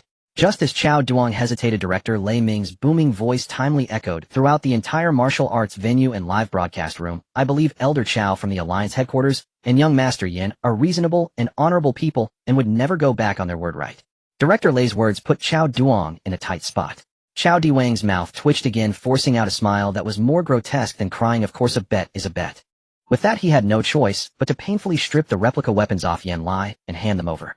In just a few steps, Director Lei Ming quickly appeared between the 2. He respectfully received the weapons with standard movements, turning around with a beaming smile as he handed them to Lin An. Congratulations, student Lin An. This is your hard-won spoils of war. Thank you, Director Lei Ming. Lin An accepted the long blade, graciously acknowledging the favor. Director Lei Ming was satisfied as he retreated into the air, continuing to maintain order at the scene. Though it's just a simple favor, it's free. Selling others things for my own benefit, I really am a genius. Director Lei Ming happily calculated in his heart. Alright, student Lin An, come on. Feel free to use all your strength, don't hold back. Chao Duong maintained the demeanor of a senior expert, then turned to the surrounding cameras and crowd loudly, declaring this sparring session is a private instruction. Everyone can turn off the live broadcast now. Moreover, Director Lei Ming, please guide the unrelated personnel to leave. The excuse was grandiose, but no one dared to refute it. After all, every high-level awakener's skills were closely guarded secrets. No one wanted their killing moves exposed in front of a large audience. Director Lei Ming glanced at Lin An for his opinion, and seeing Lin An nod slightly, he began to disperse the crowd. Sigh, that kid Lin An has gotten another advantage. Why am I not so lucky to be noticed by the big shots from headquarters? Perhaps you're not handsome enough to catch their attention. Along with soft teasing and envy, the crowd in the martial arts venue quickly dispersed, and all live broadcast equipment was forcibly shut down. Soon the once noisy venue became empty, leaving only Lin and Su Qinghan, the unconscious Yin Lai, Chao Diwang, and Director Lei Ming hovering in the air. Little friend Lin An, come on, just unleash all your power against me. Chao Diwang's face was kind, but inside, he was roaring wildly. Come on. Use all your strength. Use all the power you've sacrificed your life for. I can't wait for you to suffer backlash and spit blood. Lin An's expression instantly turned cold, and he coldly replied. If there were many eyes around, or if the broadcast were on, he might have hesitated a bit. After all, although he was immortal, getting beaten would still hurt, and he didn't want to be treated like a lab rat for dissection. Looking at the empty martial arts venue, he completely let go. In an instant, Lin An transformed into a fleeting shadow, hurtling towards Chao Duong with a terrifying, so fast. This speed is several times faster than when I faced Yin Lai earlier. Chao Diwang's pupils contracted, his previous disdain replaced by shock. He slapped the ground with both palms, instantly unleashing his first talent skill, Rock Barrier. A massive stone shield rose up from the ground, blocking him. However, just as the defense was forming, an overwhelming force crashed violently against the shield. Lin An compressed the time of his power burst to the extreme, exchanging it for the most devastating strike, without compromising his own control. Combined with the newly acquired Tier 3 dungeon weapon Flamehawk Claw Blade, the blade shimmered with a dazzling. How is this possible? Xiao Duong exclaimed in disbelief. This shield had received a 45-level attribute boost, and even a mere 10-level awaken basic skill had undergone countless enhancements. Yet under Lin An's blade, it was as fragile as paper. Crack. The barrier instantly became covered in spiderweb-like cracks and shattered. In a moment of crisis, Xiao Duong hurriedly activated his 20-level defense skill Thick Earth Barrier. A heavy defensive shield unfolded around him, floating in midair. Using this new defense as a buffer, he awkwardly retreated. It was only when he left his original position that the sound of the explosion finally resonated. Lin An, holding the blade, felt the recoil from the tip, frowning slightly. So weak. How can this 45 level be so weak? Is it because the dungeon weapon is too strong? Lin An slowly raised his gaze to look at Xiao Duong again. At this moment, the lofty elder of the headquarters had lost his previous benevolence, his face filled with dread and solemnity. Damn, how can this kid's sacrifice enhancement be so exaggerated? Xiao Diwang's heart raced as he desperately tried to calm himself. Stay calm. He definitely can't hold out for long at this level of overexertion. Lin An, my young friend. Indeed, such a fast speed. Lin An didn't give him a chance to breathe. Here I come. Lin An shot out again the Flamehawk Claw Blade, tracing a brilliant line of fire in the air, directly activating the weapon's innate skill, magma. During the 8 seconds after activation, the high temperature of the magma made the sharpness of the Hawk Claw Blade reach its limit. Each hit inflicted significant fire damage and left behind unhealable burn marks. A scorching wave rushed towards him, and Xiao Diwang's expression changed drastically as he stomped his foot, unleashing his third talent skill, Mystic Rock Disturbance. This non-domain skill could control the surrounding gravity, currently up to 20 times, while a dense layer of rocky armor covered his entire body. In an instant, the surrounding gravity surged to 20 times, and a layer of dense rocky armor enveloped him. However, it was of no use. Swish! The magma blade effortlessly sliced through the rocky armor, leaving a burn mark deep enough to see bone on Xiao Diwang's arm. Xiao Duong let out a miserable scream, clutching his wound, and stumbling back, his eyes filled with disbelief. How is this possible? You are only level 15, how can your mental power activate a Tier 3 dungeon weapon skill? Generally speaking, a level 15 awakener with a Tier 3 weapon could at most utilize its inherent sharpness. Forcing the activation of skills would instantly drain their mental power, rendering them idiotic. Perhaps I'm an exception. Lin An said casually, his internal disdain growing stronger. Is this guy really level 45? If a level 45 can only reach such a pitiful standard, then how high is Hong Yes level? With a series of questions, Lin An's movements did not pause in the slightest. He flipped his wrist, and the blade rapidly formed a fiery lotus in midair, triggering the weapon's second state, Flame Feather Splash. With each powerful strike or rapid combo, the user would fling out scorching lava. Upon contact with enemies or the ground, a violent secondary explosion would occur, causing extremely high AoE fire damage.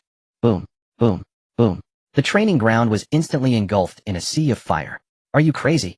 This is 20 times the gravity. How can your speed be completely unaffected? Xiao Duong felt a sense of despair. Under the gravitational domain, Lin An's speed not only didn't weaken, but instead surrounded him like a ghost. With every clash of the blade, Lin An would attach an exaggerated power boost of 600 times, or even 1,000 times upon contact. His proud defenses were shattered layer by layer. Get away from me. Under the pressure of life and death, Xiao Duong let out a beast-like roar, finally forced to reveal his 40-level ultimate talent trump card, Mystic Tortoise Rock. This was his only area attack skill. The ground trembled violently, and countless sharp rock spikes erupted wildly from beneath Lin An's feet, blocking all escape routes. It's something but still too weak. Lin An observed the shifting environment beneath his feet, his gaze calm as a deep well. This skill indeed had a wide range, but the wind-up time was too long. He slightly crouched, his leg muscles instantly tensing, then he shot up like a cannonball, easily jumping out of the attack range of the rock spikes. Bang! Lin An landed steadily. At the same time, Xiao Duong felt a deadly heat at his neck. The hawk claw blade, flowing with magma, was already pressed firmly against his carotid artery. You are so weak. Lin An bluntly offered his assessment. Each 10 levels awaken a skill, and Xiao Duong had already revealed 4 skills, yet Lin An felt utterly unthreatened. In fact, even Lin An's other 2 talents didn't have the chance to surface. It was truly boring. The skills Hong Yi used back, then had at least 4. I originally thought she was only over 40 levels. Now it seems I severely underestimated her.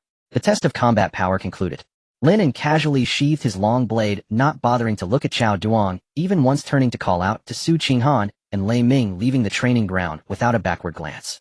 Only the empty arena remained with the still unconscious Yen Lai and Chao Di Wang, whose Dao heart had been completely shattered. Thud. Chao Di Wang's legs went weak as he slumped to the ground, staring blankly at Lin An's retreating figure, cold sweat soaking his back. His sacrifice. Why hasn't it ended yet? No, how could level sacrifice support bring such a terrifying power gap? For the first time in his life, he was held at knife point by a 15-level kid who said to him, "You are so weak." What crushed him the most was that he didn't even have the confidence to refute. Throughout the battle, he was treated like a dog, unable to even touch the corner of Lin An's clothes.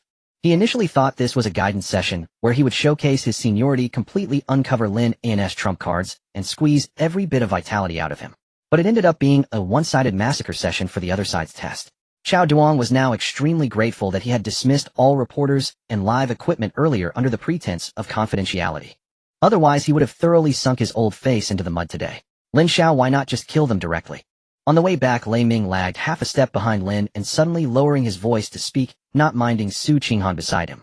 Lei Ming calmly analyzed, "With your apparent level of only 15 plus my 38 level position, even if we had killed them in the training ground just now, the Xingho Alliance headquarters would never suspect us. Others would only think that some enemy had secretly targeted them and dealt a blow. But now letting the tiger return to the mountain."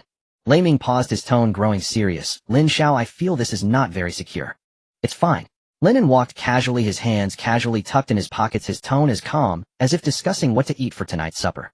This was certainly not because he was soft-hearted, nor was it arrogance, but rather intentional. Leaving them alive is to stir the water. Lin An slightly tilted his head, a faint smile curling at the corners of his mouth, but a cold and mad anticipation flickered deep in his eyes. If they bring in stronger people, that would be best. Chao Duong wore a grim expression as he brought Yin Lai back to the residence that had been arranged in advance by Lei Ming. After several waves of healing white light were cast by the senior healer, Yin Lai quickly recovered. He let out a muffled groan and slowly regained consciousness. As soon as he opened his eyes, Yin Lai didn't even have time to express his gratitude, grabbing his phone from the bedside and skillfully logging into the local forum of the Starfire Alliance. Only an hour had passed since his battle with Lin An. However, the recorded playback of the live stream had gone viral online, with view counts skyrocketing exponentially, and the barrage of comments and discussion threads nearly overwhelmed the forum servers. Isn't this Yin Lai the first prodigy of the young generation in the Starfire Alliance? And this, being crushed on the ground by a level 15. What a pure waste. Can the person upstairs use their brain? This video is clearly scripted. How can class waste awaken and defeat a level 32? Even possibly forcing out the opponent's full power. This class waste must be having a final fantasy before dying. Agreed. This class waste probably has some strong backing, having paid off people to deceive the Alliance's training resources. The Starfire Alliance has been repeatedly defeated in the Alliance Grand Tournament over the years because of these parasites living off the bounty. The barrage of mocking remarks stung Yin Lai's eyes. Gifs of him being knocked down from dozens of angles had already been turned into memes circulating everywhere. Few believed Lin and had won through genuine skill. They all claimed it was a poorly executed fake show, and that Yin Lai had shamelessly taken money to do the job. Bang! Yin Lai smashed his phone against the wall, shattering it into pieces. "Lin An, you humiliated me. I will not let this go." Yin Lai's already volatile temper was completely ignited. Being humiliated by a level 15 class trash, even having his prized dungeon weapon forcibly taken away, and now being labeled as a petty person who takes money to act. How could he possibly swallow this anger? He suddenly turned his head, his eyes red with fury as he glared at Chao Duong not far away, gritting his teeth and saying, "Chao Duong, that little bastard must have used some underhanded means, otherwise how could he possibly defeat me? I want you to take action and kill him for me." At this moment, Chao Duong was pacing anxiously back and forth in the room, beads of cold sweat forming on his forehead. Hearing Yin Lai's order, Chao Di Wang's expression instantly turned more unsightly than if he had eaten a dead fly, and he stopped in his tracks bitterly, saying, "Young Master Yin, it's not that I don't want to take action for your revenge." Chao Duong took a deep breath and recounted how he had intended to teach Lin An a lesson. Chao Duong took a deep breath and recounted how he had intended to teach Lin An a lesson, only to be crushed in a very short time by his overwhelming dominance. As Chao Duong spoke, Yin Lai's pupils visibly dilated, his breathing quickening. "It can't be. This is absolutely impossible." Yin Lai screamed as if he had gone mad. How could a newly awakened level 15 waste have such terrifying power? "Young Master Yin, this." In perplexed too. Chao Di Wang's face was full of frustration. "Waste. You are also a waste. I really don't know if you leveled up to 45 by eating pig feed." Yin Lai cursed loudly, then a glint of fierce malice flashed in his eyes. "No. I can't swallow this anger. I will contact my master and have him personally take care of this." Hearing the word master, Chao Di Wang's eye. He was about to speak up to stop Yin Lai, saying that this matter would end badly, but then he thought about the humiliation he had suffered at Lin An's hands, and immediately changed his tune. "Young Master Yin. You're right. If that esteemed person can personally take action, Lin An, no matter how capable, will surely have no place to be buried. 100 kilometers outside of Qin City, the sky was overcast, and the wild winds carried a strong scent of blood. This was an entrance to an untouched Tier 3 dungeon. A massive spatial rift emitted a chilling, haunting blue. Qin Jinxiao, the head of the Starfire Academy, Chu Tianqua, and 3 other A-class awakeners who had just crossed the 40-level threshold from other cities were stationed at the camp. They had set up camp here for 2 days, thoroughly clearing out the wandering dungeon monsters around the entrance. Today was the day they would officially step into the rift and begin the raid. Just as Qin Jinxiao stood up and prepared to give the order to depart, the special communicator in his pocket suddenly vibrated violently. He glanced down. It was an urgent message from Hongya Lord City. Young Master Qin Xiaoyu has gone missing. Just a few short words, but it felt like a heavy hammer striking Qin Jinxiao's chest. For the first time in 5 years, he saw the usually calm, as Ice Hongya use an exclamation mark in her report. Qin Jinxiao had no doubt about the authenticity of this message, and his previously steady breathing became labored. Suppressing the surging, thunderous aura radiating from his body, he glanced back at Chu Tianqua, giving him a subtle signal to step aside for a word.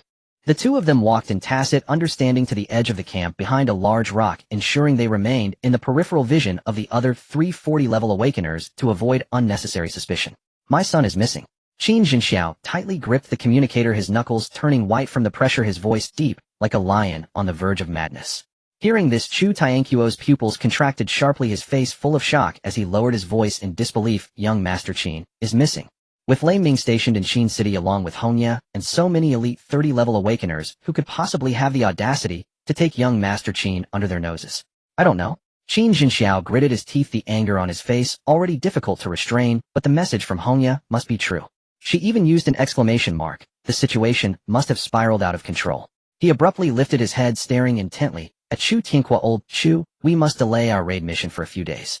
Hearing the word delay, Chu Tianqua seemed even more shocked than when he heard about young Master Shei's disappearance. He grabbed Qin Jinxiao's shoulder, his voice still trying to suppress itself, but his tone had grown extremely stern. Old Qin, have you lost your mind? My only son is missing. How can you expect me to feel at ease going into the raid dungeon? Qin Jinxiao shouted, but still forced himself to lower his volume. Chu Tianqua took a deep breath, softening his tone.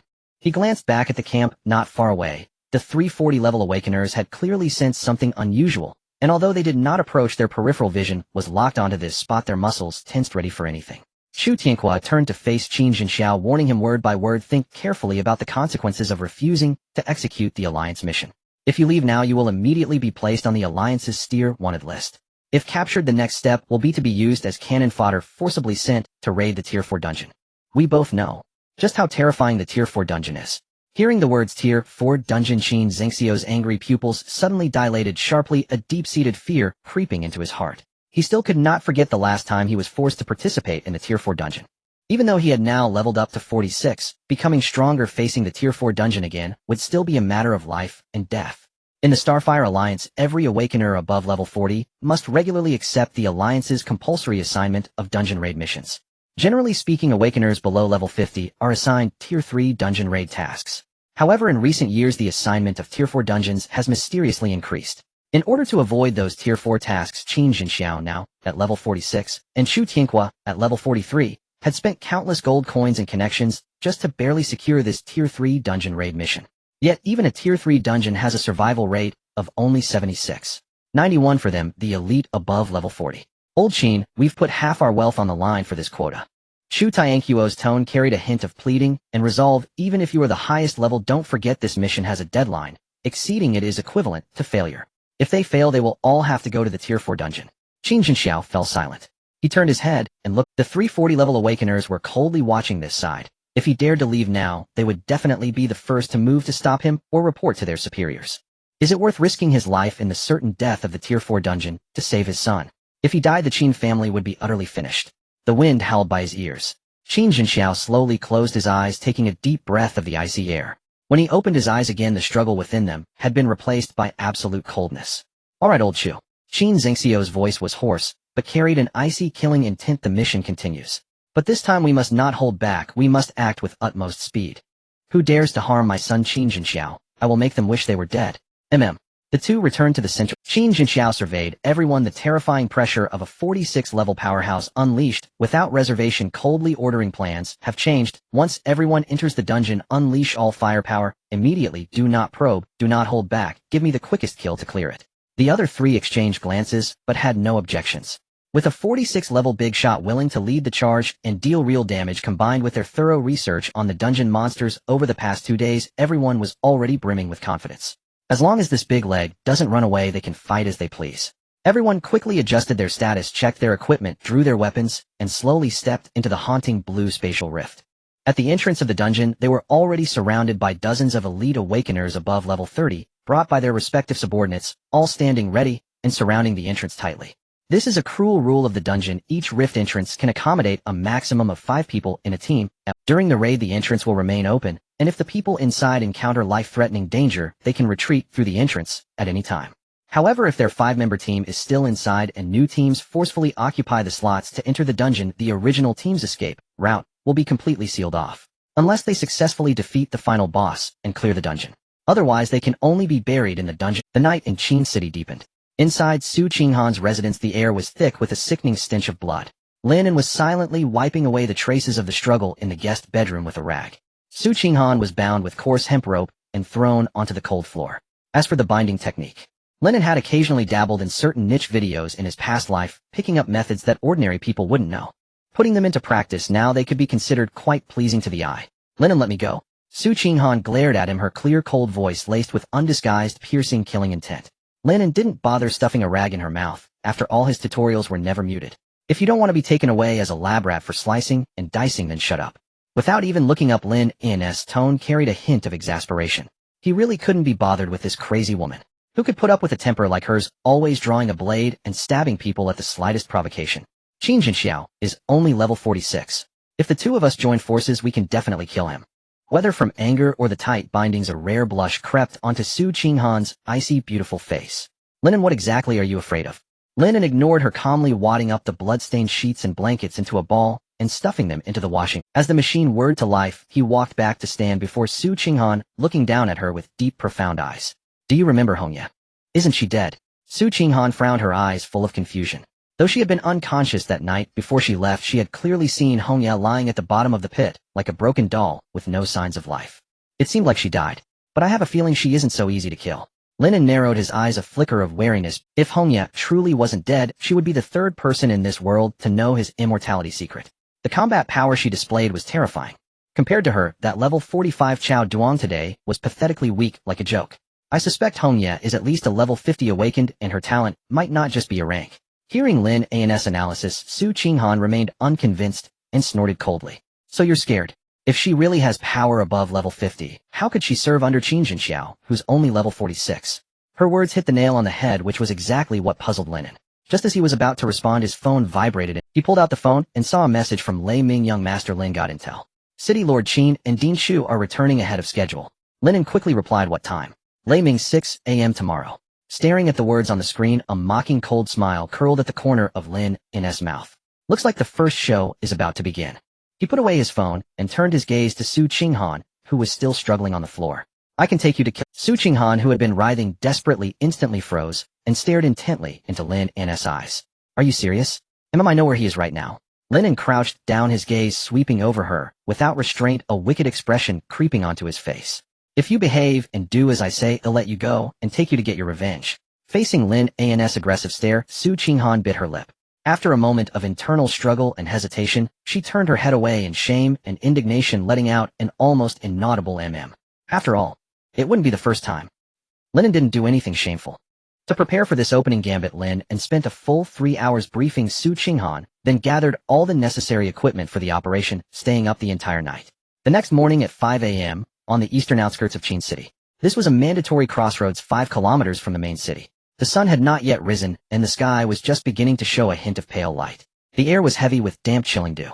2 dark figures lurked on thick tree branches like phantoms. Lin An and Su Qinghan were both clad in pitch-black night operation gear.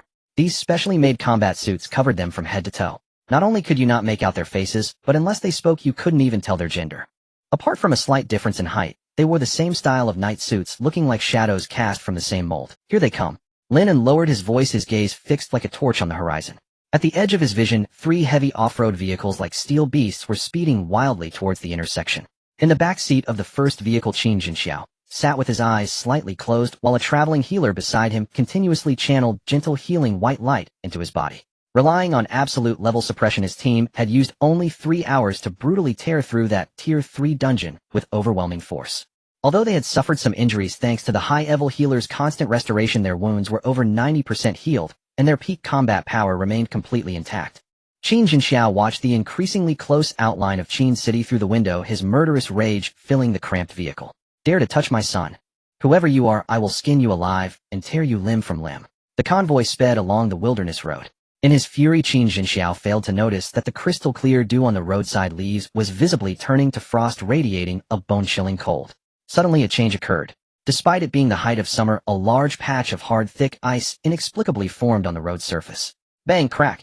The tires of the leading off-road vehicle instantly lost traction, completely spinning out of control. It roared like a runaway stallion and slammed into a towering tree by the roadside.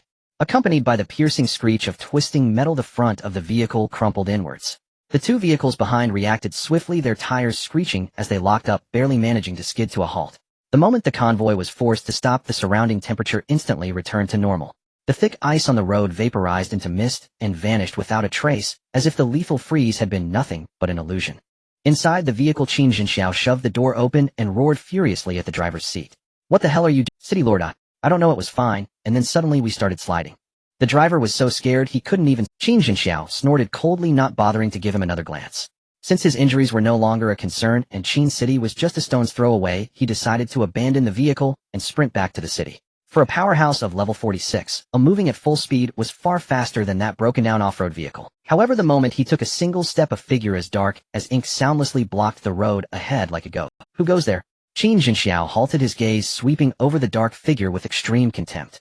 He laughed in fury. On Qin City turf, you dare to block my vehicle. Looks like you're tired of living. Gale Force heavy armor.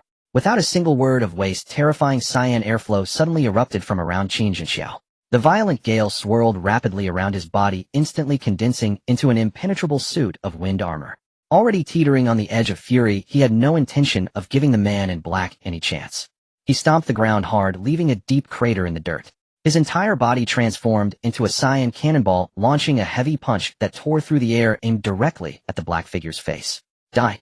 The full-force strike of a level 46 powerhouse was enough to shatter rocks.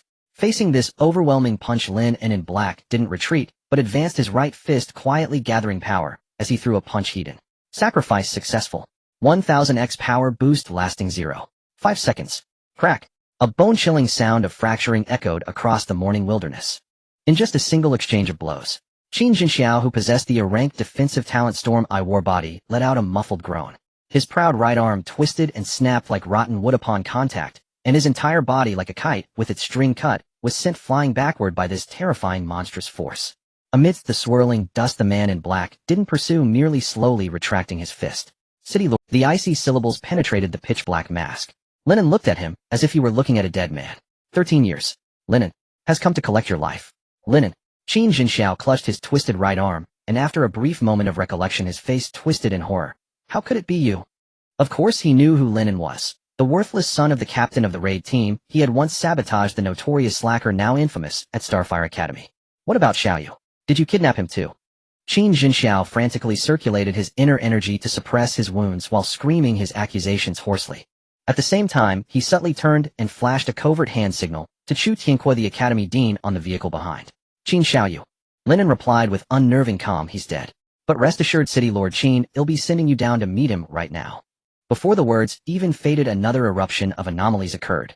Beside Qin Jinxiao, another shadowy figure clad in the exact same night attire materialized out of thin air like a phantom.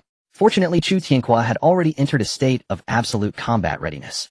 The instant the shadow appeared, he raised his hand and flung a short dagger gleaming with deadly golden light, tearing through the air straight toward the shadow's head. Thud!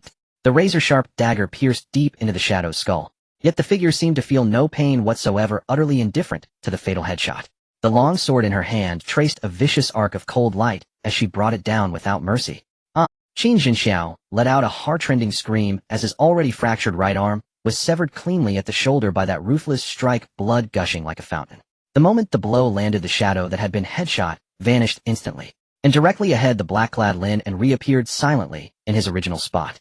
His head was perfectly intact without even a trace of blood, as if the dagger piercing through his skull moments ago had nothing whatsoever to do with him. How is this possible? Chu Tianque rushed to Qin Zhengxiu's side in a few strides, staring in disbelief at the blood-stained golden dagger lying on the ground nearby. Your head was pierced through. How can you be completely unharmed? In that split second, one appeared while the other vanished. With such blinding speed and completely identical attire, Chu Tianque never realized they were two different people. Only Lin An beneath his mask felt a cold sweat trickling down his back. You reckless fool, Lin An cursed bitterly in his mind. Su Qinghan's suicidal headstrong tactics had nearly ruined his entire plan. He forcibly suppressed the turmoil in his chest, waved his hand with an air of profound mystery, adjusted his tone, and let out an extremely arrogant sneer. Unfortunately, Dean Shu, your blade fell just a little short.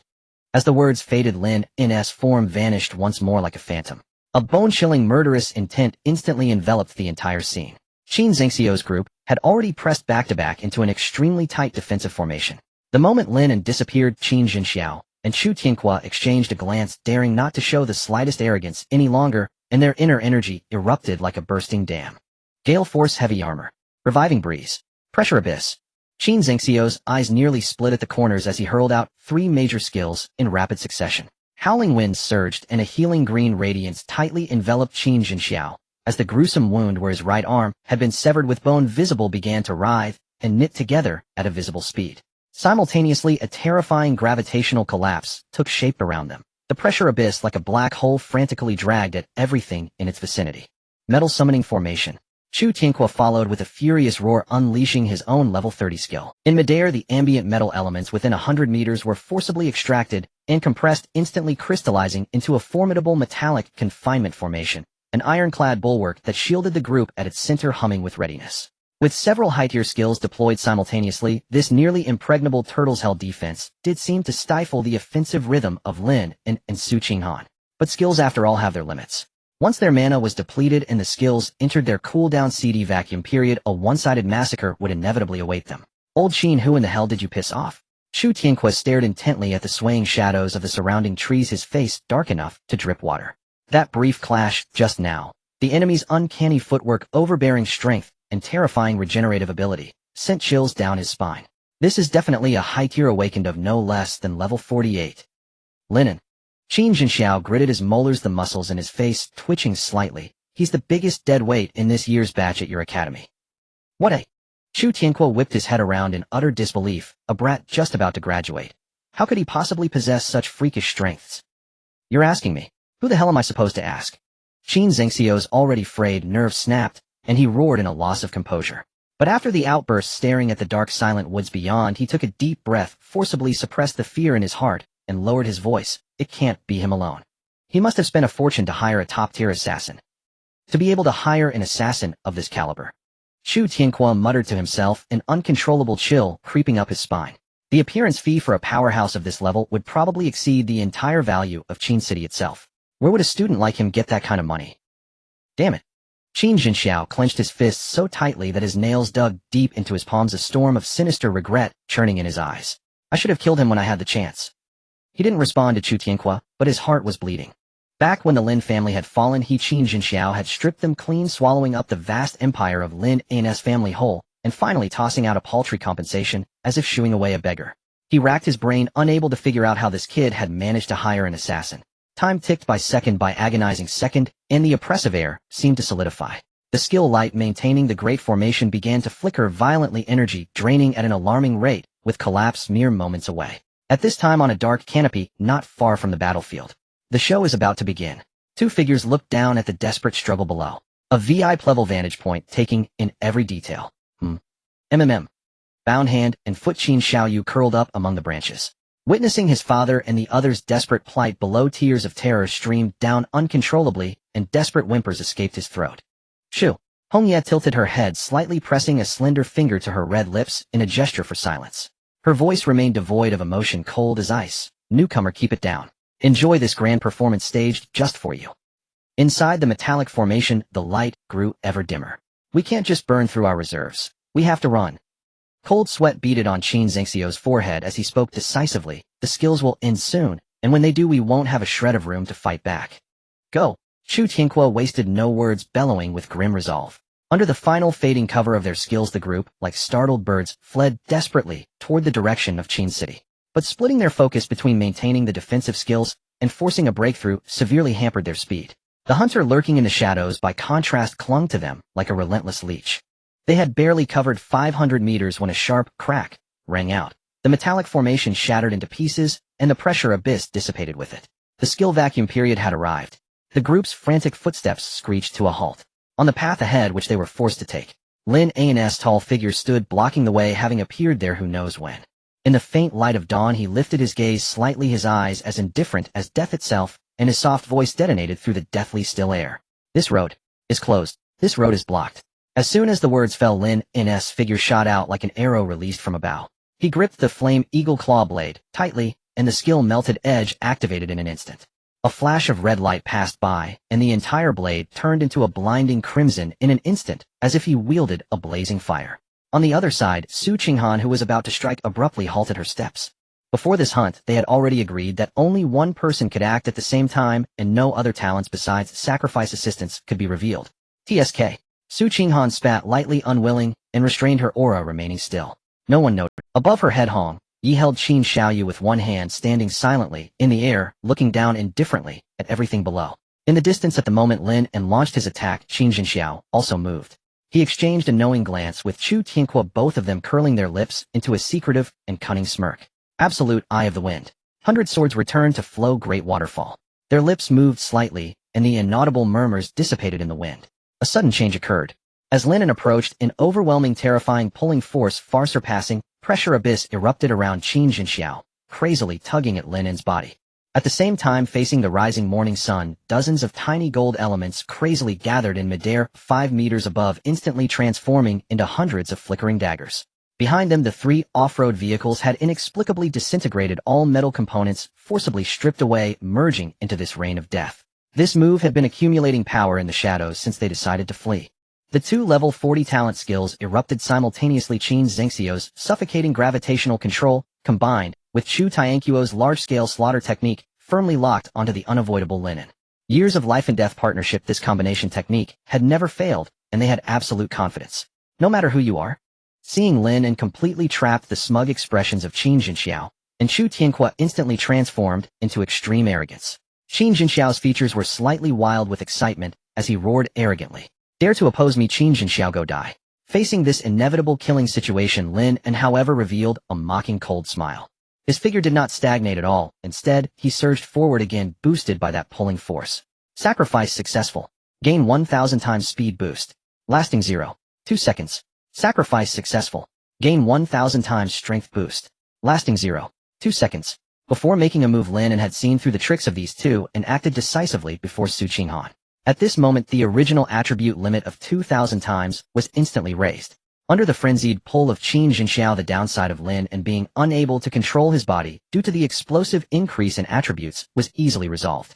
That immense gravity had now become his precision-guiding propellant. Speed in that instant broke the sound barrier. The distance that originally required 0.4 seconds to approach was compressed to 0.1 seconds under the dual enhancement of gravity and his own speed.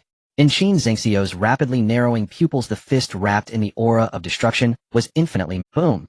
The violent force instantly engulfed Qin Jinxiao, like a flood bursting its dam. He didn't even have the chance to retreat and defend. His protective aura shattered like paper. Accompanied by a teeth-grinding, tearing sound, his entire right shoulder was brutally reduced to a mist of blood-crimson flesh and blood spattering into the air. With a successful hit, Qin Jinxiao was severely injured and could no longer maintain absolute eye of the wind. That terrifying pulling force suddenly vanished. Lin An had no intention of lingering in battle. He decisively withdrew, using the recoil to escape. Just as he stepped out of Chu Tianquo's attack range, the 1000 times boost came to an end. The control of his body perfectly returned. He deftly adjusted his direction in midair, vanishing like a ghost into the surrounding dense forest. Boom. The moment Lin An disappeared, Chu Tianquo's killing blow crashed down. The terrifying sword energy poured down like a torrential rain, creating a large-scale collapse nearly 5 meters deep in the ground. As the dust settled, the position where Qin Jinxiao and Chu Tianque stood had turned into a precarious. Qin Jinxiao stared at his hollow, blood-soaked right shoulder. The arrogance on his face had long since frozen, replaced by deep fear and disbelief. How is this possible? His voice was hoarse, carrying a barely perceptible tremor. After so many years, this was the first time someone had not retreated but advanced under his killing blow, shattering his absolute defense with overwhelming force in an instant. It should be known that his talent was heavily inclined towards defense. In the state of absolute eye of the wind, his AoE resistances surged by 300. Combined with the dual protective abilities of wind armor and reviving wind, even when attracting dozens of elite monsters over level 35 in a third-tier dungeon, he could stand firm for over 10 minutes. But now he had been broken through in a single strike. He knew very well that if that punch had landed on his head instead of his shoulder, he would have no chance of survival. Beside him, Chu Tianquo's face was equally ashen. Their once proud ultimate killing move had failed, meaning they had no room for resistance. In the shadows, Lin An leaned against a tree trunk, lightly exhaling a breath of turbid air. Fortunately, it was slightly off target. If Qin Jinxiao had died just like that, the plan would have failed halfway. He felt a surge of shock in his heart. The original 200 times boost could easily shatter Chao Diwang's defenses, and now, with this 1,000 times speed and strength combined, he even suspected that the destructive force of that punch had surpassed that of a full-force strike from a level 60 awakened. Originally, he aimed for the left arm, but the inertia from the 1,000-fold increase was too great. If it weren't for Qin Jinxiao's gravity as guidance, that punch would either have missed completely or turned Qin Jinxiao into a pulp, neither of which was acceptable to him. Through the swaying tree shadows, Lin An looked at the struggling Qin Jinxiao and others on the isolated island in the pit, the corner of his mouth once again curling into a mocking arc. Next, the hunt begins.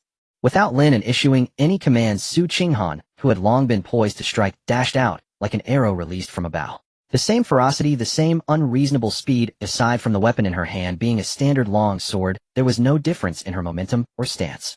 But in this moment of extreme panic, who had the mind to distinguish this slight difference?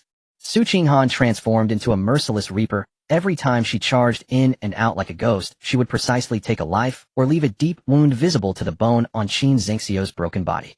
The thick smell of blood and endless fear crazily spread among the remaining crowd. It was too fast, so fast that the vast majority of people didn't even have time to utter a plea for mercy before they found themselves wide-eyed and lifeless, collapsing into the surrounding pit. In a brief moment, the once mighty group of more than 10 had now been reduced to only Chu Tianqua and the teetering Qin Jinxiao still standing. "Senior, spare me." Watching his companions fall like wheat beside him, Chu Tianquo's psychological defenses completely crumbled. He hesitated not at all, kneeling heavily on the ground with a thud, shouting desperately, "Senior, spare me. I hold no grudge against Lin, and this is all just a personal feud between Qin Jinxiao and me. I beg you to show mercy and let me go." At the brink of life and death, Chu Tianqua did not hesitate to sell Qin Jinxiao out, completely bowing and praying frantically. "I am willing to offer all my accumulated wealth over the years. I only ask you to show mercy and spare my life." Within Qin City, Lei Ming, together with Yan Lai and Chao Diwang, was rushing urgently toward the city gate. Before Lin An's hunting plan had even begun, Lei Ming had already knocked on Chao Diwang's door, his face twisted with panic and urgency. "Elder Chao, young Master Yan. Lin An has lost his mind. He is currently hunting down City Lord Qin and Dean Chu outside the city walls. Please, both of you must come and uphold justice." As they sped along the road, the morning wind howled past them. Yan Lai's mind, however, was racing with cunning thoughts, his eyes burning with barely concealed excitement. After waking yesterday, he had immediately contacted his distant master, who was now already en route to Qin City. But the most troublesome issue was the legitimacy of his master's intervention. After all, if Lin An truly possessed the terrifying power to render a level 45 expert like Chao Duong utterly helpless, then even if his master descended, there was absolutely no way to eliminate him quietly. With a horde of media now stationed in Qin City under the watchful eyes of the public, to make a move against a rising star, one needed a perfectly justifiable reason. "Lin An, I was just racking my brain for an excuse to have my master deal with you, and here you are offering your head on a silver platter." Yan Lai lowered his voice, a cruel smirk curling at the corner of his lips. The Starfire Alliance's iron law, attacking a city lord or the dean of a Starfire Academy branch, is a capital offense. The more he thought about it, the more thrilled he became. Yan Lai's feet slammed into the ground, propelling him forward at an even greater speed. He had to catch Lin An in the act, right in front of the city's media cameras. Their conspicuous commotion, of course, could not escape the notice of reporters whose instincts were sharper than a bloodhound's nose. Wave after wave of media personnel armed with cameras and microphones were chasing them relentlessly, like hyenas drawn to the scent of blood, desperate for any juicy scoop. The sun rose, casting its golden morning light upon the ravaged battlefield, illuminating the pitiful state of Qin Jinxiao and Chu Tianqua. In the isolated pit, Chu Tianqua knelt without a shred of dignity, kowtowing and begging for mercy, and beside him Qin Jinxiao's arms were gone, his body covered in dozens of bone-deep sword wounds, bleeding profusely in a horrific sight. Weakened by massive blood loss, he could no longer stand, and could only kneel despairingly before the rising sun, like a penitent prisoner. In the distance, Su Qinghan, holding her blood-stained sword, knelt heavily facing the horizon. Father, mother, your daughter has avenged you with her own hands. Tears silently traced down her cold, beautiful face. She whispered softly, then turned resolutely, and left the battlefield, heading back towards Qin City. In midair, Hongye, who had been watching the entire spectacle, withdrew her gaze, and murmured softly, "Let's go." Without giving the bound Qin Xiaoyu any chance to struggle or speak, she lifted him and vanished silently from the MMPH. Lin and I will kill you in this lifetime. Having witnessed his father being tortured to death, Qin Xiaoyu was already in tears. But his mouth was tightly gagged, allowing only guttural beast-like roars to escape. His bloodshot eyes stared down below, filled with venomous hatred. The moment Hongye and the other vanished, Lin An frowned slightly, his gaze sweeping like lightning towards the now empty sky. There. Was someone there? He stared intently for a long moment, but aside from the rustling of leaves in the wind, there was no trace of any disturbance. My imagination. Lin An collected his thoughts and ceased his investigation. Since Su Qinghan had already left, it was now his turn to take the stage. Footsteps echoed as Lin An strolled out from the dark woods, stepping over the scorched earth until he reached the edge of the massive circular pit. He silently looked down at the two figures kneeling on the island below. "Spare me, senior. Please spare me." Shu Tianqua continued to kowtow frantically like a machine that never tired. Lin An said nothing. He simply raised his hand and slowly pulled off his nightclothes hood, revealing a young and handsome. For an instant, the air within the pit seemed to freeze. Shu Tianqua and Qin Zhengxiu's eyes bulged wide, staring in utter disbelief at the youth standing at the pit's edge. Shu Tianqua, who had never paid attention to Lin An at the academy, and thus couldn't recognize him, was merely shocked that this god of death, with such terrifying power, was incredibly young. Lin An. Qin Zhengxiu's teeth ground audibly, a violent tremor exploding in his previously ashen eyes. Impossible. This can't be you. I personally investigated your background. You're just a worthless Frank talent. And you only just awakened your power. How could you possess strength like this? Hearing Qin Zhengxiu's roar, Shu Tianqua was struck as if by lightning. Lin An. He's that bottom off the class Lin An. After a brief moment of shock, a fierce will to survive blazed in Shu Tianquo's eyes. If this were a top assassin hired for money, he was almost certainly dead. But if this was just a recent graduate with no prior grudge against him, then there was a chance to live. Lin An. Student Lin. Shu Tianqua, as if grasping at a lifeline, scrambled forward on his hands and knees. Your parents' deaths have nothing to do with me. I was just ordered to come to Qin City from my post. You have no reason to kill me. Lin An didn't even glance at Shu Tianqua. His deep gaze pierced into Qin Zhenxiao like a blade. City Lord Qin, can you tell me what really happened back then? Back then. Hearing those words, Qin Zhenxiao shuddered, briefly lost in memory. He looked up at the glaring sun and let out a bleak, cold laugh. His only son was dead, and he himself was nearly crippled. At this moment, he had shed all the arrogance of a city lord, appearing utterly lifeless like an old man resigned to his fate. Just kill me. Qin Zhengxiu's voice was numb. Xiaoyu is gone. I have no reason to live. As for what happened back then, you will never know in this lifetime. If I wanted you dead, you'd already be a corpse. Lin An sneered, looking down at him coldly. City Lord Qin, if you can cross the boundary line of Qin City within 5 minutes, I'll let you both live. If not, you die. Qin Zhenxiao was about to sneer and refuse, but he was rudely cut off by Shu Tianqua. Are you serious? Shu Tianquo's head shot up, his eyes bloodshot as he scrambled forward a bit in disbelief. Qin Zhenxiao might welcome death, but Shu Tianqua did not. He was still whole, and if he could make it back alive, he would still be the esteemed dean of the Starfire Academy, with a life of wealth and luxury waiting for him. A promise is a promise. Lin An declared the rules expressionlessly. But listen carefully, the condition is for both of you. If the countdown ends, and even one of you remains outside the city, I will take both your lives without hesitation. With that, Lin An stopped wasting words and pulled out his phone. On the screen, a blood-red number displayed 0500. Now the countdown begins. As Lin An's finger tapped the screen, the numbers began to tick down relentlessly. Old Shu, let go of me, Qin Zhenxiao roared. Even if we make it into the city, do you really think hell let us live? Shu Tianqua, paying no heed to Qin Zhengxiu's curses, grabbed his broken body and flung it onto his back. Like a beast cornered into desperation, he sprinted madly towards the direction of Qin City. A mere 5 kilometers was nothing for a level 43 powerhouse like Shu Tianqua. Even carrying dead weight, it would never take him more than 5 minutes. Old Qin, shut up. Even if it's just for me, you have to get into the city first. The instinct to survive had completely overwhelmed his reason. Shu Tianqua couldn't hear a single word of pessimism. The wind roared past his ears. At the edge of his vision, the towering silhouette of Qin City was growing clearer and clearer. Almost there. Shu Tianqua screamed wildly in his heart, his eyes blazing with an intense craving for survival. I'm almost there. I will live. Nothing will stop me from living. We made it. Finally. The wind howled as Chu Tianque sprinted desperately, carrying Qin Jinxiao on his back. In just 2 minutes, the moment his feet heavily crossed into the territory of Qin City, a surge of euphoric relief washed over his entire being. It felt as though every pore on his body had instantly opened wide. I'm going to live. I knew I could make it. Ha ha. Chu Tianque threw his head back and burst into unrestrained wild laughter. The immense surge of excitement shot straight to his head, so overwhelming that he even forgot to put down the wounded Qin Jinxiao from his back. However, his laughter abruptly ceased. A figure swift as a phantom suddenly materialized before him. Lin An's face was as dark as water, his icy voice piercing Chu Tianquo's eardrums like a sound from the deepest, coldest hell. Get out. Bang. A heavy kick tore through the air, landing squarely on Chu Tianquo's abdomen. The two who had just narrowly escaped death and entered the city were sent flying backward like kites, with severed strings blasted out of the city by the immense force. Midair, a sweet taste rose in Chu Tianquo's throat, and he violently spat out a mouthful of blood, painting a shocking crimson arc against the sky. At the same time, not far away within the city, Lei Ming and his group had just arrived, witnessing this scene outside the city walls in its entirety. Young Master Yan, Elder Chao? This is critical. We must go down and save them now. Lei Ming rushed to Yan Lai's side in a single stride, his expression frantic, his tone extremely earnest. He looked as if he were truly consumed by worry, burning with anxiety for the Dean's and Qin Zhengxiu's safety. No rush. Yan Lai stared fixedly at the scene outside the city, clenching his jaw tightly, desperately, trying to suppress the excitement that threatened to spill over. He coldly ordered, "Right now we are no match for Lin An. Besides, the teacher hasn't arrived yet. Moreover, that man isn't quite dead, yet is he?" A flash of venomous cunning glinted in his eyes. Staring intently at Lin An's back, he lowered his voice and squeezed out a sentence from between his teeth.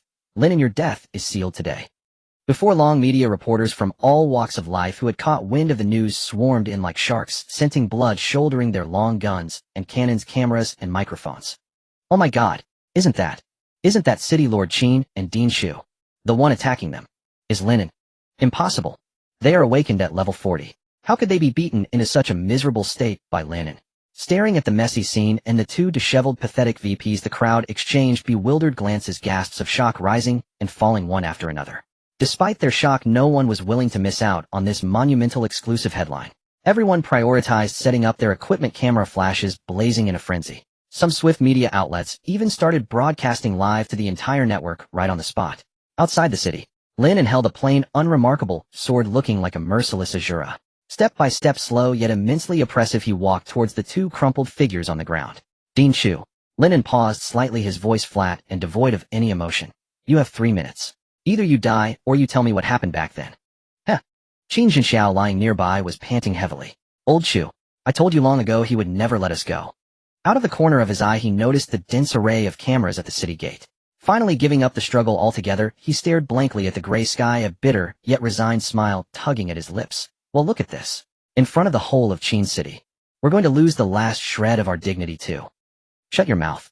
Chu Tianque cared nothing for dignity now the will to survive had utterly consumed. He roared at Qin Jinxiao like a maddened beast. "It's all your fault. If you had just spoken up about what happened back then, I could have lived. Why won't you say it?"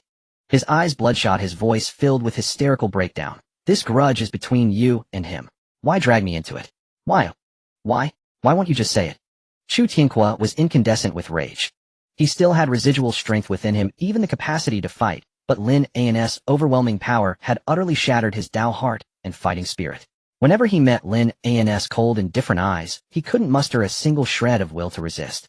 On the city wall, Yan Lai, heavily protected, suddenly shouted loudly, "Lin An, look clearly. Before you stands the City Lord of Qin City and the Dean of the Starfire Academy. Have you considered the consequences of attacking high-ranking members of the Alliance?" As he spoke, a cruel smile secretly curled at the corner of Yan Lai's mouth. He continued shouting, "Your crimes are being recorded live for the whole network to see right now. Even if you stop now, you're doomed. The Starfire Alliance will never forgive you." These words seemed to be a righteous attempt to dissuade, but every single syllable was deliberately fueling the fire. His greatest fear was that Lin An might suddenly regain his senses and release them. After shouting, Yan Lai quietly stepped back half a pace. Using the crowd as cover, he sidled up to Lei Ming and whispered a promise. "Director Lei, you've done well this time. If anything unfortunate happens to Dean Shu today, I will personally put in a good word for you to secure the position of Dean of Qin City's Starfire Academy. Thank you for your patronage, young Master Yan." Lei Ming shuddered, feigning extreme excitement, and quickly bowed deeply in gratitude. At the edge of the crowd, Su Qinghan, who had already changed into plain clothes, mingled inconspicuously among the onlookers. Her stunningly beautiful cold face remained utterly serene, as if the bloody storm unfolding before her eyes had nothing to do with her. Outside the city, the tip of the sword angled towards the ground, carving a shallow trench as Lin An approached. Dean Chu staring at the deathly figure of Lin An, and then looking at the gates of Qin City, so close, yet seemingly separated by an insurmountable chasm, Chu Tianhua fell into complete despair. He knew perfectly well that unless Lin An gave the word, he could never cross that threshold. The 5-minute death countdown ticked away like a fatal curse. Driven by the absolute primal instinct to survive, he abandoned all pretense. He spun around, scrambling on all fours towards Qin Jinxiao, his plea tinged with madness. Qin Jinxiao. Old Qin, you are the only one who can save me now. Think of all the dirty work I've done for you over the years. Just say it. I'm begging you. Qin Jinxiao didn't even raise an eyelid. He remained sprawled on the ground like a lump of mud, staring at the sky, adopting a posture of resigned defiance. Say something. Qin Jinxiao. Chu Tianhuo's mental defenses collapsed completely. Grabbing Qin Jinxiao by the collar, he roared hysterically, "The usurious loans the Academy has been running all these years, the exorbitant taxes levied under all sorts of pretexts. Who came up with those ideas? I did. I'm the one who intercepted the Academy's special subsidy funds and transferred them into your personal account as City Lord. All you have to do is open your mouth to save my life now, so why won't you?" Why? Boom. As these words were spoken, the assembled reporters turned pale with shock, and chaos erupted at the scene. This was a live broadcast to the entire network. Chu Tianhuo's desperate confession was spreading across the globe at lightning speed. With such a monstrous scandal exposed, even if the two somehow managed to survive today, they would absolutely be torn apart by the enraged citizens of Qin City. Why won't you talk? Staring at Qin Jinxiao, who was still playing dead, a flicker of extreme manic viciousness suddenly flashed in Chu Tianhuo's bloodshot eyes.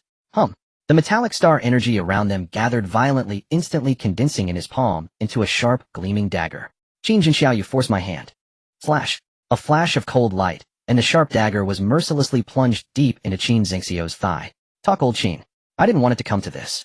Seeing the blood splatter, a flicker of guilt crossed Chu Tianhuo's face, and his expression softened, but the movements of his hand grew even more ruthless. As if plunging the dagger into flesh wasn't enough, he suddenly twisted his wrist and viciously ground the blade around inside the wound. Crunch. The sickening sound of flesh and blood grinding echoed. The excruciating pain of nerves being shredded tore through Qin Jinxiao's facade of defiance. His eyes flew wide open, veins bulging on his forehead. His features contorted as he let out a blood-curdling scream. 30 seconds left. Lin An's emotionless countdown chimed in Chu Tianhuo's ears like the death knell of the Grim Reaper, right on schedule. Hearing that time was almost up, Chu Tianhua went completely berserk. He raised and lowered the blade with even more vicious cruelty, deliberately avoiding vital spots while targeting the areas with the densest concentration of pain receptors, stabbing wildly. He's lost it. Dean Chu has truly lost his mind. As the live stream's popularity skyrocketed, more and more people gathered within the city, yet a deathly silence prevailed. No one dared to step forward and intervene. All anyone could do was watch helplessly as the two most powerful rulers of Qin City, once held in the highest esteem, tore into each other like feral dogs just outside the gates, fighting for their lives. 10 seconds left. Lin An raised his eyes slightly, issuing his final ultimatum. Under Chu Tianhuo's maddening, blood-drawing interrogation, Qin Jinxiao, tormented by excruciating pain, trembling all over and drenched in cold sweat, finally lost all his will. He clawed desperately at the blood-soaked dirt, his lips trembling as he let out a weak but utterly broken roar. "All right. He'll talk. He'll talk," I said. Qin Jinxiao's roar seemed to drain him of all his strength. Chu Tianhua, hearing this, was overjoyed, and a fervent glimmer of survival erupted in his eyes. He stumbled over, frantically pressing on the bloody, mangled wound, symbolically trying to remedy the misdeed he had just committed. "Old Qin, I knew it. After all these years of friendship, you would never just watch me die. Don't worry, I will ensure you have a grand—" "Hurry up and tell him. City Lord Qin, you don't need to compromise with him. The Starfire Alliance will definitely save you." On the city wall, Yan Lai could not help but shout angrily. In fact, whether Qin Jinxiao spoke or not had no impact on his entire plan. But he simply could not bear to see Lin An get his way, and instinctively wanted to intervene. "Shut up." Chu Tianhua did not think twice before turning around and cursing at Yan Lai. Then he switched to a humble demeanor, turning to Qin Jinxiao. "Old Qin, only you can save my life now. Don't listen to that red-haired kid. I'm begging you, speak up." On the city wall, Yan Lai was so furious that he could almost grind his back teeth to dust, his fists clenched so tightly they creaked. Ever since he awakened bearing the halo of a genius, even the elders of the Starfire Alliance dared not embarrass him publicly. Yet Chu Tianhua, a mere headmaster from the peripheral Starfire Academy, dared to insult him. Outside the city, Qin Jinxiao gasped heavily, and after catching his breath, he fixed his gaze on Lin An. You let Chu Tianqua into the city first, and I will tell you the truth of what happened back then. All right. Lin An agreed without any hesitation, stepping forward with his sword in hand. Seeing Lin An nod, Chu Tianqua felt as if he had been granted a reprieve. He suddenly sprang up from the ground and hurriedly ran toward the main gate of Qin City. Even so, as he passed by Lin An, he did not forget to stop, bow repeatedly, and say, "Thank you, Lin Xiao. Thank you, Lin Xiao, for your mercy." Before he could finish, he had already fled into the city like a stray dog, not looking. As dust swirled, Lin An stopped beside Qin Jinxiao, looking down at him from above. His voice was as cold as ice. "City Lord Qin, you can speak now." At this moment, Qin Jinxiao was in a pitiful state. His arms had long since vanished, his legs were completely useless, and his whole body was engulfed in excruciating pain. If it weren't for the robust physique of a high-level awakened being keeping him barely alive, his current condition would be worse than that of an ordinary cripple. He gritted his teeth against the pain, looking at Lin An's face, which bore a striking resemblance to a long-lost friend, and suddenly let out a strange light laugh. "You look just like him from back then." "Lower your head, I can only tell you this matter." Lin An squatted down expressionlessly. "Back then." Qin Jinxiao deliberately slowed his speech, his voice as thin as a whisper. However, just as Lin An leaned in closer, he suddenly widened his eyes, gritting his teeth as he enunciated each word. "Lin An, you will never find out what happened back then in this lifetime." "Aha!" Qin Jinxiao seemed to expend all his remaining strength, tilting his head back and laughing wildly, his laughter filled with a frenzied sense of mockery. Lin An did not get angry and did not lose control. He simply chuckled lightly and said, "It's fine. Actually, I didn't want to know that much." Having said that, Lin An slowly stood up. The ordinary long sword in his hand reflected a cold gleam in the sunlight, pointing straight at Qin Jinxiao's abdomen. All of this was a play that Lin An had orchestrated. As for what really happened back then, to Lin An now it no longer mattered. As for Su Qing'an, well, she had already avenged herself. Lin An coldly looked at the remains on the ground, as if pronouncing a death sentence. 13 years ago, that small team was annihilated because of your betrayal. This first sword, I return it to you on behalf of my father. Stab. The sharp blade pierced through flesh. The second sword. In front of countless eyes from the city, live streamed to the entire network, Lin An's long sword transformed into the most cruel instrument of torture, stabbing Qin Jinxiao repeatedly in public. The piercing cries echoed like lost souls haunting the skies above Qin City. On the edge of the city walls, several awakened ones from the Qin family hid in the shadows, watching their lord being tortured and trembling with fear. "Are we really not going to save the city lord?" one person asked, trembling. "Are you going?" The person beside him angrily retorted in a low voice. "The only two above level 40 in the city have been pinned down by that demon. Are we going to deliver ourselves to death?" Everyone exchanged glances, gripping their weapons tightly, but not a single person dared to take a step outside the city gate. They were all mercenaries. There was no need to risk their lives. At that moment, Yan Lai, who had been staring at the horizon, suddenly lit up, his expression turning ecstatic. "They are coming." Meanwhile, outside the city, Lin An slowly raised his long sword, the tip aimed at Qin Jinxiao's forehead. "The last sword, I will personally send you to meet them." Ha! The prolonged torture had completely stripped Qin Jinxiao of his sanity, plunging him into a desperate madness. He urgently needed to vent the overwhelming resentment in his heart. "Lin An, kill me. If you kill me, you will never know the truth of what happened back then." He fixed his gaze on Lin An, his voice hoarse like a broken windbag, filled with endless madness and mockery. "Do you really naively think that my betrayal as a newly awakened level 40 could annihilate 4 top experts above level 45? Let alone your father, who was the captain at that time. He was a high-level awakened being at level 49, just a step away from breaking into level 50. Ha! A mere level 40 grade awakened one, am I worthy? Is it even possible?" Qin Jinxiao's eyes were bloodshot, roaring like a ferocious ghost. "Kill me. I beg you to kill me quickly. If you kill me, you will never find out who the real mastermind is, and you will never get your revenge. I will keep a close watch on you in hell, waiting for you to come down and join us." His venomous curse hung in the wilderness. "By that time, I will mercifully tell you who your enemy really is." Facing this mad provocation and astonishing secret, Lin An's arm did not tremble in the slightest. Stab!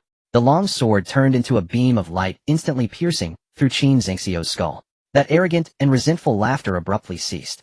Qin Jinxiao's eyes bulged, life completely extinguished. The scene fell into silence. The onlookers even forgot to breathe, horrified as they witnessed this scene. A city lord, a high-tier force of the Starfire Alliance.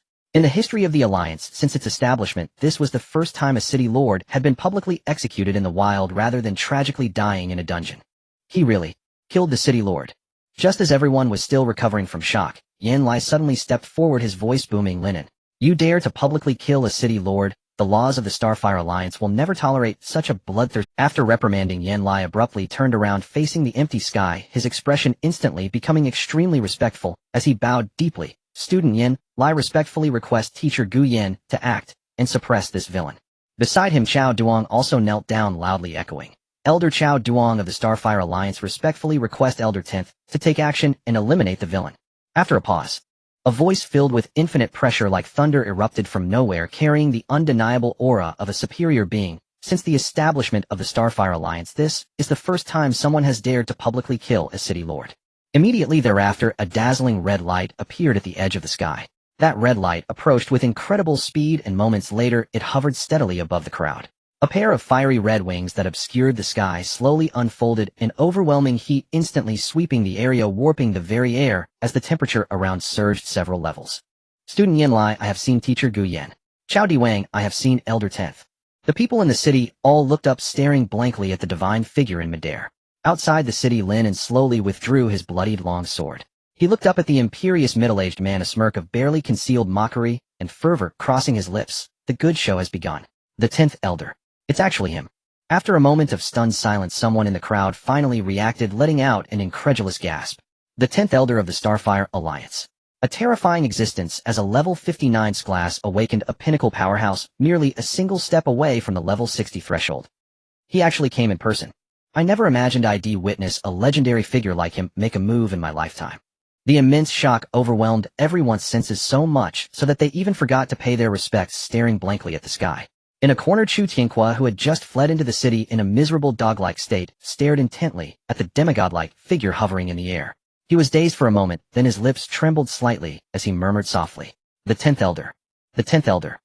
Being part of the Starfire Alliance, and having clawed his way to the position of a branch academy dean, even if he had never met the man himself, how could he not have heard of the 10th Elder's formidable reputation?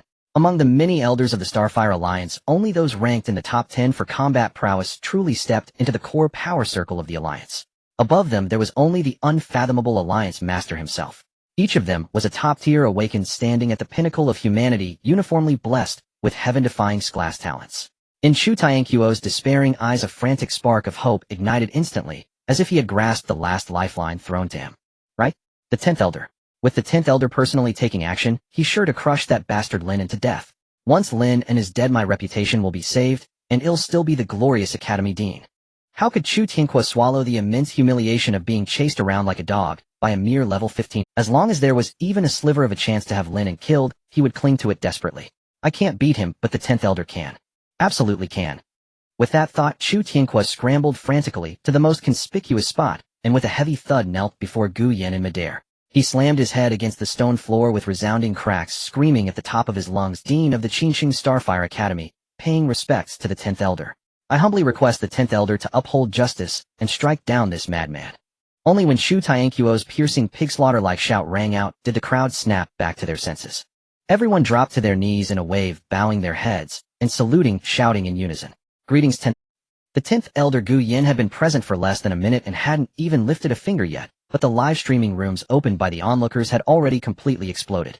Traffic surged in wildly, and the online viewer count instantly surpassed the million mark, with bullet comments densely flooding the entire screen.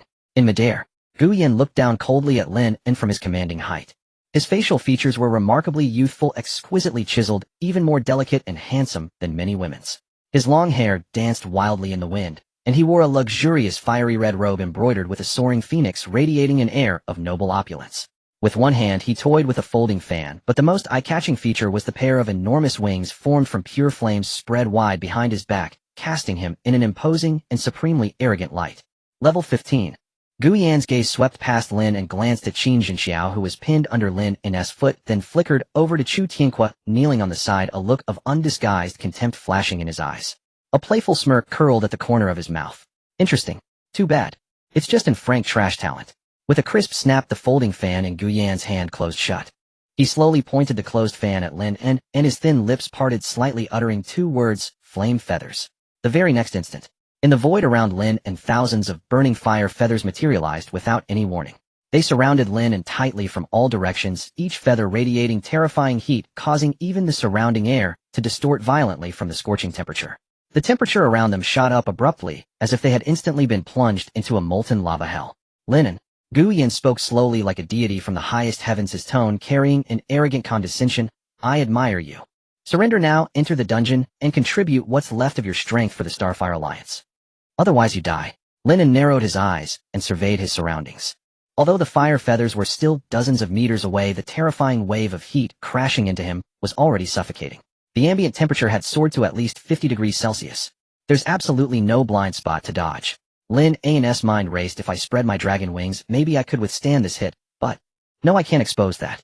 At this moment, Lin An truly felt the frustration of having a limited attack repertoire. When faced with a full coverage AoE ultimate like this, there wasn't even any room to maneuver.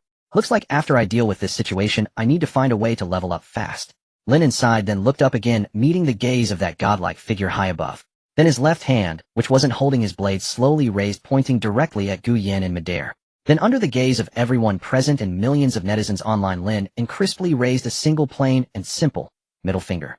Hiss! A collective intake of breath sounded across the scene. A deathly silence spread. No one dared to make a sound, fearing they'd be caught in the crossfire of this suicidal provocation. Only the bullet comments in the live streaming rooms went absolutely haywire. Holy shit, he's insane. He dares to mock the 10th Elder at a time like this. No shit, if he wasn't crazy, would he have killed the City Lord in public? Would he have killed a level 46 as a level? He's this monstrous at level 15. If we let him represent our alliance in the grand tournament, he could definitely win, right? Use your brain, the guy above. His talent is sacrifice. He's strong now, but he must have sacrificed a lot of organs. Who knows if he'll even live until then. Should have kept him for the competition. Dying now is just inconsiderate. After a long while. Gu Yan in midair didn't get angry. Instead, he let out a light chuckle, as if he were watching an extremely farcical performance. His gaze turned slightly cold. Young man, you really need to be taught a lesson. With that, he gently tapped the closed folding fan in his hand towards Lin An. Boom. The next instant, the sky, full of fire feathers like a storm of pear blossoms, erupted with terrifying speed, converging from all directions in a frenzied slaughtering spiral towards the central point, where Lin An stood. Lin An withdrew his hand. Without a moment's hesitation, he quickly crouched, formed a fist with his left hand, and smashed it ferociously into the ground beneath his feet. Bang! A deafening explosion erupted. Under the terrifying force of a 200-fold boost to all attributes, the ground, within a 50-meter radius of Lin An, instantly caved in and collapsed.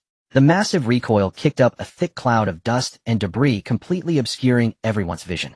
Amidst the flying dust, all that could be seen were the dense meteor shower-like trails of fiery red light, crazily, weaving, bombarding the area. Under this unavoidable concentrated assault, the ordinary standard-issue longsword in Lin An's hand couldn't even hold out for a second. The moment it touched the fire feathers, it was melted into a puddle of molten iron by the extreme heat.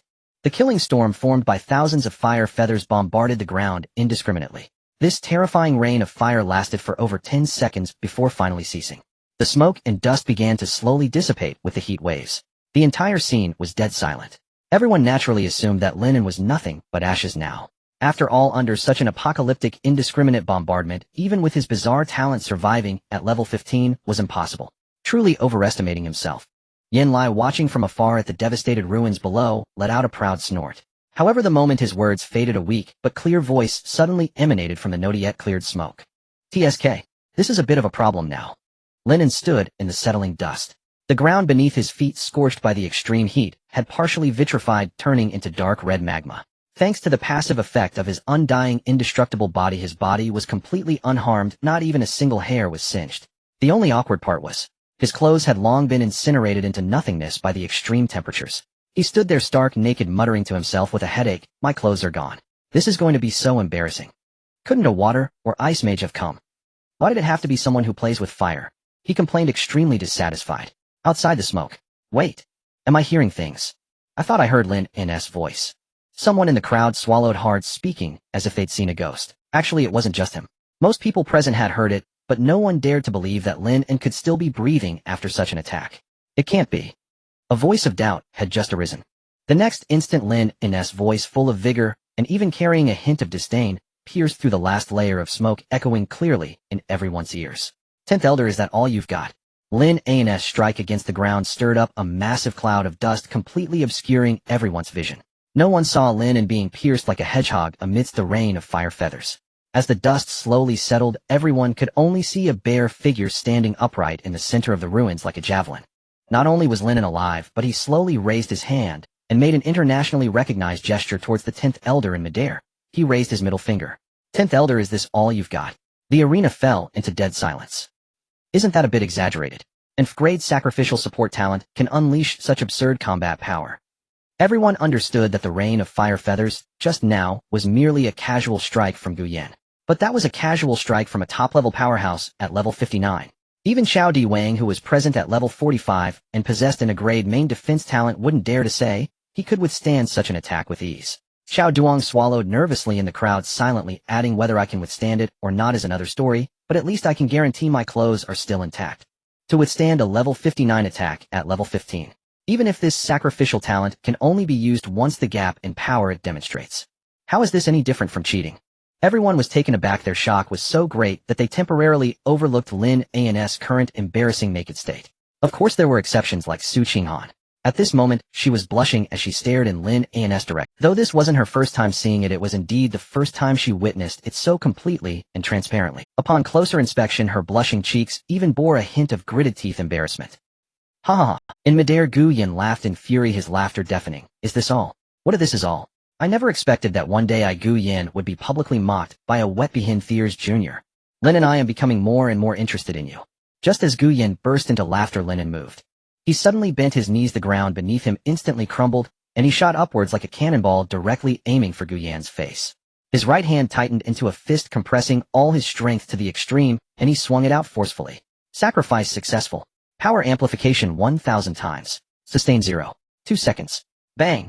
The terrifying force slammed solidly against Gu Yan's instinctively gathered defensive phoenix fire wings. The violent impact erupted in midair, actually forcing Gu Yan back several dozen meters. Gu Yan stabilized his form. A hint of undeniable shock flashed in his eyes. As soon as Lin An landed, he exerted force again, using the recoil to leap into the air a second time, charging towards Gu Yan like a mad dog. Gu Yan, intrigued by Lin An, did not rush to use his full power, merely raising his wings to block. In midair, Lin An threw punch after punch, wildly hammering against Gu Yan's fire wings like a torrential storm. From the perspective of the onlookers below, it created a ridiculous illusion that level 15 Lin An was overpowering level 59 Gu Yan in a fight. This can't be real. The crowd stared in disbelief at this absurd scene. Their rationality told them it was impossible, but their eyes insisted this was reality. After taking several heavy punches from Lin An, Gu Yan finally lost his patience and began to truly exert his speed. Suddenly surged, leaving behind afterimages in the air, and Lin An, relying solely on the linear momentum from his jumps, completely failed to capture his movement trajectory. The force is indeed decent, but your speed is too slow, and you can't fly. Gu Yan's mocking voice echoed in the air. In the next moment, taking advantage of Lin An's renewed leap, just as his previous strength faded, and new strength had yet to arise, Gu Yan's phoenix wings behind him suddenly flared, and he appeared behind Lin An like a specter. He executed a sharp turn in midair. His large wings ablaze with flames struck Lin An's unprepared back like a massive blade. Boom! Lin An's figure plummeted like a kite, with a broken string crashing towards the ground at a terrifying speed. The earth trembled violently, the dust surged upwards, and the chaotic destructive force caused the ground within dozens of meters to collapse completely. As if struck heat by a meteor from the heavens, a bottomless giant pit instantly formed in the center. In the giant pit, level 59 indeed cannot compete. Lin An lay in a large character shape at the bottom of the pit. Under that last strike, his body was instantly shattered like fragile tofu, but quickly reformed due to the passive effect of undying body.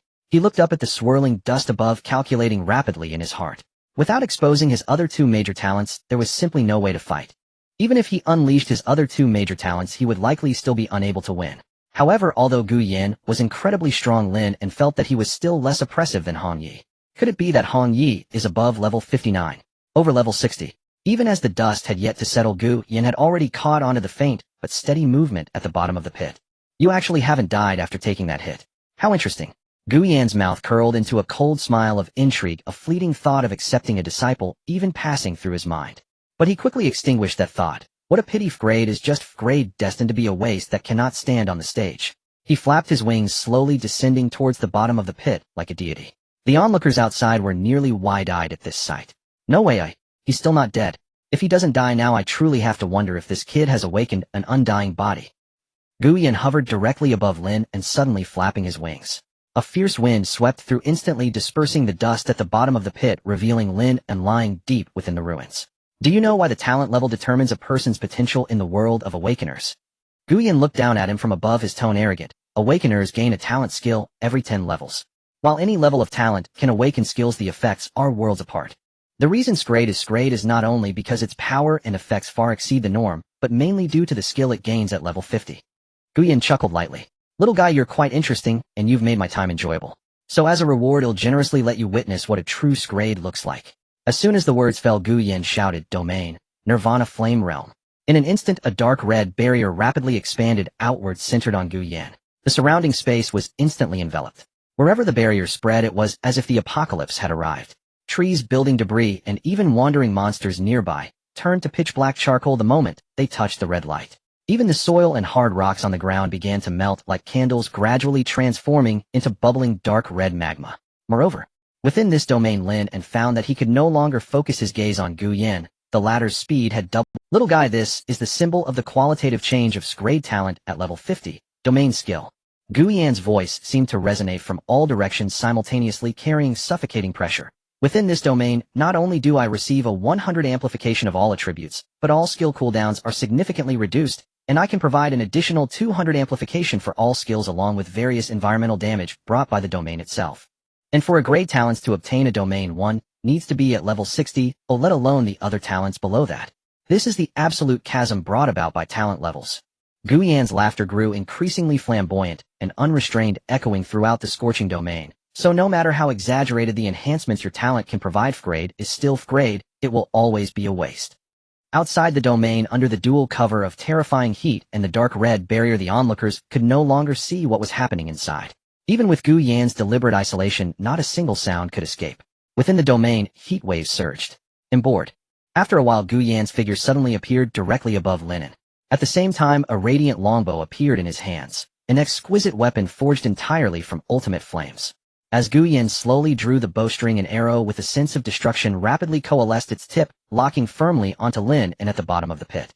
Phoenix Fall Bow. Guyan's gaze was indifferent as he softly declared, Goodbye, interesting little thing. Guyan looked down at Lin An from a high vantage point, his fiery red phoenix robe fluttering in the air with the wind. In his hand, the Fengyun bow forged from the purest flames was fully drawn, locking onto the prey below. Goodbye, interesting little creature. As the words fell, he flicked his finger, releasing the bowstring. Boom. A fired long arrow imbued with terrifying pressure howled towards Lin An with a devastating momentum.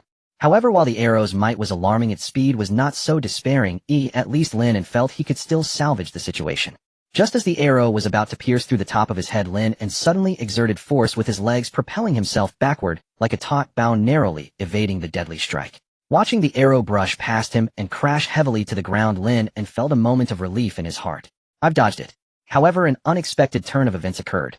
The arrowhead that should have embedded itself in the ground suddenly curved midair, as if it had eyes, redirecting its trajectory straight towards Lin An's chest. There was no time to dodge. The fired long arrow instantly pierced through Lin An's chest. The immense kinetic energy sent his body soaring through the air in a parabolic arc, flying directly towards Qin City. Damn. Can't play fair, huh? It even has a lock-on feature. Boom. Accompanied by a loud explosion, the violent impact pinned Lin An firmly to the ground at the edge of Qin City. The flaming Fengyun arrow was embedded deep into the hard ground, pinning him down completely, leaving him fully exposed to the gaze of Yen Lai and others. It's about time. The show is coming to an end. With his head bowed, Lin An pretended to struggle, while tightly clenching his fist, delivering a brutal punch to his own chest. The punch was powerful, causing Lin An to immediately spit out several mouthfuls of blood, staining the wall beneath. Coupled with the fired long arrow that was still corroding and burning his flesh at the heart, his aura instantly dwindled to the extreme, appearing pitiful, as if he were on the verge of death. Lin An is finished. Is he really going to die this time? The onlookers and the millions of viewers in the live stream gasped at the tragic scene on the city wall, murmuring and discussing in hushed tones. In a corner, the miserable Chu Tianque watched Lin An being pinned to the ground even more pitiably, and immediately felt ecstatic. Haha, Lin An. You're going to die. You little beast will ultimately meet your end. What a pity, I can't even kill you myself. Chu Tianque gritted his teeth, but in the next moment, he suddenly froze. Wait. Why can't I? He glanced furtively at Guyan, who was hovering in the air, and noticed that the 10th elder seemed to think the situation was settled, arms crossed, showing no intention of descending to deal the final blow.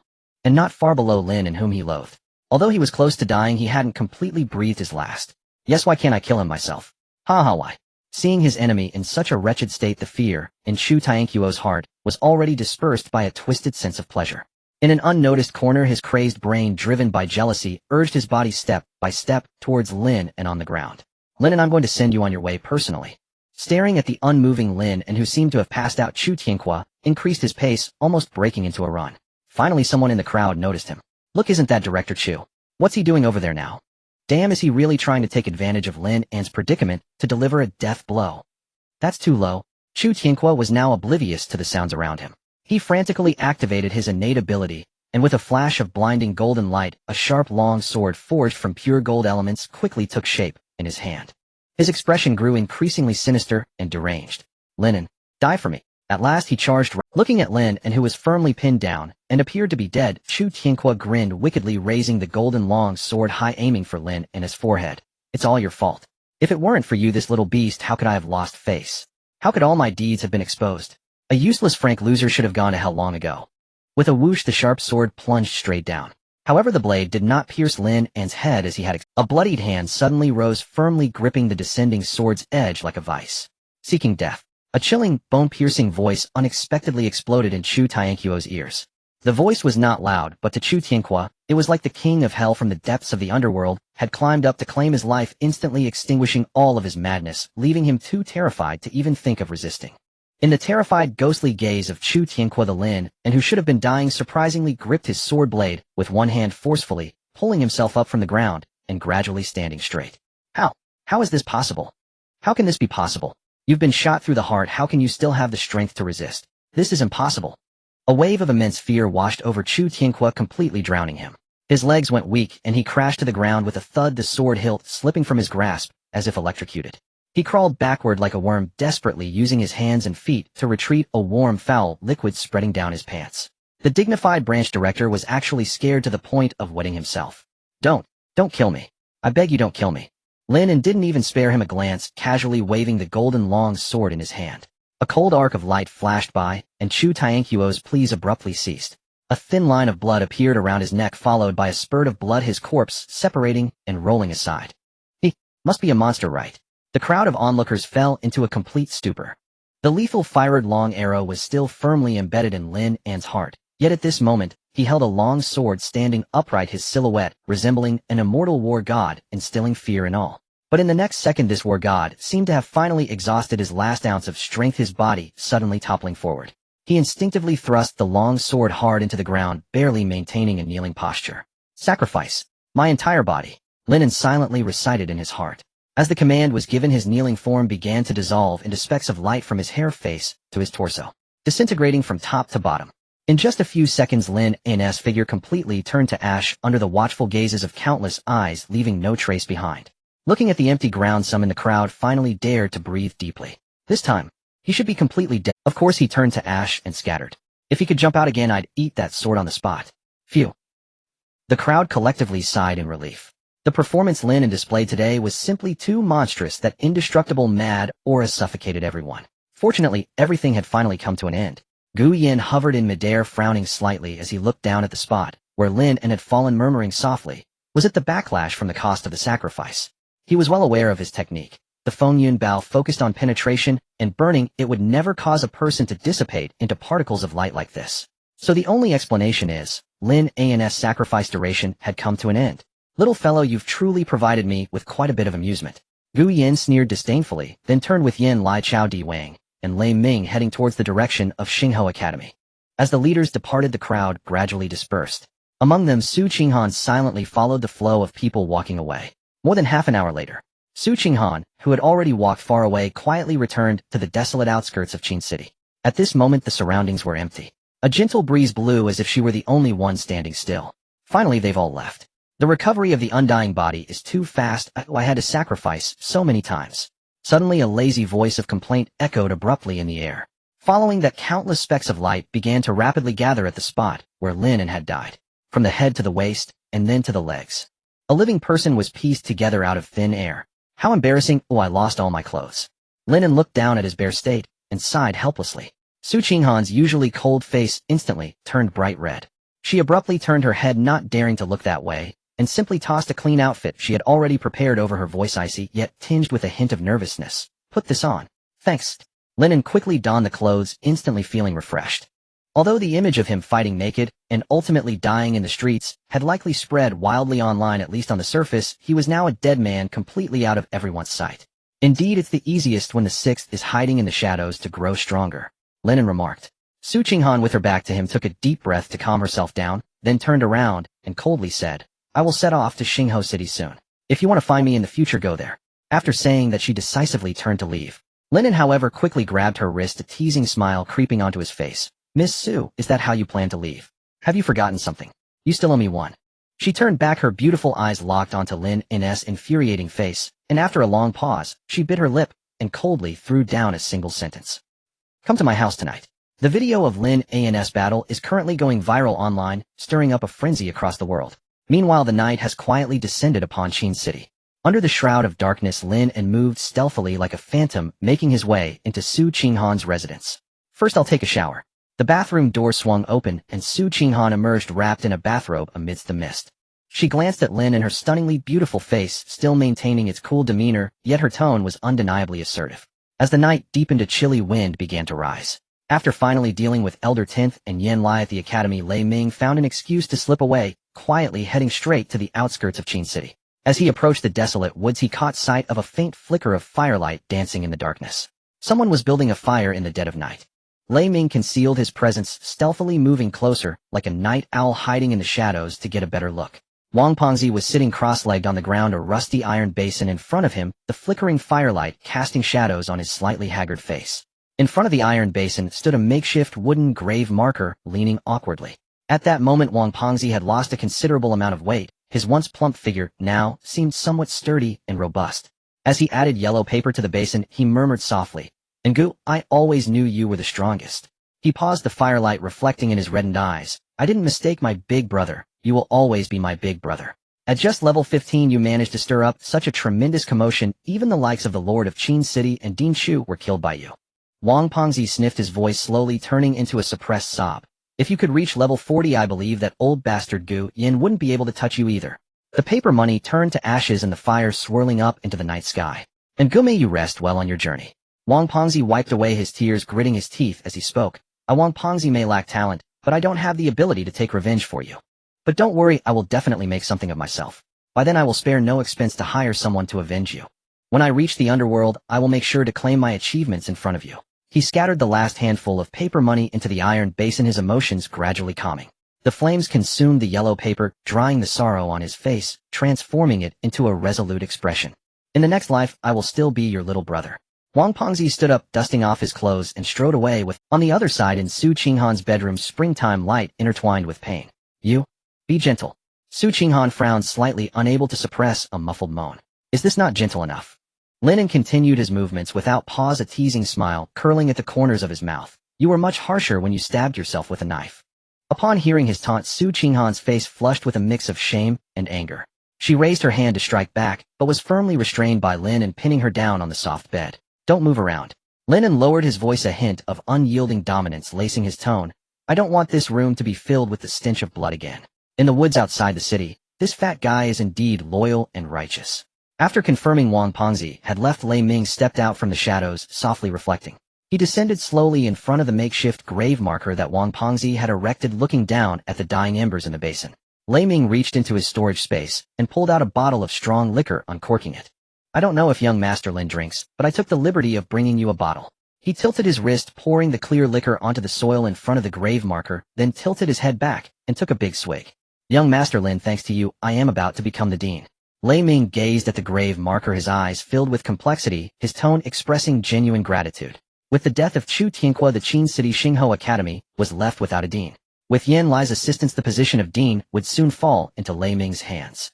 The path to Qingyun that you paved with your life, Lei Ming will never forget it in this lifetime. He took another swig of liquor, the fiery liquid rolling down his throat. Lei Ming turned to look in the direction where Wang Pengzi had disappeared. Young Master Lin, don't worry, I will take good care of Wang Bo. He stood up straight, exhaling a long breath of liquor. This is the last thing I can do for you. In Lei Ming's calculations, Lin An was already a dead man, and thus his value had dissipated. He wouldn't betray his benefactor, but he also needed to find a new support for his future. Although Su Qinghan was exceptionally talented, she was still unformed. For now, she could only be seen as a long-term investment. To solidify his position, Yen Lai and Elder 10th Gu Yin were undoubtedly excellent choices. Young Master Lin, I may not be a good person, but you have shown me kindness, and I will never do anything to let you down. After taking a deep look at the grave marker, Lei Ming turned and merged into the night. As the night faded, the darkness before dawn was the deepest. In Su Qinghan's bedroom, the stillness after the event lingered in the air. Lin An stood by the window, his bare upper body illuminated, a cigarette dangling from his fingertips. The alliance competition will be held 2 months after the graduation ceremony. Lin An exhaled a puff of smoke, suddenly breaking the silence. Before that, I will come to find you. Su Qinghan turned over on the bed, replying in a flat tone, "Are you coming to sleep with me?" Oh. The bizarre conversation between them came to an abrupt end. Several hours later, the dawn light began to appear. Lin An leaned against the head of the bed, tightly holding the sleeping Su Qinghan in his arms. Looking at the flawless face of the woman in his arms, which still bore a hint of coldness, even in sleep, Lin An felt a rare ripple of emotion stirring in his heart. The ancients truly do not deceive me. He silently sighed within. In his past life as a top assassin, he had spent his entire life on the edge of a blade, never touching upon emotions. He did not expect that in this reincarnation he would fall for this woman. Indeed, it is a gentle place, a hero's tomb. Lin An carefully withdrew his arm, moving slowly to avoid disturbing Su Qinghan's beautiful dreams. He neatly dressed himself and approached the bed again. Looking at Su Qinghan's sleeping face, Lin An slightly leaned down, placing a light kiss on her smooth forehead. He had to leave.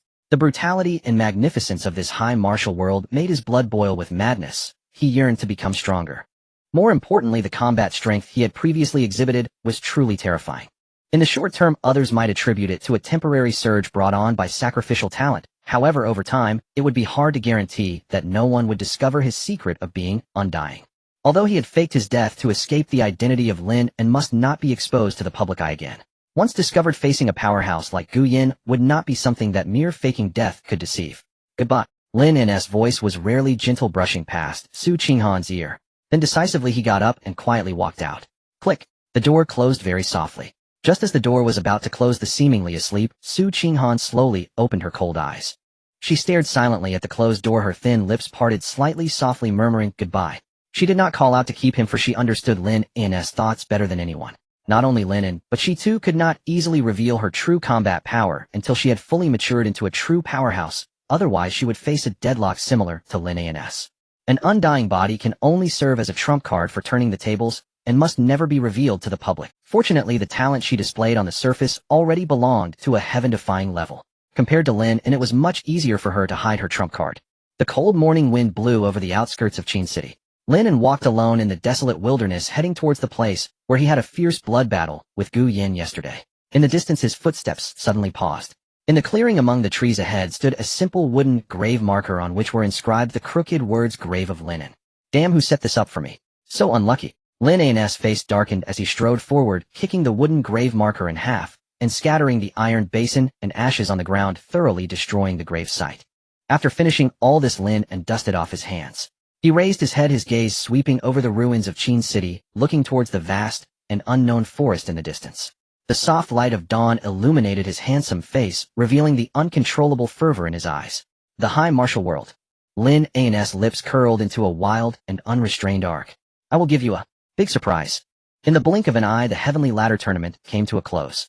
The central square of Qin Xingho Academy was bustling with voices, flags fluttering in the air. A massive holographic projection flickered in midair, continuously displaying battle footage of outstanding graduates from past years, while the atmosphere was filled with the unique vitality of youth and the restlessness of impending farewells. On the high platform, the host's voice rang out through the power amplification device, resonating throughout the venue. After enduring the trials of blood and fire, you have finally arrived at this day. Finally, let us give the warmest applause to invite the most outstanding graduate of this year's Xingho Alliance, the only SS-level talent in the entire alliance, Su Qinghan, to the stage for her crowning. The crowd erupted in cheers like a tidal wave. Under the gaze of thousands, Yen Lai held a bouquet of fiery red source power, roses deliberately blocking the path to the podium. Qinghan, congratulations on your graduation.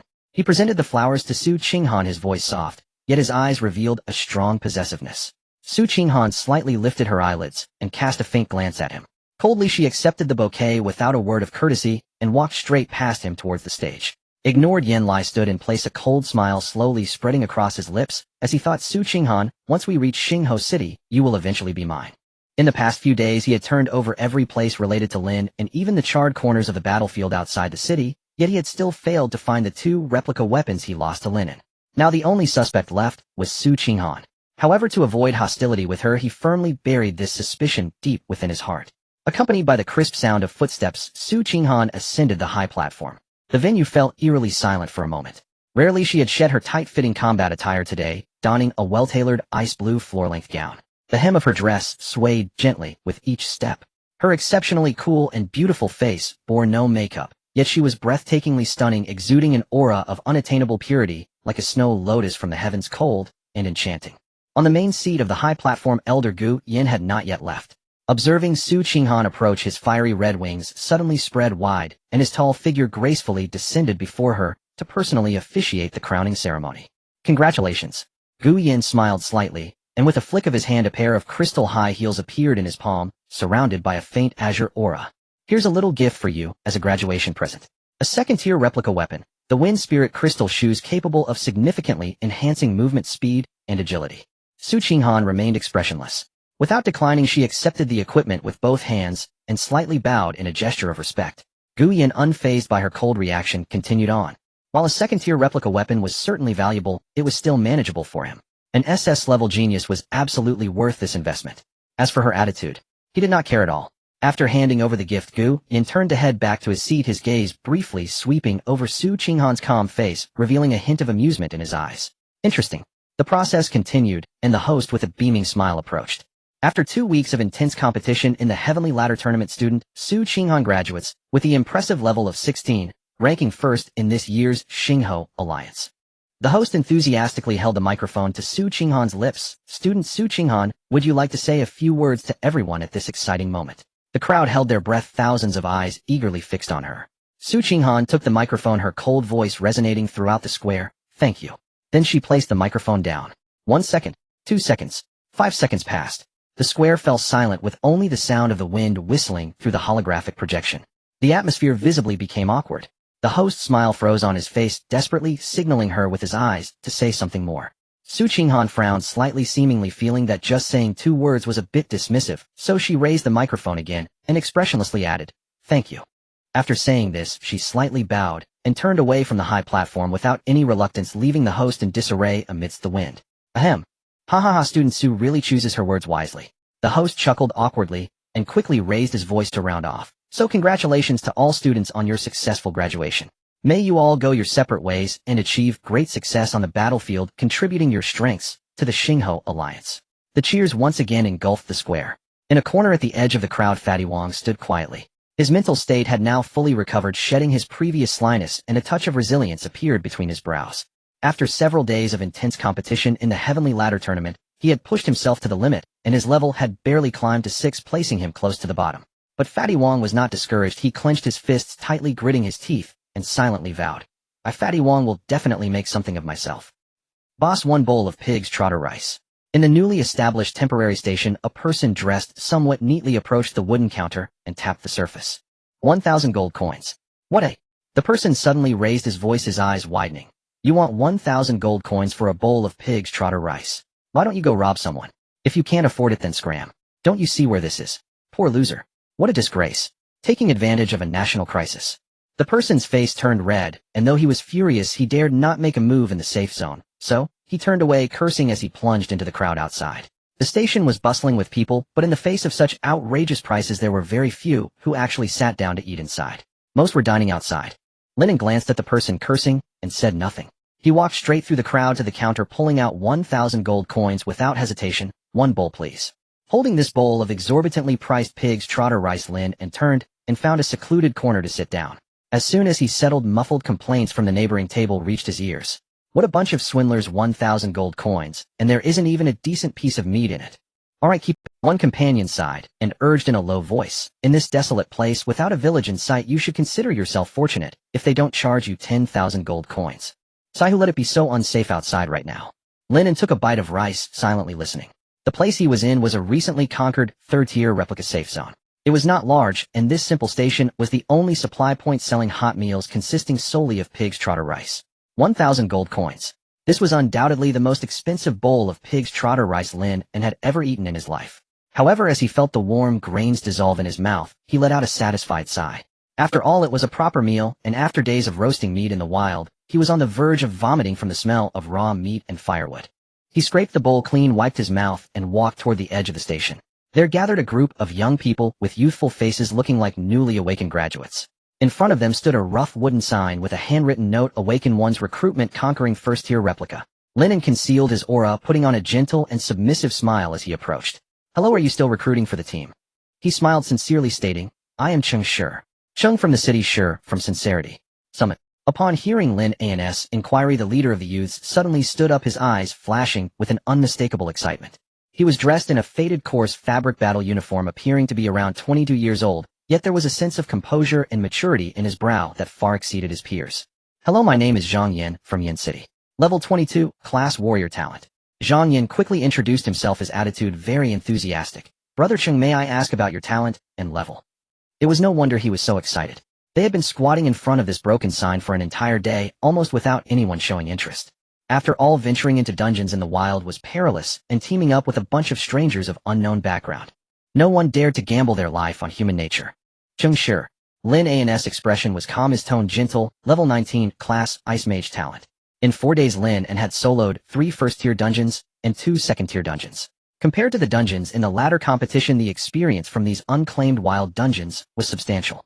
Coupled with solo strategies and cross-level challenges, his level had been pushed to 19. "May I test your level?" "It's just a formality, please bear with me," Zhang Yan said apologetically, pulling out a portable detection device resembling a monocle and aimed it at Lin An. Level 19. Seeing the data flashing on the detector, Zhang Yan let out a barely noticeable sigh of relief and looked up to examine Lin An again, a gentle smile, an utterly harmless appearance.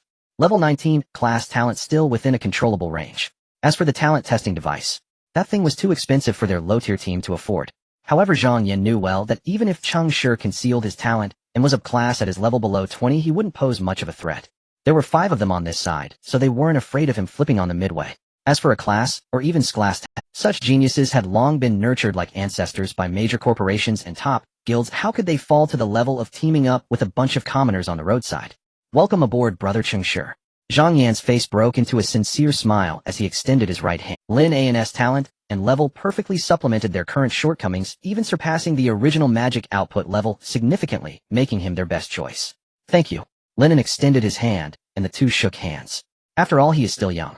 Lin An felt no disdain, simply a common perspective towards a novice. "Come, let me introduce you to the others in the team."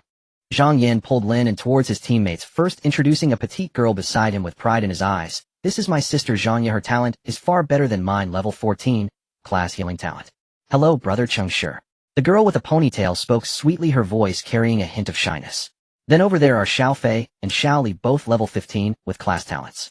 Zhang Yan simply pointed to the 2 youths who were cleaning their weapons. "Lastly, this is Xiao Lin leaning against his backpack, to rest, level 15, Class Mage." Lin An keenly noticed that the boy named Xiao Lin had a pale complexion with a thick bandage wrapped around his right leg, faintly stained with blood. "I see the magic output in the team is injured. No wonder they were in a hurry to recruit. Brother Chung Shi, there are many eyes and ears outside. Let's talk in the tent." Zhang Yan warmly welcomed Lin An into the adjacent camp tent. The interior of the tent was spacious, with a simple folding table and chairs placed in the center, clearly their usual spot for discussing tactics. After a few of them sat down, Zhang Yan rubbed his hands together, his expression becoming serious. "Brother Chung Shi will be straightforward. For this dungeon, our team has gone in and out several times to scout, and there is already a 90 chance of clearing it. It's just..." He glanced at the injured Xiao Lin, his gaze carrying a hint of request, and looked back at Lin An. "Our companion is injured, so we can't go in this time. But I hope that once we clear it, we can split the rewards evenly among the 6 of us." Afraid Lin An might feel it was unfair and refuse, Zhang Yan quickly added, "Rest assured, we've thoroughly understood this dungeon, and you won't need to take on too much burden up front. You only need to ensure your own safety during the key boss battles and provide magic output." Lin An lowered his head, gently tapping his fingers on the table, feigning contemplation. In fact, he didn't care much about the profits from a mere first-tier dungeon. He was purely here to gather intelligence. "All right, I have no objections." A few seconds later, Lin An lifted his head and gave his reply. "Great." Zhang Yan joyfully slapped his thigh. "When do we set off?" Lin An asked with a smile. Zhang Yan stood up, his gaze suddenly becoming sharp now. A little over 10 minutes later, the group was already traversing the wilderness outside the safety zone. "Brother Chung Shi, aren't you from Yin City?" Zhang Yan, walking in the middle of the group, leaned towards Lin An and initiated a conversation. "Yes. My brother says that at this time those who still dare to run to Yin City are people with great abilities." Lin An raised an eyebrow. "Why do you say that?" "Because..." Just as Zhang Ye was about to speak, Zhang Yin leading the way suddenly turned around and interrupted his sister. It wasn't that he was intentionally concealing anything, but rather afraid the little girl might say something wrong. He slowed his pace walking alongside Lin An. Brother Chung, this isn't really a secret, just some rumors that no one has verified. Have you heard of the Dawn Society? The Dawn Society. This is my first time hearing of it. Are they strong? Lin An responded naturally. I don't know, but it is said that the Dawn Society is full of uncompromising lunatics. Zhang Yin lowered his voice, a hint of apprehension flashing in his eyes. The Starfire Alliance has already lost 3 cities to them, and all of them were large cities built around 5th-tier dungeons. As a result, overnight, not a single survivor. He paused, taking a deep breath. Now there are rumors outside saying that their next target is Yin City. Saying this, Zhang Yin let out a wry smile carrying a hint of jest. No one knows where these conspiracy theories come from causing panic in Yin City. Most people are busy trying to escape. However, Brother Ching doesn't need to take these rumors too seriously. Zhang Yin waved his hand, then pointed ahead. Look, right ahead is the entrance to the dungeon we are heading to. Lin An followed the direction he was pointing. This place had originally been tightly adjacent to the coverage area of the 3rd-tier dungeon. Now that the 3rd-tier dungeon had been conquered, they were able to find their way here. Before them, a few tattered straw mats haphazardly covered an entrance, and between the gaps of the mats an eerie and profound blue light was faintly visible. A group of people arrived in front of the dungeon entrance. Zhang Yin paused in front of a few worn-out straw mats, turned around, and lowered his voice slightly, with an apologetic tone. Sorry, Ching brother, it took us a while to bring you here. The 1st-tier dungeons around the safe zone that have not been conquered are exceedingly rare. We were afraid of being outpaced by others, so we had no choice but to take a longer route. Lin An nodded, indicating that it was fine. For Zhang Yan's low-level team, which barely reached level 22, such dungeons are indeed a treasure that is hard to come by. If they venture deep into the wilderness and encounter a 2nd-tier dungeon, facing even slightly tougher monsters could lead to a total wipe. No wonder they couldn't even wait for their teammates to heal, hastily pulling someone in to enter the dungeon. Lin An understood in his heart. Chung brother, once you're ready, we'll go in. Zhang Yin had no intention of resting. They had already delayed too long in recruiting, and with the night stretching on, the entrance would eventually be exposed. Let's go. Lin An didn't mind it. After all, it was just a 1st-tier dungeon, which wouldn't take much time. They could gather intelligence after coming out. Zhang Yin walked to the back of the team and patted Xiao Lin on the shoulder. Xiao Lin, you stay here and keep watch out. Xiao Lin bit his lip, glancing at Lin An with hidden worry and reluctance before leaning closer to Zhang Yin, his eyes filled with concern. Brother Yin, can we really trust that Chung? Sure. Zhang Yin replied. We don't have time, we can only trust him. Moreover, my intuition tells me that Chung brother isn't a bad person. Xiao Lin clenched his fists tightly, and finally, with no other choice, he nodded in agreement. Let's go. Zhang Yin issued the command in a deep voice. Just before entering, the youngest member of the team, Zhang Ye, ran up and handed each person a colorful fruit candy. Finally, she bounced over to Lin An and opened her small fair hand. Brother Ching, sure, would you like some candy? Looking at Lin An, the little girl smiled innocently, saying, Mom said that when you're nervous or scared, eating a piece of candy will sweeten your heart and make you less afraid. Thank you. Lin An took the candy, unwrapped it, and popped it into his mouth. Zhang Yin pushed aside the straw mats, and everyone followed suit, streaming in. The moment they disappeared, Xiao Lin quickly disguised the entrance again and swiftly concealed himself in a nearby thicket, vigilantly scanning the surroundings. As they stepped through the dim blue light curtain, a damp, rotten smell hit them. A wild, primitive swamp forest suddenly appeared before them. Towering ancient trees blocked out the sun, while underneath their feet was a bubbling black mud pit, the surroundings quiet to the point of being oppressive. Lin An surveyed the area. 1st-tier dungeons are usually not complex. Most monsters are between level 10 and 19, progressing from one stage to the next. This dungeon is merely a simple one among 1st-tier dungeons, and Lin An guessed that the dungeon monsters would not exceed level 15. However, compared to the mutated wind wolves in the awakening dungeons, for newcomers, the monsters here are clearly much fiercer and deadlier. Chung brother, you should walk in the middle of the team. This dungeon isn't challenging until the boss stage, but before that I need to understand your skills. For the rest of the time, try to conserve your spiritual energy as much as possible. While Zhang Yin vigilantly watched the surrounding marsh, he quickly outlined the tactics. Before he finished speaking, strange sounds suddenly erupted from the mud ahead. Several mutated tree frogs as tall as a person and covered in dark green tumors leaped out of the swamp, forming a subtle encirclement as they approached. Level 13, mutated tree frogs. Be careful of their tongues, they are highly toxic. Zhang Yin shouted, drawing a heavy warrior axe from his back and charging forward without hesitation. Using his strength and physical advantages, he firmly drew the aggro of the tree frogs. Meanwhile, the assassin Xiao Li transformed into a shadow, swiftly maneuvering on the flanks, his blade cutting accurately and killing the tree frogs. The synergy between the two was quite impressive. In the pauses of battle, they even deliberately left a few tree frogs on the brink of death for Zhang Ye and Xiao Fei to finish off, preventing the experience gap in the team from becoming too large. They also attempted to leave the low-health monsters for Lin An, but he politely declined with a smile. Throughout the journey, Lin An had hardly any opportunity to strike. It was clear that they had practiced countless times for this dungeon. Even the lowest level Zhang Ye could time her detoxification spells perfectly during Zhang Yan's critical moments, making the entire team operate in perfect harmony. Chung brother, the area ahead is clear. I need to see your skills. The intense battle had even made Zhang Yan at level 22 begin to breathe heavily. Although level 13 monsters posed no life threat to him, fighting in the marsh consumed a lot of stamina. Alright, just ahead a lone tree frog reappeared.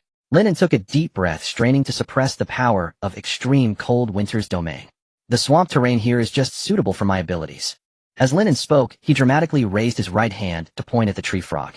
The air suddenly cooled, and a slender ice spike merely 2 fingers wide slowly formed in front of him. With a flick of his finger, the ice spike shot out with a whoosh, precisely piercing into the tree frog's body.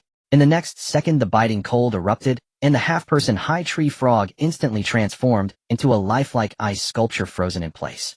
My skill can immobilize the target's actions, and during the freezing period it greatly increases your damage against it, Lin An explained calmly.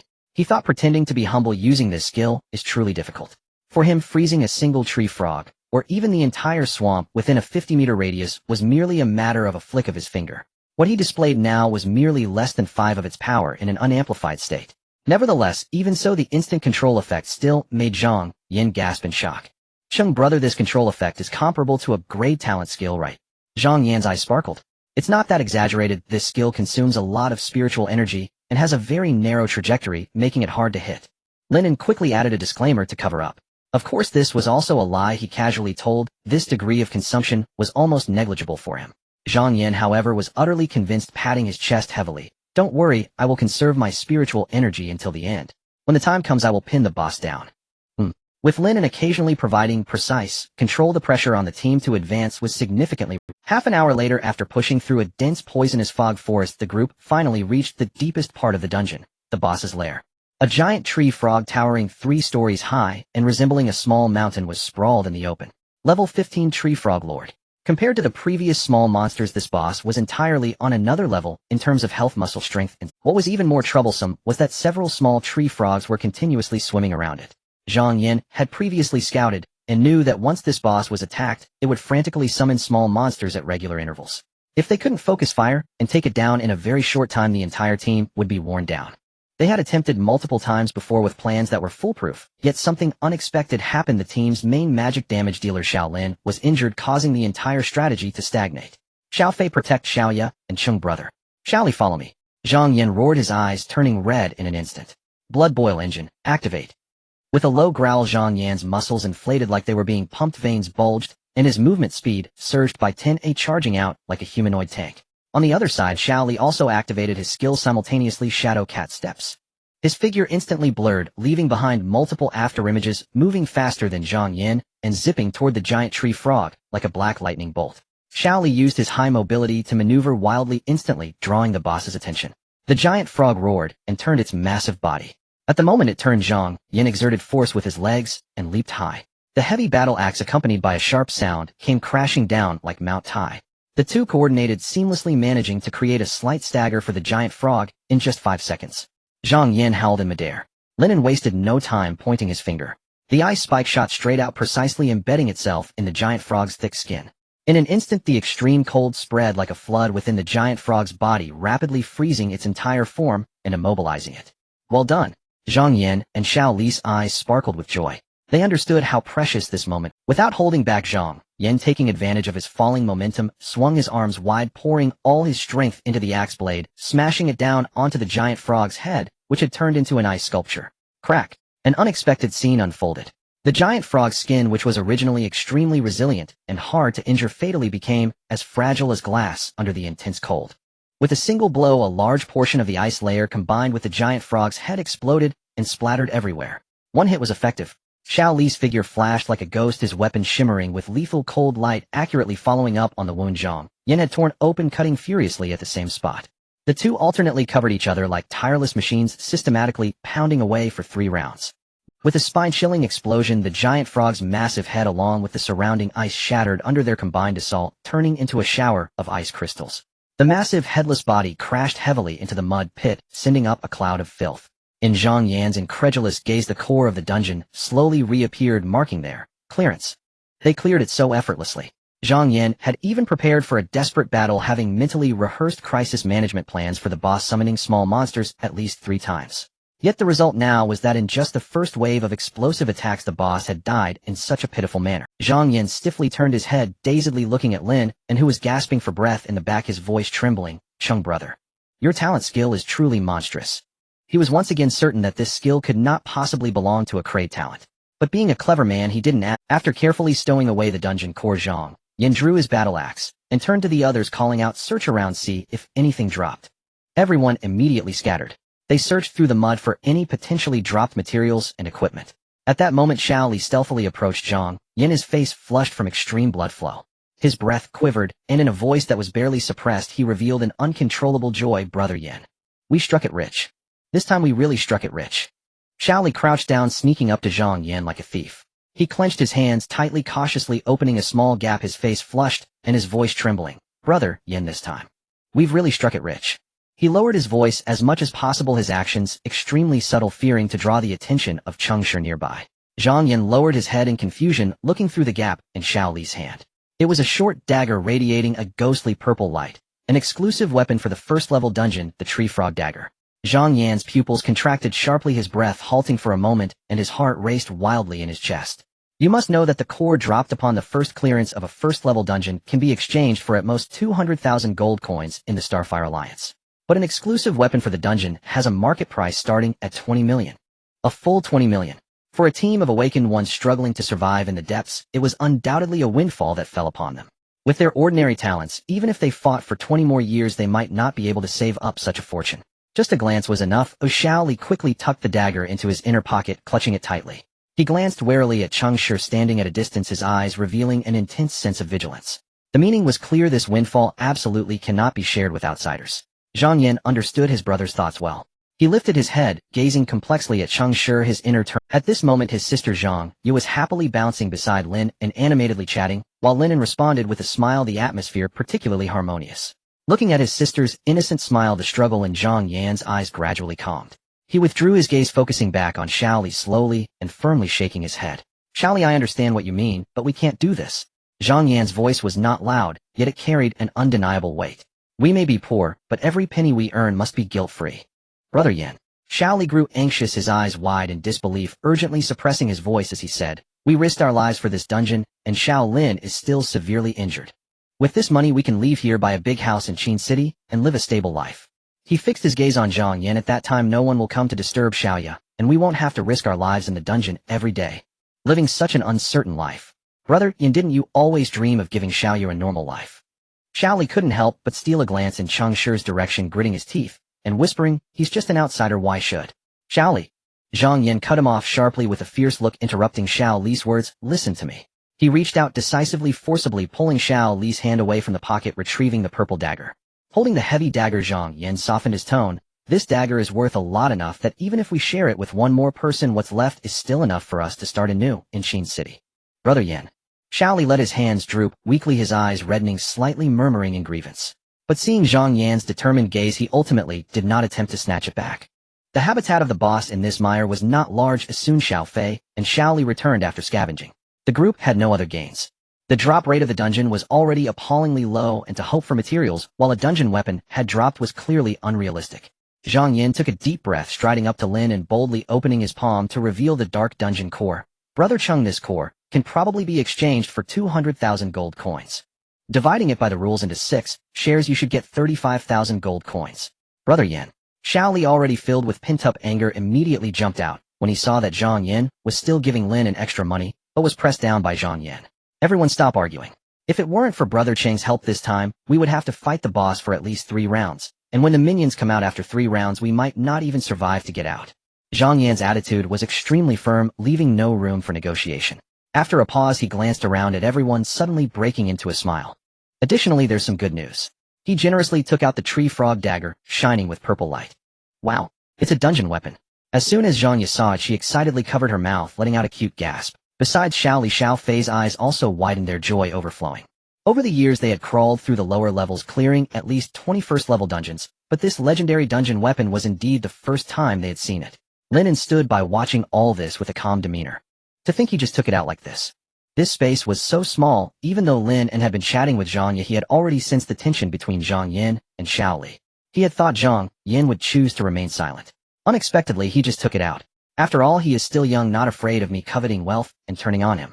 Lin An silently evaluated in his heart, but held Zhang Yan's character in higher regard. Brother Chung has agreed we will also divide the profits from this dungeon weapon into 6 shares, and you will take 1 share.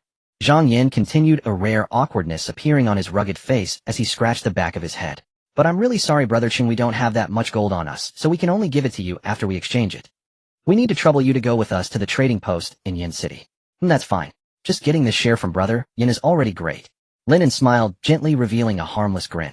Hearing this, Zhang Ye immediately clapped her hands in excitement. That's great. Brother Chung wants to return with us to Yin City. Considering her age, this year was the 2nd year since Zhang Ye graduated from Starfire Academy. If we were to talk about age, she was even a year older than Lin An. But Zhang Yin, as her brother, had protected her so well that the girl remained quite innocent. After graduating, she had hardly interacted with anyone outside their team. In front of her, Lin An was simply dressed, looking about the same age as Zhang Yin, and exuding an aura of mature stability like a good-natured neighbor brother. Naturally, she was very happy to hear that this big brother wanted to join them. Seeing that everyone had no objections, Zhang Yin secured the core and weapon close to him, waving his hand. Since there are no issues, let's head out. As soon as he finished speaking, a distortion in space occurred deep within the swamp, and an exit glowing with a ghostly blue light appeared out of thin air. At the same time, the experience from the dungeon settlement transformed into specks of white light and surged into everyone's bodies. Xiao Li, who had been stuck at the peak of level 15, shook all over, his breath soaring as he directly broke through to level 16. The experience bars of the other few also showed significant increases. Lin An calmly glanced at his own panel. Indeed, better than nothing. This time counted as a downgrade clearance for him. His experience was cut down a portion, plus he had to share it with the other 4, leaving his long experience bar only barely moving forward a little. It was likely that the experience Zhang Yin gained at level 22 was even lower than his own. The group walked through the mud towards the exit.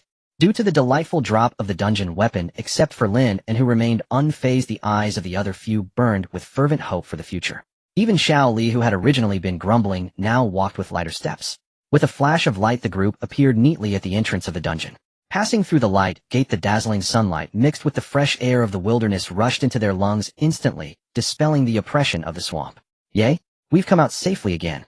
Zhang Ye excitedly took a deep breath, raised her hands high, and struck an extremely cute victory pose. The joy of narrowly escaping death immediately infected everyone there. Taut nerves finally relaxed. Come, let's take a group photo to commemorate this moment. Zhang Ye eagerly pulled out her phone, skillfully raising it high to find the right angle. Ever since this energetic girl joined the team, every clearance check-in after escaping death had become a fixed program for the team. Under this atmosphere, Lin An was reluctantly pulled into the photo process. As Zhang Ye looked at the viewfinder on the screen, she suddenly paused her gaze. Hey, where's Xiao Lin? Although Xiao Lin was outside the dungeon on guard and was severely injured, he should have come out by now to take the photo. Before Zhang Ye's words had completely fallen, a slow clapping sound echoed from behind a nearby cover. Congratulations, Brother Yin, congratulations. A sarcastic voice rang out, mocking slightly in the open wilderness. Congratulations to you all for successfully obtaining a core from a first-level dungeon. P.S. Thanks to everyone for their recognition in the comments section. Starting today, I will strive for 3 updates. If you think it's good, please leave a positive review. I thank you all. Behind the massive rock shelter ahead, a man with a scarred face slowly stepped out. He clapped his hands arrogantly, exuding unabashed arrogance with a mocking smile playing at the corner of his mouth. Congratulations, Brother Yin, and also congratulations to Sister Xiaoya for acquiring a first-tier dungeon core. The scar-faced man stretched out his words, his greedy and lewd gaze sweeping over Zhang Ye. Using a first-tier dungeon core as a dowry may seem a bit shabby, but considering how lovely and charming Sister Xiaoya is, I'll reluctantly accept it. Lu Biao. Zhang Yan's face turned instantly pale as he recognized the person. He stepped forward like a towering mountain, fiercely protecting his team behind him, his voice trembling slightly with overwhelming anger. I've already told you, if you want to marry my sister, you're dreaming. You're not worthy. Is that so? Lu Biao sneered nonchalantly, tilting his head, and snapped his fingers. 4 burly men emerged from behind the shelter with brutish faces. They dragged the bloodied and barely conscious Xiao Lin out from the rough gravel ground like a dead dog, casually tossing him in front of the 2 armies. Hand over the dungeon core, or he dies first.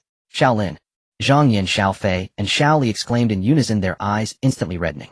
Zhang Ye clutched her clothing tightly, her nails almost digging into her flesh. Seeing the tragic sight of Xiao Lin, tears streamed down her face as she whispered, Brother Xiao Lin. My patience is running thin. Lu Biao grimaced in disgust, raising his heavy combat boot and viciously kicking the barely breathing Shaolin. Stop! Zhang Yan's eyes widened, veins bulging on his forehead. He clenched his fists, the joints cracking ominously, his chest heaving violently. After extreme struggle, Zhang Yan suddenly pulled out the dungeon core that had just warmed in his pocket. He stared at it for 2 seconds before turning to Lin An, who stood at the back. As the captain, he could make decisions for his team, but could not decide for an outsider like Cheng Shi. Brother Cheng, Zhang Yan's voice was filled with deep helplessness and guilt. Lu Biao is a grade talent, a level 25 awakened. His 4 companions are all level 18 grade awakened. Shaolin is a comrade who has lived and died with us, who I cannot stand by and watch him die. I take a deep breath and solemnly promise this core contains a portion for you.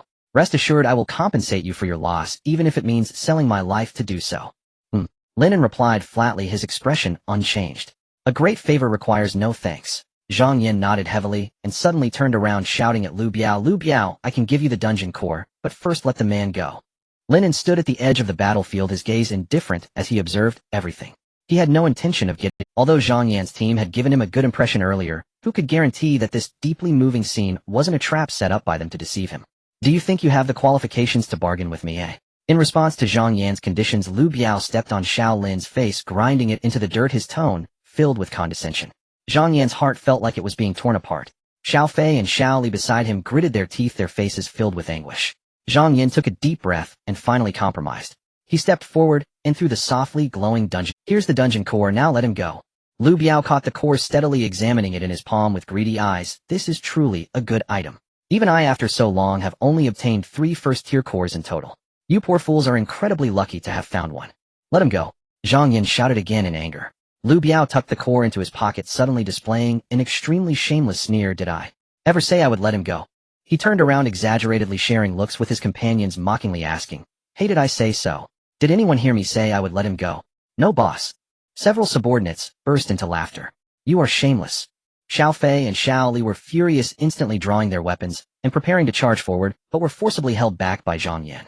Since we are all going to be in-laws, I will reluctantly accept this dowry. But as for this person, Lu Biao looked down at Shaolin under his foot, his gaze turning sinister and ruthless.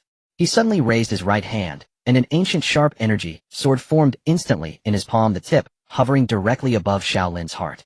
I just find him displeasing to the eye. As his words fell, the killing intent in Lu Biao's eyes surged, and with a violent thrust of his arm, he aimed to stab down. Wait, I have something. In a moment of crisis, without hesitation, Zhang Yan yanked open his inner pocket and raised the tree frog dagger above his head. In an instant, the faint purple light swirling on the short dagger shone like a beacon in the night, capturing Lu Biao's attention and forcing his blade to pause midair. He'll exchange this first-tier dungeon weapon for his life. Zhang Yan gritted his teeth and shouted resolutely. Though he knew that this weapon represented a fortune capable of changing fate, at this moment no amount of money could compare to a brother's life. As for the enormous debt owed to Cheng Shi, he accepted that even if it meant serving him like an ox for a lifetime, he would never utter a word of complaint. A dungeon weapon. Lu Biao's gaze instantly turned extremely greedy, fixating on the purple dagger, his breath quickening. It's actually a first-tier dungeon weapon. You poor fools really have extraordinary luck. He lunged forward like a starving wolf, pointing at Zhang Yan and shouting, Give it to me. Hurry up and give it to me, and I'll let him go. You let him go first. This time Zhang Yan did not retreat an inch, his tone unyielding. Zhang Yan, Xiao Fei, Xiao Li, and the others behind him all anxiously gazed at Shaolin lying on the ground. No one showed any sign of pity or doubt regarding Zhang Yan's absurd decision to trade 20 million gold coins for a life. It looks even more like a performance now. Lin An crossed his arms, silently analyzing in his heart. Whether based on past life experience or current life lessons, in the face of such immense benefits, it was not surprising to find 1 or 2 fools who could resist temptation and uphold loyalty. However, now all 4 of them actually regarded 20 million gold coins as worthless. Although Lin An with his sharp gaze could not detect any traces of acting on their faces, at least up to this point, he still did not believe. The standoff between the 2 sides did not last long. The allure of profit ultimately overshadowed everything. Lu Biao yielded this time. Brother Yan, we are family now. When it comes time to deliver, please don't do anything foolish that would make it hard for family. After dropping this sinister threat, Lu Biao tilted his head, signaling his subordinates to release the hostage. 2 burly men roughly restrained Shaolin's arms, dragging him to the center of the confrontation like a dead pig before quickly retreating after letting him go. At Zhang Yan's gesture, Xiao Li dashed out like an arrow released from a bow, swiftly supporting the bloodied Shaolin back. Brother Shaolin. As soon as he was set down, Zhang Ye collapsed to her knees beside him, her tears flowing like beads from a broken string. Xiao Fei and Xiao Li were equally tense and terrified, the heartache stemming from within akin to watching a beloved relative struggle on the brink of life and death. Although Zhang Ye possessed a great healing talent, her primary skill was antidote, which had minimal effect on such severe physical trauma. She could only tremble as she pressed her weak healing light onto Xiaolin's wounds. "Brother Xiaolin, hold on. You must not have any accidents." The girl's cries echoed desolately in the wilderness. "Brother, now it's your turn to uphold your promise." Lu Biao coldly approached, his energy sword flickering with dangerous light. Damn it! Zhang Yin clenched his teeth, his mind racing to think of ways to stall for time. He knew the nature of Lu Biao and his gang. Even if he obediently handed over the dagger, now, they having lost all leverage would not welcome life, but rather face Lu Biao's ruthless elimination. Just as cold sweat poured from Zhang Yin, and he racked his brain, he heard a weak and hoarse call behind him. "Brother Yin." Upon hearing the voice, Zhang Yin immediately took a half-step back, yet he did not turn fully, his gaze darting between Xiaolin and Lu Biao, remaining on high alert. "Xiaolin, how are you feeling?" Xiaolin struggled to move, his eyes surveying his surroundings before turning to see Zhang Ye beside him, tears streaming down her face. He desperately tried to curl his blood-soaked lips into a smile that looked uglier than crying. "Xiaoye, don't cry." Then he turned his murky gaze towards Zhang Yin, his breath intermittent, as though he could slip away at any moment. "Brother Yin, can you show me that instance weapon? I've never seen it in my life. Hurry and give it to me." Lu Biao fixed his greedy eyes on the dagger. "Shut up." Zhang Yin suddenly turned his head, his eyes reddening as he roared. "If you want the instance weapon, then keep your mouth shut." Lu Biao's facial muscles twitched, his expression darkening instantly. Despite being 3 levels higher than Zhang Yin, with a talent that surpassed him, and 4 level 18 Crate Awakeners standing behind him, Lu Biao's apparent combat power seemed assured. But the weapon in Zhang Yan's hands was after all a first-tier instance weapon. He had never witnessed its specific power, but among the circles he could access, this top-tier equipment valued over 20 million had long been shrouded in myth. Even if someone claimed it could slay a level 30 Awakener, Lu Biao believed it without doubt. "I'll let you dance for—" Lu Biao gritted his teeth, muttering something sinister under his breath, ultimately daring not to rush forward. Zhang Yin ignored Lu Biao, turning to hand the tree frog dagger to Xiaolin. Xiaolin trembled as he reached out, gazing longingly at the blade. "It's so beautiful. Truly deserving of its 20 million gold coin price." The mirror-like surface of the dagger clearly reflected his pale face, devoid of color. Yet at that moment there was a flicker of unusual hope in his vacant eyes. Originally, they could have taken this dagger to nearby Qin City to start the life they had always dreamed of. Unfortunately, there were no ifs. Xiaolin was painfully aware of his condition. He wouldn't live long. Not long ago, they had just completed their instance research, excitedly planning their strategy, ready to head into the instance after dinner. Who would have thought that just stepping out to gather firewood would lead him to cross paths with Lu Biao? Fortunately, Lu Biao was alone at that time. Thanks to the rapid support from Zhang Yin and the others, he barely saved his life, but ended up with serious— "If only I hadn't gone over to gather firewood. Perhaps everyone would be fine." Xiaolin thought, bitterly filled with endless regret. In the next moment, an unexpected change occurred. Xiaolin suddenly flipped his wrist, the sharp dagger, drawing a deadly arc in the air, plunging straight into his chest. Puff! The blade pierced flesh. Zhang Yin and the others didn't even have time to react, all frozen in. Intense toxins rapidly spread through Xiaolin's blood, his life force swiftly dissipating. He did not howl in pain. Instead, he looked at his companions with a sense of relief, forcing out his last 3 words with all his strength: "Stay alive." "Xiaolin. Brother Xiaolin." A heart-wrenching scream suddenly erupted. Not far away, Lin An, who had been silently observing, finally showed a hint of emotion in his eyes. It was only at this moment that he fully believed there was no falseness in the bonds among this group. Yet he never expected that in this world there really existed such a foolish group of people. They were as foolish as Wang Pengzi, who was as dumb as a bubble. And he happened to come across them. As his thoughts raced, Lin An's mind suddenly conjured up Wang Pengzi's honest face, wondering if that guy had seen the money he left for him, from the plunder taken from the Qin family. Poisonous spirit vine. The piercing cry pulled Lin An back to reality. Zhang Ye was kneeling on the ground frantically, using her skills to detoxify and heal Xiaolin. Scalding tears fell uncontrollably onto Xiaolin's gradually cold face. Yet it was all in vain, as Xiaolin had completely lost his life force. Zhang Yin clenched his fists tightly, his expression dark as if it could drip water, while Xiao Li and Xiao Fei beside him also had bloodshot eyes. Bang! Zhang Yin suddenly raised his hand and struck Zhang Yu on the back of the neck with a palm. Her cries abruptly ceased as she fell limply to the ground. In the first-tier instance of Tree Frog, Zhang Ya's detoxification skill was undoubtedly a life-saving technique, but in the face of the deadlock before them, her staying had no meaning. Run! Zhang Yin drew out the Tree Frog dagger, the cold blade, showing not a trace of blood. He He shoved the dagger into Xiao Li's arms, his voice hoarse, yet carrying undeniable determination. Take good care of Xiaoya. Get lost. Get lost. Zhang Yan's hoarse and resolute roar struck heavily at the hearts of the crowd. Surround them. Seeing the situation turning unfavorable, Lu Biao's expression darkened as he immediately called his subordinates to encircle the few individuals. He forced a smile that did not reach his eyes and said, Damn it. Brother Yin, that kid is committing suicide. This has nothing to do with us. After all, we're family. What you're doing makes it really difficult for your brother-in-law here. Though his words were arrogant, Lu Biao's body was honest. He felt a chill in his heart, his gaze fixed firmly on the tree frog dagger in Xiao Li's hand, cautiously maintaining a safe distance. Zhang Yan ignored Lu Biao's provocation and turned to Lin An, his eyes carrying a hint of apology. Brother Cheng, I'm sorry for dragging you into this time. I will fight them to buy you a chance to escape. Without any hesitation, Xiao Li stood up and stood shoulder to shoulder with Brother Yin. Let's die together. Xiao Li had no intention of running away. His fingers gripping the tree frog dagger turned slightly pale from the force, and although his voice was low, it carried a steadfast resolve. Brother Cheng, let me borrow this dagger for a while. I'll try to take a few of them down with me and cause you as little trouble as possible. Xiao Li understood clearly that returning the dagger to Lin An right now would only bring him trouble. It was better to wield it and carve a bloody path for this innocent brother, if possible. Xiao Li hesitated, a hint of bitterness flashing in his eyes. Please take good care of Xiaoya for us. Before his words fell, the usually taciturn Xiao Fei had quietly stood up. A semi-transparent energy shield rapidly took shape in his hands. The three stood shoulder to shoulder, their gazes locked onto Lu Biao in the distance like hungry wolves, their fury transforming into an almost tangible killing intent. A bunch of ignorant beggars.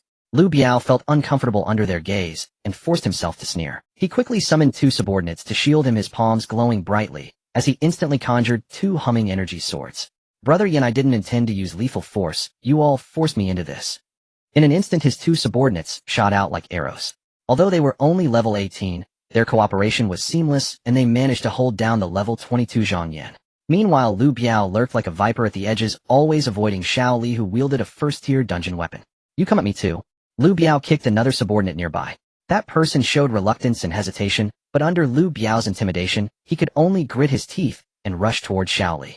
He was originally a defensive talent, and facing a rogue like Xiao Li combined with his level advantage, he should have been like a However, as soon as they engaged, he realized something was off. In the face of the terrifying sharpness of the tree frog dagger, his proud defense felt as fragile as paper. Second, on the third day after awakening, September 11th, the entire school will undergo a manifestation assessment. The school will provide each of you with a basic manifestation. He surged forward with his sword, lunging at Xiao Li with his energy, sword smashing down onto the dagger. Clang. The intense metallic sound erupted. He surged forward with his sword, lunging at Xiao Li with his energy, sword smashing down onto the dagger. Clang. However, given the massive level gap, Xiao Li let out a muffled grunt, his body uncontrollably flying backward. Fortunately, he reacted quickly, forcibly twisting his body in midair to dissipate most of the impact. As soon as his feet touched the ground, instead of retreating, Xiao Li sprang forward like a spring, charging again at the defensive subordinate. Phantom Cat Step. The level 10 skill erupted instantly, making Xiao Li's already ghost-like movement increase by 20. Let's take one down first. Boss, save me. The subordinate's skill was still on cooldown, and seeing the rapidly enlarging blade light in his vision, he was terrified. Useless. They're all such useless trash. Lu Biao cursed in anger, his mental energy pushed to its peak at that moment. In midair, two long swords made entirely of pure energy instantly took shape. Sword control, Starflight. Go. Lu Biao unleashed his level 20 skill, sending two beams of light tearing through the air with a piercing shriek, shooting straight at Xiao Li. One aimed directly at his heart, while the other lunged like a viper towards his right hand holding the dagger. A fierce glint flashed in Xiao Li's eyes. He twisted his waist with all his might, narrowly dodging the sword aimed at his chest. However, the attack on his right hand showed no signs of stopping. PFF. The flying sword instantly pierced through Xiao Li's right arm, sending a spray of blood. Yet he didn't even frown, gritting his teeth against the piercing pain, and fiercely plunged the tree frog dagger into the enemy's chest. A trade of injury for a kill. What a good seedling. Not far away, Lin An, who had been quietly observing, and even preparing to act slowly, dispersed his mental energy, a strong appreciation flashing in his eyes. Zhang Yan's team may have had average awakening talents, but their combat quality and ferocity displayed in the battle for survival far exceeded that of the other students from Qincheng. The first one. Xiao Li tore off a strip of cloth from his clothing and crudely wrapped it around his blood-soaked right arm, like an injured lone wolf, fixing his gaze on the next target. On the other side, Zhang Yan had already been wounded by the two's assault, his clothes stained with blood. But rather than faltering, he grew even bolder in battle. Level talent, blood-melting battle body. Zhang Yan's talent seemed to be born for life-and-death struggles, The heavier the injuries, the stronger his combat power. Simultaneously, his level 10 skill pain perception removal greatly reduced his sense of pain, and his adrenaline secretion far exceeded that of ordinary people. Come on. Zhang Yin let out a beast-like roar, completely adopting a reckless style of exchanging injury for life, as the giant axe in his hand swung out shadows, forcing his two opponents to cry out in misery. Meanwhile, Xiao Fei remained like a silent reef, firmly holding the energy shield, patrolling the battlefield's edges, and blocking any enemies attempting to sneak attack. Though this team seemed fragmented, they maintained a subtle support for each other. Without Lu Biao's high-level combat power intervening, they would surely win this battle. Die for me. Seizing the moment when Xiao Li's skill was on cooldown and his old strength had just waned, Lu Biao ruthlessly struck. The two energy swords in his hand struck down fiercely towards Xiao Li's head. Clang! Xiao Li gritted his teeth horizontally, positioning the tree frog dagger to block the strike. Under the intense pressure of power, Xiao Li's knees buckled, causing him to half-kneel on the ground, his stamina severely depleted. Am I only able to take one with me? A hint of despair flashed in Xiao Li's eyes. Die! Lu Biao's face twisted into a horrifying grin. As long as he dealt with this kid in front of him and seized the dungeon weapon, the remaining Zhang Yin and the others would pose no threat at all. Just at that critical moment, an unexpected chilling aura descended like a torrential flood. Winter's domain, Lin An, who had been silent, finally made his move. The chilling cold swept across the ground like a tangible presence, precisely engulfing Lu Biao and his three subordinates. In just a breath's time, the biting frost rapidly spread from the feet of the four, climbing up their bodies. In the blink of an eye, Lu Biao and his subordinates were completely encased in thick, unyielding ice, their bodies stiffened, leaving only their heads exposed, barely able to turn. How is this possible? Lu Biao looked in horror towards the direction of the incoming cold.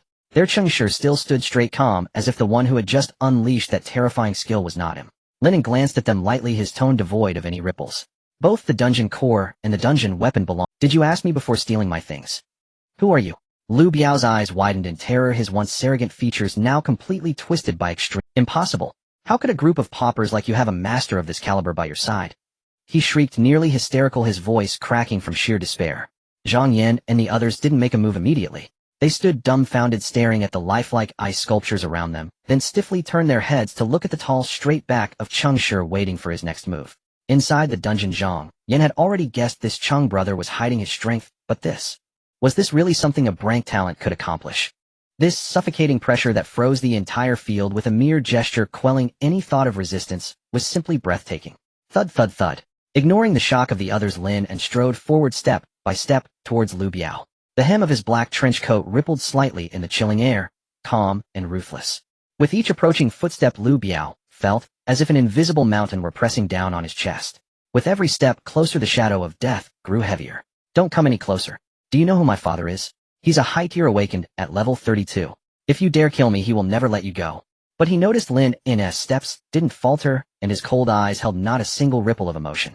Lu Biao completely broke down. The moment the words left his mouth, he regretted it. Bringing up his connections at a time like this would only hasten his demise. He swallowed frantically, his tone instantly shifting from threat to pathetic pleading. My family is rich. I can give you any amount of money. He'll even give you the dungeon weapon. Senior, I failed to recognize your greatness. Please just let me go like a fart. He didn't know exactly what level of power Lin An possessed, but the fact that he had turned their entire group into lambs for slaughter with a single move was clearly beyond his comprehension. Paying no heed to his blubbering, Lin An stopped directly in front of Xiao Li. Xiao Li was still in a state of extreme shock, unable to fathom how this brother who had joined temporarily and kept such a low profile could possess such terrifying strength. Lin An calmly pulled the tree frog dagger from Xiao Li's stiff hand, didn't even glance at Lu Biao, and casually flicked his wrist backward. Whoosh. The dagger traced a cold arc through the air and landed steadily in Zhang Yan's hand. Whether to kill or not, the choice is yours. Lin An left those words indifferently, then walked aside with his hands in his pockets, an aloof demeanor of detachment. After all, this farce had nothing to do with him in the first place. Seeking revenge wasn't his responsibility either. Brother Yin, have you forgotten? We're from the same place. I want Mary Xiaoya. I swear I'll never cause you any trouble again. We're also classmates at Xingho Academy. Brother Yin. Seeing that Lin An was no longer involved, Lu Biao desperately clung to Zhang Yin, as if grasping at a lifeline, begging frantically. Zhang Yin lowered his head to look at the dagger in his hand, then turned back to glance at Xiao Lin's body, which still held a lingering warmth. His eyes filled with bloodshot veins once more. Like a merciless god of death, he coldly walked towards the nearest ice sculpture. Master Yin. I'm just a nobody following orders. It wasn't my fault. Squelch. Without a single word of waste, the cold blade mercilessly sliced open his throat. Then came the second one. With a swift strike, another life was ended. When he reached the third underling, Zhang Yin paused and handed the dagger to Xiao Fei, whose eyes were also bloodshot. Xiao Fei snatched it without a second's hesitation. A flash of the blade, and the third life was cleanly taken. Finally, Zhang Yin, Xiao Fei, and Xiao Li. The three of them surrounded Lu Biao in a tight circle. "Brother Yin'll give you any amount of money, just don't kill me, please don't kill me." Lu Biao trembled, uncontrollably experiencing the true terror of death, tears and snot streaming down his face. This time, none of the three drew their blades. They silently put away the tree frog dagger. The next second their fists rained down like a violent storm. Thud, thud, thud. No skills were used. This was purely primal bloody catharsis. One punch after another hammering relentlessly into Lu Biao's face. Within minutes Lu Biao was completely dead, but the three didn't stop their assault. The sound of bones shattering was blood-curdling in the desolate wilderness. Lu Biao's face was already a bloody pulp, unrecognizable as human. "You'll pay for Shaolin." With the final heavy punch, Zhang Yin threw his head back, and the tears he had been holding back finally broke free. Boom. The sky had darkened without warning. Large raindrops began to fall, and a torrential downpour instantly washed over this land stained with blood and tragedy. Lin An silently walked over to the unconscious Zhang Ye. With a slight flicker of spiritual energy from his fingertip, a huge crystal-clear ice umbrella condensed overhead, shielding her from all the wind and rain. In the distance within the curtain of rain, Zhang Yin and the others let the icy downpour soak them completely. They tilted their heads back and screamed hoarsely at the gloomy sky, venting their boundless grief and fury. Half an hour later, thud, Zhang Yin, Xiao Li, and Xiao Fei walked up to Lin An and in perfect unison knelt on one knee. Zhang Yin held the tree frog dagger with both hands, raising it respectfully above his head. His voice was hoarse, but resolute. "Brother Qingshi, words cannot express our gratitude. From this day forward, my life along with Xiao Li's and Xiao Fei's is yours to command." Lin An responded calmly, making no move to accept the invaluable dagger. His gaze was calm as he looked into the distance. "They'll be waiting for you over there in 2 hours." With that, he turned and left, giving the young people space and time to handle the scene and process their grief. Suppressing their sorrow, Zhang Yin and the others swiftly dragged the bodies of Lu Biao and his men out of the dungeon's safe zone, leaving them for the wild monsters to dispose of. They cleaned up the bloodstains at the scene, bandaged their wounds, and finally near the entrance of the first-tier dungeon dug a grave and erected a simple tombstone for Shaolin. After the rain, the sky cleared up again. Zhang Ye also slowly regained consciousness. The moment she opened her eyes, memories flooded back like a tidal wave. "Brother, I had a nightmare, brother Shaolin." The girl's emotions collapsed instantly, and she clung to Zhang Yin, wailing uncontrollably. After the tears, following the usual custom after clearing a dungeon, Zhang Ye, with red-rimmed eyes, took out her phone to take the group photo they had missed taking when leaving the dungeon. But this time the face of everyone in the frame was etched with an unshakable pain, and at the edge of the picture, in the spot that belonged to Shaolin, it was empty. After composing themselves, the group supported each other and walked over to Lin An. "Brother Qingshi." Zhang Ye forced a smile that was uglier than crying and shoved the tree frog dagger, the dungeon core, and all the spoils looted from Lu Biao and his men into Lin An's hands. "I'm glad you're all safe." Lin An's tone softened slightly. His gaze swept over the dagger and the dungeon core offered by Zhang Ye, but he didn't reach out to take them. A first-tier dungeon weapon was useless to him. As for the dungeon core, he had plenty on him already and wasn't interested. So he merely pocketed the gold coins from Lu Biao's group. Looking at the awkward group before him, Lin An gave a faint smile, trying to ease the tense atmosphere. "Keep the dagger for yourselves. No need to be so formal. I'm not interested in taking on underlings, nor do I want your lives. Getting close to you was just to ask about something." "Brother Qingshi, that's not right." Zhang Yin hurriedly stepped forward to decline. Qingshi had not only saved their lives, but had also given them the chance to avenge their friend. With such immense kindness, he felt it would be shameless to take back the dagger and the dungeon core. But Lin An simply raised a hand, casually cutting off Zhang Yan's unspoken refusal. His deep, profound eyes calmly fixed on Zhang Yan with an air of quiet authority as he slowly got to the point. "Can you tell me about the situation in Flame City?" He paused, lowering his voice, slightly a hint of inquiry in his tone. "I heard that new third-tier dungeons frequently appear there." "Yinqing." Zhang Yan took a deep breath, recalled briefly, and then slowly spoke. "Yinqing is a large city established around a level 5 dungeon, ranking 11th in the entire Starfire Alliance. Originally, the surrounding situation was quite stable. Although new dungeons often descended, they were mostly level 1 or level 2 dungeons. But for some unknown reason, a hint of fear flashed in Zhang Yan's eyes. Since 3 months ago, level 3 dungeons have begun to descend frequently. The once safe level 2 safe zone outside the city was entirely covered by the newly descended level 3 dungeons, and countless lives were lost in the sudden overlap of dungeons. In this wasteland, there are strict level rules between dungeons. As long as a high level, for example level 3 dungeon, has not been cleared once it covers the originally safe area of a level 2 dungeon, the terrifying creatures from the level 3 dungeon will rampage indiscriminately within that area. The original safe haven would instantly become a hell. Zhang Yin and the others navigated through the level 2 safe zone, lucky to have not encountered a level 3 dungeon's descent. Moreover, Zhang Yin swallowed hard and lowered his voice. It was from that time that rumors of the Dawn Society is about to attack Yinqing began to spread everywhere. Now Yinqing is a chaotic mix of good and bad. The wealthy in the city are desperately trying to escape, and a large number of high-level awakened ones are responding to the news, specifically coming to Yinqing to take on escort missions for high commissions. You know, Brother Chung, that ordinary awakened ones face nearly certain death when encountering monsters of the same level. The frequent appearance of level 3 dungeons has made even those level 40 experts tread carefully, let alone us low-level awakened ones. Level 3 dungeons, huh? Looks like I came at the right time. Lin An silently calculated in his heart. The current level 2 dungeons posed no threat to him. To quickly level up, unclaimed level 3 dungeons were undoubtedly the best choice. However, the problem is that all the cleared level 3 dungeons are strictly under the jurisdiction of the Starfire Alliance, and the unclaimed level 3 dungeons near Qin City are exceedingly few. Searching for them among the mountains is akin to finding a needle in a haystack. As for the even higher level 4 dungeons, he hadn't even seen a shadow of one on his journey. Are there level 4 dungeons in Yinqing? Lin An suddenly spoke, interrupting Zhang Yan's thoughts. Level 4 dungeons. Zhang Yan was stunned, his eyes wide with shock. He never expected that this man, after hearing about the horrors of level 3 dungeons, would directly inquire about level 4, without changing his expression. I know. Zhang Yan, who had been standing quietly beside them, suddenly raised her hand like an eager student. Having just experienced life and death, the girl's eyes were still red, but she still tried to display her spiritedness in front of Lin An. Yes. However, those level 4 dungeons have already been cleared. Most are inside Yinqing, and a small portion borders Yinqing, and has been transformed into affiliated towns. Thank you. Lin An nodded slightly, inwardly lamenting. If he could find a wild level 4 dungeon, his leveling speed would undoubtedly double. However, a level 3 dungeon would do just fine. Can you take me to Yinqing? Lin An straightforwardly made his request. The urgent task was to quickly reach Yinqing and gather intelligence on unclaimed level 3 dungeons to avoid wasting time like a headless fly. Of course, no problem. Zhang Yan patted his chest in assurance, then proposed the most reliable plan in this level 3 dungeon safe zone. High-level awakened ones above level 40 often lead teams to Yinqing. One person pays a toll of 1,000 gold coins to travel together, ensuring the highest safety. After reaching a consensus, the group took a moment to rest before heading to the temporary station within the safe zone. Without hesitation, Lin An took out the gold coins he had scavenged from Lu Biao's corpse and generously ordered each person a large bowl of steaming pig trotter rice. The rich aroma of rice briefly dispelled the bloody scent from earlier. After eating and drinking their fill, the group smoothly blended into the large force heading to Yinqing. On the other side, within the domain shrouded by level 3 dungeons, the air felt particularly cold and damp. The surroundings were deathly silent, with only the occasional low hoarse groans of dungeon monsters echoing from the depths of the distant fog.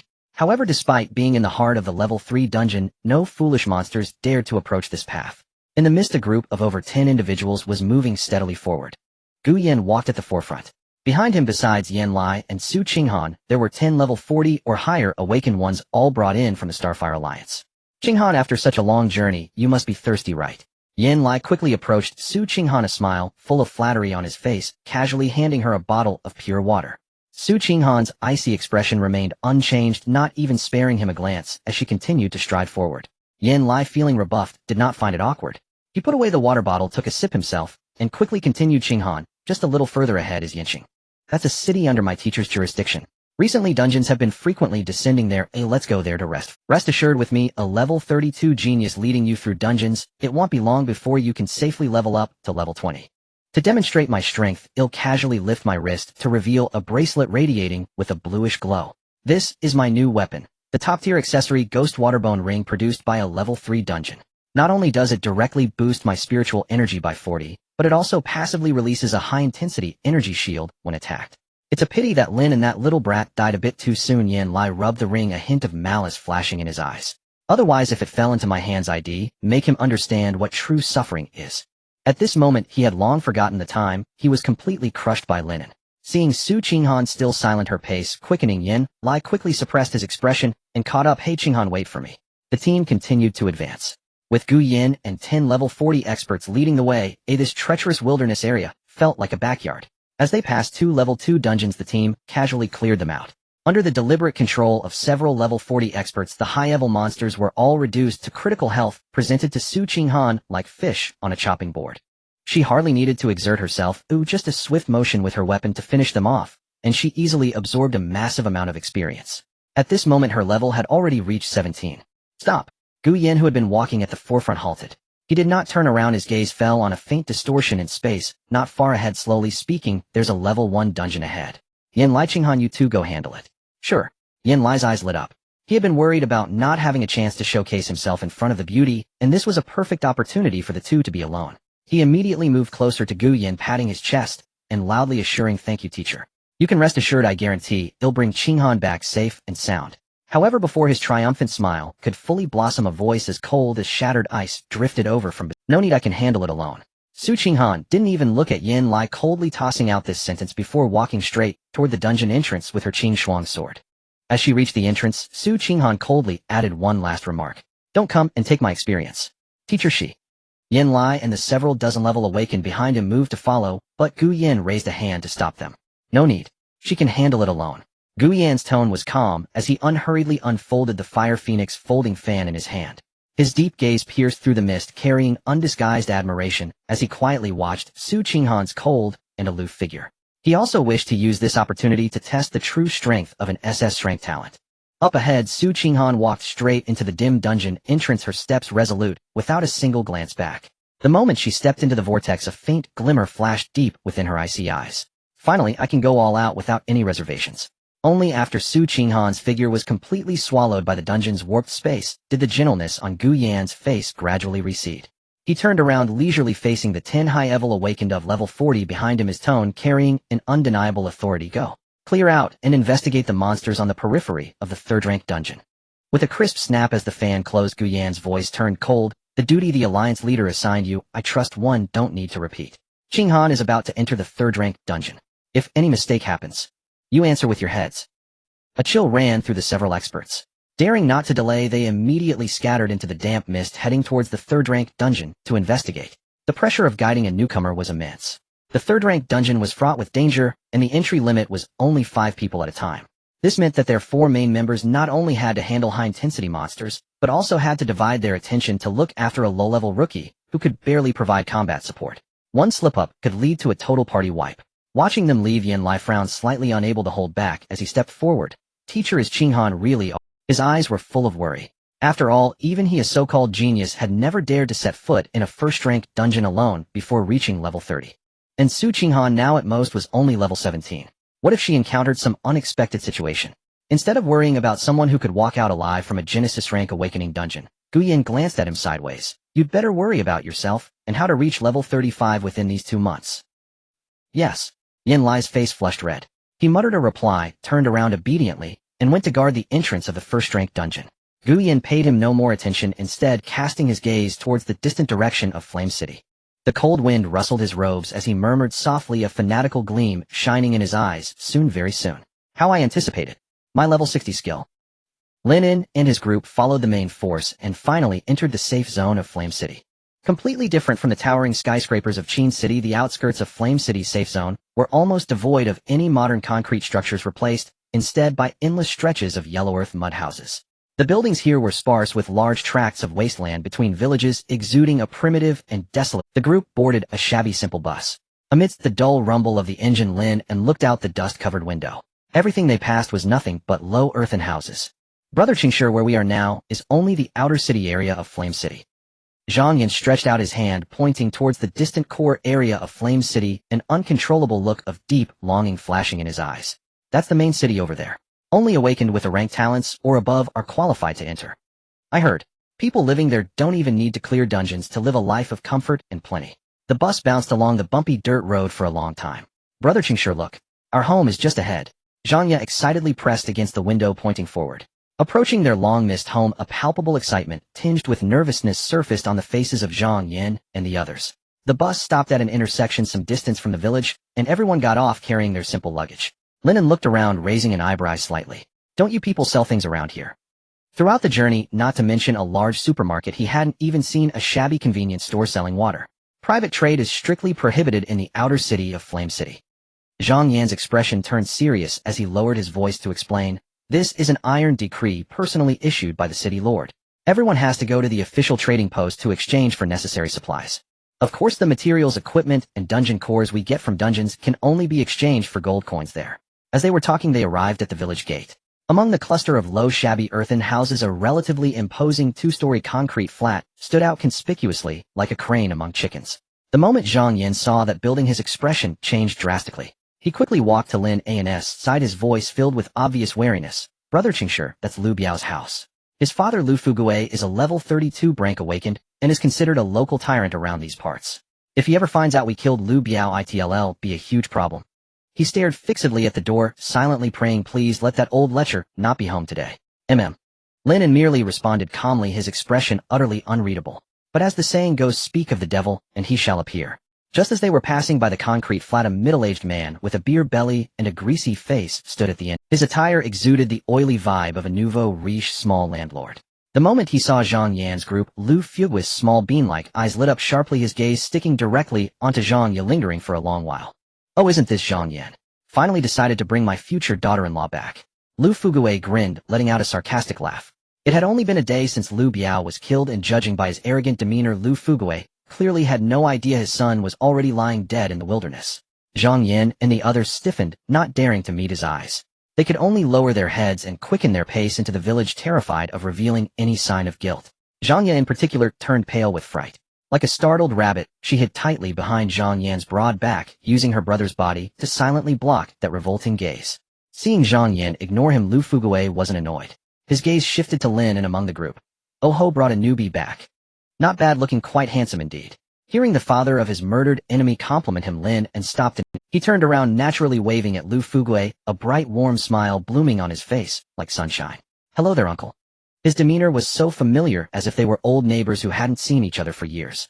There wasn't an ounce of guilt on his face for having just killed the man's son. "Hey, this young man is something else, quite polite and sensible. I like him." Lu Fugui was overjoyed by the uncle address, puffing himself up with a patronizing air. "Come by my place sometime. They'll throw some odd jobs your way, save you from risking your life in dungeons with Zhang Yin and the others." "Sure thing, thanks, uncle."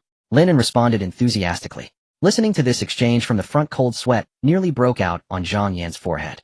From the moment he saw Lu Fugui, his pace had been frantically accelerating. Only after they passed through two earthen alleys and Lu Fugui's obese figure completely disappeared from sight did Zhang Yan let out a long, relieved breath. Only after confirming they were safe did he dare look back at Lin An and explain, "He's the local rich man of the village. Years ago he got lucky and found a dungeon weapon which made his fortune. He used the gold coins he exchanged to hire people to power level him, pushing his level all the way up to 32. He hasn't set foot in a dungeon since. Now he keeps over a dozen maids at home. His favorite pastime is squatting by his door, watching people come and go and mocking them to show off." Recalling the disgusting sight of the Lu family coming to force a marriage proposal, the veins on Zhang Yan's hand. "Brother." Zhang Yan walked over gently, holding his clenched fist with her soft hand, comforting him. "It's okay. Lu Biao is dead. No one will ever come to force a marriage proposal again." Zhang Yan took a deep breath, then reached out to ruffle his sister's hair, his voice softening. No one will ever bully our Xiaoyu again. We're home." Watching his sister innocently skip and hop into the yard, the fist Zhang Yan had just unclenched tightened again involuntarily, but he released it just as quickly. He turned to Lin and with an apologetic smile. "Brother Qingshi, please wait here for a moment. It's been a year since we've been back, and the place is a mess. Let me clean up first." With that, Zhang Yan and his group pushed open the dilapidated wooden door and began to clean up swiftly. Lin An stood alone outside, looking at the old, unpainted yellow earth house before him that hadn't been cleaned in ages. Then his gaze slowly swept across the surroundings. A cold wind blew through the empty earthen alleys, stirring up clouds of yellow sand.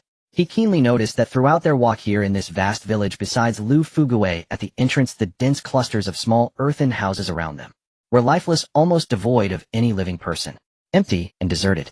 Where had everyone gone? At the entrance of the village, in that eye-catching two-story concrete house, Lu Fugui was pacing back and forth in the yard, holding his phone like a caged beast, anxiously waiting. On the screen, dozens of missed voice calls and one-sided message bombardments fell into silence without a single. The father and son usually had little interaction. The rare contacts they had were almost entirely due to that little girl Zhangya. This time Lu Biao was excitedly heading out because he had received news from Zhangya. But now that Zhangya had fully entered the village, this little brat chose to play invisible. Despite the dangers lurking in the wild, Lu Fugui didn't think his son would encounter any accidents.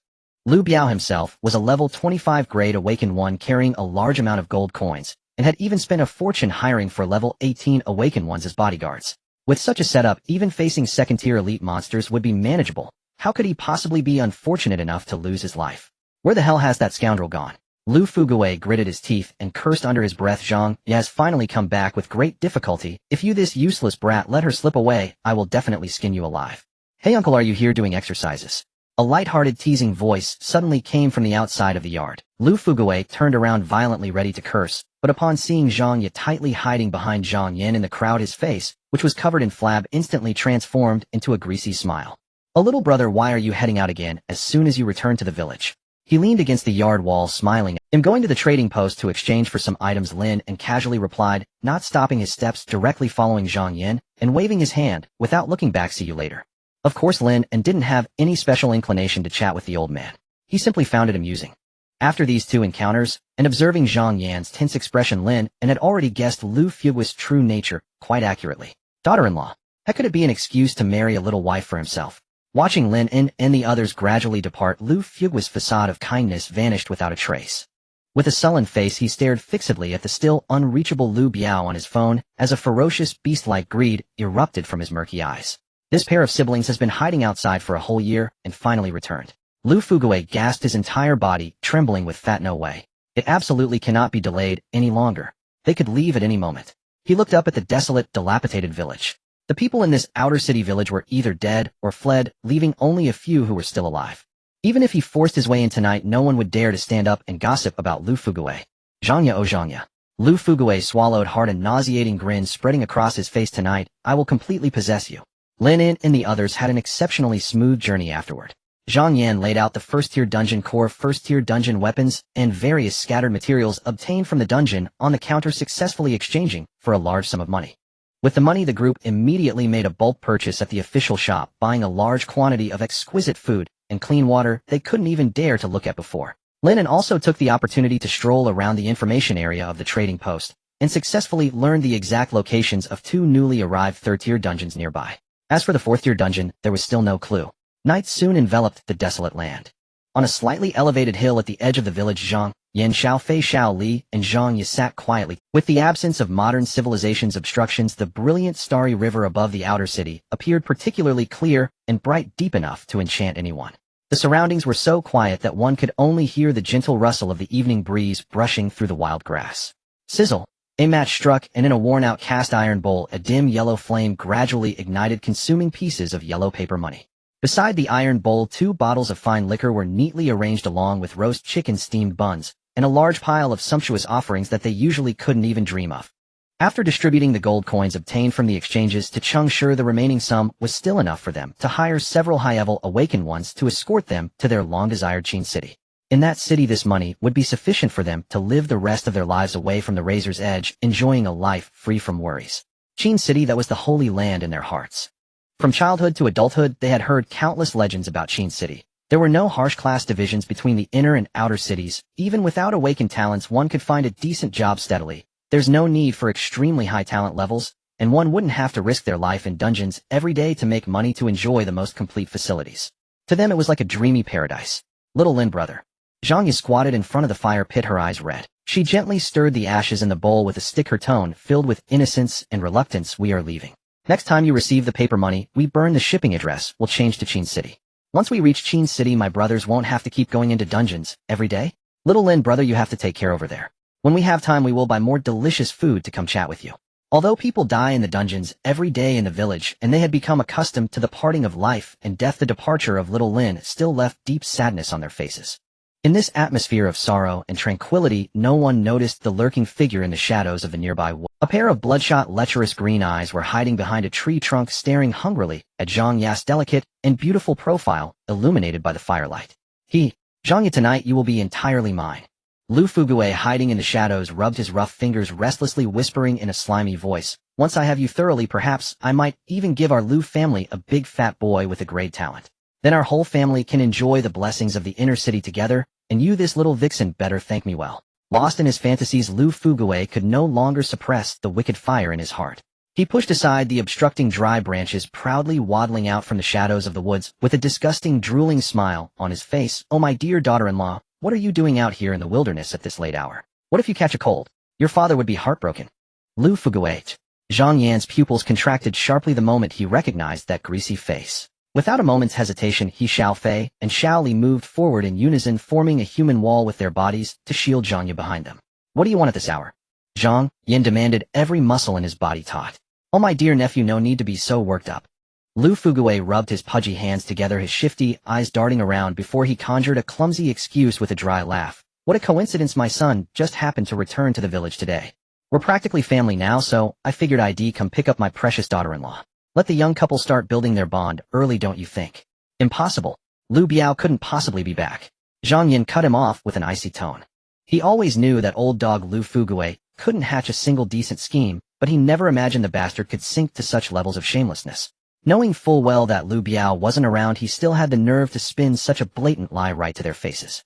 It was clear he intended to take her by force. Oh, how would an outsider like you know anything about my family's affairs? Lu Fugui's skin was thick as leather, showing no embarrassment at being exposed. Rubbing his hands, he closed in on them step by step with that nauseating grin. Just a moment ago, the kid snuck back into the house.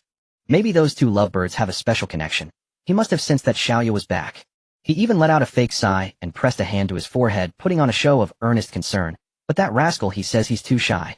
Insisted that his old man personally come to invite Xiaoya home. Her mother passed away early. I've had to be both father and mother to him all these years. You think it's been easy for me?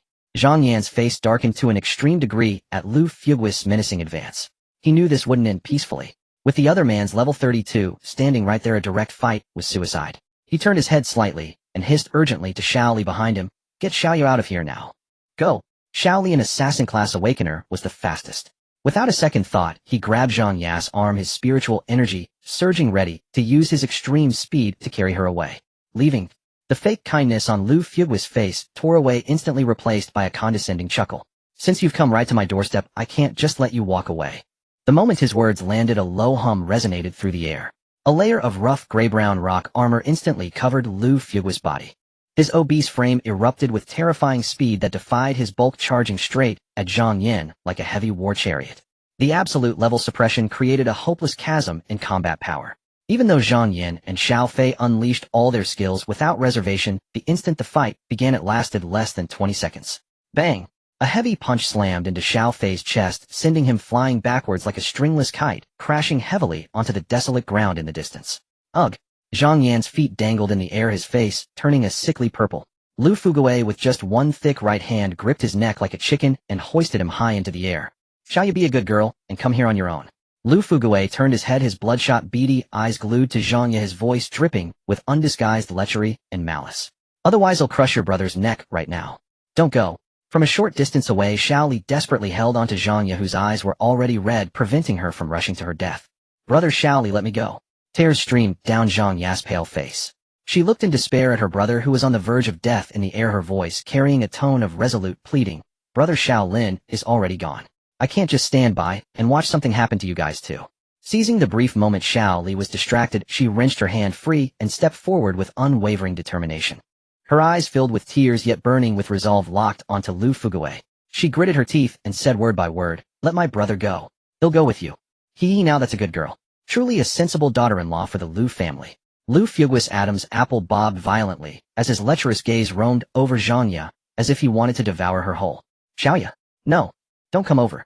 Zhang Yan's eyes were wide with fury as he hung in the air. His voice was broken and hoarse from the grip on his throat.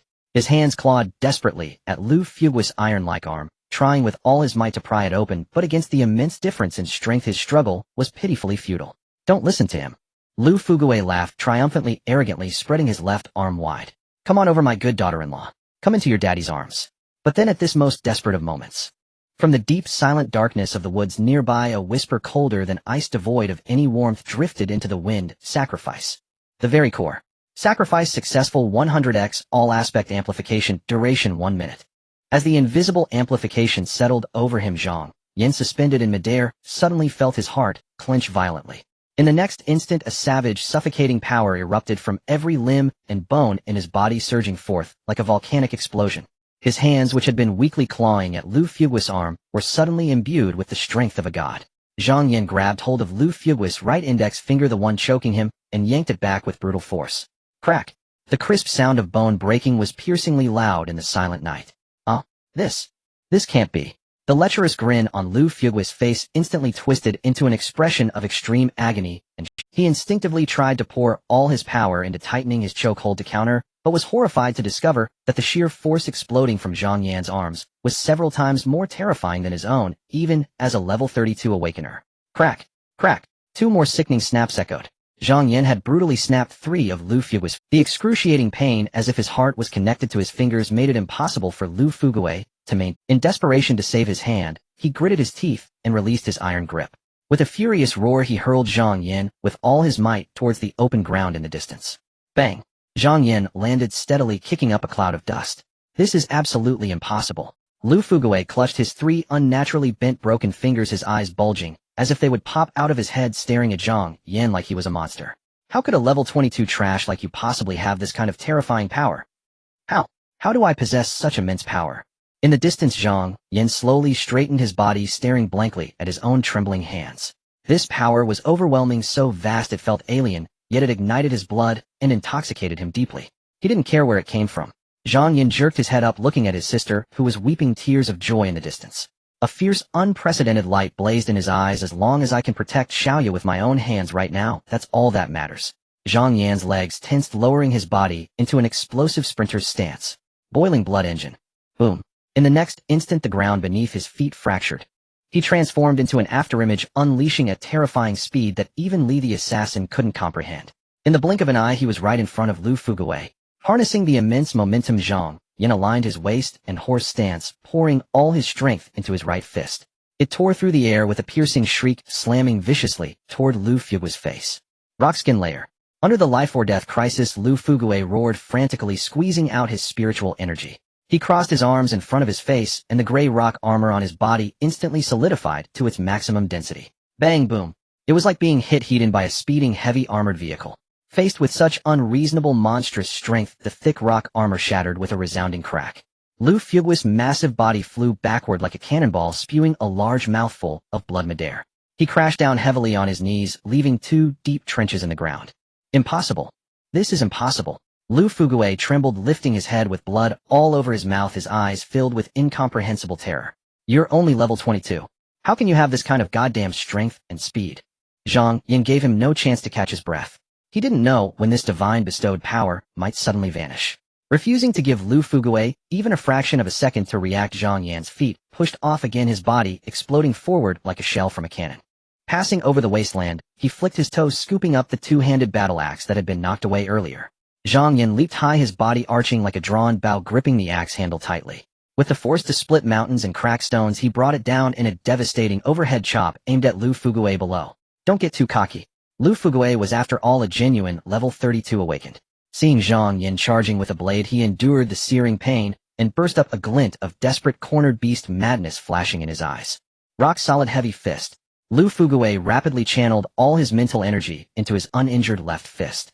In an instant his left arm swelled several times its size, transforming into a colossal rock fist with terrifyingly high density. Accompanied by a heavy violent whoosh, this killing move condensed with the maximum output of a level 32 awakened collided head-on with the axe descending from the sky. You're just a worthless level 22. What makes you think you can fight me? Lu Fugue's face twisted like a demon. Die. Clang. The giant axe and the rock fist collided in midair with a tremendous impact.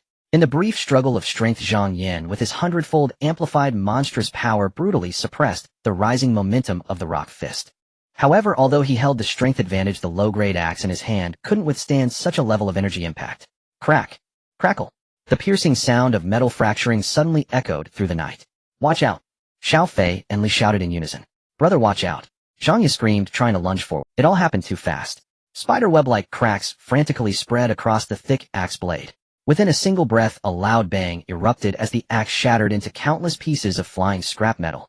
The terrifying rock fist, now unimpeded, surged forward with a destructive, overwhelming aura, charging straight at Zhang Yan's completely unprotected face. Lu Fugue's previously terrified face was instantly replaced by manic joy, his features grotesquely twisted with extreme excitement. Ha! The one who should die is you. At the critical moment, just as the devastating rock fist was about to crush Zhang Yan into pulp, a ghostly figure suddenly tore through the air with a bone-chilling, terrifying speed. Afterimage cat step. In the final 0.1 seconds before the fist landed, Li appeared beside Zhang Yan as if teleporting. He grabbed Zhang Yan by the collar with one hand, transforming into an afterimage, and narrowly dragged him out of the fist's lethal range. Meanwhile, in the dark woods nearby, that cold, emotionless whisper sounded again, sacrifice. Sacrifice successful 200x speed amplification, duration 1 minute. Lin An had intervened once more. The moment he landed safely, Li himself was stunned. Just like Zhang Yan earlier, he stared blankly at his legs numb from the hyperspeed movement. Even he hadn't processed how he had managed to save the person. Is this really a speed I can possess? Deep shock and doubt instantly took root in Li's heart. But in the next second, the instinct to survive overwhelmed all uncertainty. Who cares where the power came from? If the gods favor him, then he would kill. He accepted this power willingly, even greedily. Li spun around, locking his gaze onto Lu Fugui, whose old strength was spent, and new strength not yet born. Naturally agile Li was now completely transformed into a grim reaper of the night under the terrifying 200-fold speed boost. Whoosh whoosh whoosh. Within just 2 breaths, Li swept across Lu Fugui's entire body like a storm of blades. Dense rain-like dagger strikes viciously scraped against the gray-brown rock armor, throwing off a continuous shower of dazzling sparks. Although limited by his weapon and base attack power, the daggers couldn't directly slice through the thick defense. Yet this relentless high-frequency penetrating barrage of scraping attacks carried immense kinetic force. It beat Lu Fugui into a state of utter helplessness, unable to even open his eyes, suffocating with frustration. And an even more lethal crisis followed. Die! On the other side, Zhang Yan, having regained his senses, let out a furious roar and charged in with his 100-fold amplified monstrous strength like a crazed wild bull. He channeled every ounce of his remaining power without reservation into his right fist. The fist tore through the air, producing a piercing sonic boom aimed straight for Lu Fugui's chest. The earlier overloaded rock-solid heavy fist had already drained most of Lu Fugui's mental energy. Combined with being completely suppressed by Li's speed, he was now utterly incapable of defending himself, unable to even raise his hand to shield his face. Bang thud. A sickening dull impact. Zhang Yan's iron fist, filled with 100-fold monstrous power, landed squarely on Lu Fugui's chest. The previously hard rock armor shattered like rotten, with the terrifying force driving straight through. Lu Fugui's chest visibly caved in deeply, accompanied by the crisp sound of ribs snapping. A massive gush of blood mixed with internal organ fragments sprayed from Lu Fugui's mouth, scattering a wide mist of blood into the night air. Thud. When Lu Fugui's massive frame hit the ground again, he had completely collapsed into a broken mess, totally devoid of any ability to resist. The remaining rock armor pieces flaked off his body like dead skin, revealing the obese and grotesque flesh. How is this possible? Lu Fugui spat out bloody foam, staring at the night sky with eyes full of extreme unwillingness and despair, his voice a broken hoarse scream. A dignified level 32. How could I die? At the hands of you poor bastards. His words died out. A glint of cold light flashed through the darkness. Thud. Li's dagger, without a moment's hesitation, viciously and decisively pierced straight through Lu Fugui's throat. The unfinished last words were cut off abruptly, turning into a leaky hiss escaping from his throat. They simply didn't dare to waste any time or show any mercy. This bizarre god-granted power had completely ensnared them, but it also terrified them that it might vanish without a trace the next second. The only option was to eliminate the threat immediately. Lu Fugui's obese body twitched briefly on the ground before going completely still. However, his murky eyes remained bulging wide, refusing to close even in death. It's over. Zhang Yan and Li stood rooted to the spot, gasping for air heavily. Both stared at the lifeless Lu Fugui at their feet, still feeling like they were in a dream. A level 30 grade talent awakened had actually died at the hands of 2 grade awakened, the highest of whom was only level 22. Zhang Yan, supporting Xiao Fei, also walked over. The 4 of them stood like statues around Lu Fugui's corpse, the shock deep within them, rendering them speechless for a long time. A cold night wind swept across the wasteland, whipping up dead leaves and the stench of blood. The surrounding noise faded completely, plunging everything back into a deathly silence. Zhang Yan slowly raised his hands, looking at his own palms. The minute was up. That terrifying power that had filled every limb and bone, capable of tearing the sky apart with bare hands, suddenly dissipated without a trace, like an ebbing tide. An immense sense of emptiness washed over him. So, this is what it truly feels like to have power. That exquisite sensation of holding life and death in his own hands intoxicated him, even made him tremble. And in this moment, staring at the corpse of his enemy, a brutal truth suddenly crystallized in Zhang Yan's heart. He turned his head, looking toward the distant city of Qingqing, then glanced at his young sister beside him. In this cannibalistic era, can constant evasion, constant retreat, and pleading for so-called stability really buy peace? Zhang Yan suddenly clenched his fists, his nails digging deep into his palms. No, absolutely not. Trouble doesn't avoid you just because you're cowardly and run away. In this world, not provoking trouble doesn't bring safety. True peace only comes when trouble comes looking for you, and you have the power to slap it dead with one blow. Plop. Zhang Yin suddenly turned around facing the empty, dead silent dark woods, and without warning dropped heavily to one knee. He straightened his spine, his eyes burning with unprecedented ambition and determination, his deep hoarse voice echoing in the night wind. I beg Senior Chengshi to take me in. As long as you are willing to have me, I Zhang Yin am willing to go through fire and water for you, and offer you everything I have.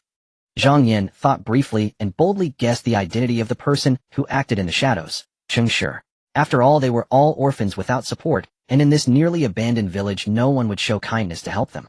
As for the favor of the gods, he dismissed it with disdain.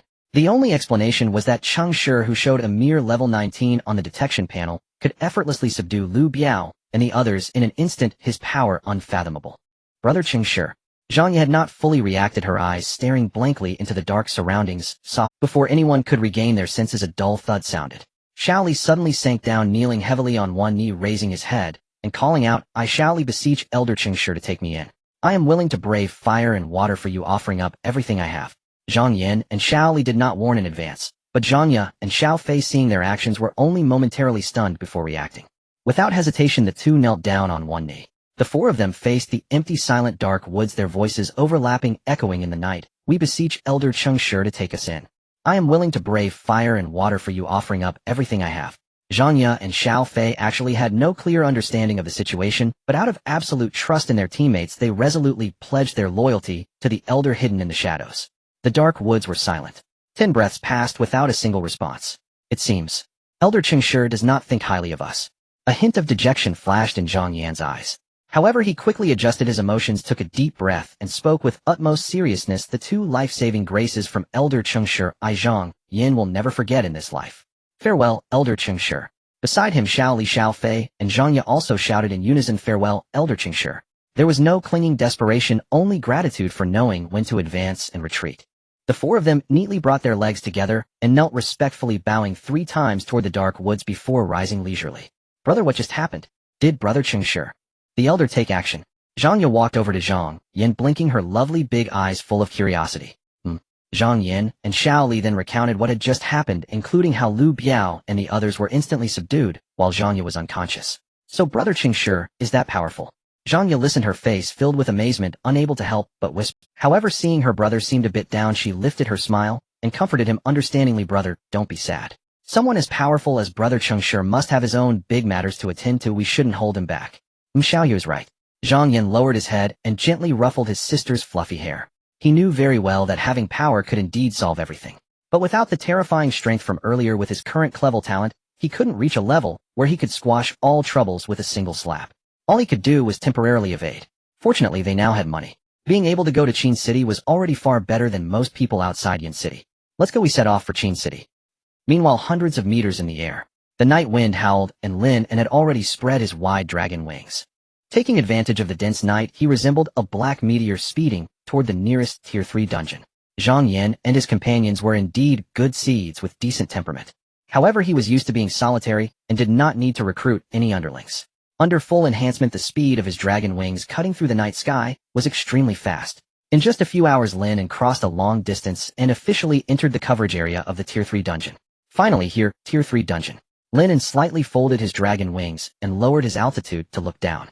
The dense, deep woods were filled with a chilling aura, and faintly a few eerie calls of the Shao could be heard. This dungeon had only descended for a short week. But under the radiation of the dungeon's strange energy, the trees in this area had grown remarkably tall, lush, and dense enough to block out the sun. Generally speaking, the ecology around the dungeon entrance is a true reflection of its internal environment. Lin An flapped his dragon wings, locking onto a spot below, emitting a faint, ghostly blue light, smoothly landing in front of the dungeon entrance. As soon as his feet touched the ground, a piercing sound of rushing wind suddenly came from behind. A mass resembling a decayed piece of meat reeking with a nauseating stench rushed toward the back of his head. Lin An didn't even bother to turn his head. Buzz! A wave of terrifying extreme cold burst forth from within him in an instant. Crack! A heavy ice wall suddenly rose from behind him, without warning, blocking the rotting flesh that emitted a stench of vomit. The extreme cold did not relent, instantly freezing the monster that had ambushed him from behind. It was a long-armed creature that looked severely malnourished. It hunched over, its body emaciated, covered in straw-like dry fur. On its face was a fragment of a broken bone mask with a pair of murky yellowish eyes staring intently ahead. Level 32. Hungry degraded Lin An simply observed its characteristics with the corner of his eye before turning around and striding toward the dungeon entrance that radiated ghostly blue light. As his figure vanished into the light, the heavy ice wall behind him melted away in an instant, and the degraded frozen into an ice statue began to slowly thaw. However, its vitality had long since perished, crashing down to the ground. You look really damn disgusting. In another part of the dense forest, Yin Lai spat out in disgust. Shoo! He pulled a long spear entirely constructed of flames from the head of a hungry, degraded the fire instantly evaporating the filthy blood. He turned his head, catching a glimpse of Chao Di Wang, who was following closely behind along with 3 other level 40 awakened ones, a wave of annoyance rising in his heart. Teacher 2, why can't I follow Qing Han into the dungeon to level up? Compared to my lifelong major affairs, what's the loss of a bit of experience worth? Yin Lai commanded Chao Duong. Without hesitation, you guys clean up the dungeon monsters next, I'm tired. This is only the radiation zone of the dungeon's outskirts. Although monsters appear, awakened ones do not gain any experience from killing them. Only entering the dungeon's interior is effective. Yin Lai had just casually killed one, and already understood the characteristics of the dungeon monsters here, naturally unwilling to waste energy fighting again. Yes, young Master Yin. Chao Duong answered respectfully. He turned and instructed the other 3 to clear the surrounding minions. Yin Lai casually dispersed the long spear in his hand and strolled toward the center of the dungeon.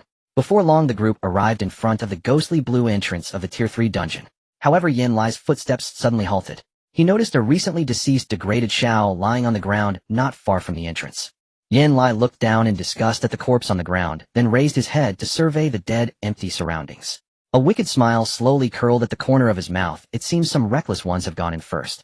Yin Lai slowly approached the entrance of the dungeon, which emanated a ghostly blue glow. He scanned the surroundings, and a smirk of derision appeared at the corners of his mouth. Look at this bunch of fearless fools, confident enough to not even leave a guard at the gate. Here, unless one is absolutely certain of clearing it, most awakened teams would station someone at the entrance to guard. This is not only to prevent being followed into the dungeon, but also to guard against unexpected incidents. Let's go. With a wave of his hand, Yin Lai was ready to lead the team into the light curtain. Young Master Yin, shouldn't we rest a bit first? Chao Di Wang's face showed reluctance, unable to hold back from voicing his objection. According to the original plan, they were supposed to rest upon arriving here. After all, a Tier 3 dungeon was not comparable to a Tier 2 one. Even for these level 40 awakened ones, the monsters within still posed a deadly threat, not to mention that the team included Yin Lai, who was only level 32. Chao Duong silently lamented, filled with disdain, yet did not dare to directly oppose him. If we rest any longer, I'm afraid the dungeon core will be taken by someone else. Yin Lai's face bore a defiant expression as he raised his chin and coldly huffed. What is it, Chao Di Wang? Are you 4 are level 40, and I am only level 32. Yet you are so scared to tackle a Tier 3. He had previously entered Tier 3 dungeons, but that was always under the protection of League experts, never having experienced the real terror of a Tier 3 dungeon. Now he was level 32. Having just effortlessly slain a level 32 degraded Shao outside, Yin Lai's confidence was soaring. Not giving Chao Duong a chance to retort, Yin Lai boldly stepped into the dungeon's light curtain, declaring, I am going in now. I will ensure that those who dare to steal my prey have no way out. Watching Yin Lai disappear at the entrance, Chao Duong sighed helplessly. The dungeon mechanism was extremely peculiar. In the brief moment after entering, it connected to an independent space. Now that Yin Lai had rushed in, Chao Duong and the others had no choice. Everyone follow me. Chao Di Wang's face was ashen as he spoke in a low, grim tone. As soon as he finished, he led several vigilant awakened ones into the ghostly blue light curtain together. Lin An successfully entered the dungeon. The scene here was far more exaggerated than the Tier 3 dungeon coverage area outside, with towering trees stretching high into the sky. Looking up, the lush branches and leaves obscured the sun, completely blocking out the starry sky, and the entire forest exuded a suffocating darkness. In the silent darkness, the faint sounds of Shao calls echoed from all directions, sending chills down. Normally, if one were to enter a Tier 3 dungeon, they would tread carefully, exploring with caution, striving to encounter the boss in the shortest time possible, and work together to take it down, in order to conserve stamina and mental energy. But Lin An clearly did not fall within the realm of normalcy. Is anyone there? He took a deep breath, threw his head back, and let out a deafening roar towards the dark dome above. His posture suggested he feared the monsters hiding in the shadows would not know he had arrived. Sure enough, his shout stirred up a hornet's nest. The previously sporadic Shao cries instantly turned frantic and chaotic, countless piercing howls intertwining, making it impossible to count their numbers, as the entire forest erupted in response to his provocation. If I were to go straight for the BOSS, how much experience would I waste? Lin An scoffed disdainfully. He had no intention of holding back. With a flicker of thought, he activated a massive 220-fold enhancement. Swish! A pair of dragon wings radiating a terrifying pressure suddenly unfurled from his back. Accompanied by a powerful gust of wind, his figure slowly ascended. With a flip of his hands, he tightly gripped 2 fire eagle claws that he had scavenged from Yenlai. Come on. Lin An's lips curled into a devilish smile. In the next second, piercing cold air radiated from his center, spreading like a tsunami in all directions. In an instant, those degraded Shaos who were rushing at high speed through the forest froze. The moment they entered the cold air's range, their speed plummeting. The terrifying extreme cold storm ravaged, mercilessly claiming the life of every dungeon monster that dared to step into this death zone. Lin An's dragon wings suddenly flapped, and he transformed into a shadow as he rushed forward. Blade light flashed, blood splattered. With the terrifying 220-fold enhancement, Lin An was equivalent to a fully equipped level 50 elite who had descended into a level 30 dungeon. This was a one-sided slaughter akin to cutting vegetables. With each slash, a degraded Shao's head would soar into one strike, one kill, leaving no survivors.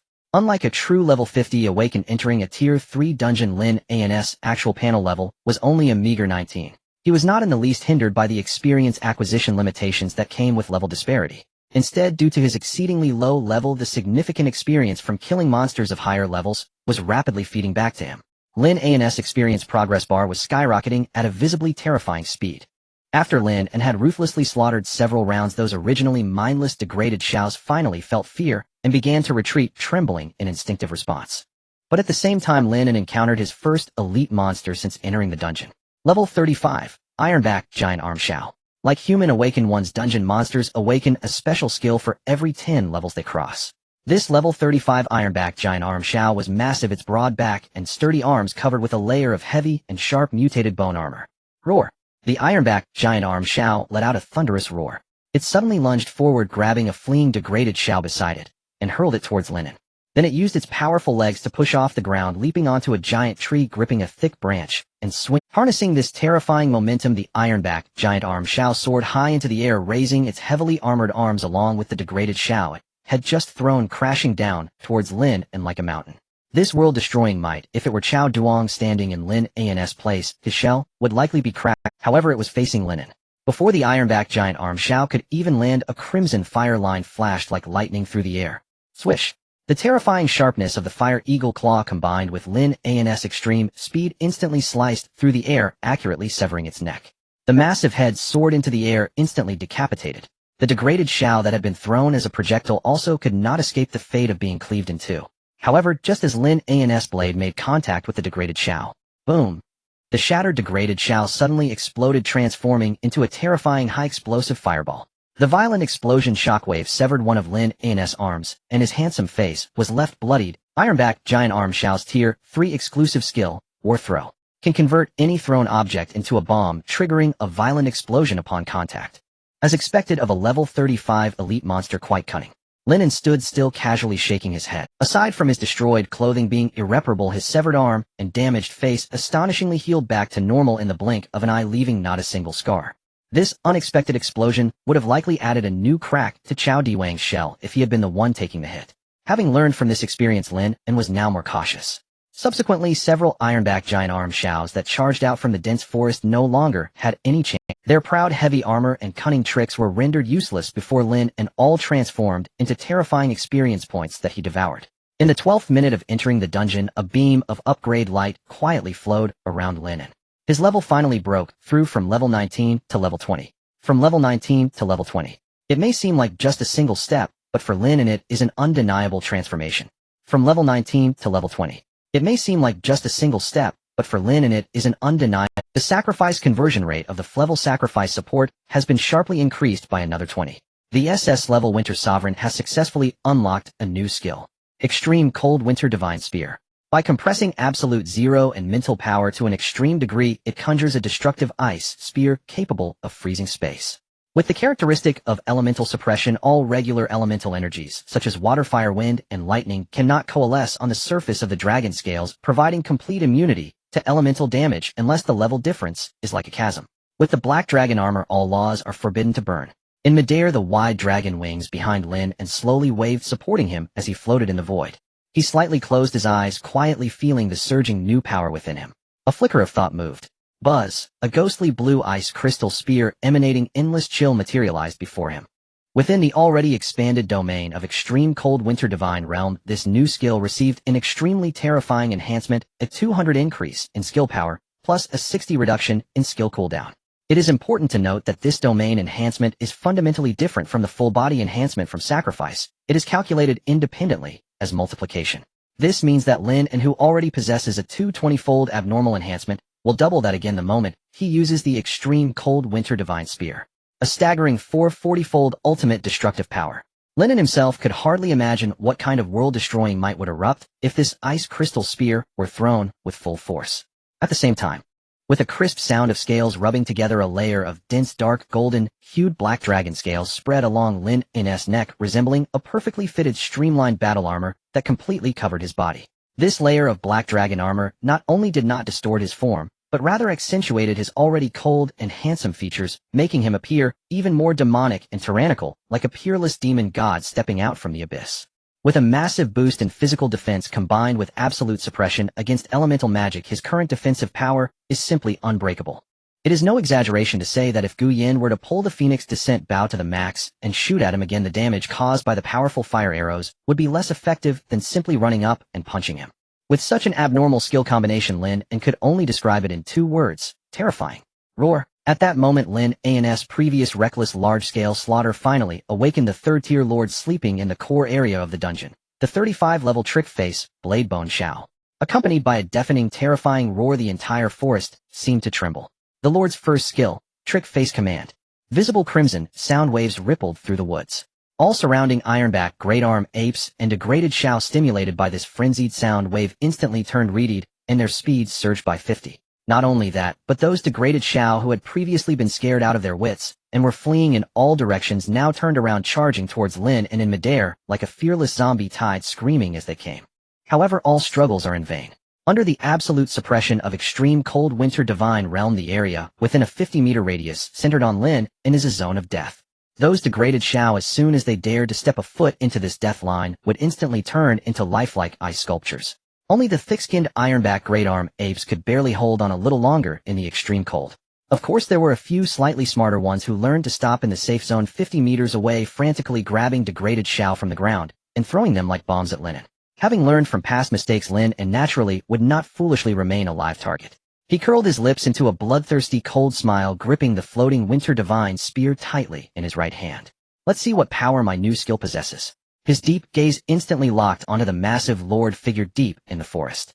Lin An's arm muscles suddenly tensed, exerting power from his waist like a fully drawn bow. He hurled the ice spear with all his might. Boom. The moment the ice spear left his hand, it triggered a sonic boom in midair. The terrifying force, wrapped in unparalleled speed, turned the ice spear into a ghostly blue lightning bolt that tore through the sky instantaneously. Clang! A sound that pierced the eardrums erupted. That terrifyingly powerful Winter Divine spear was precisely nailed into the left shoulder of the trick face Bladebone Shao. The violent kinetic energy slammed into it like a speeding train, sending the massive body of the lord flying backward uncontrollably. Crack, crack! Dozens of towering giant trees were smashed apart along the way, with chips flying, and the huge dust cloud rose like a mushroom cloud, engulfing the lord. In midair, Lin An nonchalantly raised his right hand, gently closing his 5 fingers. Buzz! A second spear radiating an aura of death once again formed in his palm.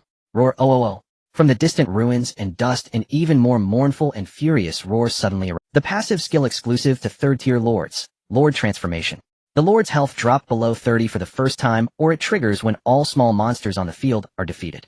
The shot Lin An casually threw directly reduced over 70 of the third-tier lord's health, forcing it into a... Fortunately, this lord has a mechanism to protect its health threshold during the transformation stage. Otherwise, Lin An has no doubt that the shot just now would have killed it on the spot. In the lord transformation state, the trick face Bladebone Shao will receive an extreme 300 increase in all attributes. At this moment, its emitted pressure far surpassed that of a 35-level awakened being, even exceeding that of a peak 40-level powerhouse.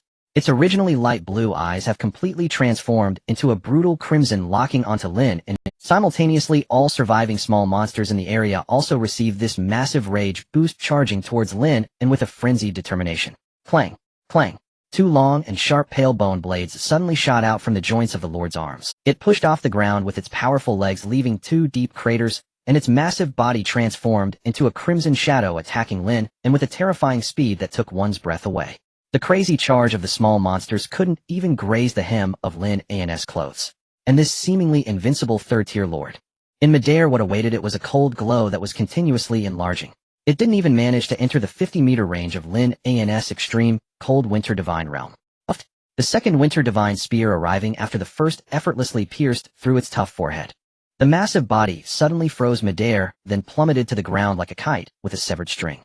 A dungeon core radiating a rich ghostly blue light slowly rose from above the Lord's corpse. This signified that this third-tier dungeon, which had proven difficult even for a full team of 40-level awakened beings, had been cleared under Lin An's overwhelming absolute violence. Lin An descended from the air, casually scanning the battlefield. Unfortunately, he saw no dungeon equipment drop. As for the low-tier dungeon materials scattered all over the ground, Lin An didn't even have the interest to bend down and pick them up. He raised his hand to collect the dungeon core floating in the air, and the massive experience points from clearing the dungeon arrived as expected. Solo clearing the dungeon combined with the vast level difference between his level and the dungeons, this time, the experience points Lin An gained far exceeded them multiple times from the previous Tier 1 Tree Frog dungeon. His experience bar, which had just barely reached level 20, skyrocketed forward, as if riding a rocket. In the blink of an eye, golden light flashed continuously.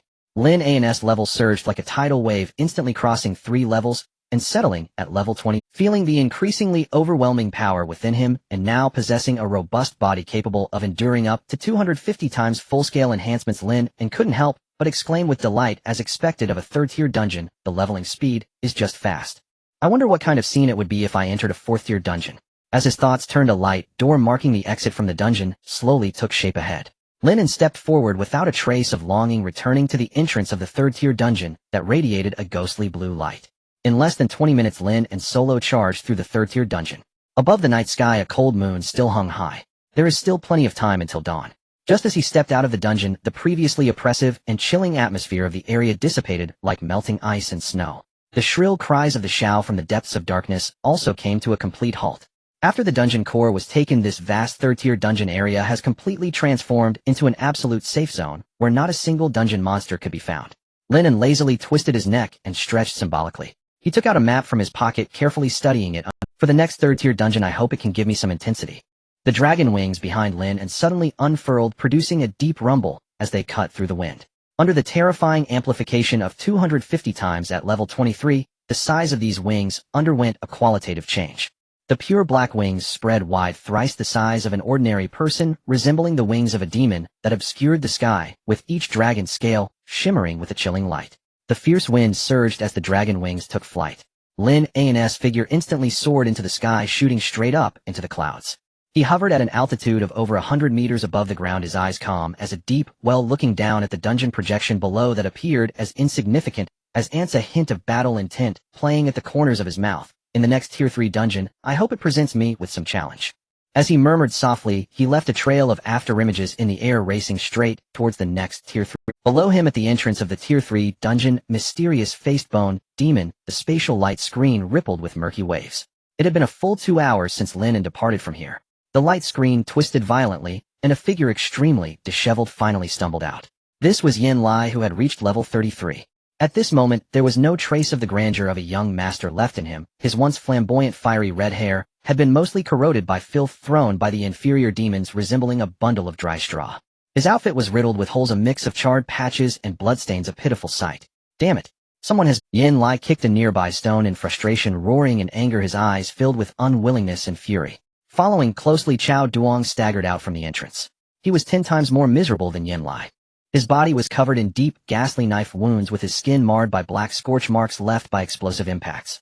Even his breathing was accompanied by heavy sounds of the wind, clearly indicating that his mental energy had been completely drained, teetering on the brink. Soon after, the entrance lit up once more, and 2 bloodied figures looking wretched emerged, supporting each other. Subsequently, the light screen fell completely silent, devoid of any sound. The surroundings plunged into utter silence, the atmosphere oppressively heavy. This luxurious 5-member team, led by 4 awakened individuals above level 40 and accompanied by a Tier S awakened individual at level 32, had entered a mere Tier 3 dungeon, yet had lost 1 member. What a bunch of useless fools. Yin Lai felt no sorrow at all. Instead, he abruptly turned around, pointing at Chao Duong and the others, cursing loudly. How can tackling a Tier 3 dungeon be so difficult? Losing a useless member is one thing, but someone else still took the first clear. What use are you to me? Chao Diwang's chest heaved violently, a mouthful of old blood stuck in his throat, unable to speak. Recalling the experiences in the dungeon, he still felt a tingling sensation on his scalp. The tidal wave of inferior demons, the Ironback giant demon crazily, throwing handmade bombs from a distance coupled with the terrifying combat power of the Tier 3 Lord in a berserk state that nearly rivaled a level 45 awakened individual. It was simply a hell on earth. Xiao Duong clenched his fists tightly, cursing wildly in his heart. He wanted to question them. Don't you realize how tough it is to fight like this? Originally, as long as they proceeded steadily, it shouldn't have been this brutal. But that fool Yen Lai, relying on his high talent, charged into the dungeon like a mad dog, slaughtering inferior demons recklessly. He may have enjoyed the kills, but it directly attracted the fool and assault of all the dungeon monsters. If it weren't for Xiao Diwang's relatively strong defense, their entire team would probably have been wiped out before they even... Xiao Duong took a deep breath, forcibly suppressing the murderous rage in his heart. He gritted his teeth, forcing a flattering smile on his blood-stained face. Young master, Yen, please calm down. The most urgent thing is to rest here for a bit. There are still several Tier 3 dungeons waiting for us to claim first clears, and our health is paramount. Although Yen Lai was a brainless fool, his combat power as an steer talent was indeed not to be underestimated. Just now in the dungeon, with the mental strength enhancement from the Spirit Waterbone ring, this kid's combat power even approached that of the fallen level 40 teammate, certainly promising a bright future. To climb the ranks in the Alliance, he had to hold on to this big fish tightly. He'll contact the teacher now and have him send over a few truly capable ones. Yen Lai waved his hand impatiently, his eyes gleaming with fervor. I want to conquer all these Tier 3 dungeons in the shortest time possible. Xiao Duong then turned to the remaining 2 dazed teammates, instructing, quickly set up the tent and rest here. Yen Lai surveyed the desolate dungeon area, an image of that cold and stunning figure involuntarily surfacing in his mind, a wicked smile tugging at the corners of his mouth. Humph. Once I reach level 35, let's see what excuse the teacher will use to stop me from following Qing Han. On the other side of the dungeon area outside Yen City, in front of an entrance to a first-tier dungeon, radiating a soft glow, a subordinate clad in black stood respectfully behind Gu Yen. He slightly bent his body and reported softly, Elder Gu Yen, the leader mentioned. I know. Gu Yen unceremoniously interrupted him. He snapped the exquisite Fire Phoenix folding fan shut with a crisp sound, turned around, and locked his snake-like cold gaze on the black-clad man. The black-clad man trembled all over, cold sweat instantly soaking his back, and he hurriedly lowered his head in fear. Elder Gu Yen, forgive me, I overstepped my bounds, but everything was the leader's instructions. Before he could finish speaking, Gu Yen suddenly erupted. He reached out with one hand, gripping the black-clad man's throat like a vice, effortlessly lifting a grown man off the ground with one hand. A tangible killing intent enveloped the black-clad man, and Gu Yan's voice was gentle, yet chilling. Haven't I told you? You are really annoying. Elder Gu Yen. Spare me. The black-clad man kicked his legs in despair in midair, his hands clinging tightly to Gu Yan's arm. But with his airway constricted, he could only produce a hoarse, broken sound of pleading. After several minutes, when the black-clad man's forehead was bulging with veins and his eyes had rolled back, nearly suffocating to death, Gu Yen finally released his grip, as if discarding trash. Bang! The black-clad man crashed heavily to the ground, gasping for breath like a fish out of water, repeatedly bowing his head. Thank you, Elder Gu Yen, for sparing my life. Forget it, killing you would dirty my hands, it's pointless. Gu Yen clapped his hands, glancing down at him from a height. Get out of here. The black-clad man scrambled back a couple of steps, but then hesitated, trembling with fear, as he said, but the leader instructed. Muh. Gu Yan's expression suddenly hardened, a terrifying aura descending like a mountain. What? Did you not hear my words clearly, or do you think I would act without measure? I wouldn't dare. The black-clad man seemed struck by lightning, no longer daring to utter another word, quickly retreating from the scene. After driving away the annoying fly, Gu Yen resumed a refined demeanor, turning to look at the light screen of the first-tier dungeon. Calculating the time, Qing Han should be out soon. As soon as he finished speaking, the light screen rippled like water. Su Qing Han's ethereal and exquisite figure slowly walked out from the entrance. Having completed the dungeon, her level had steadily risen to 20. In fact, with her strength, she could have attempted to tackle second-tier or even third-tier dungeons. However, Gu Yen was watching her too closely. Inside the Starfire Alliance, there were things she wanted to investigate. Now was not the time to reveal herself. Let's go to the next one. Su Qing Han's cold, emotionless voice rang out. She didn't spare a glance at Gu Yen, striding directly towards the nearest second-tier dungeon, not far away, saying, I want to try a second-tier dungeon. Of course, no problem. Gu Yen stood still, merely smiling as he watched Su Qing Han's tall and slender. After Su Qing Han had walked a considerable distance, confirming that she could no longer hear any sounds from this side, the earlier disheveled black-clad man flashed back like a specter. He knelt on one knee, respectfully reporting to Gu Yen, Elder Gu Yen, all the awakened individuals currently available in the Alliance have entered the Yen City area. Understood. Gu Yan's smile slowly broadened, taking on a sickly fervor. He slowly tilted his head back, gazing at the deep sky, whispering, the Tier 3 dungeons are about done. Next, it should be time for the Tier 4 dungeons to descend. Yin Xiao, it's time to set off. In front of the campsite at the entrance of the Tier 3 dungeon Eerie Face Bladebone Demon, Chao Duong respectfully stood outside the tent calling softly. The tent flap was lifted and Yin Lai stepped out with large strides. After 3 hours of rest and nurturing from a high-level healer, his spirit, which had not sustained much injury, had fully returned to its peak. He cast a glance at the new faces in the campsite. 5 level 43 awakened individuals well-equipped and exuding a calm aura. This lineup can be described as luxurious. Not bad, my teacher really dotes on me. Yin Lai raised his chin with satisfaction, waving his hand. Let's go. The group quickly packed up and set off towards the next Tier 3 dungeon. After nearly an hour of swift travel, they arrived at the coordinates of their targeted Tier 3 dungeon. However, what lay before them was not the dungeon covering area of the Tier 3 dungeon, but a peaceful safe zone. The dungeon had already been completed and Yin Lai didn't even get the chance to step into the battle. Damn it. Which blind fool snatched it away this time? Yin Lai's eyes widened, veins bulging on his forehead, and his furious roar echoed across the wilderness. Let's go. To the next one. Although the completed dungeon could still be entered repeatedly, without the high experience rewards and the core of the dungeon, it held little significance for Yin Lai. When the group hurried to the next Tier 3 dungeon, Yin Lai's steps suddenly froze. At this time, the eastern sky had already begun to show a faint light. As the morning light fell, the area around the dungeon remained peaceful, showing no signs of an untouched dungeon. Without a doubt, this dungeon had also been claimed by someone else. Who the hell is it? Who is stealing my prey? Yin Lai trembled with rage, kicking a boulder in next to him, sending fragments flying, his face filled with unwillingness and fury. He couldn't wrap his head around it.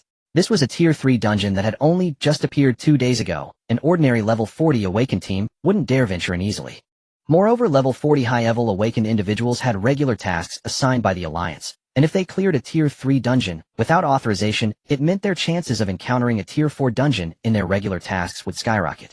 In the past, everyone avoided Tier 3 dungeons. Why were these people today acting like mad dogs, disregarding Alliance tasks and frantically competing for the first kill? Fine. Very well. Yin Lai gasped for breath, gritting his teeth in frustration, but with no other choice, he could only forcibly suppress his anger. I'll see if you can beat me to the next one. According to the information provided by Gu Yin, there was a Tier 3 dungeon about to emerge 50 kilometers away. After 50 minutes of travel, Yin Lai and his group finally reached the designated emergence area. At this moment, the energy of the world was still brewing, and the dungeon had yet to take shape. The surroundings were desolate, with only some wandering level 1 and 2 monsters emitting eerie howls in the night. Hee, this time I must claim the first completion of the dungeon. Yin Lai looked around, a proud sneer appearing at the corner of his mouth as he clenched his fists. He turned to Chao Duong beside him and coldly commanded Chao Di Wang, clear the area. Also tell those useless ones who aren't entering the dungeon to get far away and wait outside the zone. I don't want to see any useless people dying in my team again. Chao Duong nodded eagerly like a humble worker.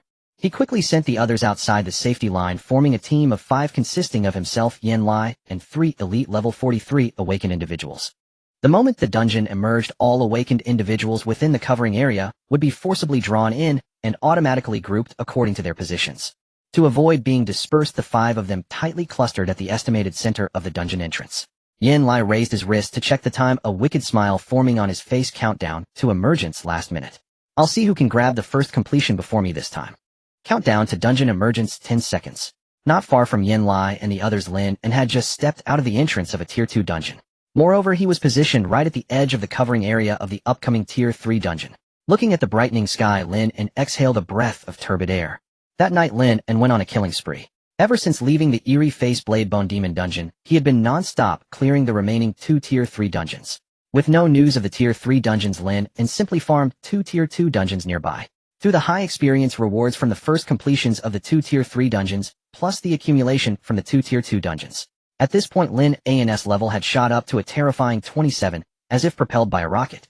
Rising from level 19 to level 27 overnight, this astonishing upgrade speed, if spread, would definitely cause a magnitude 12 earthquake within the entire Spark Alliance. The experience from Tier 3 dungeons is indeed powerful.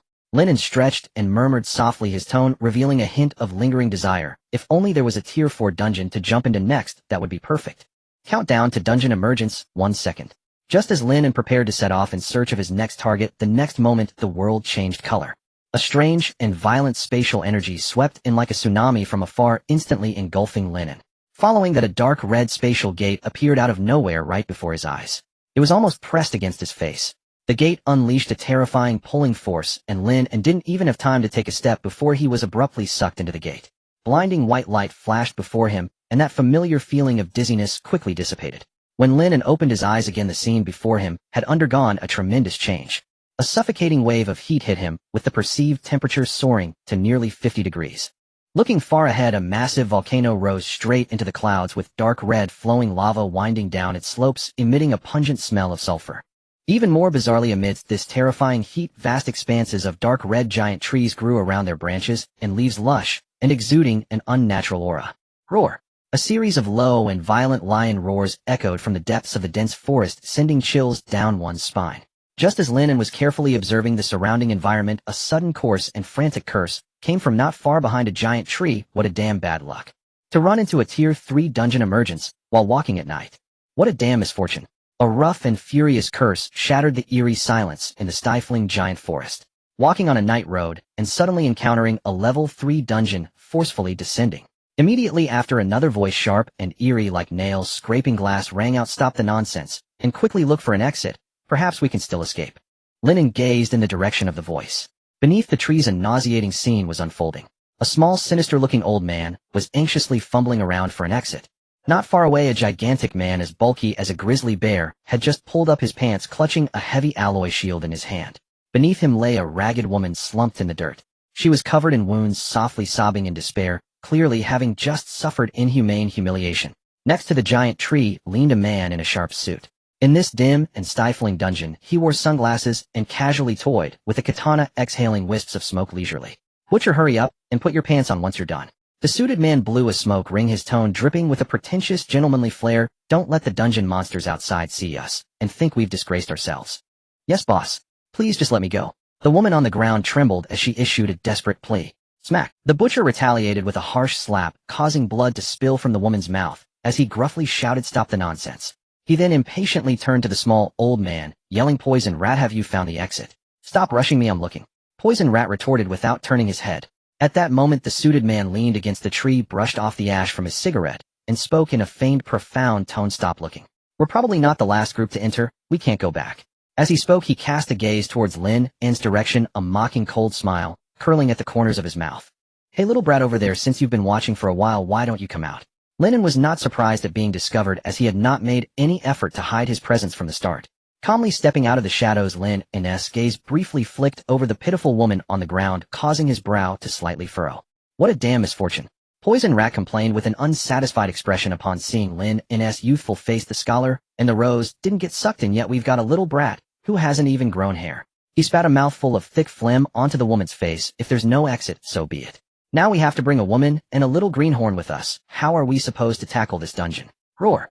A deafening roar of a raging lion suddenly echoed from afar, startling Poison Rat into an immediate silence.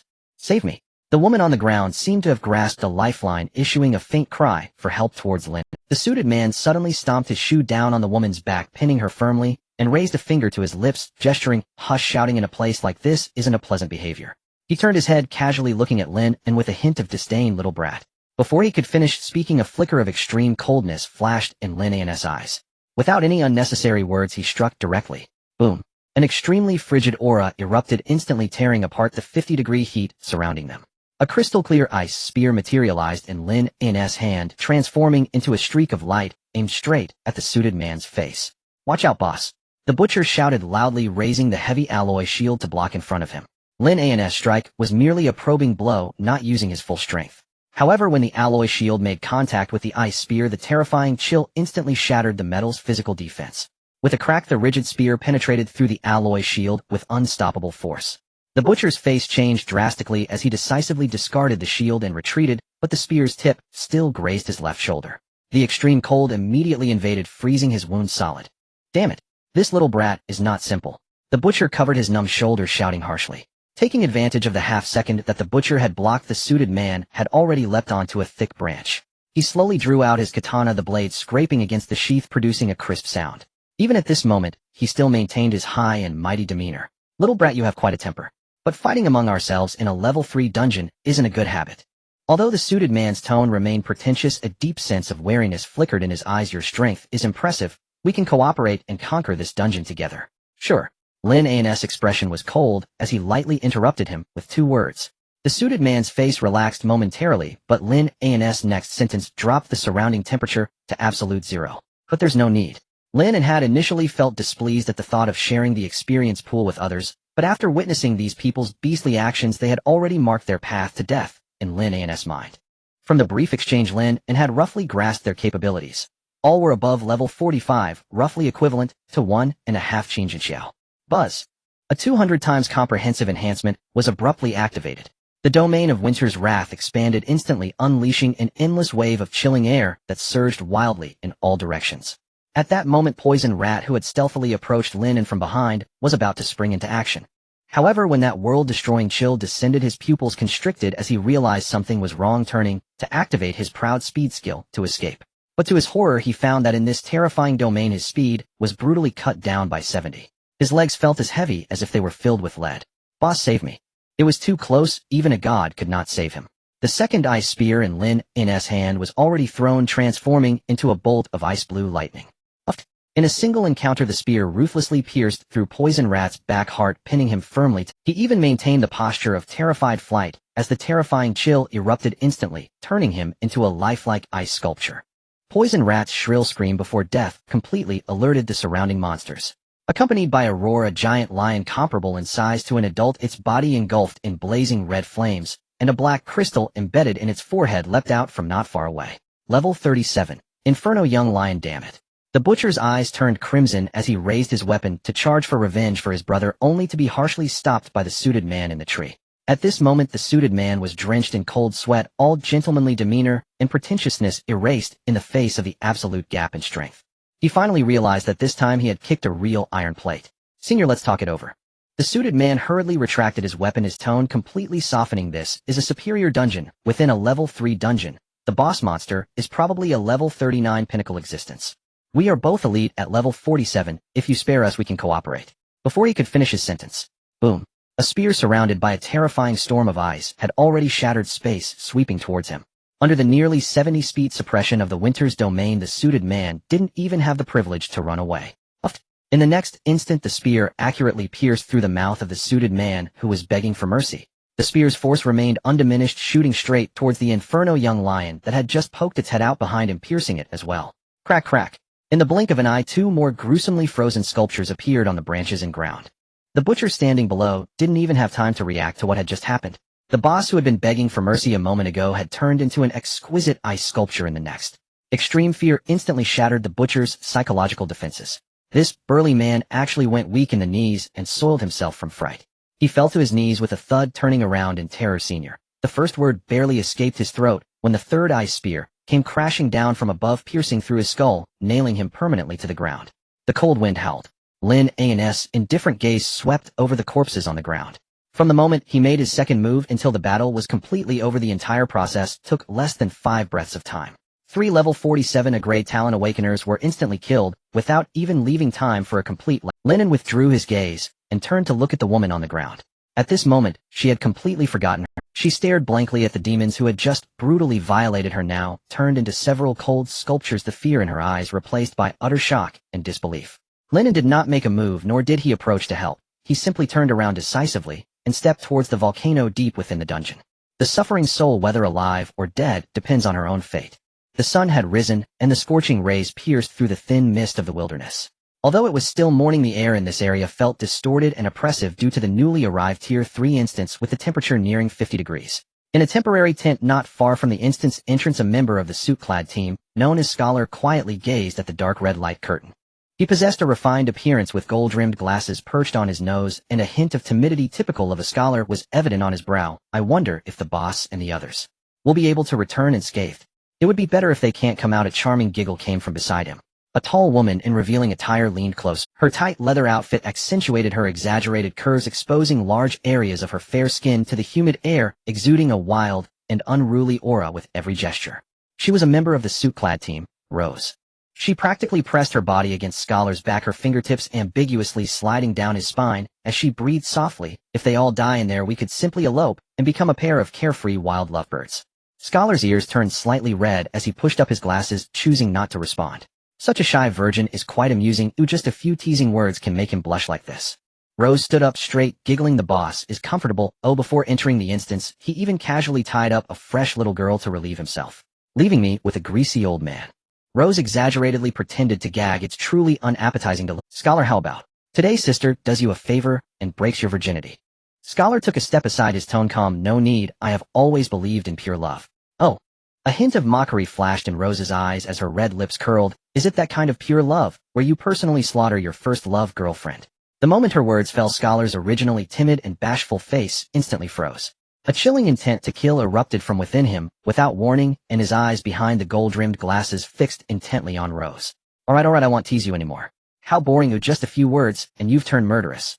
Rose waved her hand dismissively, and then licked her red lips, revealing a glint of greedy desire. Since we're just sitting here, how about we raid that group of people outside the instance? I saw a few decent pretty boys in that team. They must be quite tasty.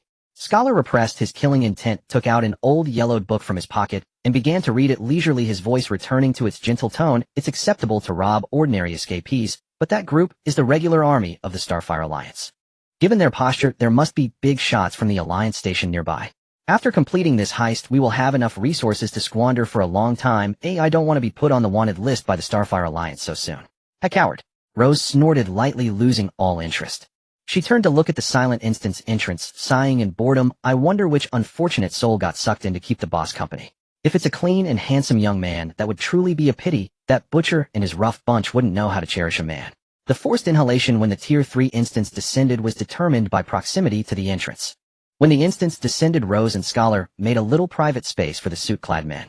This resulted in them entering the instance separately. Fortunately, they were the last batch, and the light curtain at the exit was still behind them, allowing both to retreat without hesitation. Their strength was not weak. Both were level 47 a grade awakened ones.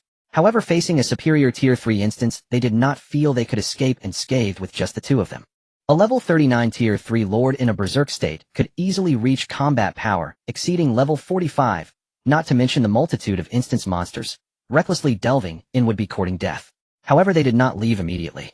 The boss, the suit-clad man, the butcher, and the poison mouse, as top-tier combatants with level 47 a grade talents, still had a chance of conquering this instance.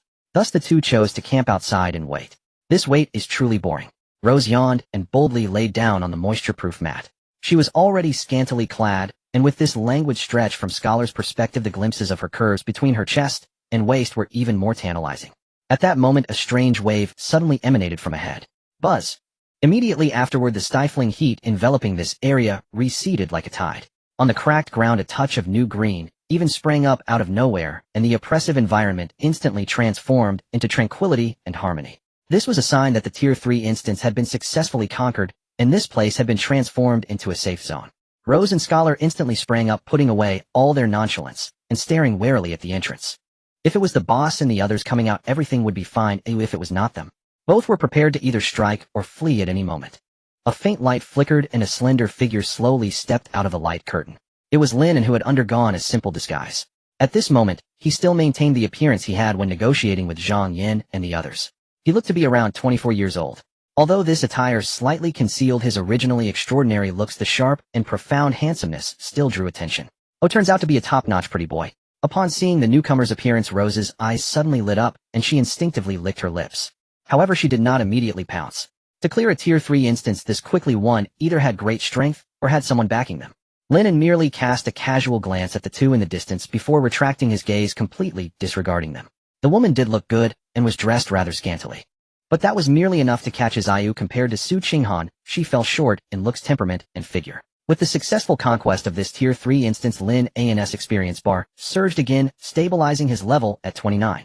He was just one step away from officially breaking through level 30 and unlocking new talent skills. The immediate priority was to quickly find the next target. Seeing that no one else followed, Rose could hardly contain herself and approached. Hey there, are you alone? She walked up with a seductive gait, stopping half a meter from Lin and her body, intentionally leaning forward, slightly accentuating her deep, alluring neckline. She extended her delicate fingers, sliding them from her collarbone down, using an enticing gaze to guide Lin An's attention. It's been so hot in this cursed place, making me feel itchy all over. Would you like to help me relieve some stress? Lin An halted his steps and shot her a cold glance. He truly did not expect to encounter a hooker in the wilderness. However, these matters were irrelevant to him. He only wanted to level up. I don't need a thank you. He did not linger and ignored Rose's flirtatious pose, frozen in midair, walking straight into the depths of the wilderness. Rose turned around. Watching Lin An's decisive back, she playfully licked her red lips. Not only does he look handsome, but he's also quite polite. The more I see, the more I like him. Just having come out of the Tier 3 instance, Lin An must carry at least one priceless Tier 3 instance core on him. But neither she nor Scholar were fools. To provoke such an unknown entity, a man who had completed a Tier 3 instance solo and emerged without a single stain of blood or dust on his clothing would be akin to playing with fire. After confirming Lin An had moved far away, Rose swayed her alluring waist and returned to the tent. Phew, this place has finally cooled down. It was so hot just now that my clothes were soaked with sweat, she complained in a soft and delicate manner, leaning weakly against Scholar, while her fingers playfully traced circles on his chest. However, this time Scholar not only did not blush, but he also pushed her hand away. The expression on his refined face lost all emotion, his calm eyes gazing at the entrance. It seems the boss and the others are gone. Following the Scholar's gaze, the originally silent screen of the instance began to ripple with murky waves. A ragged woman covered in glaring bruises stumbled out from the entrance. She was the woman who had been robbed and violated by the suit-clad man before entering the instance. The Scholar and Rose had deliberately kept their distance and did not team up with the boss to give them space to vent. At this moment, this venting tool had crawled out, while the previously hidden pretty boy emerged unscathed, yet the trio of suit-clad men, boasting a combat power of level 47, remained silent, as if they had sunk into the ocean. This undoubtedly solidified a brutal truth. The suit-clad men had all died inside. The Scholar adjusted his gold-rimmed glasses and glanced towards the direction Lin An had left, a deep wariness flashing in his usually calm eyes.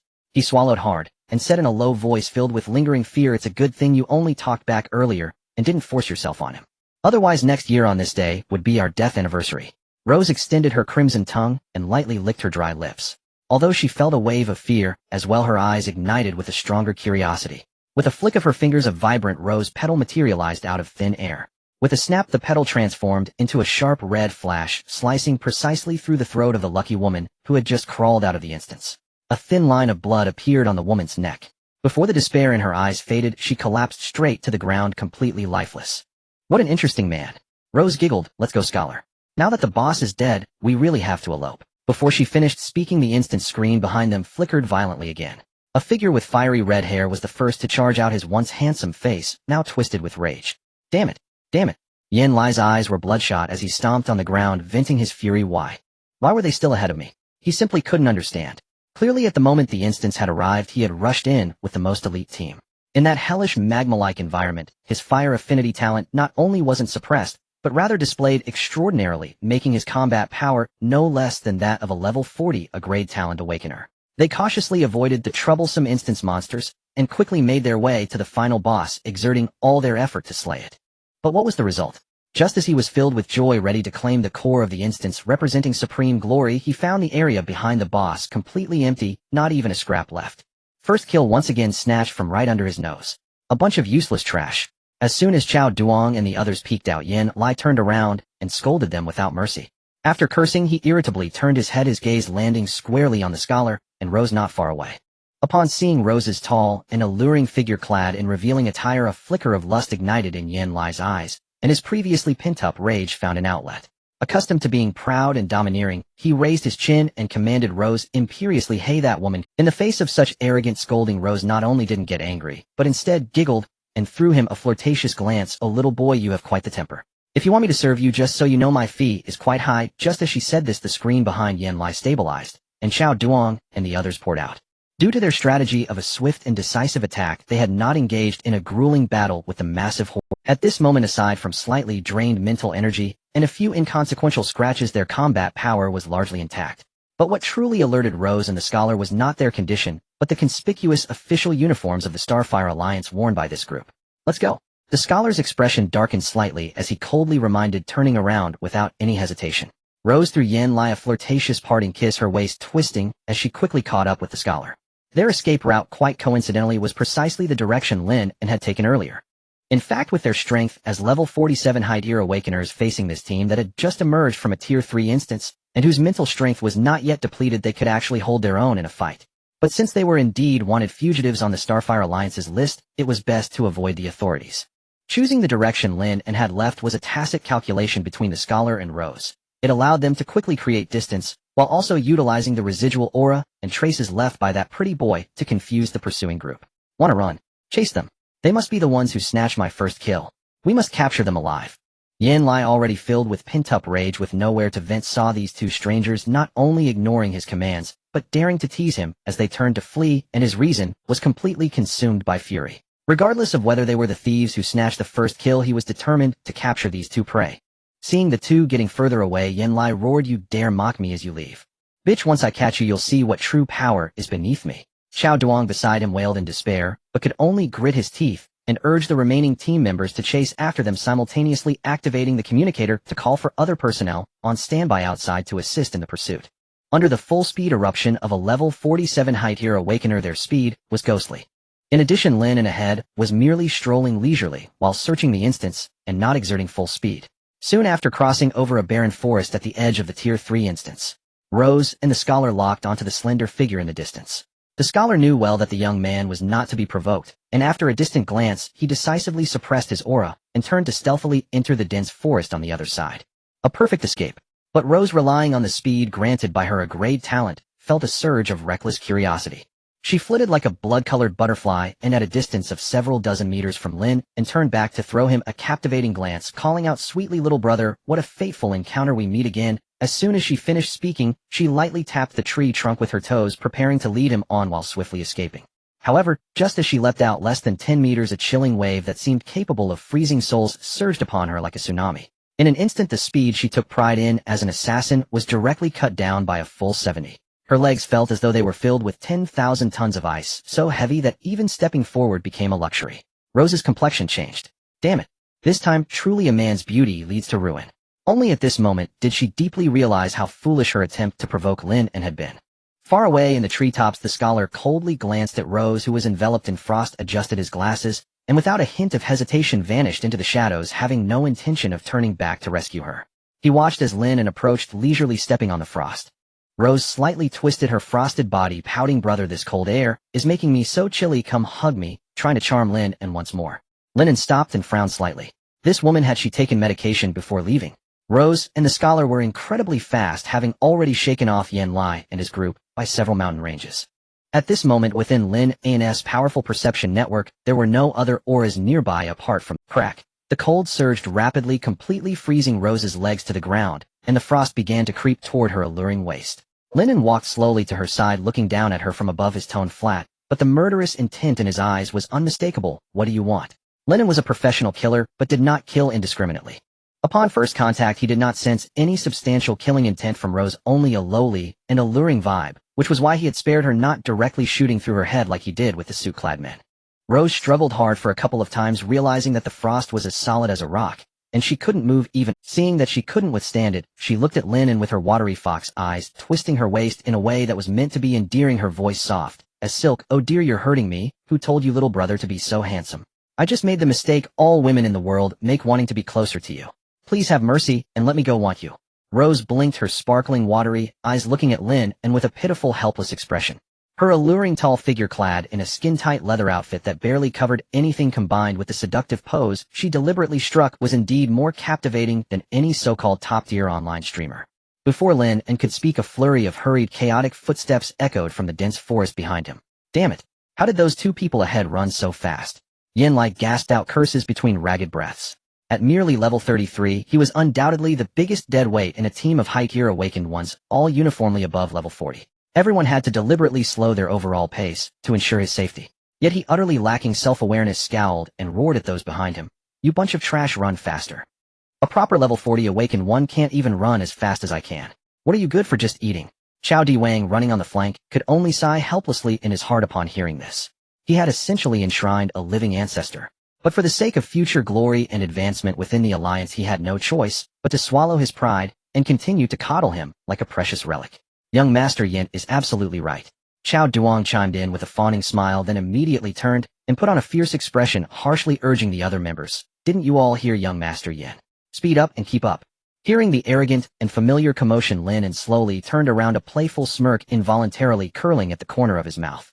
He had thought that this fat sheep Yen Lai would eventually come back to deliver equipment, but he hadn't expected to run into him again here in just a short week.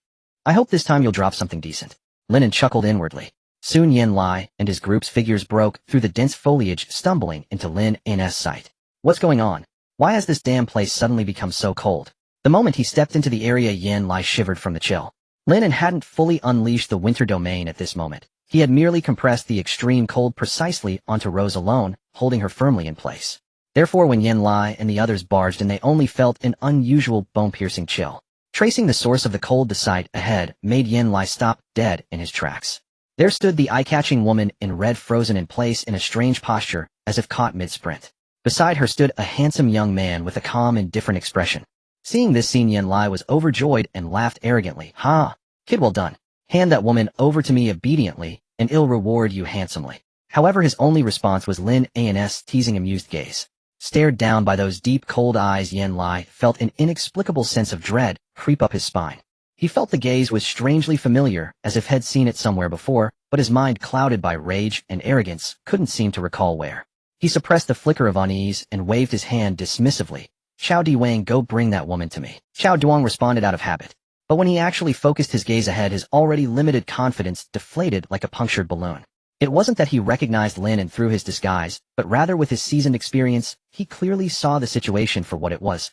Just by judging the woman's escape speed, Xiao Duang could tell her strength was definitely above his own, yet she was being held helplessly in place. What was even more terrifying was that the surrounding ground was perfectly smooth with no signs of any fierce struggle. This all silently proclaimed this powerful woman before this young man hadn't even had a chance to struggle before being instantly subdued. If he went up there, wouldn't he be throwing his life away? Cold sweat broke out on Xiao Diwang's forehead. He quickly sidled up to Yin Lai and whispered in a trembling voice, "Young master, Yin, something's off. That person ahead is definitely not simple." Not simple. Hearing this, Yin Lai's temper flared up again. He raised his voice and roared in frustration. "How not simple can he be? Could he be stronger than my teacher? We have a full 10 people here, all high-tier awakened ones. Are you telling me we're afraid of just him?" Throughout this entire journey, having had the first clears of 4 third-tier dungeons snatched away from him, he had been stewing in a pot of nameless fury. And now here he was running into some unknown pretty boy on the road, and Xiao Duang was already getting cold feet. "I think you're all just too weak. What now, you can't even help me find a woman to blow off some steam?" Yin Lai was livid, his face flushed red and eyes bloodshot. Rage completely incinerated his already pitiful rationality. Since his subordinates wouldn't act, he'd do it himself. Boom. Violent fire elements erupted, and a solid crimson flame spear rapidly condensed before Yin Lai. "Go to hell." With a furious roar, the flame spear wrapped in terrifying heat that distorted the air shot towards Lin An like a streak of crimson light. This was a powerful third-tier skill from a level 33 strength talent, Awaken 1, not to be underestimated. However, what happened next was breathtaking. The imposing flame spear, upon charging to within less than a meter of Lin An, seemed to hit a vacuum. Whoosh! The flames instantly extinguished, the searing heat dissipated. The deadly spear vanished into thin air as if it had never existed. Under the stunned gaze of the crowd, Lin An slowly looked up, his teasing voice echoing in the frigid air. The moment those words fell, true terror descended. Boom. The winter domain erupted fully. Extreme cold surged across the scene like a tidal wave. "We're doomed." Xiao Diwang, already on edge, was the fastest to react. The instant Lin An spoke, he turned. "As for Yin Lai's fate, to hell with that idiot. If you lose your life, what's the point of a future? Even becoming the #1 outlaw of the Spark Alliance for abandoning him was 1,000 times better than dying a senseless death here." But within Lin An's absolute domain, escape was merely a fantasy. The terrifying cold swept over them instantly, and the monstrous 70 slow effect took hold immediately. Those who just moments ago were trying to flee now felt as if their legs were filled with lead, their movements sluggish like they barely managed 2 steps. Crack, crack. The extreme cold invaded viciously from the soles of their feet, spreading upwards at a visible speed. They barely managed 2 steps. Crack, crack. The extreme cold invaded viciously from the soles of their feet, spreading upwards at a only their heads were left free to breathe. It was only at this moment that the rage that had rushed to Yin Lai's head was instantly doused by the bone-chilling cold. The pitiful shred of rationality that regained control brought with it nothing but boundless fear. He stood rigidly on the spot, staring in terror at Lin An in the distance, trying to muster an imposing front, his voice trembling. "WH. Who exactly are you? Why? You know who my teacher is, right? You can't touch me. In Flame City, no one dares to touch me. Have you gone deaf? It's been ages since we last met." Lin An's voice floated lightly, carrying a chilling aura that sent shivers down the spine. In this suffocating silence, it felt as if the Grim Reaper held a ledger, conducting a final roll call. Ever since his awakening, Yin Lai had been living in luxury, never before experiencing such terrifying oppression. The shadow of death gripped his throat as if it were a solid force. An overwhelming fear instantly shattered the defenses of his reason, causing a warm rush of uncontrollable panic to surge forth. Fortunately, he was tightly encased in solid ice at that moment, preventing this embarrassing loss of control from being noticed by outsiders, allowing him to maintain a shred of dignity. Tap, tap, tap. Lin An did not rush to strike. He merely took one step after another toward him. accompanied by the sound of footsteps. The disguise around Lin and melted away like snow. As the distance between them closed to less than 10 meters, Yin Lai finally saw that face clearly. In an instant, Yin Lai's pupils shrank and trembled, as if hit by a magnitude 10 earthquake. No. It's impossible. This can't be happening. He trembled as he spoke, his voice as faint as a whisper, his teeth chattering uncontrollably. You were clearly dead. We saw it with our own eyes. Lin An's terrifying legacy had left a deep impact on Yin Lai, compounded by that face of peerless beauty that drove him to madness. He could not possibly be mistaken. Yet the remnants of his sanity screamed wildly, how could the dead come back to life? This is impossible. He despaired, inwardly howling, illusion. This must be an illusion. Seeing Yin Lai on the verge of collapse, Lin An mockingly halted his steps.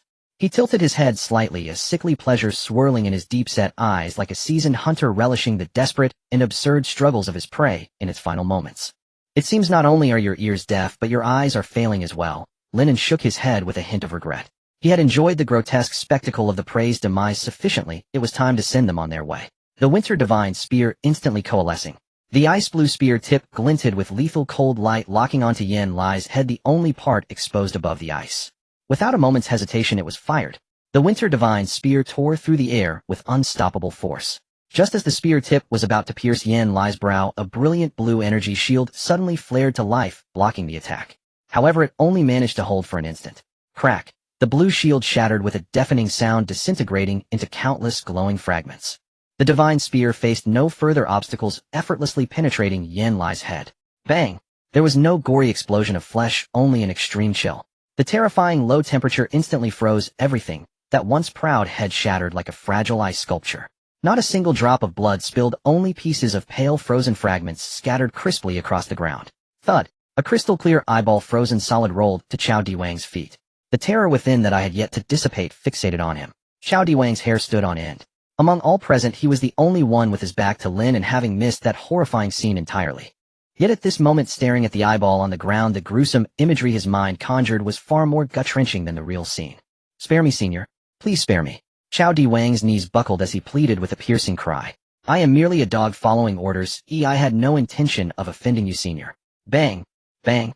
Bang! Before his words could finish, a series of sharp cracks echoed from behind him.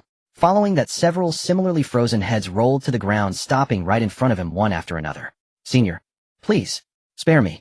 Chao Diwang's teeth chattered uncontrollably, his tongue seeming to tie itself in knots. The footsteps stopped behind him. Elder Chao, it truly has been a long time since we last met. Lin An's voice remained calm. You?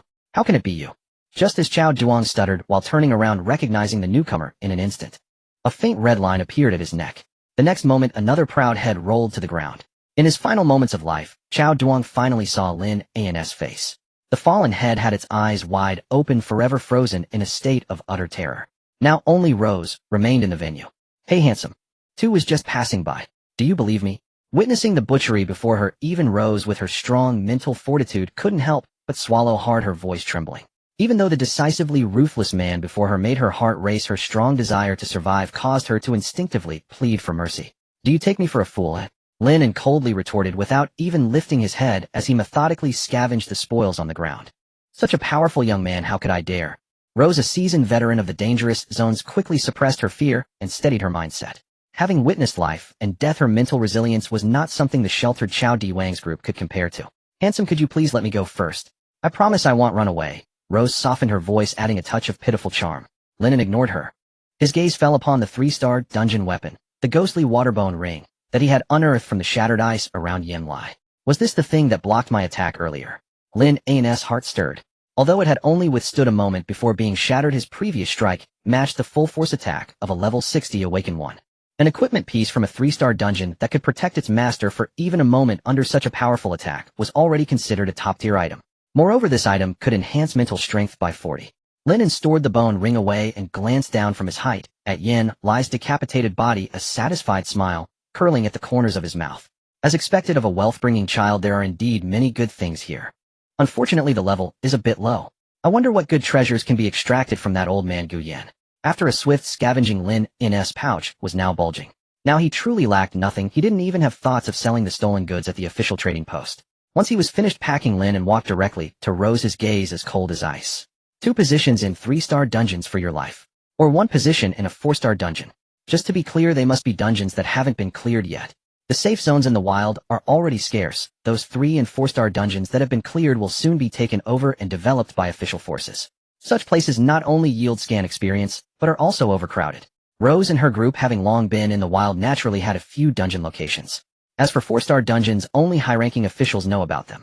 Rose's eyes shifted as she suddenly changed her tone. However, I happen to have 3 positions in 3-star dungeons. At this point, Rose slightly raised her chin, her enchanting eyes shimmering unabashedly, casting flirtatious. Handsome. She exhaled softly, her voice sweet as she licked the corner of her red lips. Could the extra position be traded for a moment of your time? She deliberately paused, her tone growing more ambiguous. I would be the one to blow. My skills are quite good, you know, crack. The ice binding Rose instantly shattered. Thank you, handsome. I knew you would cherish a delicate flower. I promise I will make it worth your while. The moment she regained her freedom, a hint of fervor flashed in Rose's eyes as she giggled, opening her arms and leaning directly into Lin An's embrace. A cold wind swept by. She missed her target. Lin An not only sidestepped her, but had also pulled out a wild map, shoving it directly in front of Rose. You have 5 minutes to mark the dungeon locations on this map. Lin An's gaze remained indifferent, his voice so cold it felt as if shards of ice were falling. The extra dungeon position will be considered a gift for saving your life. The young handsome man truly lacks romantic understanding. Rose sighed helplessly, her tone soft and tinged with a hint of grievance, as if she had been harshly bullied. Yet her hands moved without a hint of hesitation, quickly sketching notes on the map. Within half a minute the map was returned to Lin An. Young handsome man, this is a place we reserved for leveling up. Please let me play the flute. Before she finished speaking, Lin An's figure had already vanished from the spot.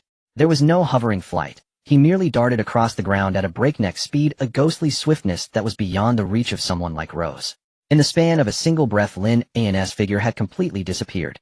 Confirming that the deadly sense of oppression had fully receded, Rose let out a sigh of relief, her entire being feeling as if it had been drained. The young handsome man is indeed trustworthy. Having grown accustomed to lives stained with blood, she had witnessed and committed countless acts of betrayal. From the beginning, she never expected Lin An to easily let her go. That deliberately pretentious flirtation was merely an attempt to gain a fleeting ethereal favor on the edge of life and death. How I never expected you to still be alive. From the shadows not far away, a scholar quietly emerged. He had been lurking in the darkness, waiting for an opportunity, daring to approach only after Lin An left. Rose glanced at him and sneered. The young handsome man understands how to cherish beauty, unable to bring himself to kill me, right? Their leader is dead. The scholar ignored her taunts, his expression unchanged as he asked, what are your plans next? I'll wash my hands of this. I'll find a secluded little town and live as a good housewife. Rose coldly laughed, twisting her serpentine waist, and without a trace of nostalgia turned to disappear into the night of the wilderness. The scholar let out a faint, ambiguous laugh. Still wearing that deadpan expression, he silently followed her. Meanwhile, Lin An followed the markings on the map, moving through the wilderness like a flash of black lightning. As it was daytime, he chose not to hover in the air to avoid drawing attention, opting instead to run wildly on the ground. Before long, an aura belonging to a Tier 3 dungeon appeared in his line of sight. She is quite honest. Lin An stopped, coldly scanning the entrance of the first Tier 3 dungeon. Before him, a slight smile curling at the corners of his mouth. Without any hesitation, he stepped inside. Meanwhile, outside the Flame City in the dungeon area, inside a Tier 2 dungeon, a chill raged. Su Qinghan held the ice-blue, winter divine spear, resembling an invincible Valkyrie unleashing a bloody storm among the dense swarm of monsters. The same skill in Lin An's hands was merely a one-time thrown dart. However, in Su Qinghan's hands, the spear forged from extreme cold transformed into the most lethal melee weapon. The spear shot forth like a dragon, a chilling radiance flashing. Combined with her ethereal and transcendent figure, the brutal slaughter was rendered with a breathtaking sense of cruel beauty. To remain inconspicuous, she intentionally suppressed her strength, only choosing Tier 1 and Tier 2 dungeons. Hence, despite the experience boost from soloing, her current level was barely at 22. But even at level 22, with her full power unleashed, the Tier 2 dungeon monsters had no chance to approach her, dying upon contact. She deliberately slowed her pace, skillfully wielding her spear among the swarm of monsters merely to delay the clearing time and prevent Gu Yin from noticing her true strength. Additionally, she used these monsters to hone the newly acquired power. As the surrounding monsters dwindled, her spear technique grew increasingly fierce.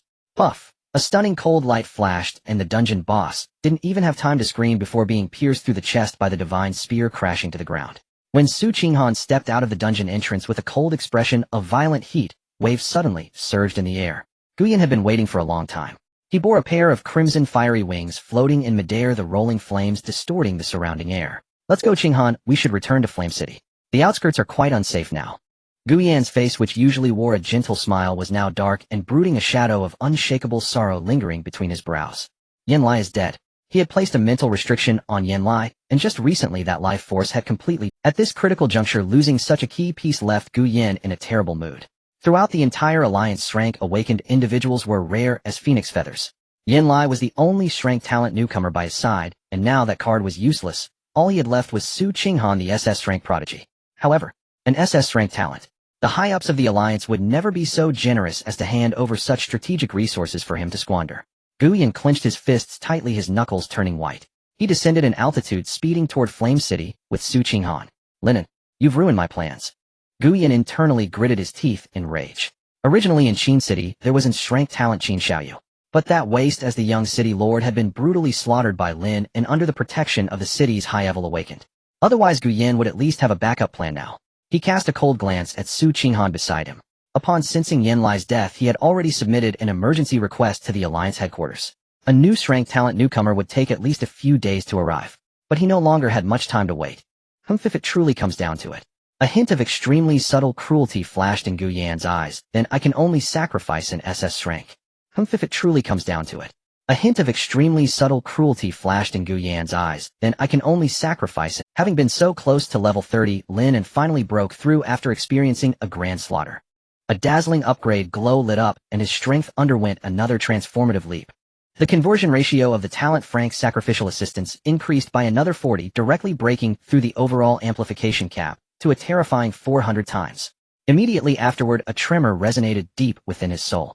The talent SS rank world-destroying Black Dragon awakened a new ability. Goldeneye.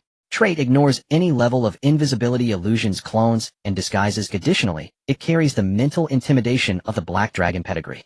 Beings that make eye contact will enter a state of tremor. The surprises were not yet over. The talent SS rank Winter Sovereign shared from Su Qinghan also derived a brand new powerful skill. Winter Frost Shadow trait condenses a clone using the ultimate ice attribute essence, perfectly replicating 100 of the main Botus combat power. The clone feels no pain and is immune to all mental control. When it bears a fatal attack or is voluntarily detonated by the main body, a terrifying extreme cold storm will sweep across the field, causing massive destructive damage. In midair, Lin An slowly opened his eyes. The originally deep-set eyes were now replaced by a majestic and cold, dark golden hue. The terrifying golden eye slightly rotated, resembling a deity looking down upon the mortal realm. Unlike the past, where it merely served as a draconic appearance feature, the current golden eye exhibited an extraordinarily domineering perceptive power. As he scanned the entire dungeon's hidden information, terrain structure, and the exact coordinates of the boss were all clearly reflected in his mind. Even the movement trajectories, force techniques, and even the most fatal weaknesses of the remaining monsters below were laid bare before these eyes. A cold arc curled at the corners of Lin An's mouth. At this moment, if he were to face Han Yi again, he was absolutely confident that he could slay her in an instant. Feeling the surging comprehensive amplification within him, Lin An's mind stirred, deciding to directly test the second new skill. Winter Frost Shadow. Endless ice and snow essence surged madly, and beside him a clone that perfectly matched his appearance and aura instantly formed. There was no sense of awkwardness. The clone moved as if it were an extension of his own will. Aside from not inheriting the immortal passive ability and the skill Winter Frost Shadow itself, the clone possessed 100 of his panel strength. Even more terrifying was the complete sharing of vision between the main body and the clone. Go below and test the power of the explosion. Lin An's mind stirred. The Frost Shadow clone showed no hesitation, transforming into a fleeting shadow, diving fiercely toward the center of the monster swarm that was reassembling below. At the moment of landing, explode. Boom. There was no deafening firelight, only extreme cold. A terrifying blue ice storm comparable to a nuclear explosion erupted violently from the clone's center, instantly sweeping in all directions. Within 10 miles, the ground was completely frozen in 0.1 seconds, turning into a silent glacier inferno. Even the level 39 BOSS, just emerging from the Lord's Cave and caught at the edge of the explosion, was instantly frozen into a lifelike ice sculpture. There was not even time to react. Absolute destruction. The Tier 3 top dungeon that would terrify ordinary level 40 awakened ones was conquered in an instant in Lin An's hands. Dungeon conquered successfully. Current level 32. PS Resurrection. Hongya, one day, I will pin you down on the bed. In the depths of a first-tier dungeon amidst the dim light, Qin Xiaoyu held the Qingfeng sword, moving like a wraith along the edges of the monster horde, mercilessly harvesting the lives of ordinary dungeon creatures. He had now reached level 18. For a normal strength talent awakener, this was already a terrifying rate of advance. After all, he had been soloing the first-tier dungeon for his level up. However, unlike Lin An's overwhelming combat style, every movement of Qin Xiaoyu was calculated with extreme caution. He was well aware that despite his level reaching 18, if he were to be surrounded by first-tier dungeon monsters here, his chances of survival would still be very low. I can't believe I never realized just how capable you are. While slaying the monsters before him, he murmured softly. In the past, Hongya had always obeyed him.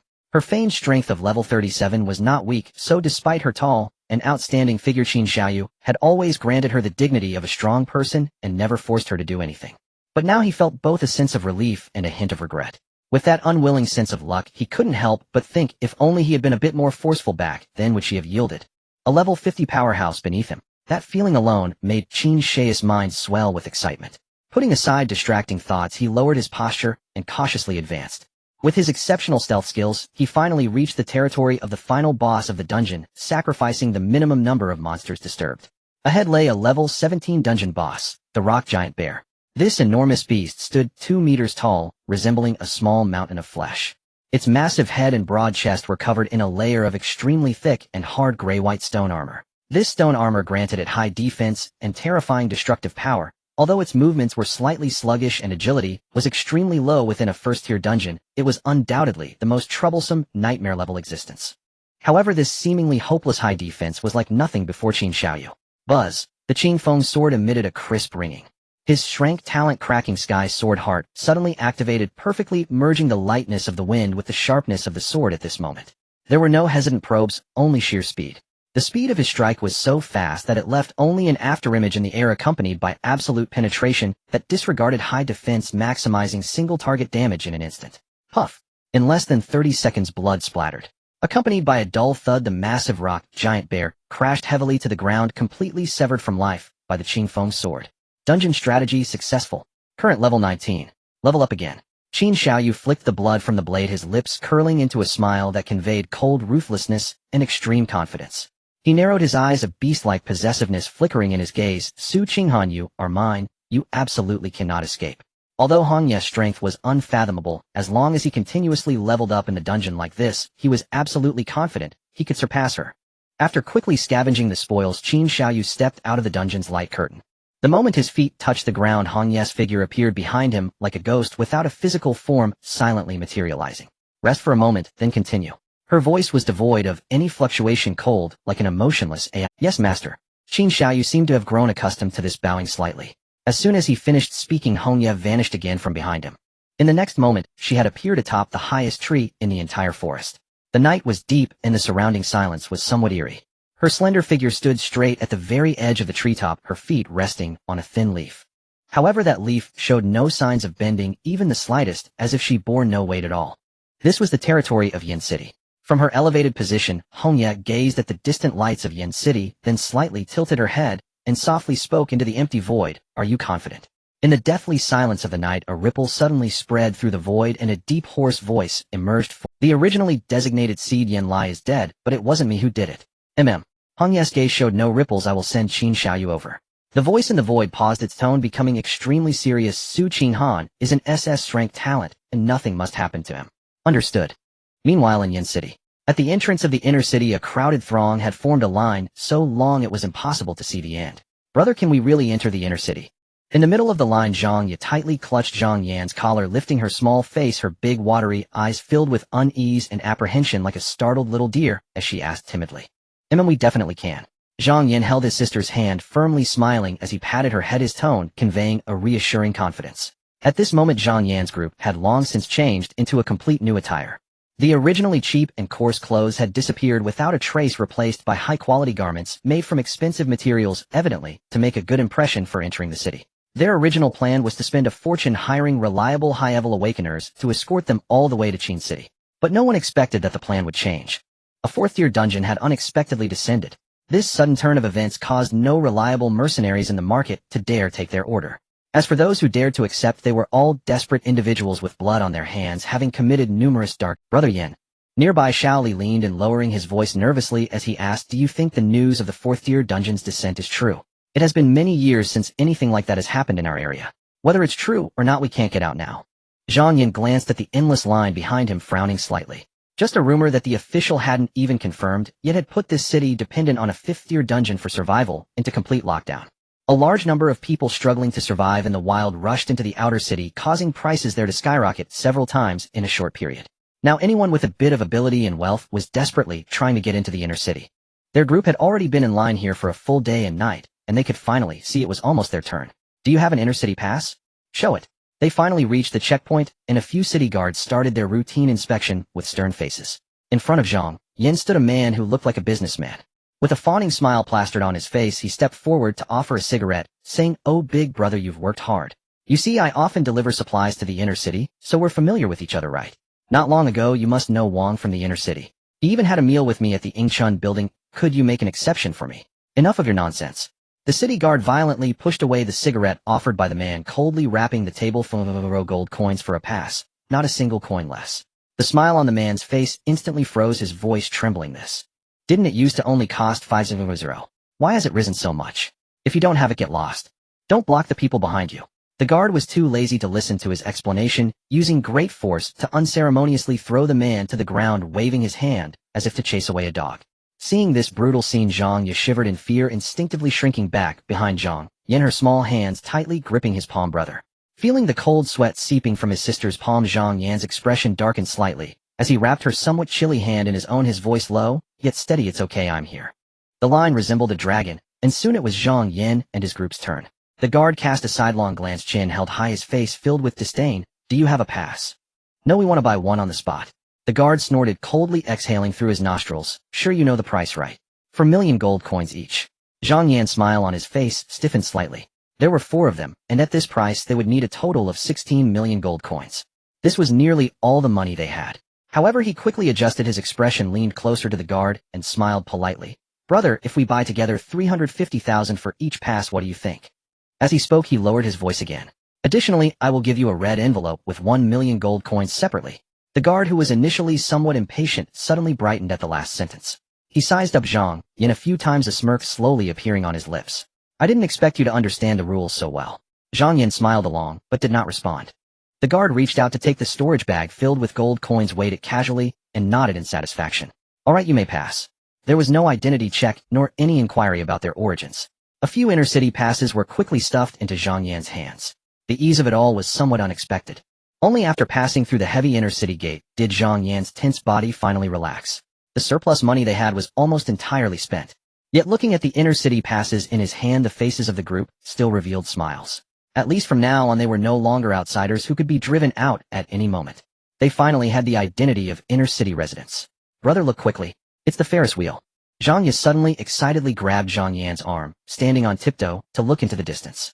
Under the night sky, a massive Ferris wheel slowly rotated. Brilliant lights flickered along its contours, akin to a colorful moon hanging in the center of the city. Zhang Yan tilted her little face, her eyes sparkling with wonder at something she had only heard of but never seen. Tall buildings rose on both sides of the road. Bright lights streamed down through the massive glass curtain walls. The streets were wide and clean, with luxurious and quiet vehicles passing by. Everything here was cleansing their past perceptions. Compared to the dilapidated and crowded outer city, the inner city felt like another world. Zhang Yan stopped in his tracks, gazing at the prosperous city before him, hope reigniting in his eyes. "We will definitely have a better life here, and we will have the chance to ride the Ferris wheel." Ride the Ferris. The guard, who had just received the gold coins, opened the storage bag, dividing it in half, and casually tossing it to a companion beside him. "This is yours." The companion received the storage bag, waited a couple of times, and couldn't help but sneer. These outer city people are really foolish. Why don't they realize why the prices of food and medicine are rising outside? It's all because those big shots in the inner city deliberately leaked the news to raise prices. And yet these fools are squeezing into the inner city, practically handing over their entire fortunes in one go. The previous guard waved his hand dismissively. "Why worry about so much? If someone sends money, we just take it," he said, straightening his posture and waving his hand backward. "Next batch." Not long after, Rose and the scholar appeared at the front of the line, and the guard glanced at the two before extending his hand as usual. "Pass."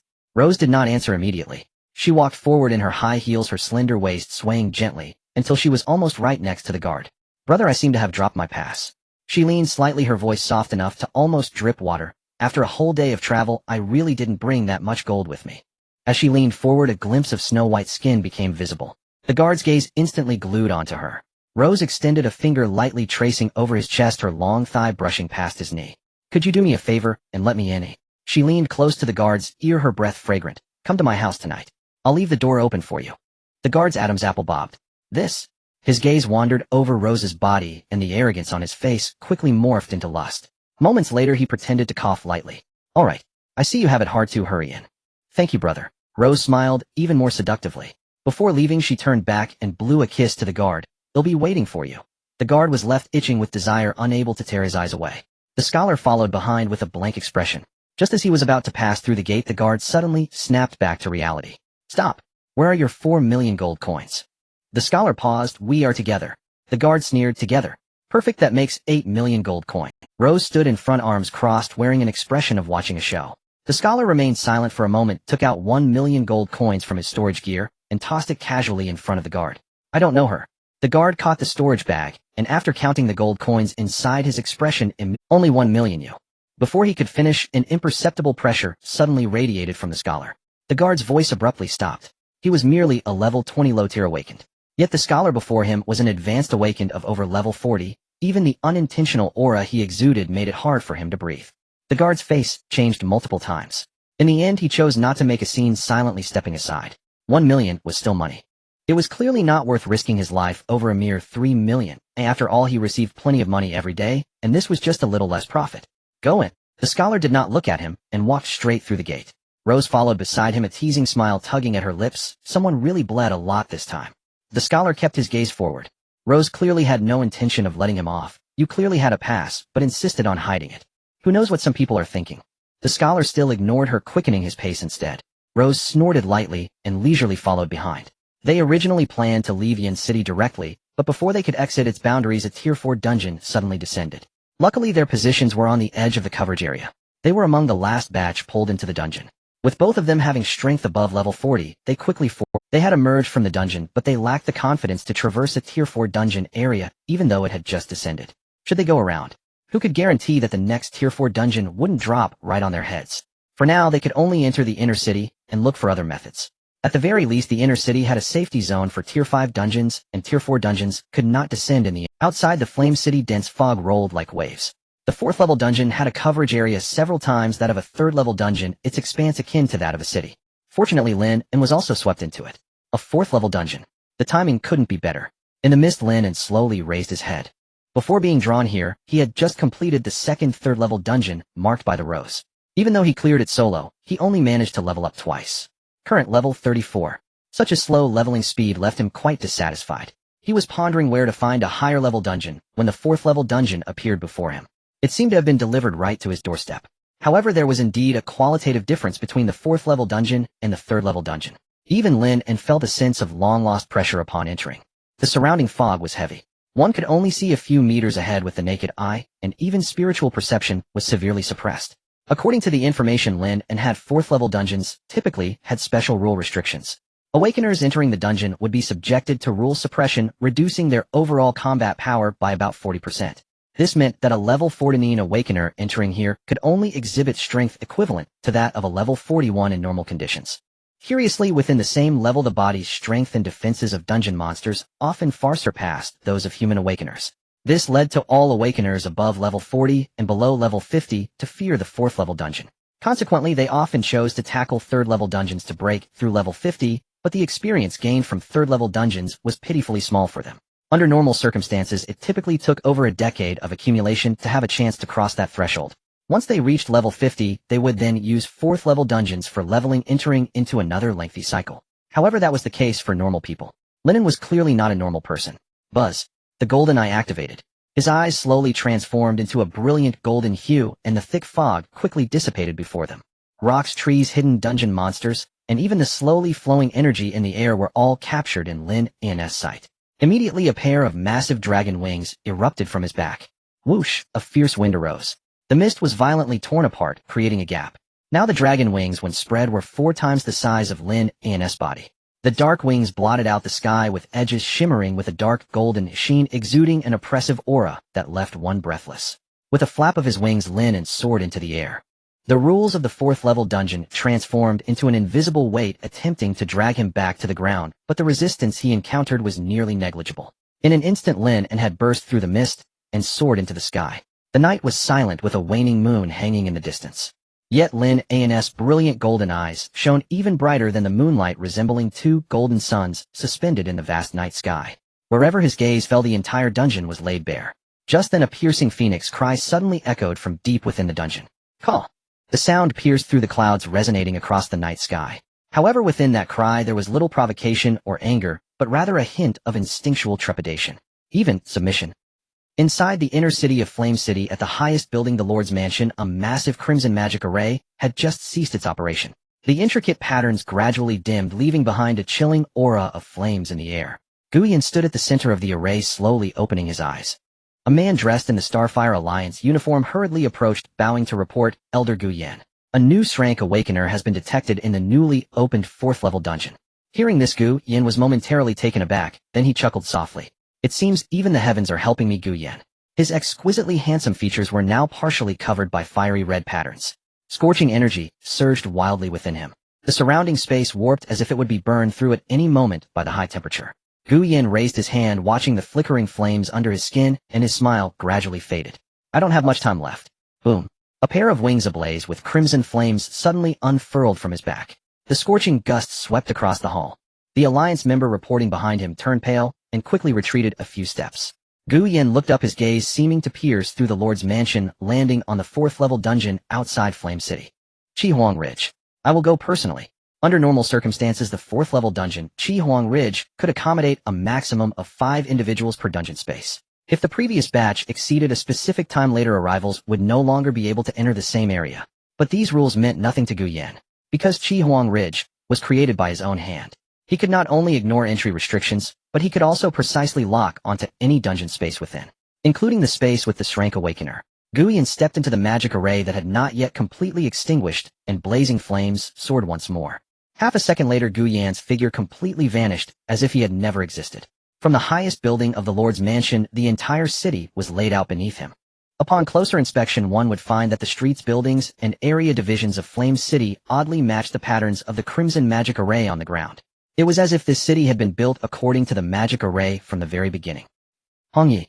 In the 4th level dungeon, Chihuang Ridge, Qin Xiaoyu stumbled to the ground, using his hands to push against the dirt as he desperately crawled backward. At this moment he had long forgotten about the usual titles. Fear overwhelmed all reason, causing him to instinctively call out Hongye's name. Before him a giant egret slowly approached. It stood 3 meters tall, covered in dark red feathers, its long beak resembling a bloodstained spear. Mist Feather Scout level 43, just an ordinary monster, yet the pressure it exuded made Qin Xiao's chest feel tight, and breathing became excruciatingly difficult. He was only at level 19. There was a full 24 level gap between them. The Mist Feather Scout tilted its head, its scarlet eyes fixated on him. In the next moment it opened its beak. Xiaoyu Gij, let's play. A clear and melodious voice rang out, identical to Su Qinghan's. Qin Xiao's pupils constricted, and the color drained from his face. You? Don't come near me. The Mist Feather Scout abruptly spread its wings. Boom. A whirlwind erupted. The dark red wings tore through the air, accompanied by a shrill scream, sweeping toward Qin Xiaoyu at breakneck speed. A speed so fast he had no time to react. Just as the razor-sharp wings were about to descend, the Mist Feather Scout's movements suddenly froze. Countless fine lines of blood emerged from its massive body. In the next instant, its entire body exploded, breaking apart into numerous, orderly fragments that crashed to the ground. Only when blood splattered onto his face did Qin Xiaoyu realize that, unbeknownst to him, Hongyi had already stood in front of him. Her expression was indifferent, and there were no visible weapons in her hands, as if everything that had just occurred had nothing to do with her. Drink more water. Hongyi casually tossed a bottle of water. Qin Xiaoyu hurriedly caught it, twisting off the cap and gulping it down. The icy water flowed down his throat, and after several large mouthfuls the unbearable heat within him finally subsided somewhat. He leaned against the tree trunk, gasping for breath. Thank you. Hongyi did not respond. She slightly turned her face, as if sensing something, her gaze passing through layers of dark red dense forest, looking deep into the dungeon. In the next second her figure vanished once more. Hongya. Qin Xiaoyu had barely caught his breath when his heart leaped into his throat again. Hongya was gone. He was only level 19A, and suppressed by the dungeon's rules. Even a random ordinary monster, let alone an elite one, could tear him to shreds in an instant. The dark red woods around him were densely interwoven, the air stiflingly hot, and nearly solidified, with only thick fog drifting slowly through the grove. Qin Xiaoyu gripped the breeze, sword tightly, scanning his surroundings cautiously. The next second, a familiar voice drifted from the mist. Brother Xiaoyu, come play with us. The voice was clear and pleasant exactly like Su Qinghan's. But in its slightly rising tone there was a trace of seductive charm. That was a tone Su Qinghan would never use. Instead of feeling any joy, Qin Xiaoyu felt his hair stand on end. Su Qinghan absolutely could not be here. This voice could only belong to the Mist Feather Scouts. Just a few seconds ago, it was this very voice that lured him away from Hongya's side, nearly costing him his life. Run! Qin Xiaoyu turned and fled. Hongya. His lips turned pale as he muttered the name over and over like grasping at a final lifeline. Yet his legs did not dare to pause for even a moment, charging frantically in the opposite direction of the voice.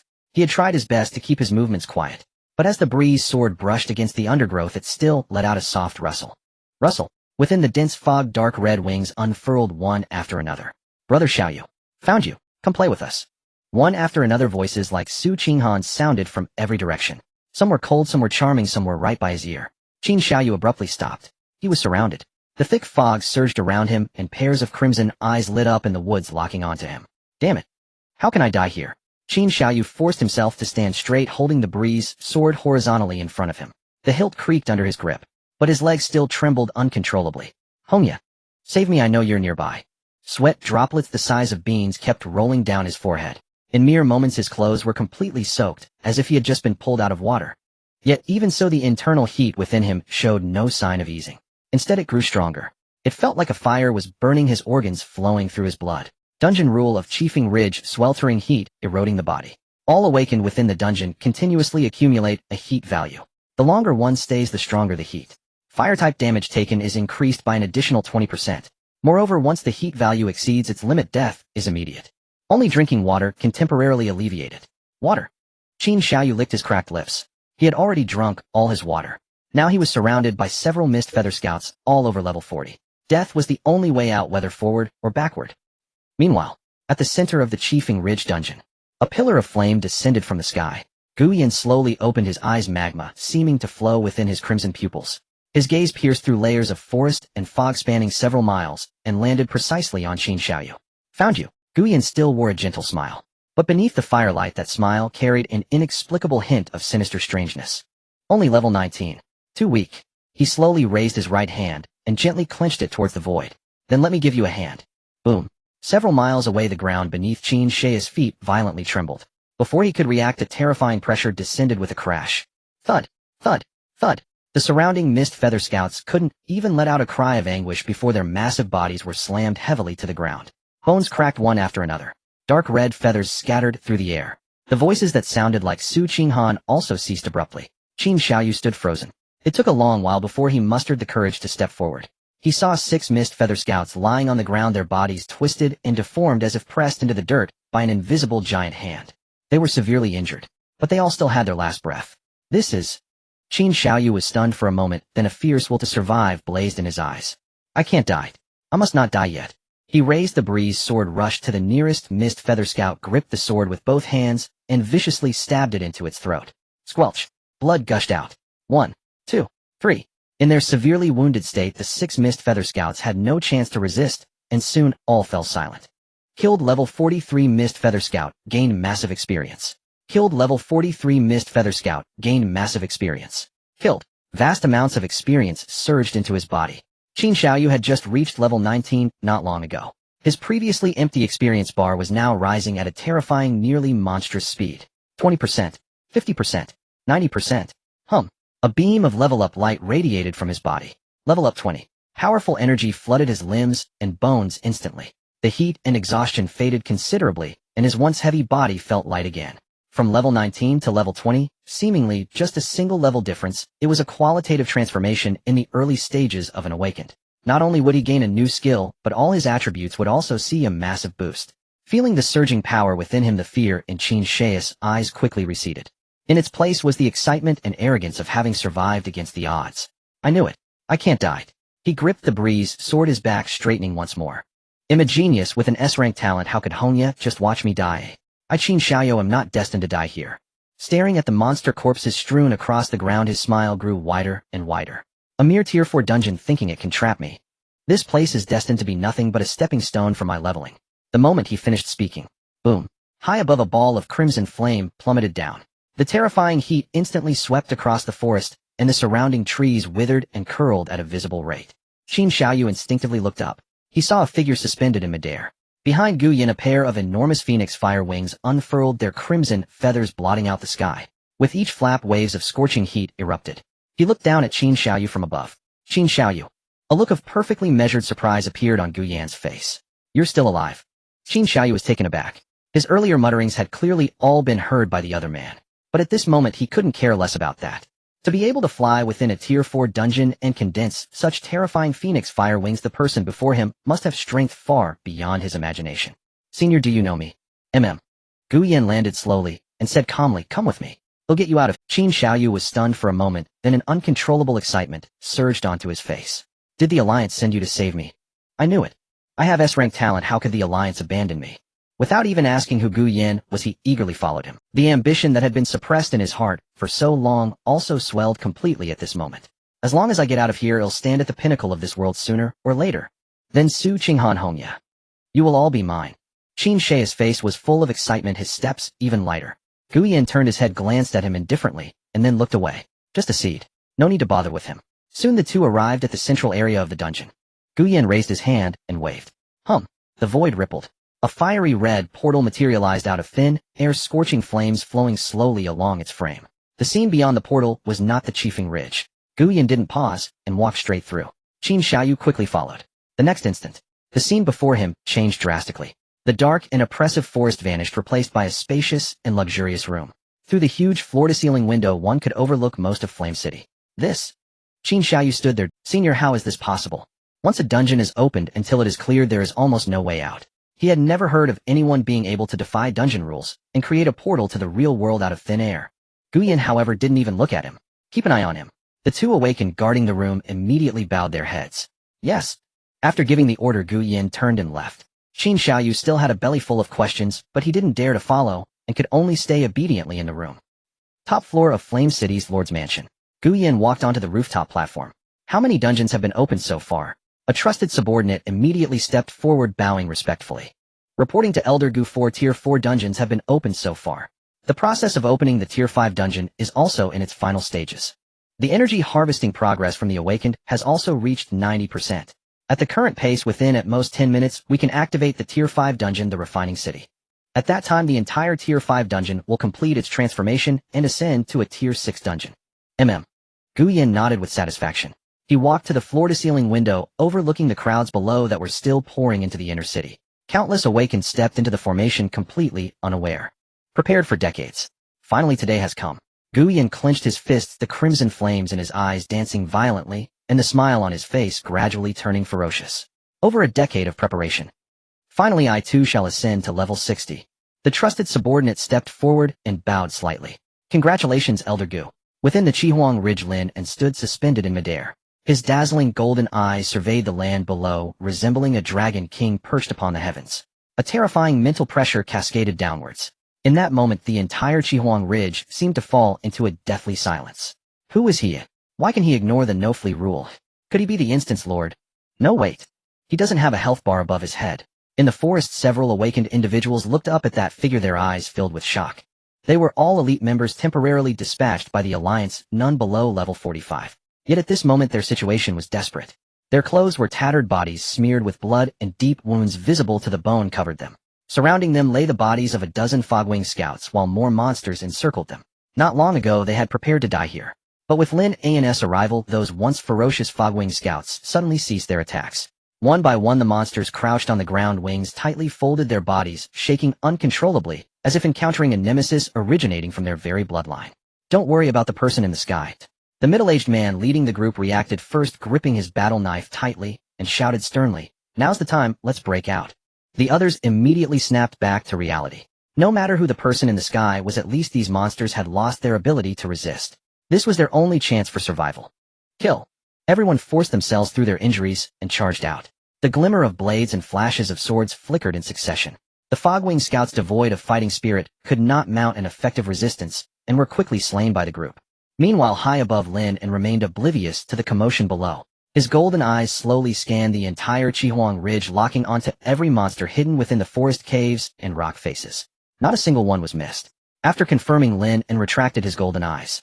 The overwhelming mental pressure dissipated. He raised his gaze observing the densely packed instance monsters surrounding him, a slight smile curling at the corners of his mouth. Come on, my experience points. A sharp piercing cry suddenly echoed through the clouds from deep within Xihuang Ridge. The 4th level instance Lord, Burning Feather Phoenix, Attendant Chi. As the Lord issued the command, the instance monsters freed from the pressure of the golden eyes instantly regained their ferocity. Boom, boom, boom. Fiery red flames surged skyward from the forest. Hundreds of Fogwing scouts spread their wings engulfed in scorching flames, charging wildly towards Lin and from all directions. Looking around, the entire sky was painted crimson by the flames. Those monsters resembled fiery missiles tearing through the air, trailing long tails of flame that completely sealed off all of Lin An's escape routes. The few who had just broken through below turned pale. Quick dodge. An attack of this scale, not even a level 60 awakened could take it heed. However, Lin An showed no intention of dodging at all. He merely raised one hand calmly. Winter Frost Shadow. Cold air began to gather. A frost clone identical to Lin An rapidly formed beside him. In the next second, dozens of Fogwing scouts at the forefront had already closed in. Their vicious claws tore through the air. The searing flames nearly touched Lin An's face. Yet Lin An's expression remained unchanged. His thin lips parted slightly. Explode. Boom. The frost clone erupted violently. There was no deafening explosion of flames. Only a visible pale, icy wave surged outward from Lin and sweeping across all directions. Crack. Crack crack. Where the icy wave passed, the moisture in the air instantly condensed. The raging flames seemed to be forcefully snuffed out by an invisible hand. The aggressive Fogwing scouts didn't even have time to let out a scream before being frozen along with their flames. Hundreds of ice sculptures hovered in midair. In the next moment, they all fell. Bang! Bang bang bang! The dense ice sculptures crashed into the forest, resembling a massive hailstorm descending from the sky. Wherever they landed, trees snapped and shards of ice flew.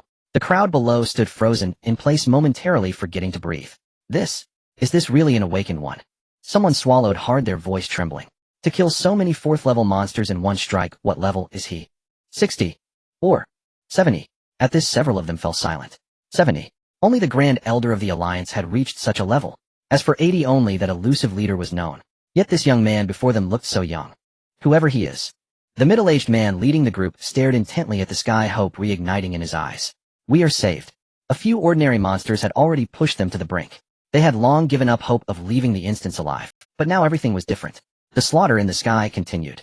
With each strike, Lin An made swathes of instance monsters fell from above. Experience notifications flashed across the screen in a frenzy. Successfully killed Fogwing scouts, gaining experience. In just a few minutes, the instance monsters that had once infested Xihuang Ridge were wiped out by Lin An. His level soared from 34 to 37. Within the entire instance, only a final breath remained. Caught. Deep within Xihuang Ridge, the Burning Feather Phoenix Attendant Chi was utterly enraged. A massive fiery figure soared into the sky. Its wings spread wide, spanning dozens of meters. The scorching power of the Fire Phoenix swept across the land, seemingly intent on turning the entire forest into a sea of flames. Lin An raised his hand to grasp. The biting cold gathered frantically in his palm.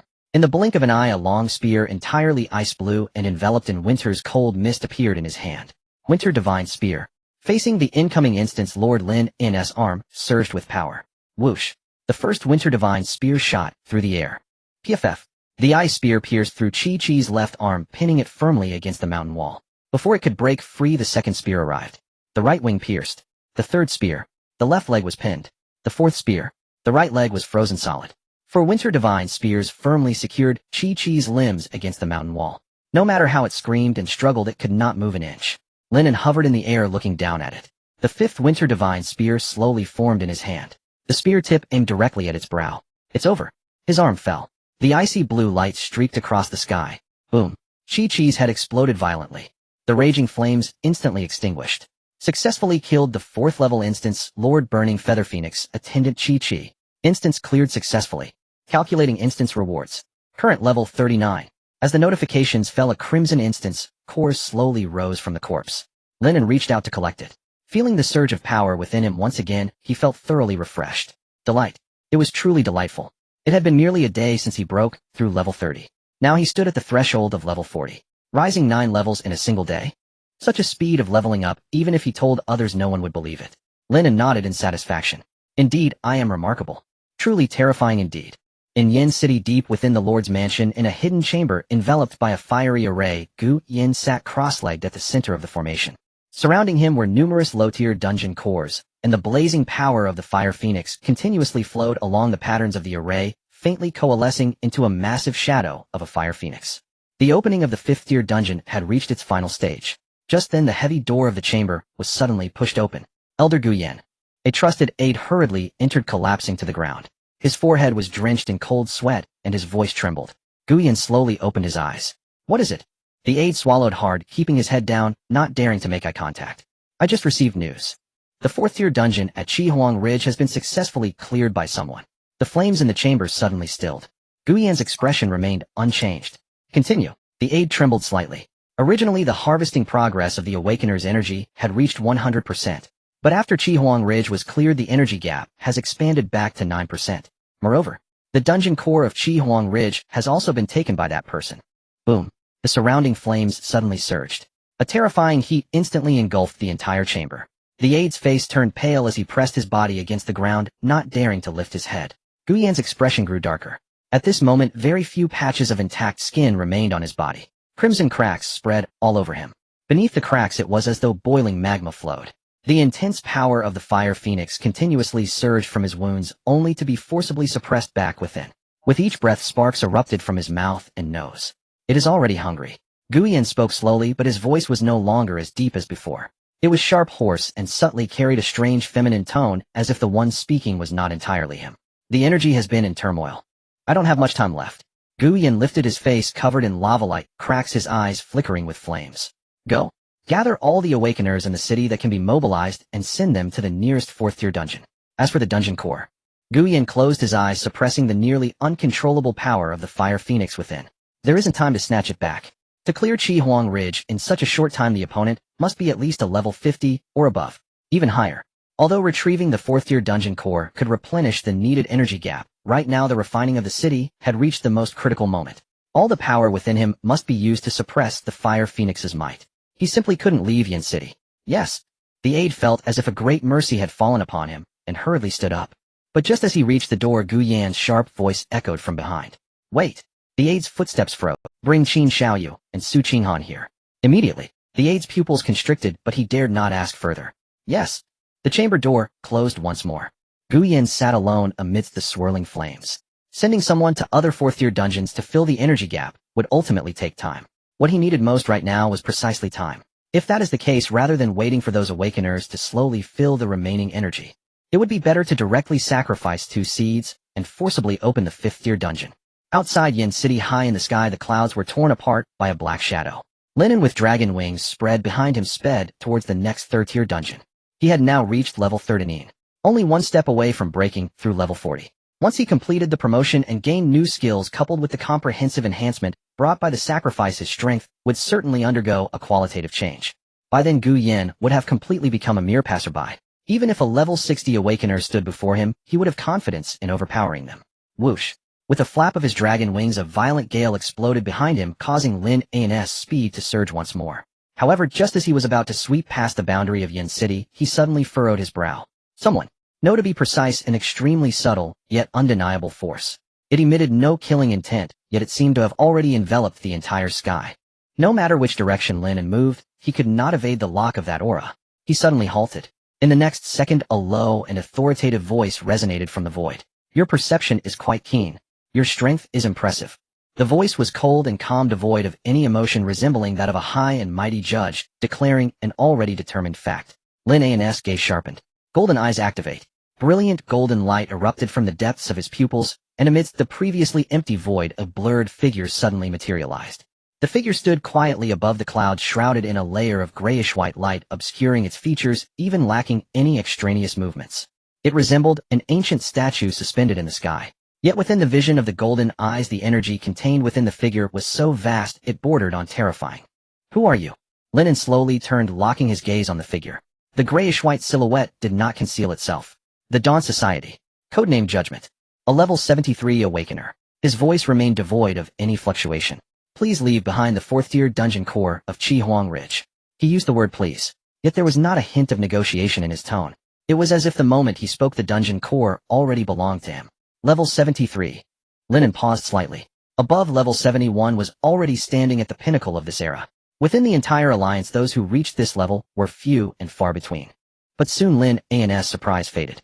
He looked at the figure and asked seriously, "Is he strong?" As the golden eyes erupted with full force. Boom. An invisible mental pressure suddenly descended. In an instant, the surrounding clouds collapsed. Blinding golden light illuminated the sky, as if a pair of eyes belonging to an ancient deity slowly opened at that moment. The mental pressure did not spread at all. All of it focused solely on Judgment. Crack. The space beneath Judgment rippled. His body, once as straight as a sculpture, slightly sank under this pressure. Shoulders pressed down. Back arched. Though it was only for an instant, it was enough to speak volumes. Lin An's current level was only 13. Yet under the comprehensive enhancement of the golden eyes, the mental pressure unleashed was capable of forcefully shaking a level 73 awakener. Judgment remained silent for a moment. His body straightened once more. "You are quite strong." This was the first time he genuinely acknowledged Lin An. "No wonder you were able to defeat the Hidden One. However, I have no intention of being your enemy." The golden light in Lin An's eyes did not fade. "Then step aside." Judgment did not move. He merely continued, "I need the 4th-tier dungeon core in your possession. Use it to save your acquaintance. Su Qinghan." Hearing this name, Lin An's expression finally changed. The pressure from the golden eyes also experienced a slight fluctuation at that moment. Su Qinghan. How could she be in Yin City? Lin An stared at Judgment. "She is also in Yin City." "Yes." "Do you know where she is?" I do." Judgment responded without any hesitation. Lin An did not immediately doubt him. A level 73 awakener, the top-tier powerhouse in this world. Such a person had no need to fabricate a lie to deceive him. At least regarding Su Qinghan, there was no necessity for the other party to lie. "Where is she?" Judgment calmly replied, "In the Lord's mansion. Moreover, she is in great danger." Lin An's dragon wings suddenly unfurled. A turbulent airflow swept outwards. "Take me there." "No." Judgment directly refused. Lin An's eyes turned cold. "What did you say?" "Leave the dungeon core, and I will ensure her safety." Judgment's voice remained authoritative and indifferent. "But you cannot go." The moment the words fell, buzz. A grayish-white light radiated from beneath Judgment. In an instant, it completely enveloped the sky within a radius of several thousand meters. The clouds stilled. The fierce winds ceased. Even the dust in the air was firmly held in place by an invisible force. The domain of a level 73 awakener unfolded completely. Judgment, originally suppressed by the golden eyes, felt his aura begin to surge wildly. His slightly bent body straightened once again. The two forces collided heated in the high sky. The golden pressure and grayish-white domain eroded each other, momentarily forming a stalemate. Judgment slowly raised a hand. Fingers spread wide. His voice, as if descending from the heavens, was authoritative and irrefutable. "Judgment, confinement." Crack. The space trembled violently. Countless grayish-white energy threads emerged from the void, intertwining to form an immense, boundless net. The energy net sealed off all directions. It closed in from above, below, left, and right, instantly enveloping Lin An within. His dragon wings were locked down. The surrounding space was completely sealed. Judgment looked at Lin An coldly, pronouncing, "Before this matter begins, you cannot go anywhere." Judgment, confinement. Judgment hovered high in the sky, looking down at Lin An with a voice as cold as ice, devoid of any emotion. "You cannot go anywhere until this matter is resolved." Golden light descended from the void. In an instant, the surrounding air solidified, and even the wind was completely locked down. "Is that so?" Lin An lifted his gaze. If it had been a day ago, facing a level 70 awakener, he might have chosen to avoid confrontation. But now, he felt the confinement enveloping him, his expression unchanged. "So be it. Sacrifice all." The thought settled. Lin An's body began to transform into white light, inch by inch, dissipating within the golden confinement. Judgment's gaze sharpened. "Your confinement." Lin An's figure vanished completely, with only his voice echoing in the night sky. The world suddenly fell silent for a moment. In the next second, a voice came from above Judgment. "Seems like that's all there is." Boom. A gigantic ice crystal spear descended from the sky, ruthlessly piercing through Judgment's body.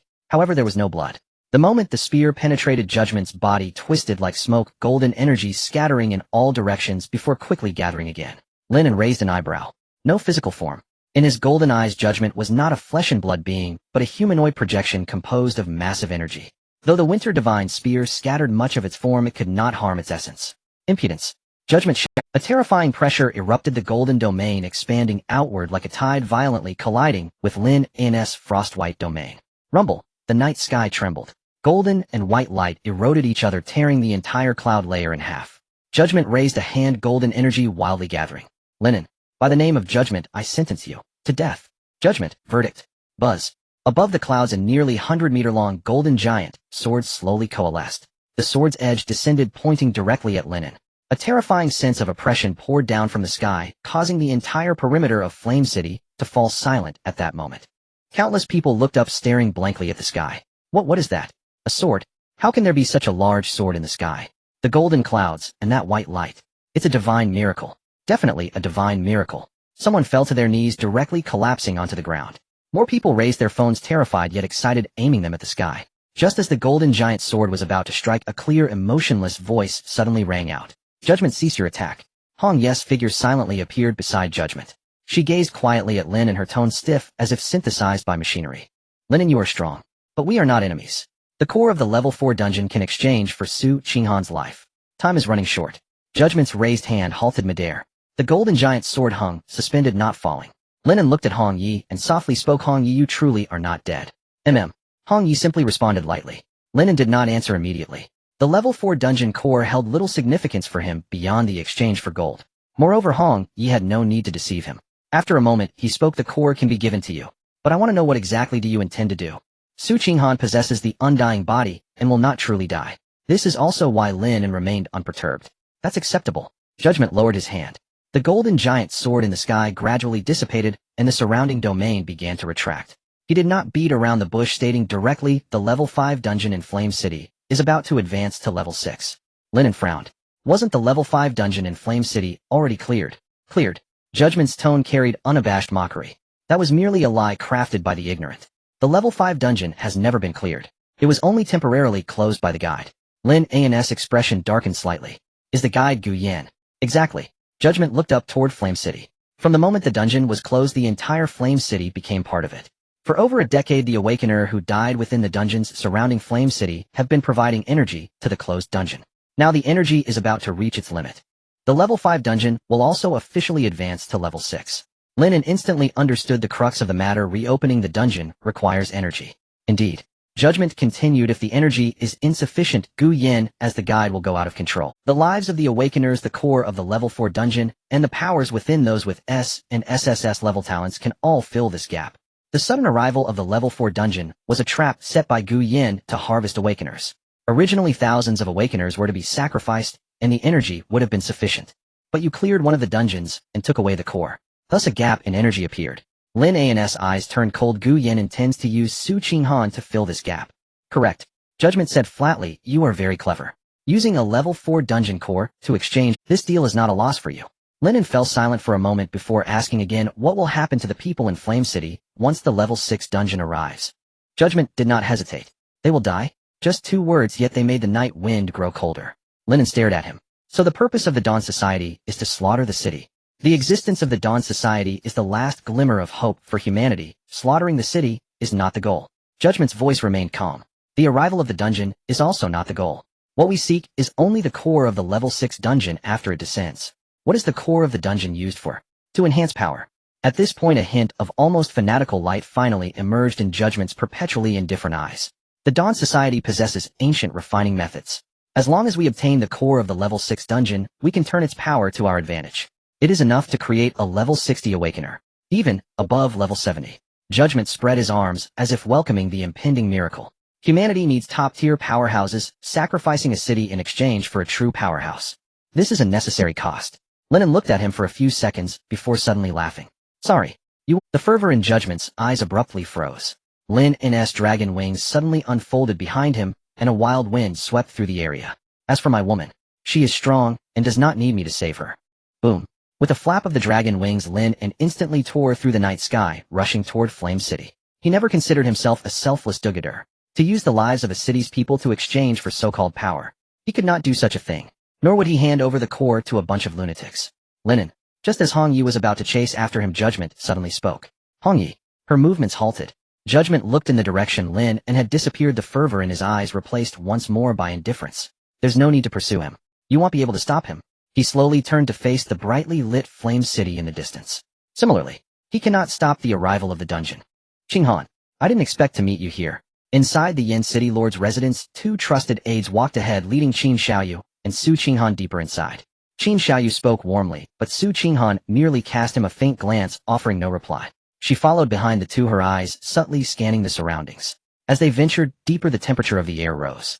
Before reaching their destination, sweat had already beaded on Qin Shi's forehead, his cheeks flushed from the heat. He tugged at his collar and couldn't help but complain. Why is it so hot here? For days he had been with Hongya, yet there wasn't a single person around who could speak normally. Now that there were others around, Qin Shi's words noticeably increased. Yet Su Qinghan still ignored him. Soon they arrived at the deepest part of the city lord's residence. Before them lay a colossal underground chamber. The walls, floor, and even the ceiling were intricately engraved with fiery red array patterns. Countless lines intertwined, resembling a massive burning web that enveloped the entire space. The temperature in the chamber had already approached 50 degrees. After merely standing for a moment, Qin Shi's clothes were drenched in sweat. In contrast, Su Qinghan remained calm, seemingly unfazed by the surrounding heat. In the center of the chamber stood a figure in a long robe, facing away from the crowd. Elder Gu Yin, the person has been brought here. The two aides bowed respectfully and quickly exited the chamber. The heavy stone door slowly closed. Boom. Only 3 people remained in the chamber. Gu Yin remained silent. Qin Xiaoyu stood in place, his breathing quickening from the heat. After a moment of silence, he finally couldn't help but tentatively ask, "Senior, you summoned us for a reason." Gu Yin slowly began to speak.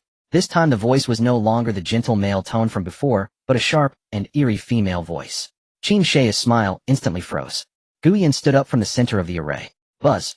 The surrounding fiery red array patterns lit up simultaneously, blinding red light, illuminating the entire chamber, and the already scorching temperature soared once more.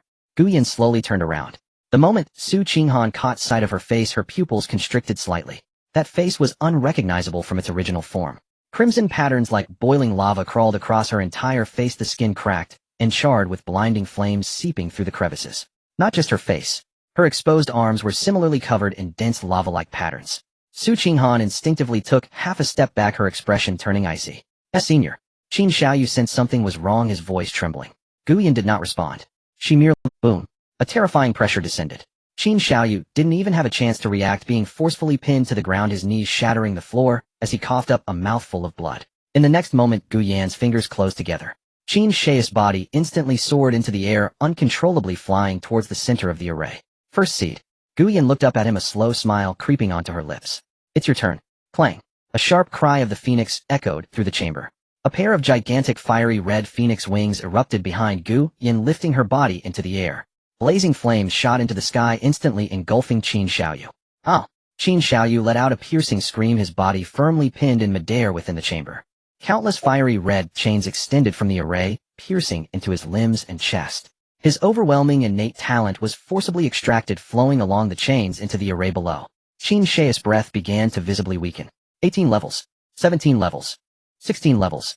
In contrast, the cracks on Gu Yan's face gradually healed, and her previously chaotic aura stabilized rapidly. Qinghan.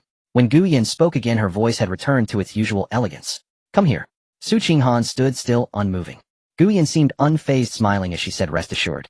You are the only SS grade talent in the entire Starfire Alliance. Unless absolutely necessary, I won't abandon you. Su Qinghan understood the implication in her words. Unless absolutely necessary, she wouldn't be abandoned. In other words, if it came to that, he would still unhesitatingly sacrifice her. Su Qinghan wasted no words. The sacrifice was initiated in an instant. The power within her surged wildly, reaching its peak in the blink of an eye. Give up resisting. Gu Yan floated above the array, her fiery red robe billowing in the heat, her phoenix wings shrouding much of the chamber. Flames surrounded her, casting her as a divine being reborn in fire. With your level 23 strength, you cannot escape. Faintly, sounds of phoenix cries echoed from the void. Is that so? Su Qinghan raised her eyes, her voice icy. But I still want to give it a try. She did not know what Gu Yan truly intended. Yet the array that continuously siphoned Qin Shi's innate talent did not appear to be a good thing. Extreme cold. Winter's domain. Boom. An icy white chill erupted instantly. The terrifying low temperature swept through the entire chamber, extinguishing the flames on the walls, and a thick layer of frost formed around Su Qinghan. Frost and flame clashed violently, erupting into vast clouds of white mist. Su Qinghan's fingers closed together. The winter's spear coalesced in her hand. A pair of jet-black dragon wings suddenly spread behind her, lifting her slowly into the air. The calm expression on Gu Yan's face finally vanished. She stared intently at Su Qinghan, shock appearing in her eyes for the first time. How is this possible? The power of this domain far exceeded that of an ordinary level 50 awakened one. It should not be possible for a level 23 awakened one to possess such strength. And those dragon wings behind her. You don't possess such ability in your talent. Gu Yan could not comprehend. Even an SS grade talent could not completely break the absolute gap between levels. It's normal not to understand. Su Qinghan tightened her grip on the spear. I couldn't understand it at first either. She raised the spear, pointing it directly at Gu Yan. Tell me the purpose of this array, and the inside story behind the Qin City level 4 dungeon strategy. She had specifically researched information regarding Qin City over the past few days. Qin City was completely different from the other cities under the jurisdiction of the Starfire Alliance. It was the only city where the city lord could be replaced. It also had the fewest dungeons nearby. For over a decade, high-level dungeons frequently descended around other cities. Level 4 cities would erupt with level 3 dungeons, and level 5 cities would occasionally see level 4 dungeons, each time resulting in numerous awakened deaths. Yet Qin City. In this level 4 city, even level 2 dungeons were rarely seen. In the past it seemed like. Now, however, it seemed filled with oddities. With your level 23 strength, you dare to interrogate me? Gu Yan snapped back to reality, her shock swiftly turning into a cold smile. Qinghan, you are too naive. Within this array, my strength exceeds level 59. Boom. The raging flames surged forward, crashing violently against the winter's domain. The frost began to melt away. Su Qinghan's domain was obviously suppressed, and the recently lowered temperature began to rise once more. Gu Yan, with her phoenix wings, stepped through the air. With each step she took, the pressure on Su Qinghan increased. You remind me of someone else. Lin An. Gu Yan squinted her eyes. You all possess power far exceeding your own level. I'm curious, what did that dungeon which no one has ever cleared give you? The flames continued to close in. The entire chamber seemed to be under Gu Yan's control. Qinghan. A weak voice from above came from Qin Xiaoyu. He was suspended in midair by fiery chains. His face, pale, his breath, had weakened to the extreme. Save me. His innate talent continued to be drawn away. Gu Yan raised her hand. Endless flames gathered in her palm, gradually condensing into a fiery red longbow. Phoenix's fall bow. She held the bow, slowly pulling back the string. A fiery red arrow appeared out of nowhere. The arrowhead locked onto Su Qinghan's shoulder, the terrifying energy compressing to the point that even the surrounding space began to distort. I initially thought Lin An's power came from sacrifice, but after seeing you I finally understood. Sacrifice is not the key. The real secret lies in the birth dungeon. Compared to the promotion before her, the power within Su Qinghan was clearly more enticing. Level 23, yet her combat power had already surpassed level 50. If such a method of exponentially increasing strength fell into his hands, even if he didn't advance to level 60, his combat power could exceed level 70. Perhaps even level 80. Give me that power. Gu Yan's breathing quickened, her eyes filled with a near man. Once I become the leader of the Starfire Alliance, I can grant you the qualification to become a level 6 dungeon guide. At that time you will directly become a level 60 awakened one. Su Qinghan's gaze was icy. She did not respond, her eyes flashing with calculation. Gu Yan's expression darkened. The taut bowstring suddenly loosened. Whoosh. The fiery red arrow vanished in an instant. When it reappeared, it had already reached Su Qinghan's front. Su Qinghan blocked with her spear. Boom. The terrifying force erupted. The winter's spear barely held for a moment before shattering completely beneath the arrowhead. The fiery red arrow, undeterred, pierced fiercely through Su Qinghan's shoulder. Blood splattered. Su Qinghan's entire body was flung backward, crashing heavily against the wall, with more blood spitting from her mouth. The frost domain trembled violently, nearly collapsing. Gu Yan slowly set down the phoenix's fall bow, her anticipation turning into disappointment. Merely superficial. She looked down at Su Qinghan from above, speaking lightly. Tell me how you all enhance your combat power. I can spare your life and reveal to you the truth of the Starfire Alliance. Su Qinghan was pinned to the wall by a fiery red long arrow. The arrow pierced her left shoulder, and the crimson array behind her lit up. Blood-red patterns spread along the wall, crazily extracting the energy from her body. Yet there was no trace of pain on Su Qinghan's face. The energy that was drawn away was quickly replenished through sacrifice. Gu Yan slowly descended in front of her. Tell me the secret behind your sudden surge in power. I can spare your life. I can. Su Qinghan raised. In her palm appeared a crystal-clear ice crystal ring. This is the thing you want. She looked at Gu Yan with a cold voice. Tell me the truth about Qin City. Otherwise I will destroy it right now. Gu Yan squinted his eyes. He did not answer immediately, but glanced around. The array, which had originally dimmed, suddenly became bright again. Even the magma patterns on his body were wrapped. The restless power gradually calmed down. Reason regained the upper hand. Gu Yan opened his folding fan, and his gaze finally landed on the ice crystal ring. One person's energy cannot support the entire array, unless the problem lies with that ring. I can tell you. Gu Yan gently waved his fan, his expression regaining composure. This matter is not really a secret among the upper echelons of the Alliance. Qin City is attached to a Tier 4 dungeon. Su Qinghan stared at him. And then, oi. The key point is that it is the only Tier 4 dungeon that has been truly conquered. Gu Yan chuckled. Dungeons above Tier 4 cannot be completely conquered. This was the consensus of the entire world when the dungeon first descended. Every city built around a Tier 4 dungeon has a guide. They periodically open the dungeon, harvesting the awakened who enter and then use their power to enhance themselves. But Yin City is different. The Tier 4 dungeon that Yin City is attached to has been truly breached from the inside. Therefore Yin City has no guide.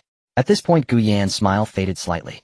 It is the only exception, and it is an outlier that should not exist. Su Qinghan's gaze gradually turned colder. So all the awakened are merely livestock raised by you. When these livestock have the ability to resist, you will kill them in advance. She finally understood. Her mother did not die in the dungeon. She died at the hands of these people. Gu Yan didn't. Yes. Because this is the only way for humanity to survive. Ordinary awakened rely on conquering dungeons to level up. Even within strength talent level 60 is almost the limit. But a level 60 awakened may not even be able to conquer a level 6 dungeon. By that time level 7 and even level 8 dungeons will have already descended. What do we use to defend? A kind of fervent look gradually surfaced in Gu Yan's eyes. Attached to dungeons. Accept the guides. Offer enough awakened in exchange for greater power. This is the way for humanity to survive. And Yin City has violated this rule. The group that conquered the Tier 4 dungeon back then were all outliers. Su Qinghan suddenly chuckled. Her laughter was light, yet filled with sarcasm. Even serving the dungeon as dogs can be spoken so grandly. Gu Yan's expression darkened. In the next moment, Su Qinghan raised her hand and grasped the arrow in her shoulder. With a whoosh, the long arrow was forcibly pulled out by her. Before blood could flow down, the wound had completely healed. Boom.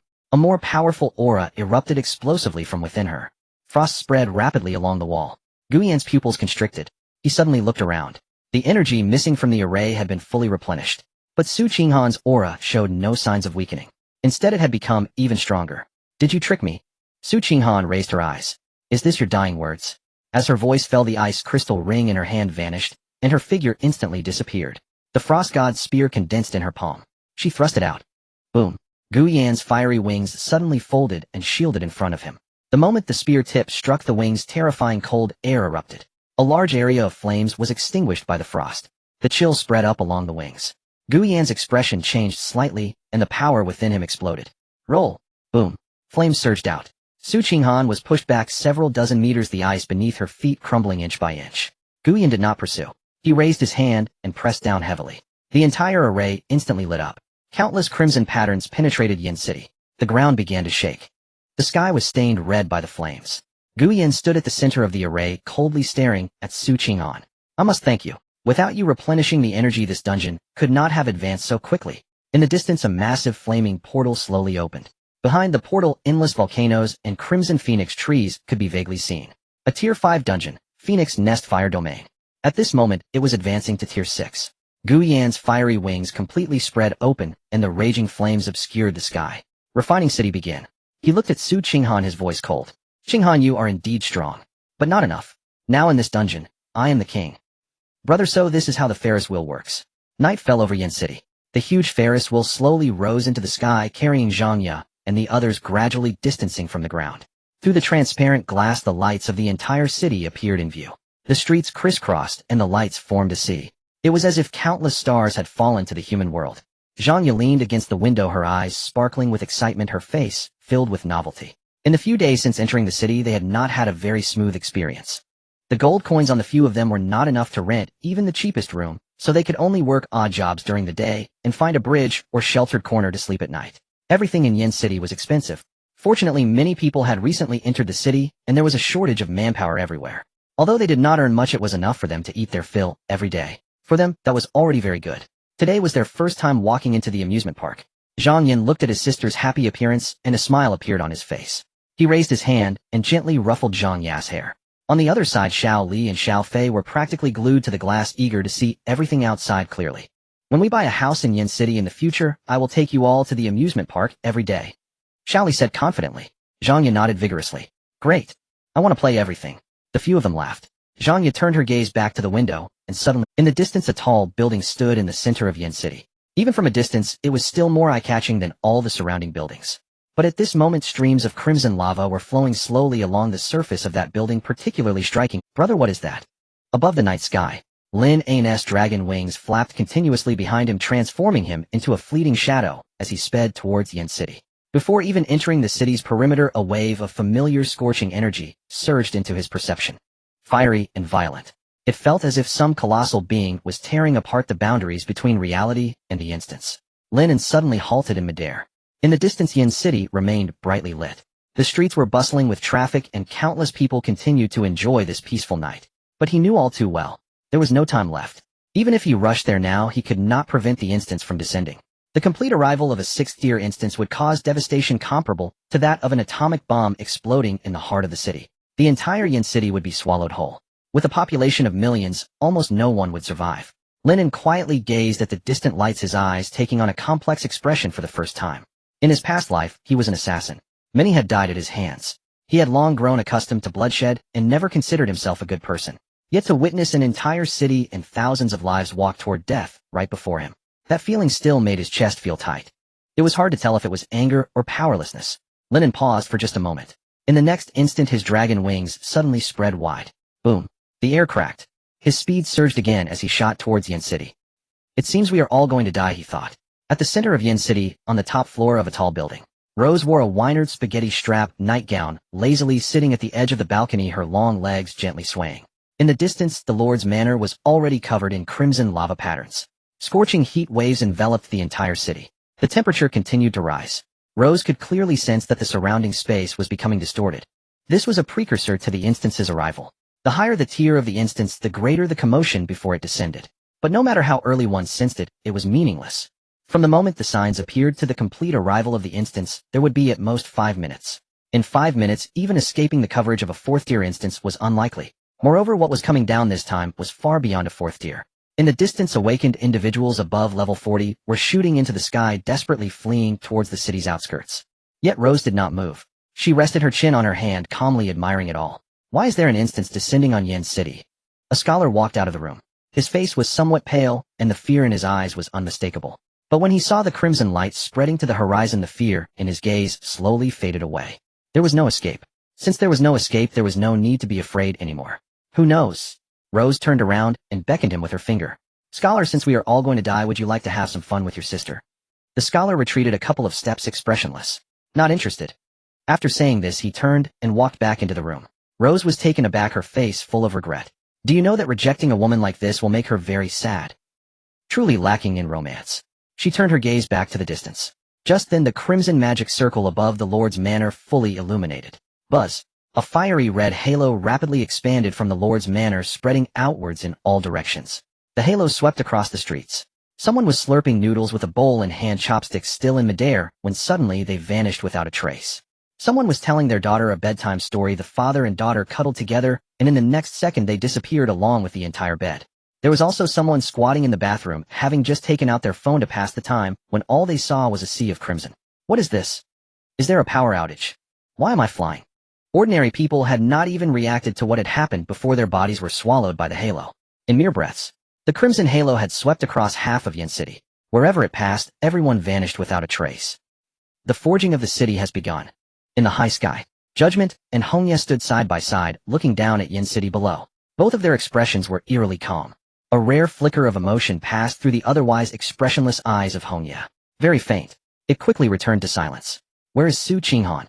Still alive. Judgment's voice was deep and solemn, devoid of any human emotion. She holds a secret. As his voice fell, Judgment slowly raised his head, looking at the night sky ahead. A guest has arrived, you may withdraw. Hongye did not respond. However, her figure silently vanished from the spot. In the next second, a stream of dark golden light tore through the night and stopped 100 meters away from Judgment. The newcomer had dragon horns on their head, and their eyes shone with a dark golden hue. A pair of dragon wings slowly flapped behind them. Though these wings were far from the majesty of Lin An's, they still exuded a terrifying sense of pressure characteristic of a high-tier awakened one. The Grand Elder of the Starfire Alliance. And Rank Awakened One. A 7th-tier instance guide. A level 76 high-tier awakened one. He hovered in midair, coldly staring at Judgment. Judgment, if the Dawn Society only has you, you still won't be able to take this instance core today. You once took 2 6th-tier instance cores, but that was merely luck. You didn't take the last one. This one will not belong to the Dawn Society either. Judgment's gaze fell upon him. There was no anger nor disdain, only a cold scrutiny. Then let's see. As his words fell, endless golden light shone behind Judgment. The golden domain crashed down. Almost simultaneously, the dark golden domain of the Grand Elder of the Starfire Alliance unfolded, shrouding half the sky in dragon shadows. The two domains collided in the high sky. The heavens and earth trembled violently. The entire night sky seemed to be torn apart. The original 5th-tier instance had now officially been promoted to 6th tier. There was no sun in the sky, Only a burning crimson halo hung high above. The ground was riddled with cracks, and bubbling lava flowed through them. Hundreds of meters tall crimson phoenix trees took root in the lava, their branches and leaves ablaze with an everlasting flame. Countless firebirds circled in the sky. Their sharp cries echoed throughout the entire instance. Guyan stood above the sea of fire looking down at Su Qinghan. Behind him, a massive fire phoenix nearly 10 meters long followed closely. The 6th-tier instance boss, Red Phoenix King. Level 60. The Phoenix King spread its wings, flames sweeping across the sky like a tide. Those crimson phoenix eyes were fixed on Su Qinghan, ready to strike at any moment. Guyan opened his folding fan, his expression regaining composure.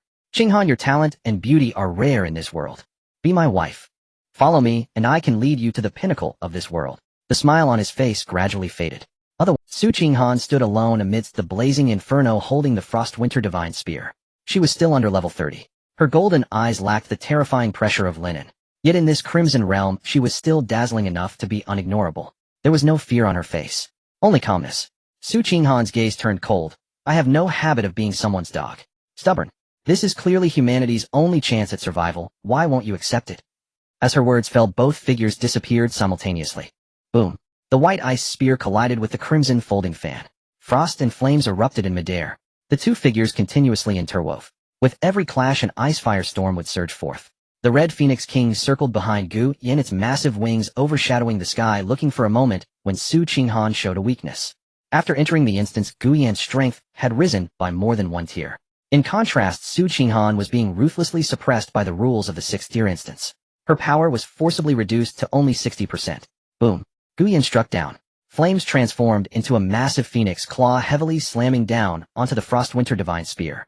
Su Qinghan was sent flying, her feet leaving long icy marks on the surface of the lava. Before she could regain her footing, the Red Phoenix King had already dived down from above. Screech. A searing fire column crashed down. Su Qinghan dodged aside. As the fire column struck the ground, the surrounding area instantly turned into a sea of flames. The heat within her body continued to rise. The rules of the instance began to further suppress her power. Even maintaining her hover became increasingly difficult. Qinghan, you cannot win. Gu Yan approached, stepping on flames. Why cling to your misguided beliefs? Su Qinghan gritted her teeth, a hint of determination flashing in her golden eyes. Sacrifice. All of me. Her body suddenly became transparent. Then, starting from her feet, she transformed inch by inch into specks of light, dissipating into the sea of fire. Gu Yan halted his steps. This scene inexplicably felt somewhat familiar to him. Suicide. A hint of regret flashed in his eyes. What a pity. As soon as his words fell, a bone-chilling cold suddenly struck from behind. Gu Yan's pupils contracted. An ice-blue spear tore through the flames, directly stabbing toward his back. Su Qinghan reappeared behind him, unscathed. The heat value that had been accumulating within her body had completely cleared, and her injuries and stamina had all returned to their peak state under the instance's suppression. Gu Yan suddenly turned around, using his fan to block the spear. Boom. Chill erupted. Both retreated simultaneously. Su Qinghan gripped the Frostwinter Divine Spear, calmly watching him. You cannot kill me, but I can exhaust you. The calmness on Gu Yan's face finally vanished, and crimson flames surged wildly from his eyes. You think you can exhaust me in my own territory? Foolish.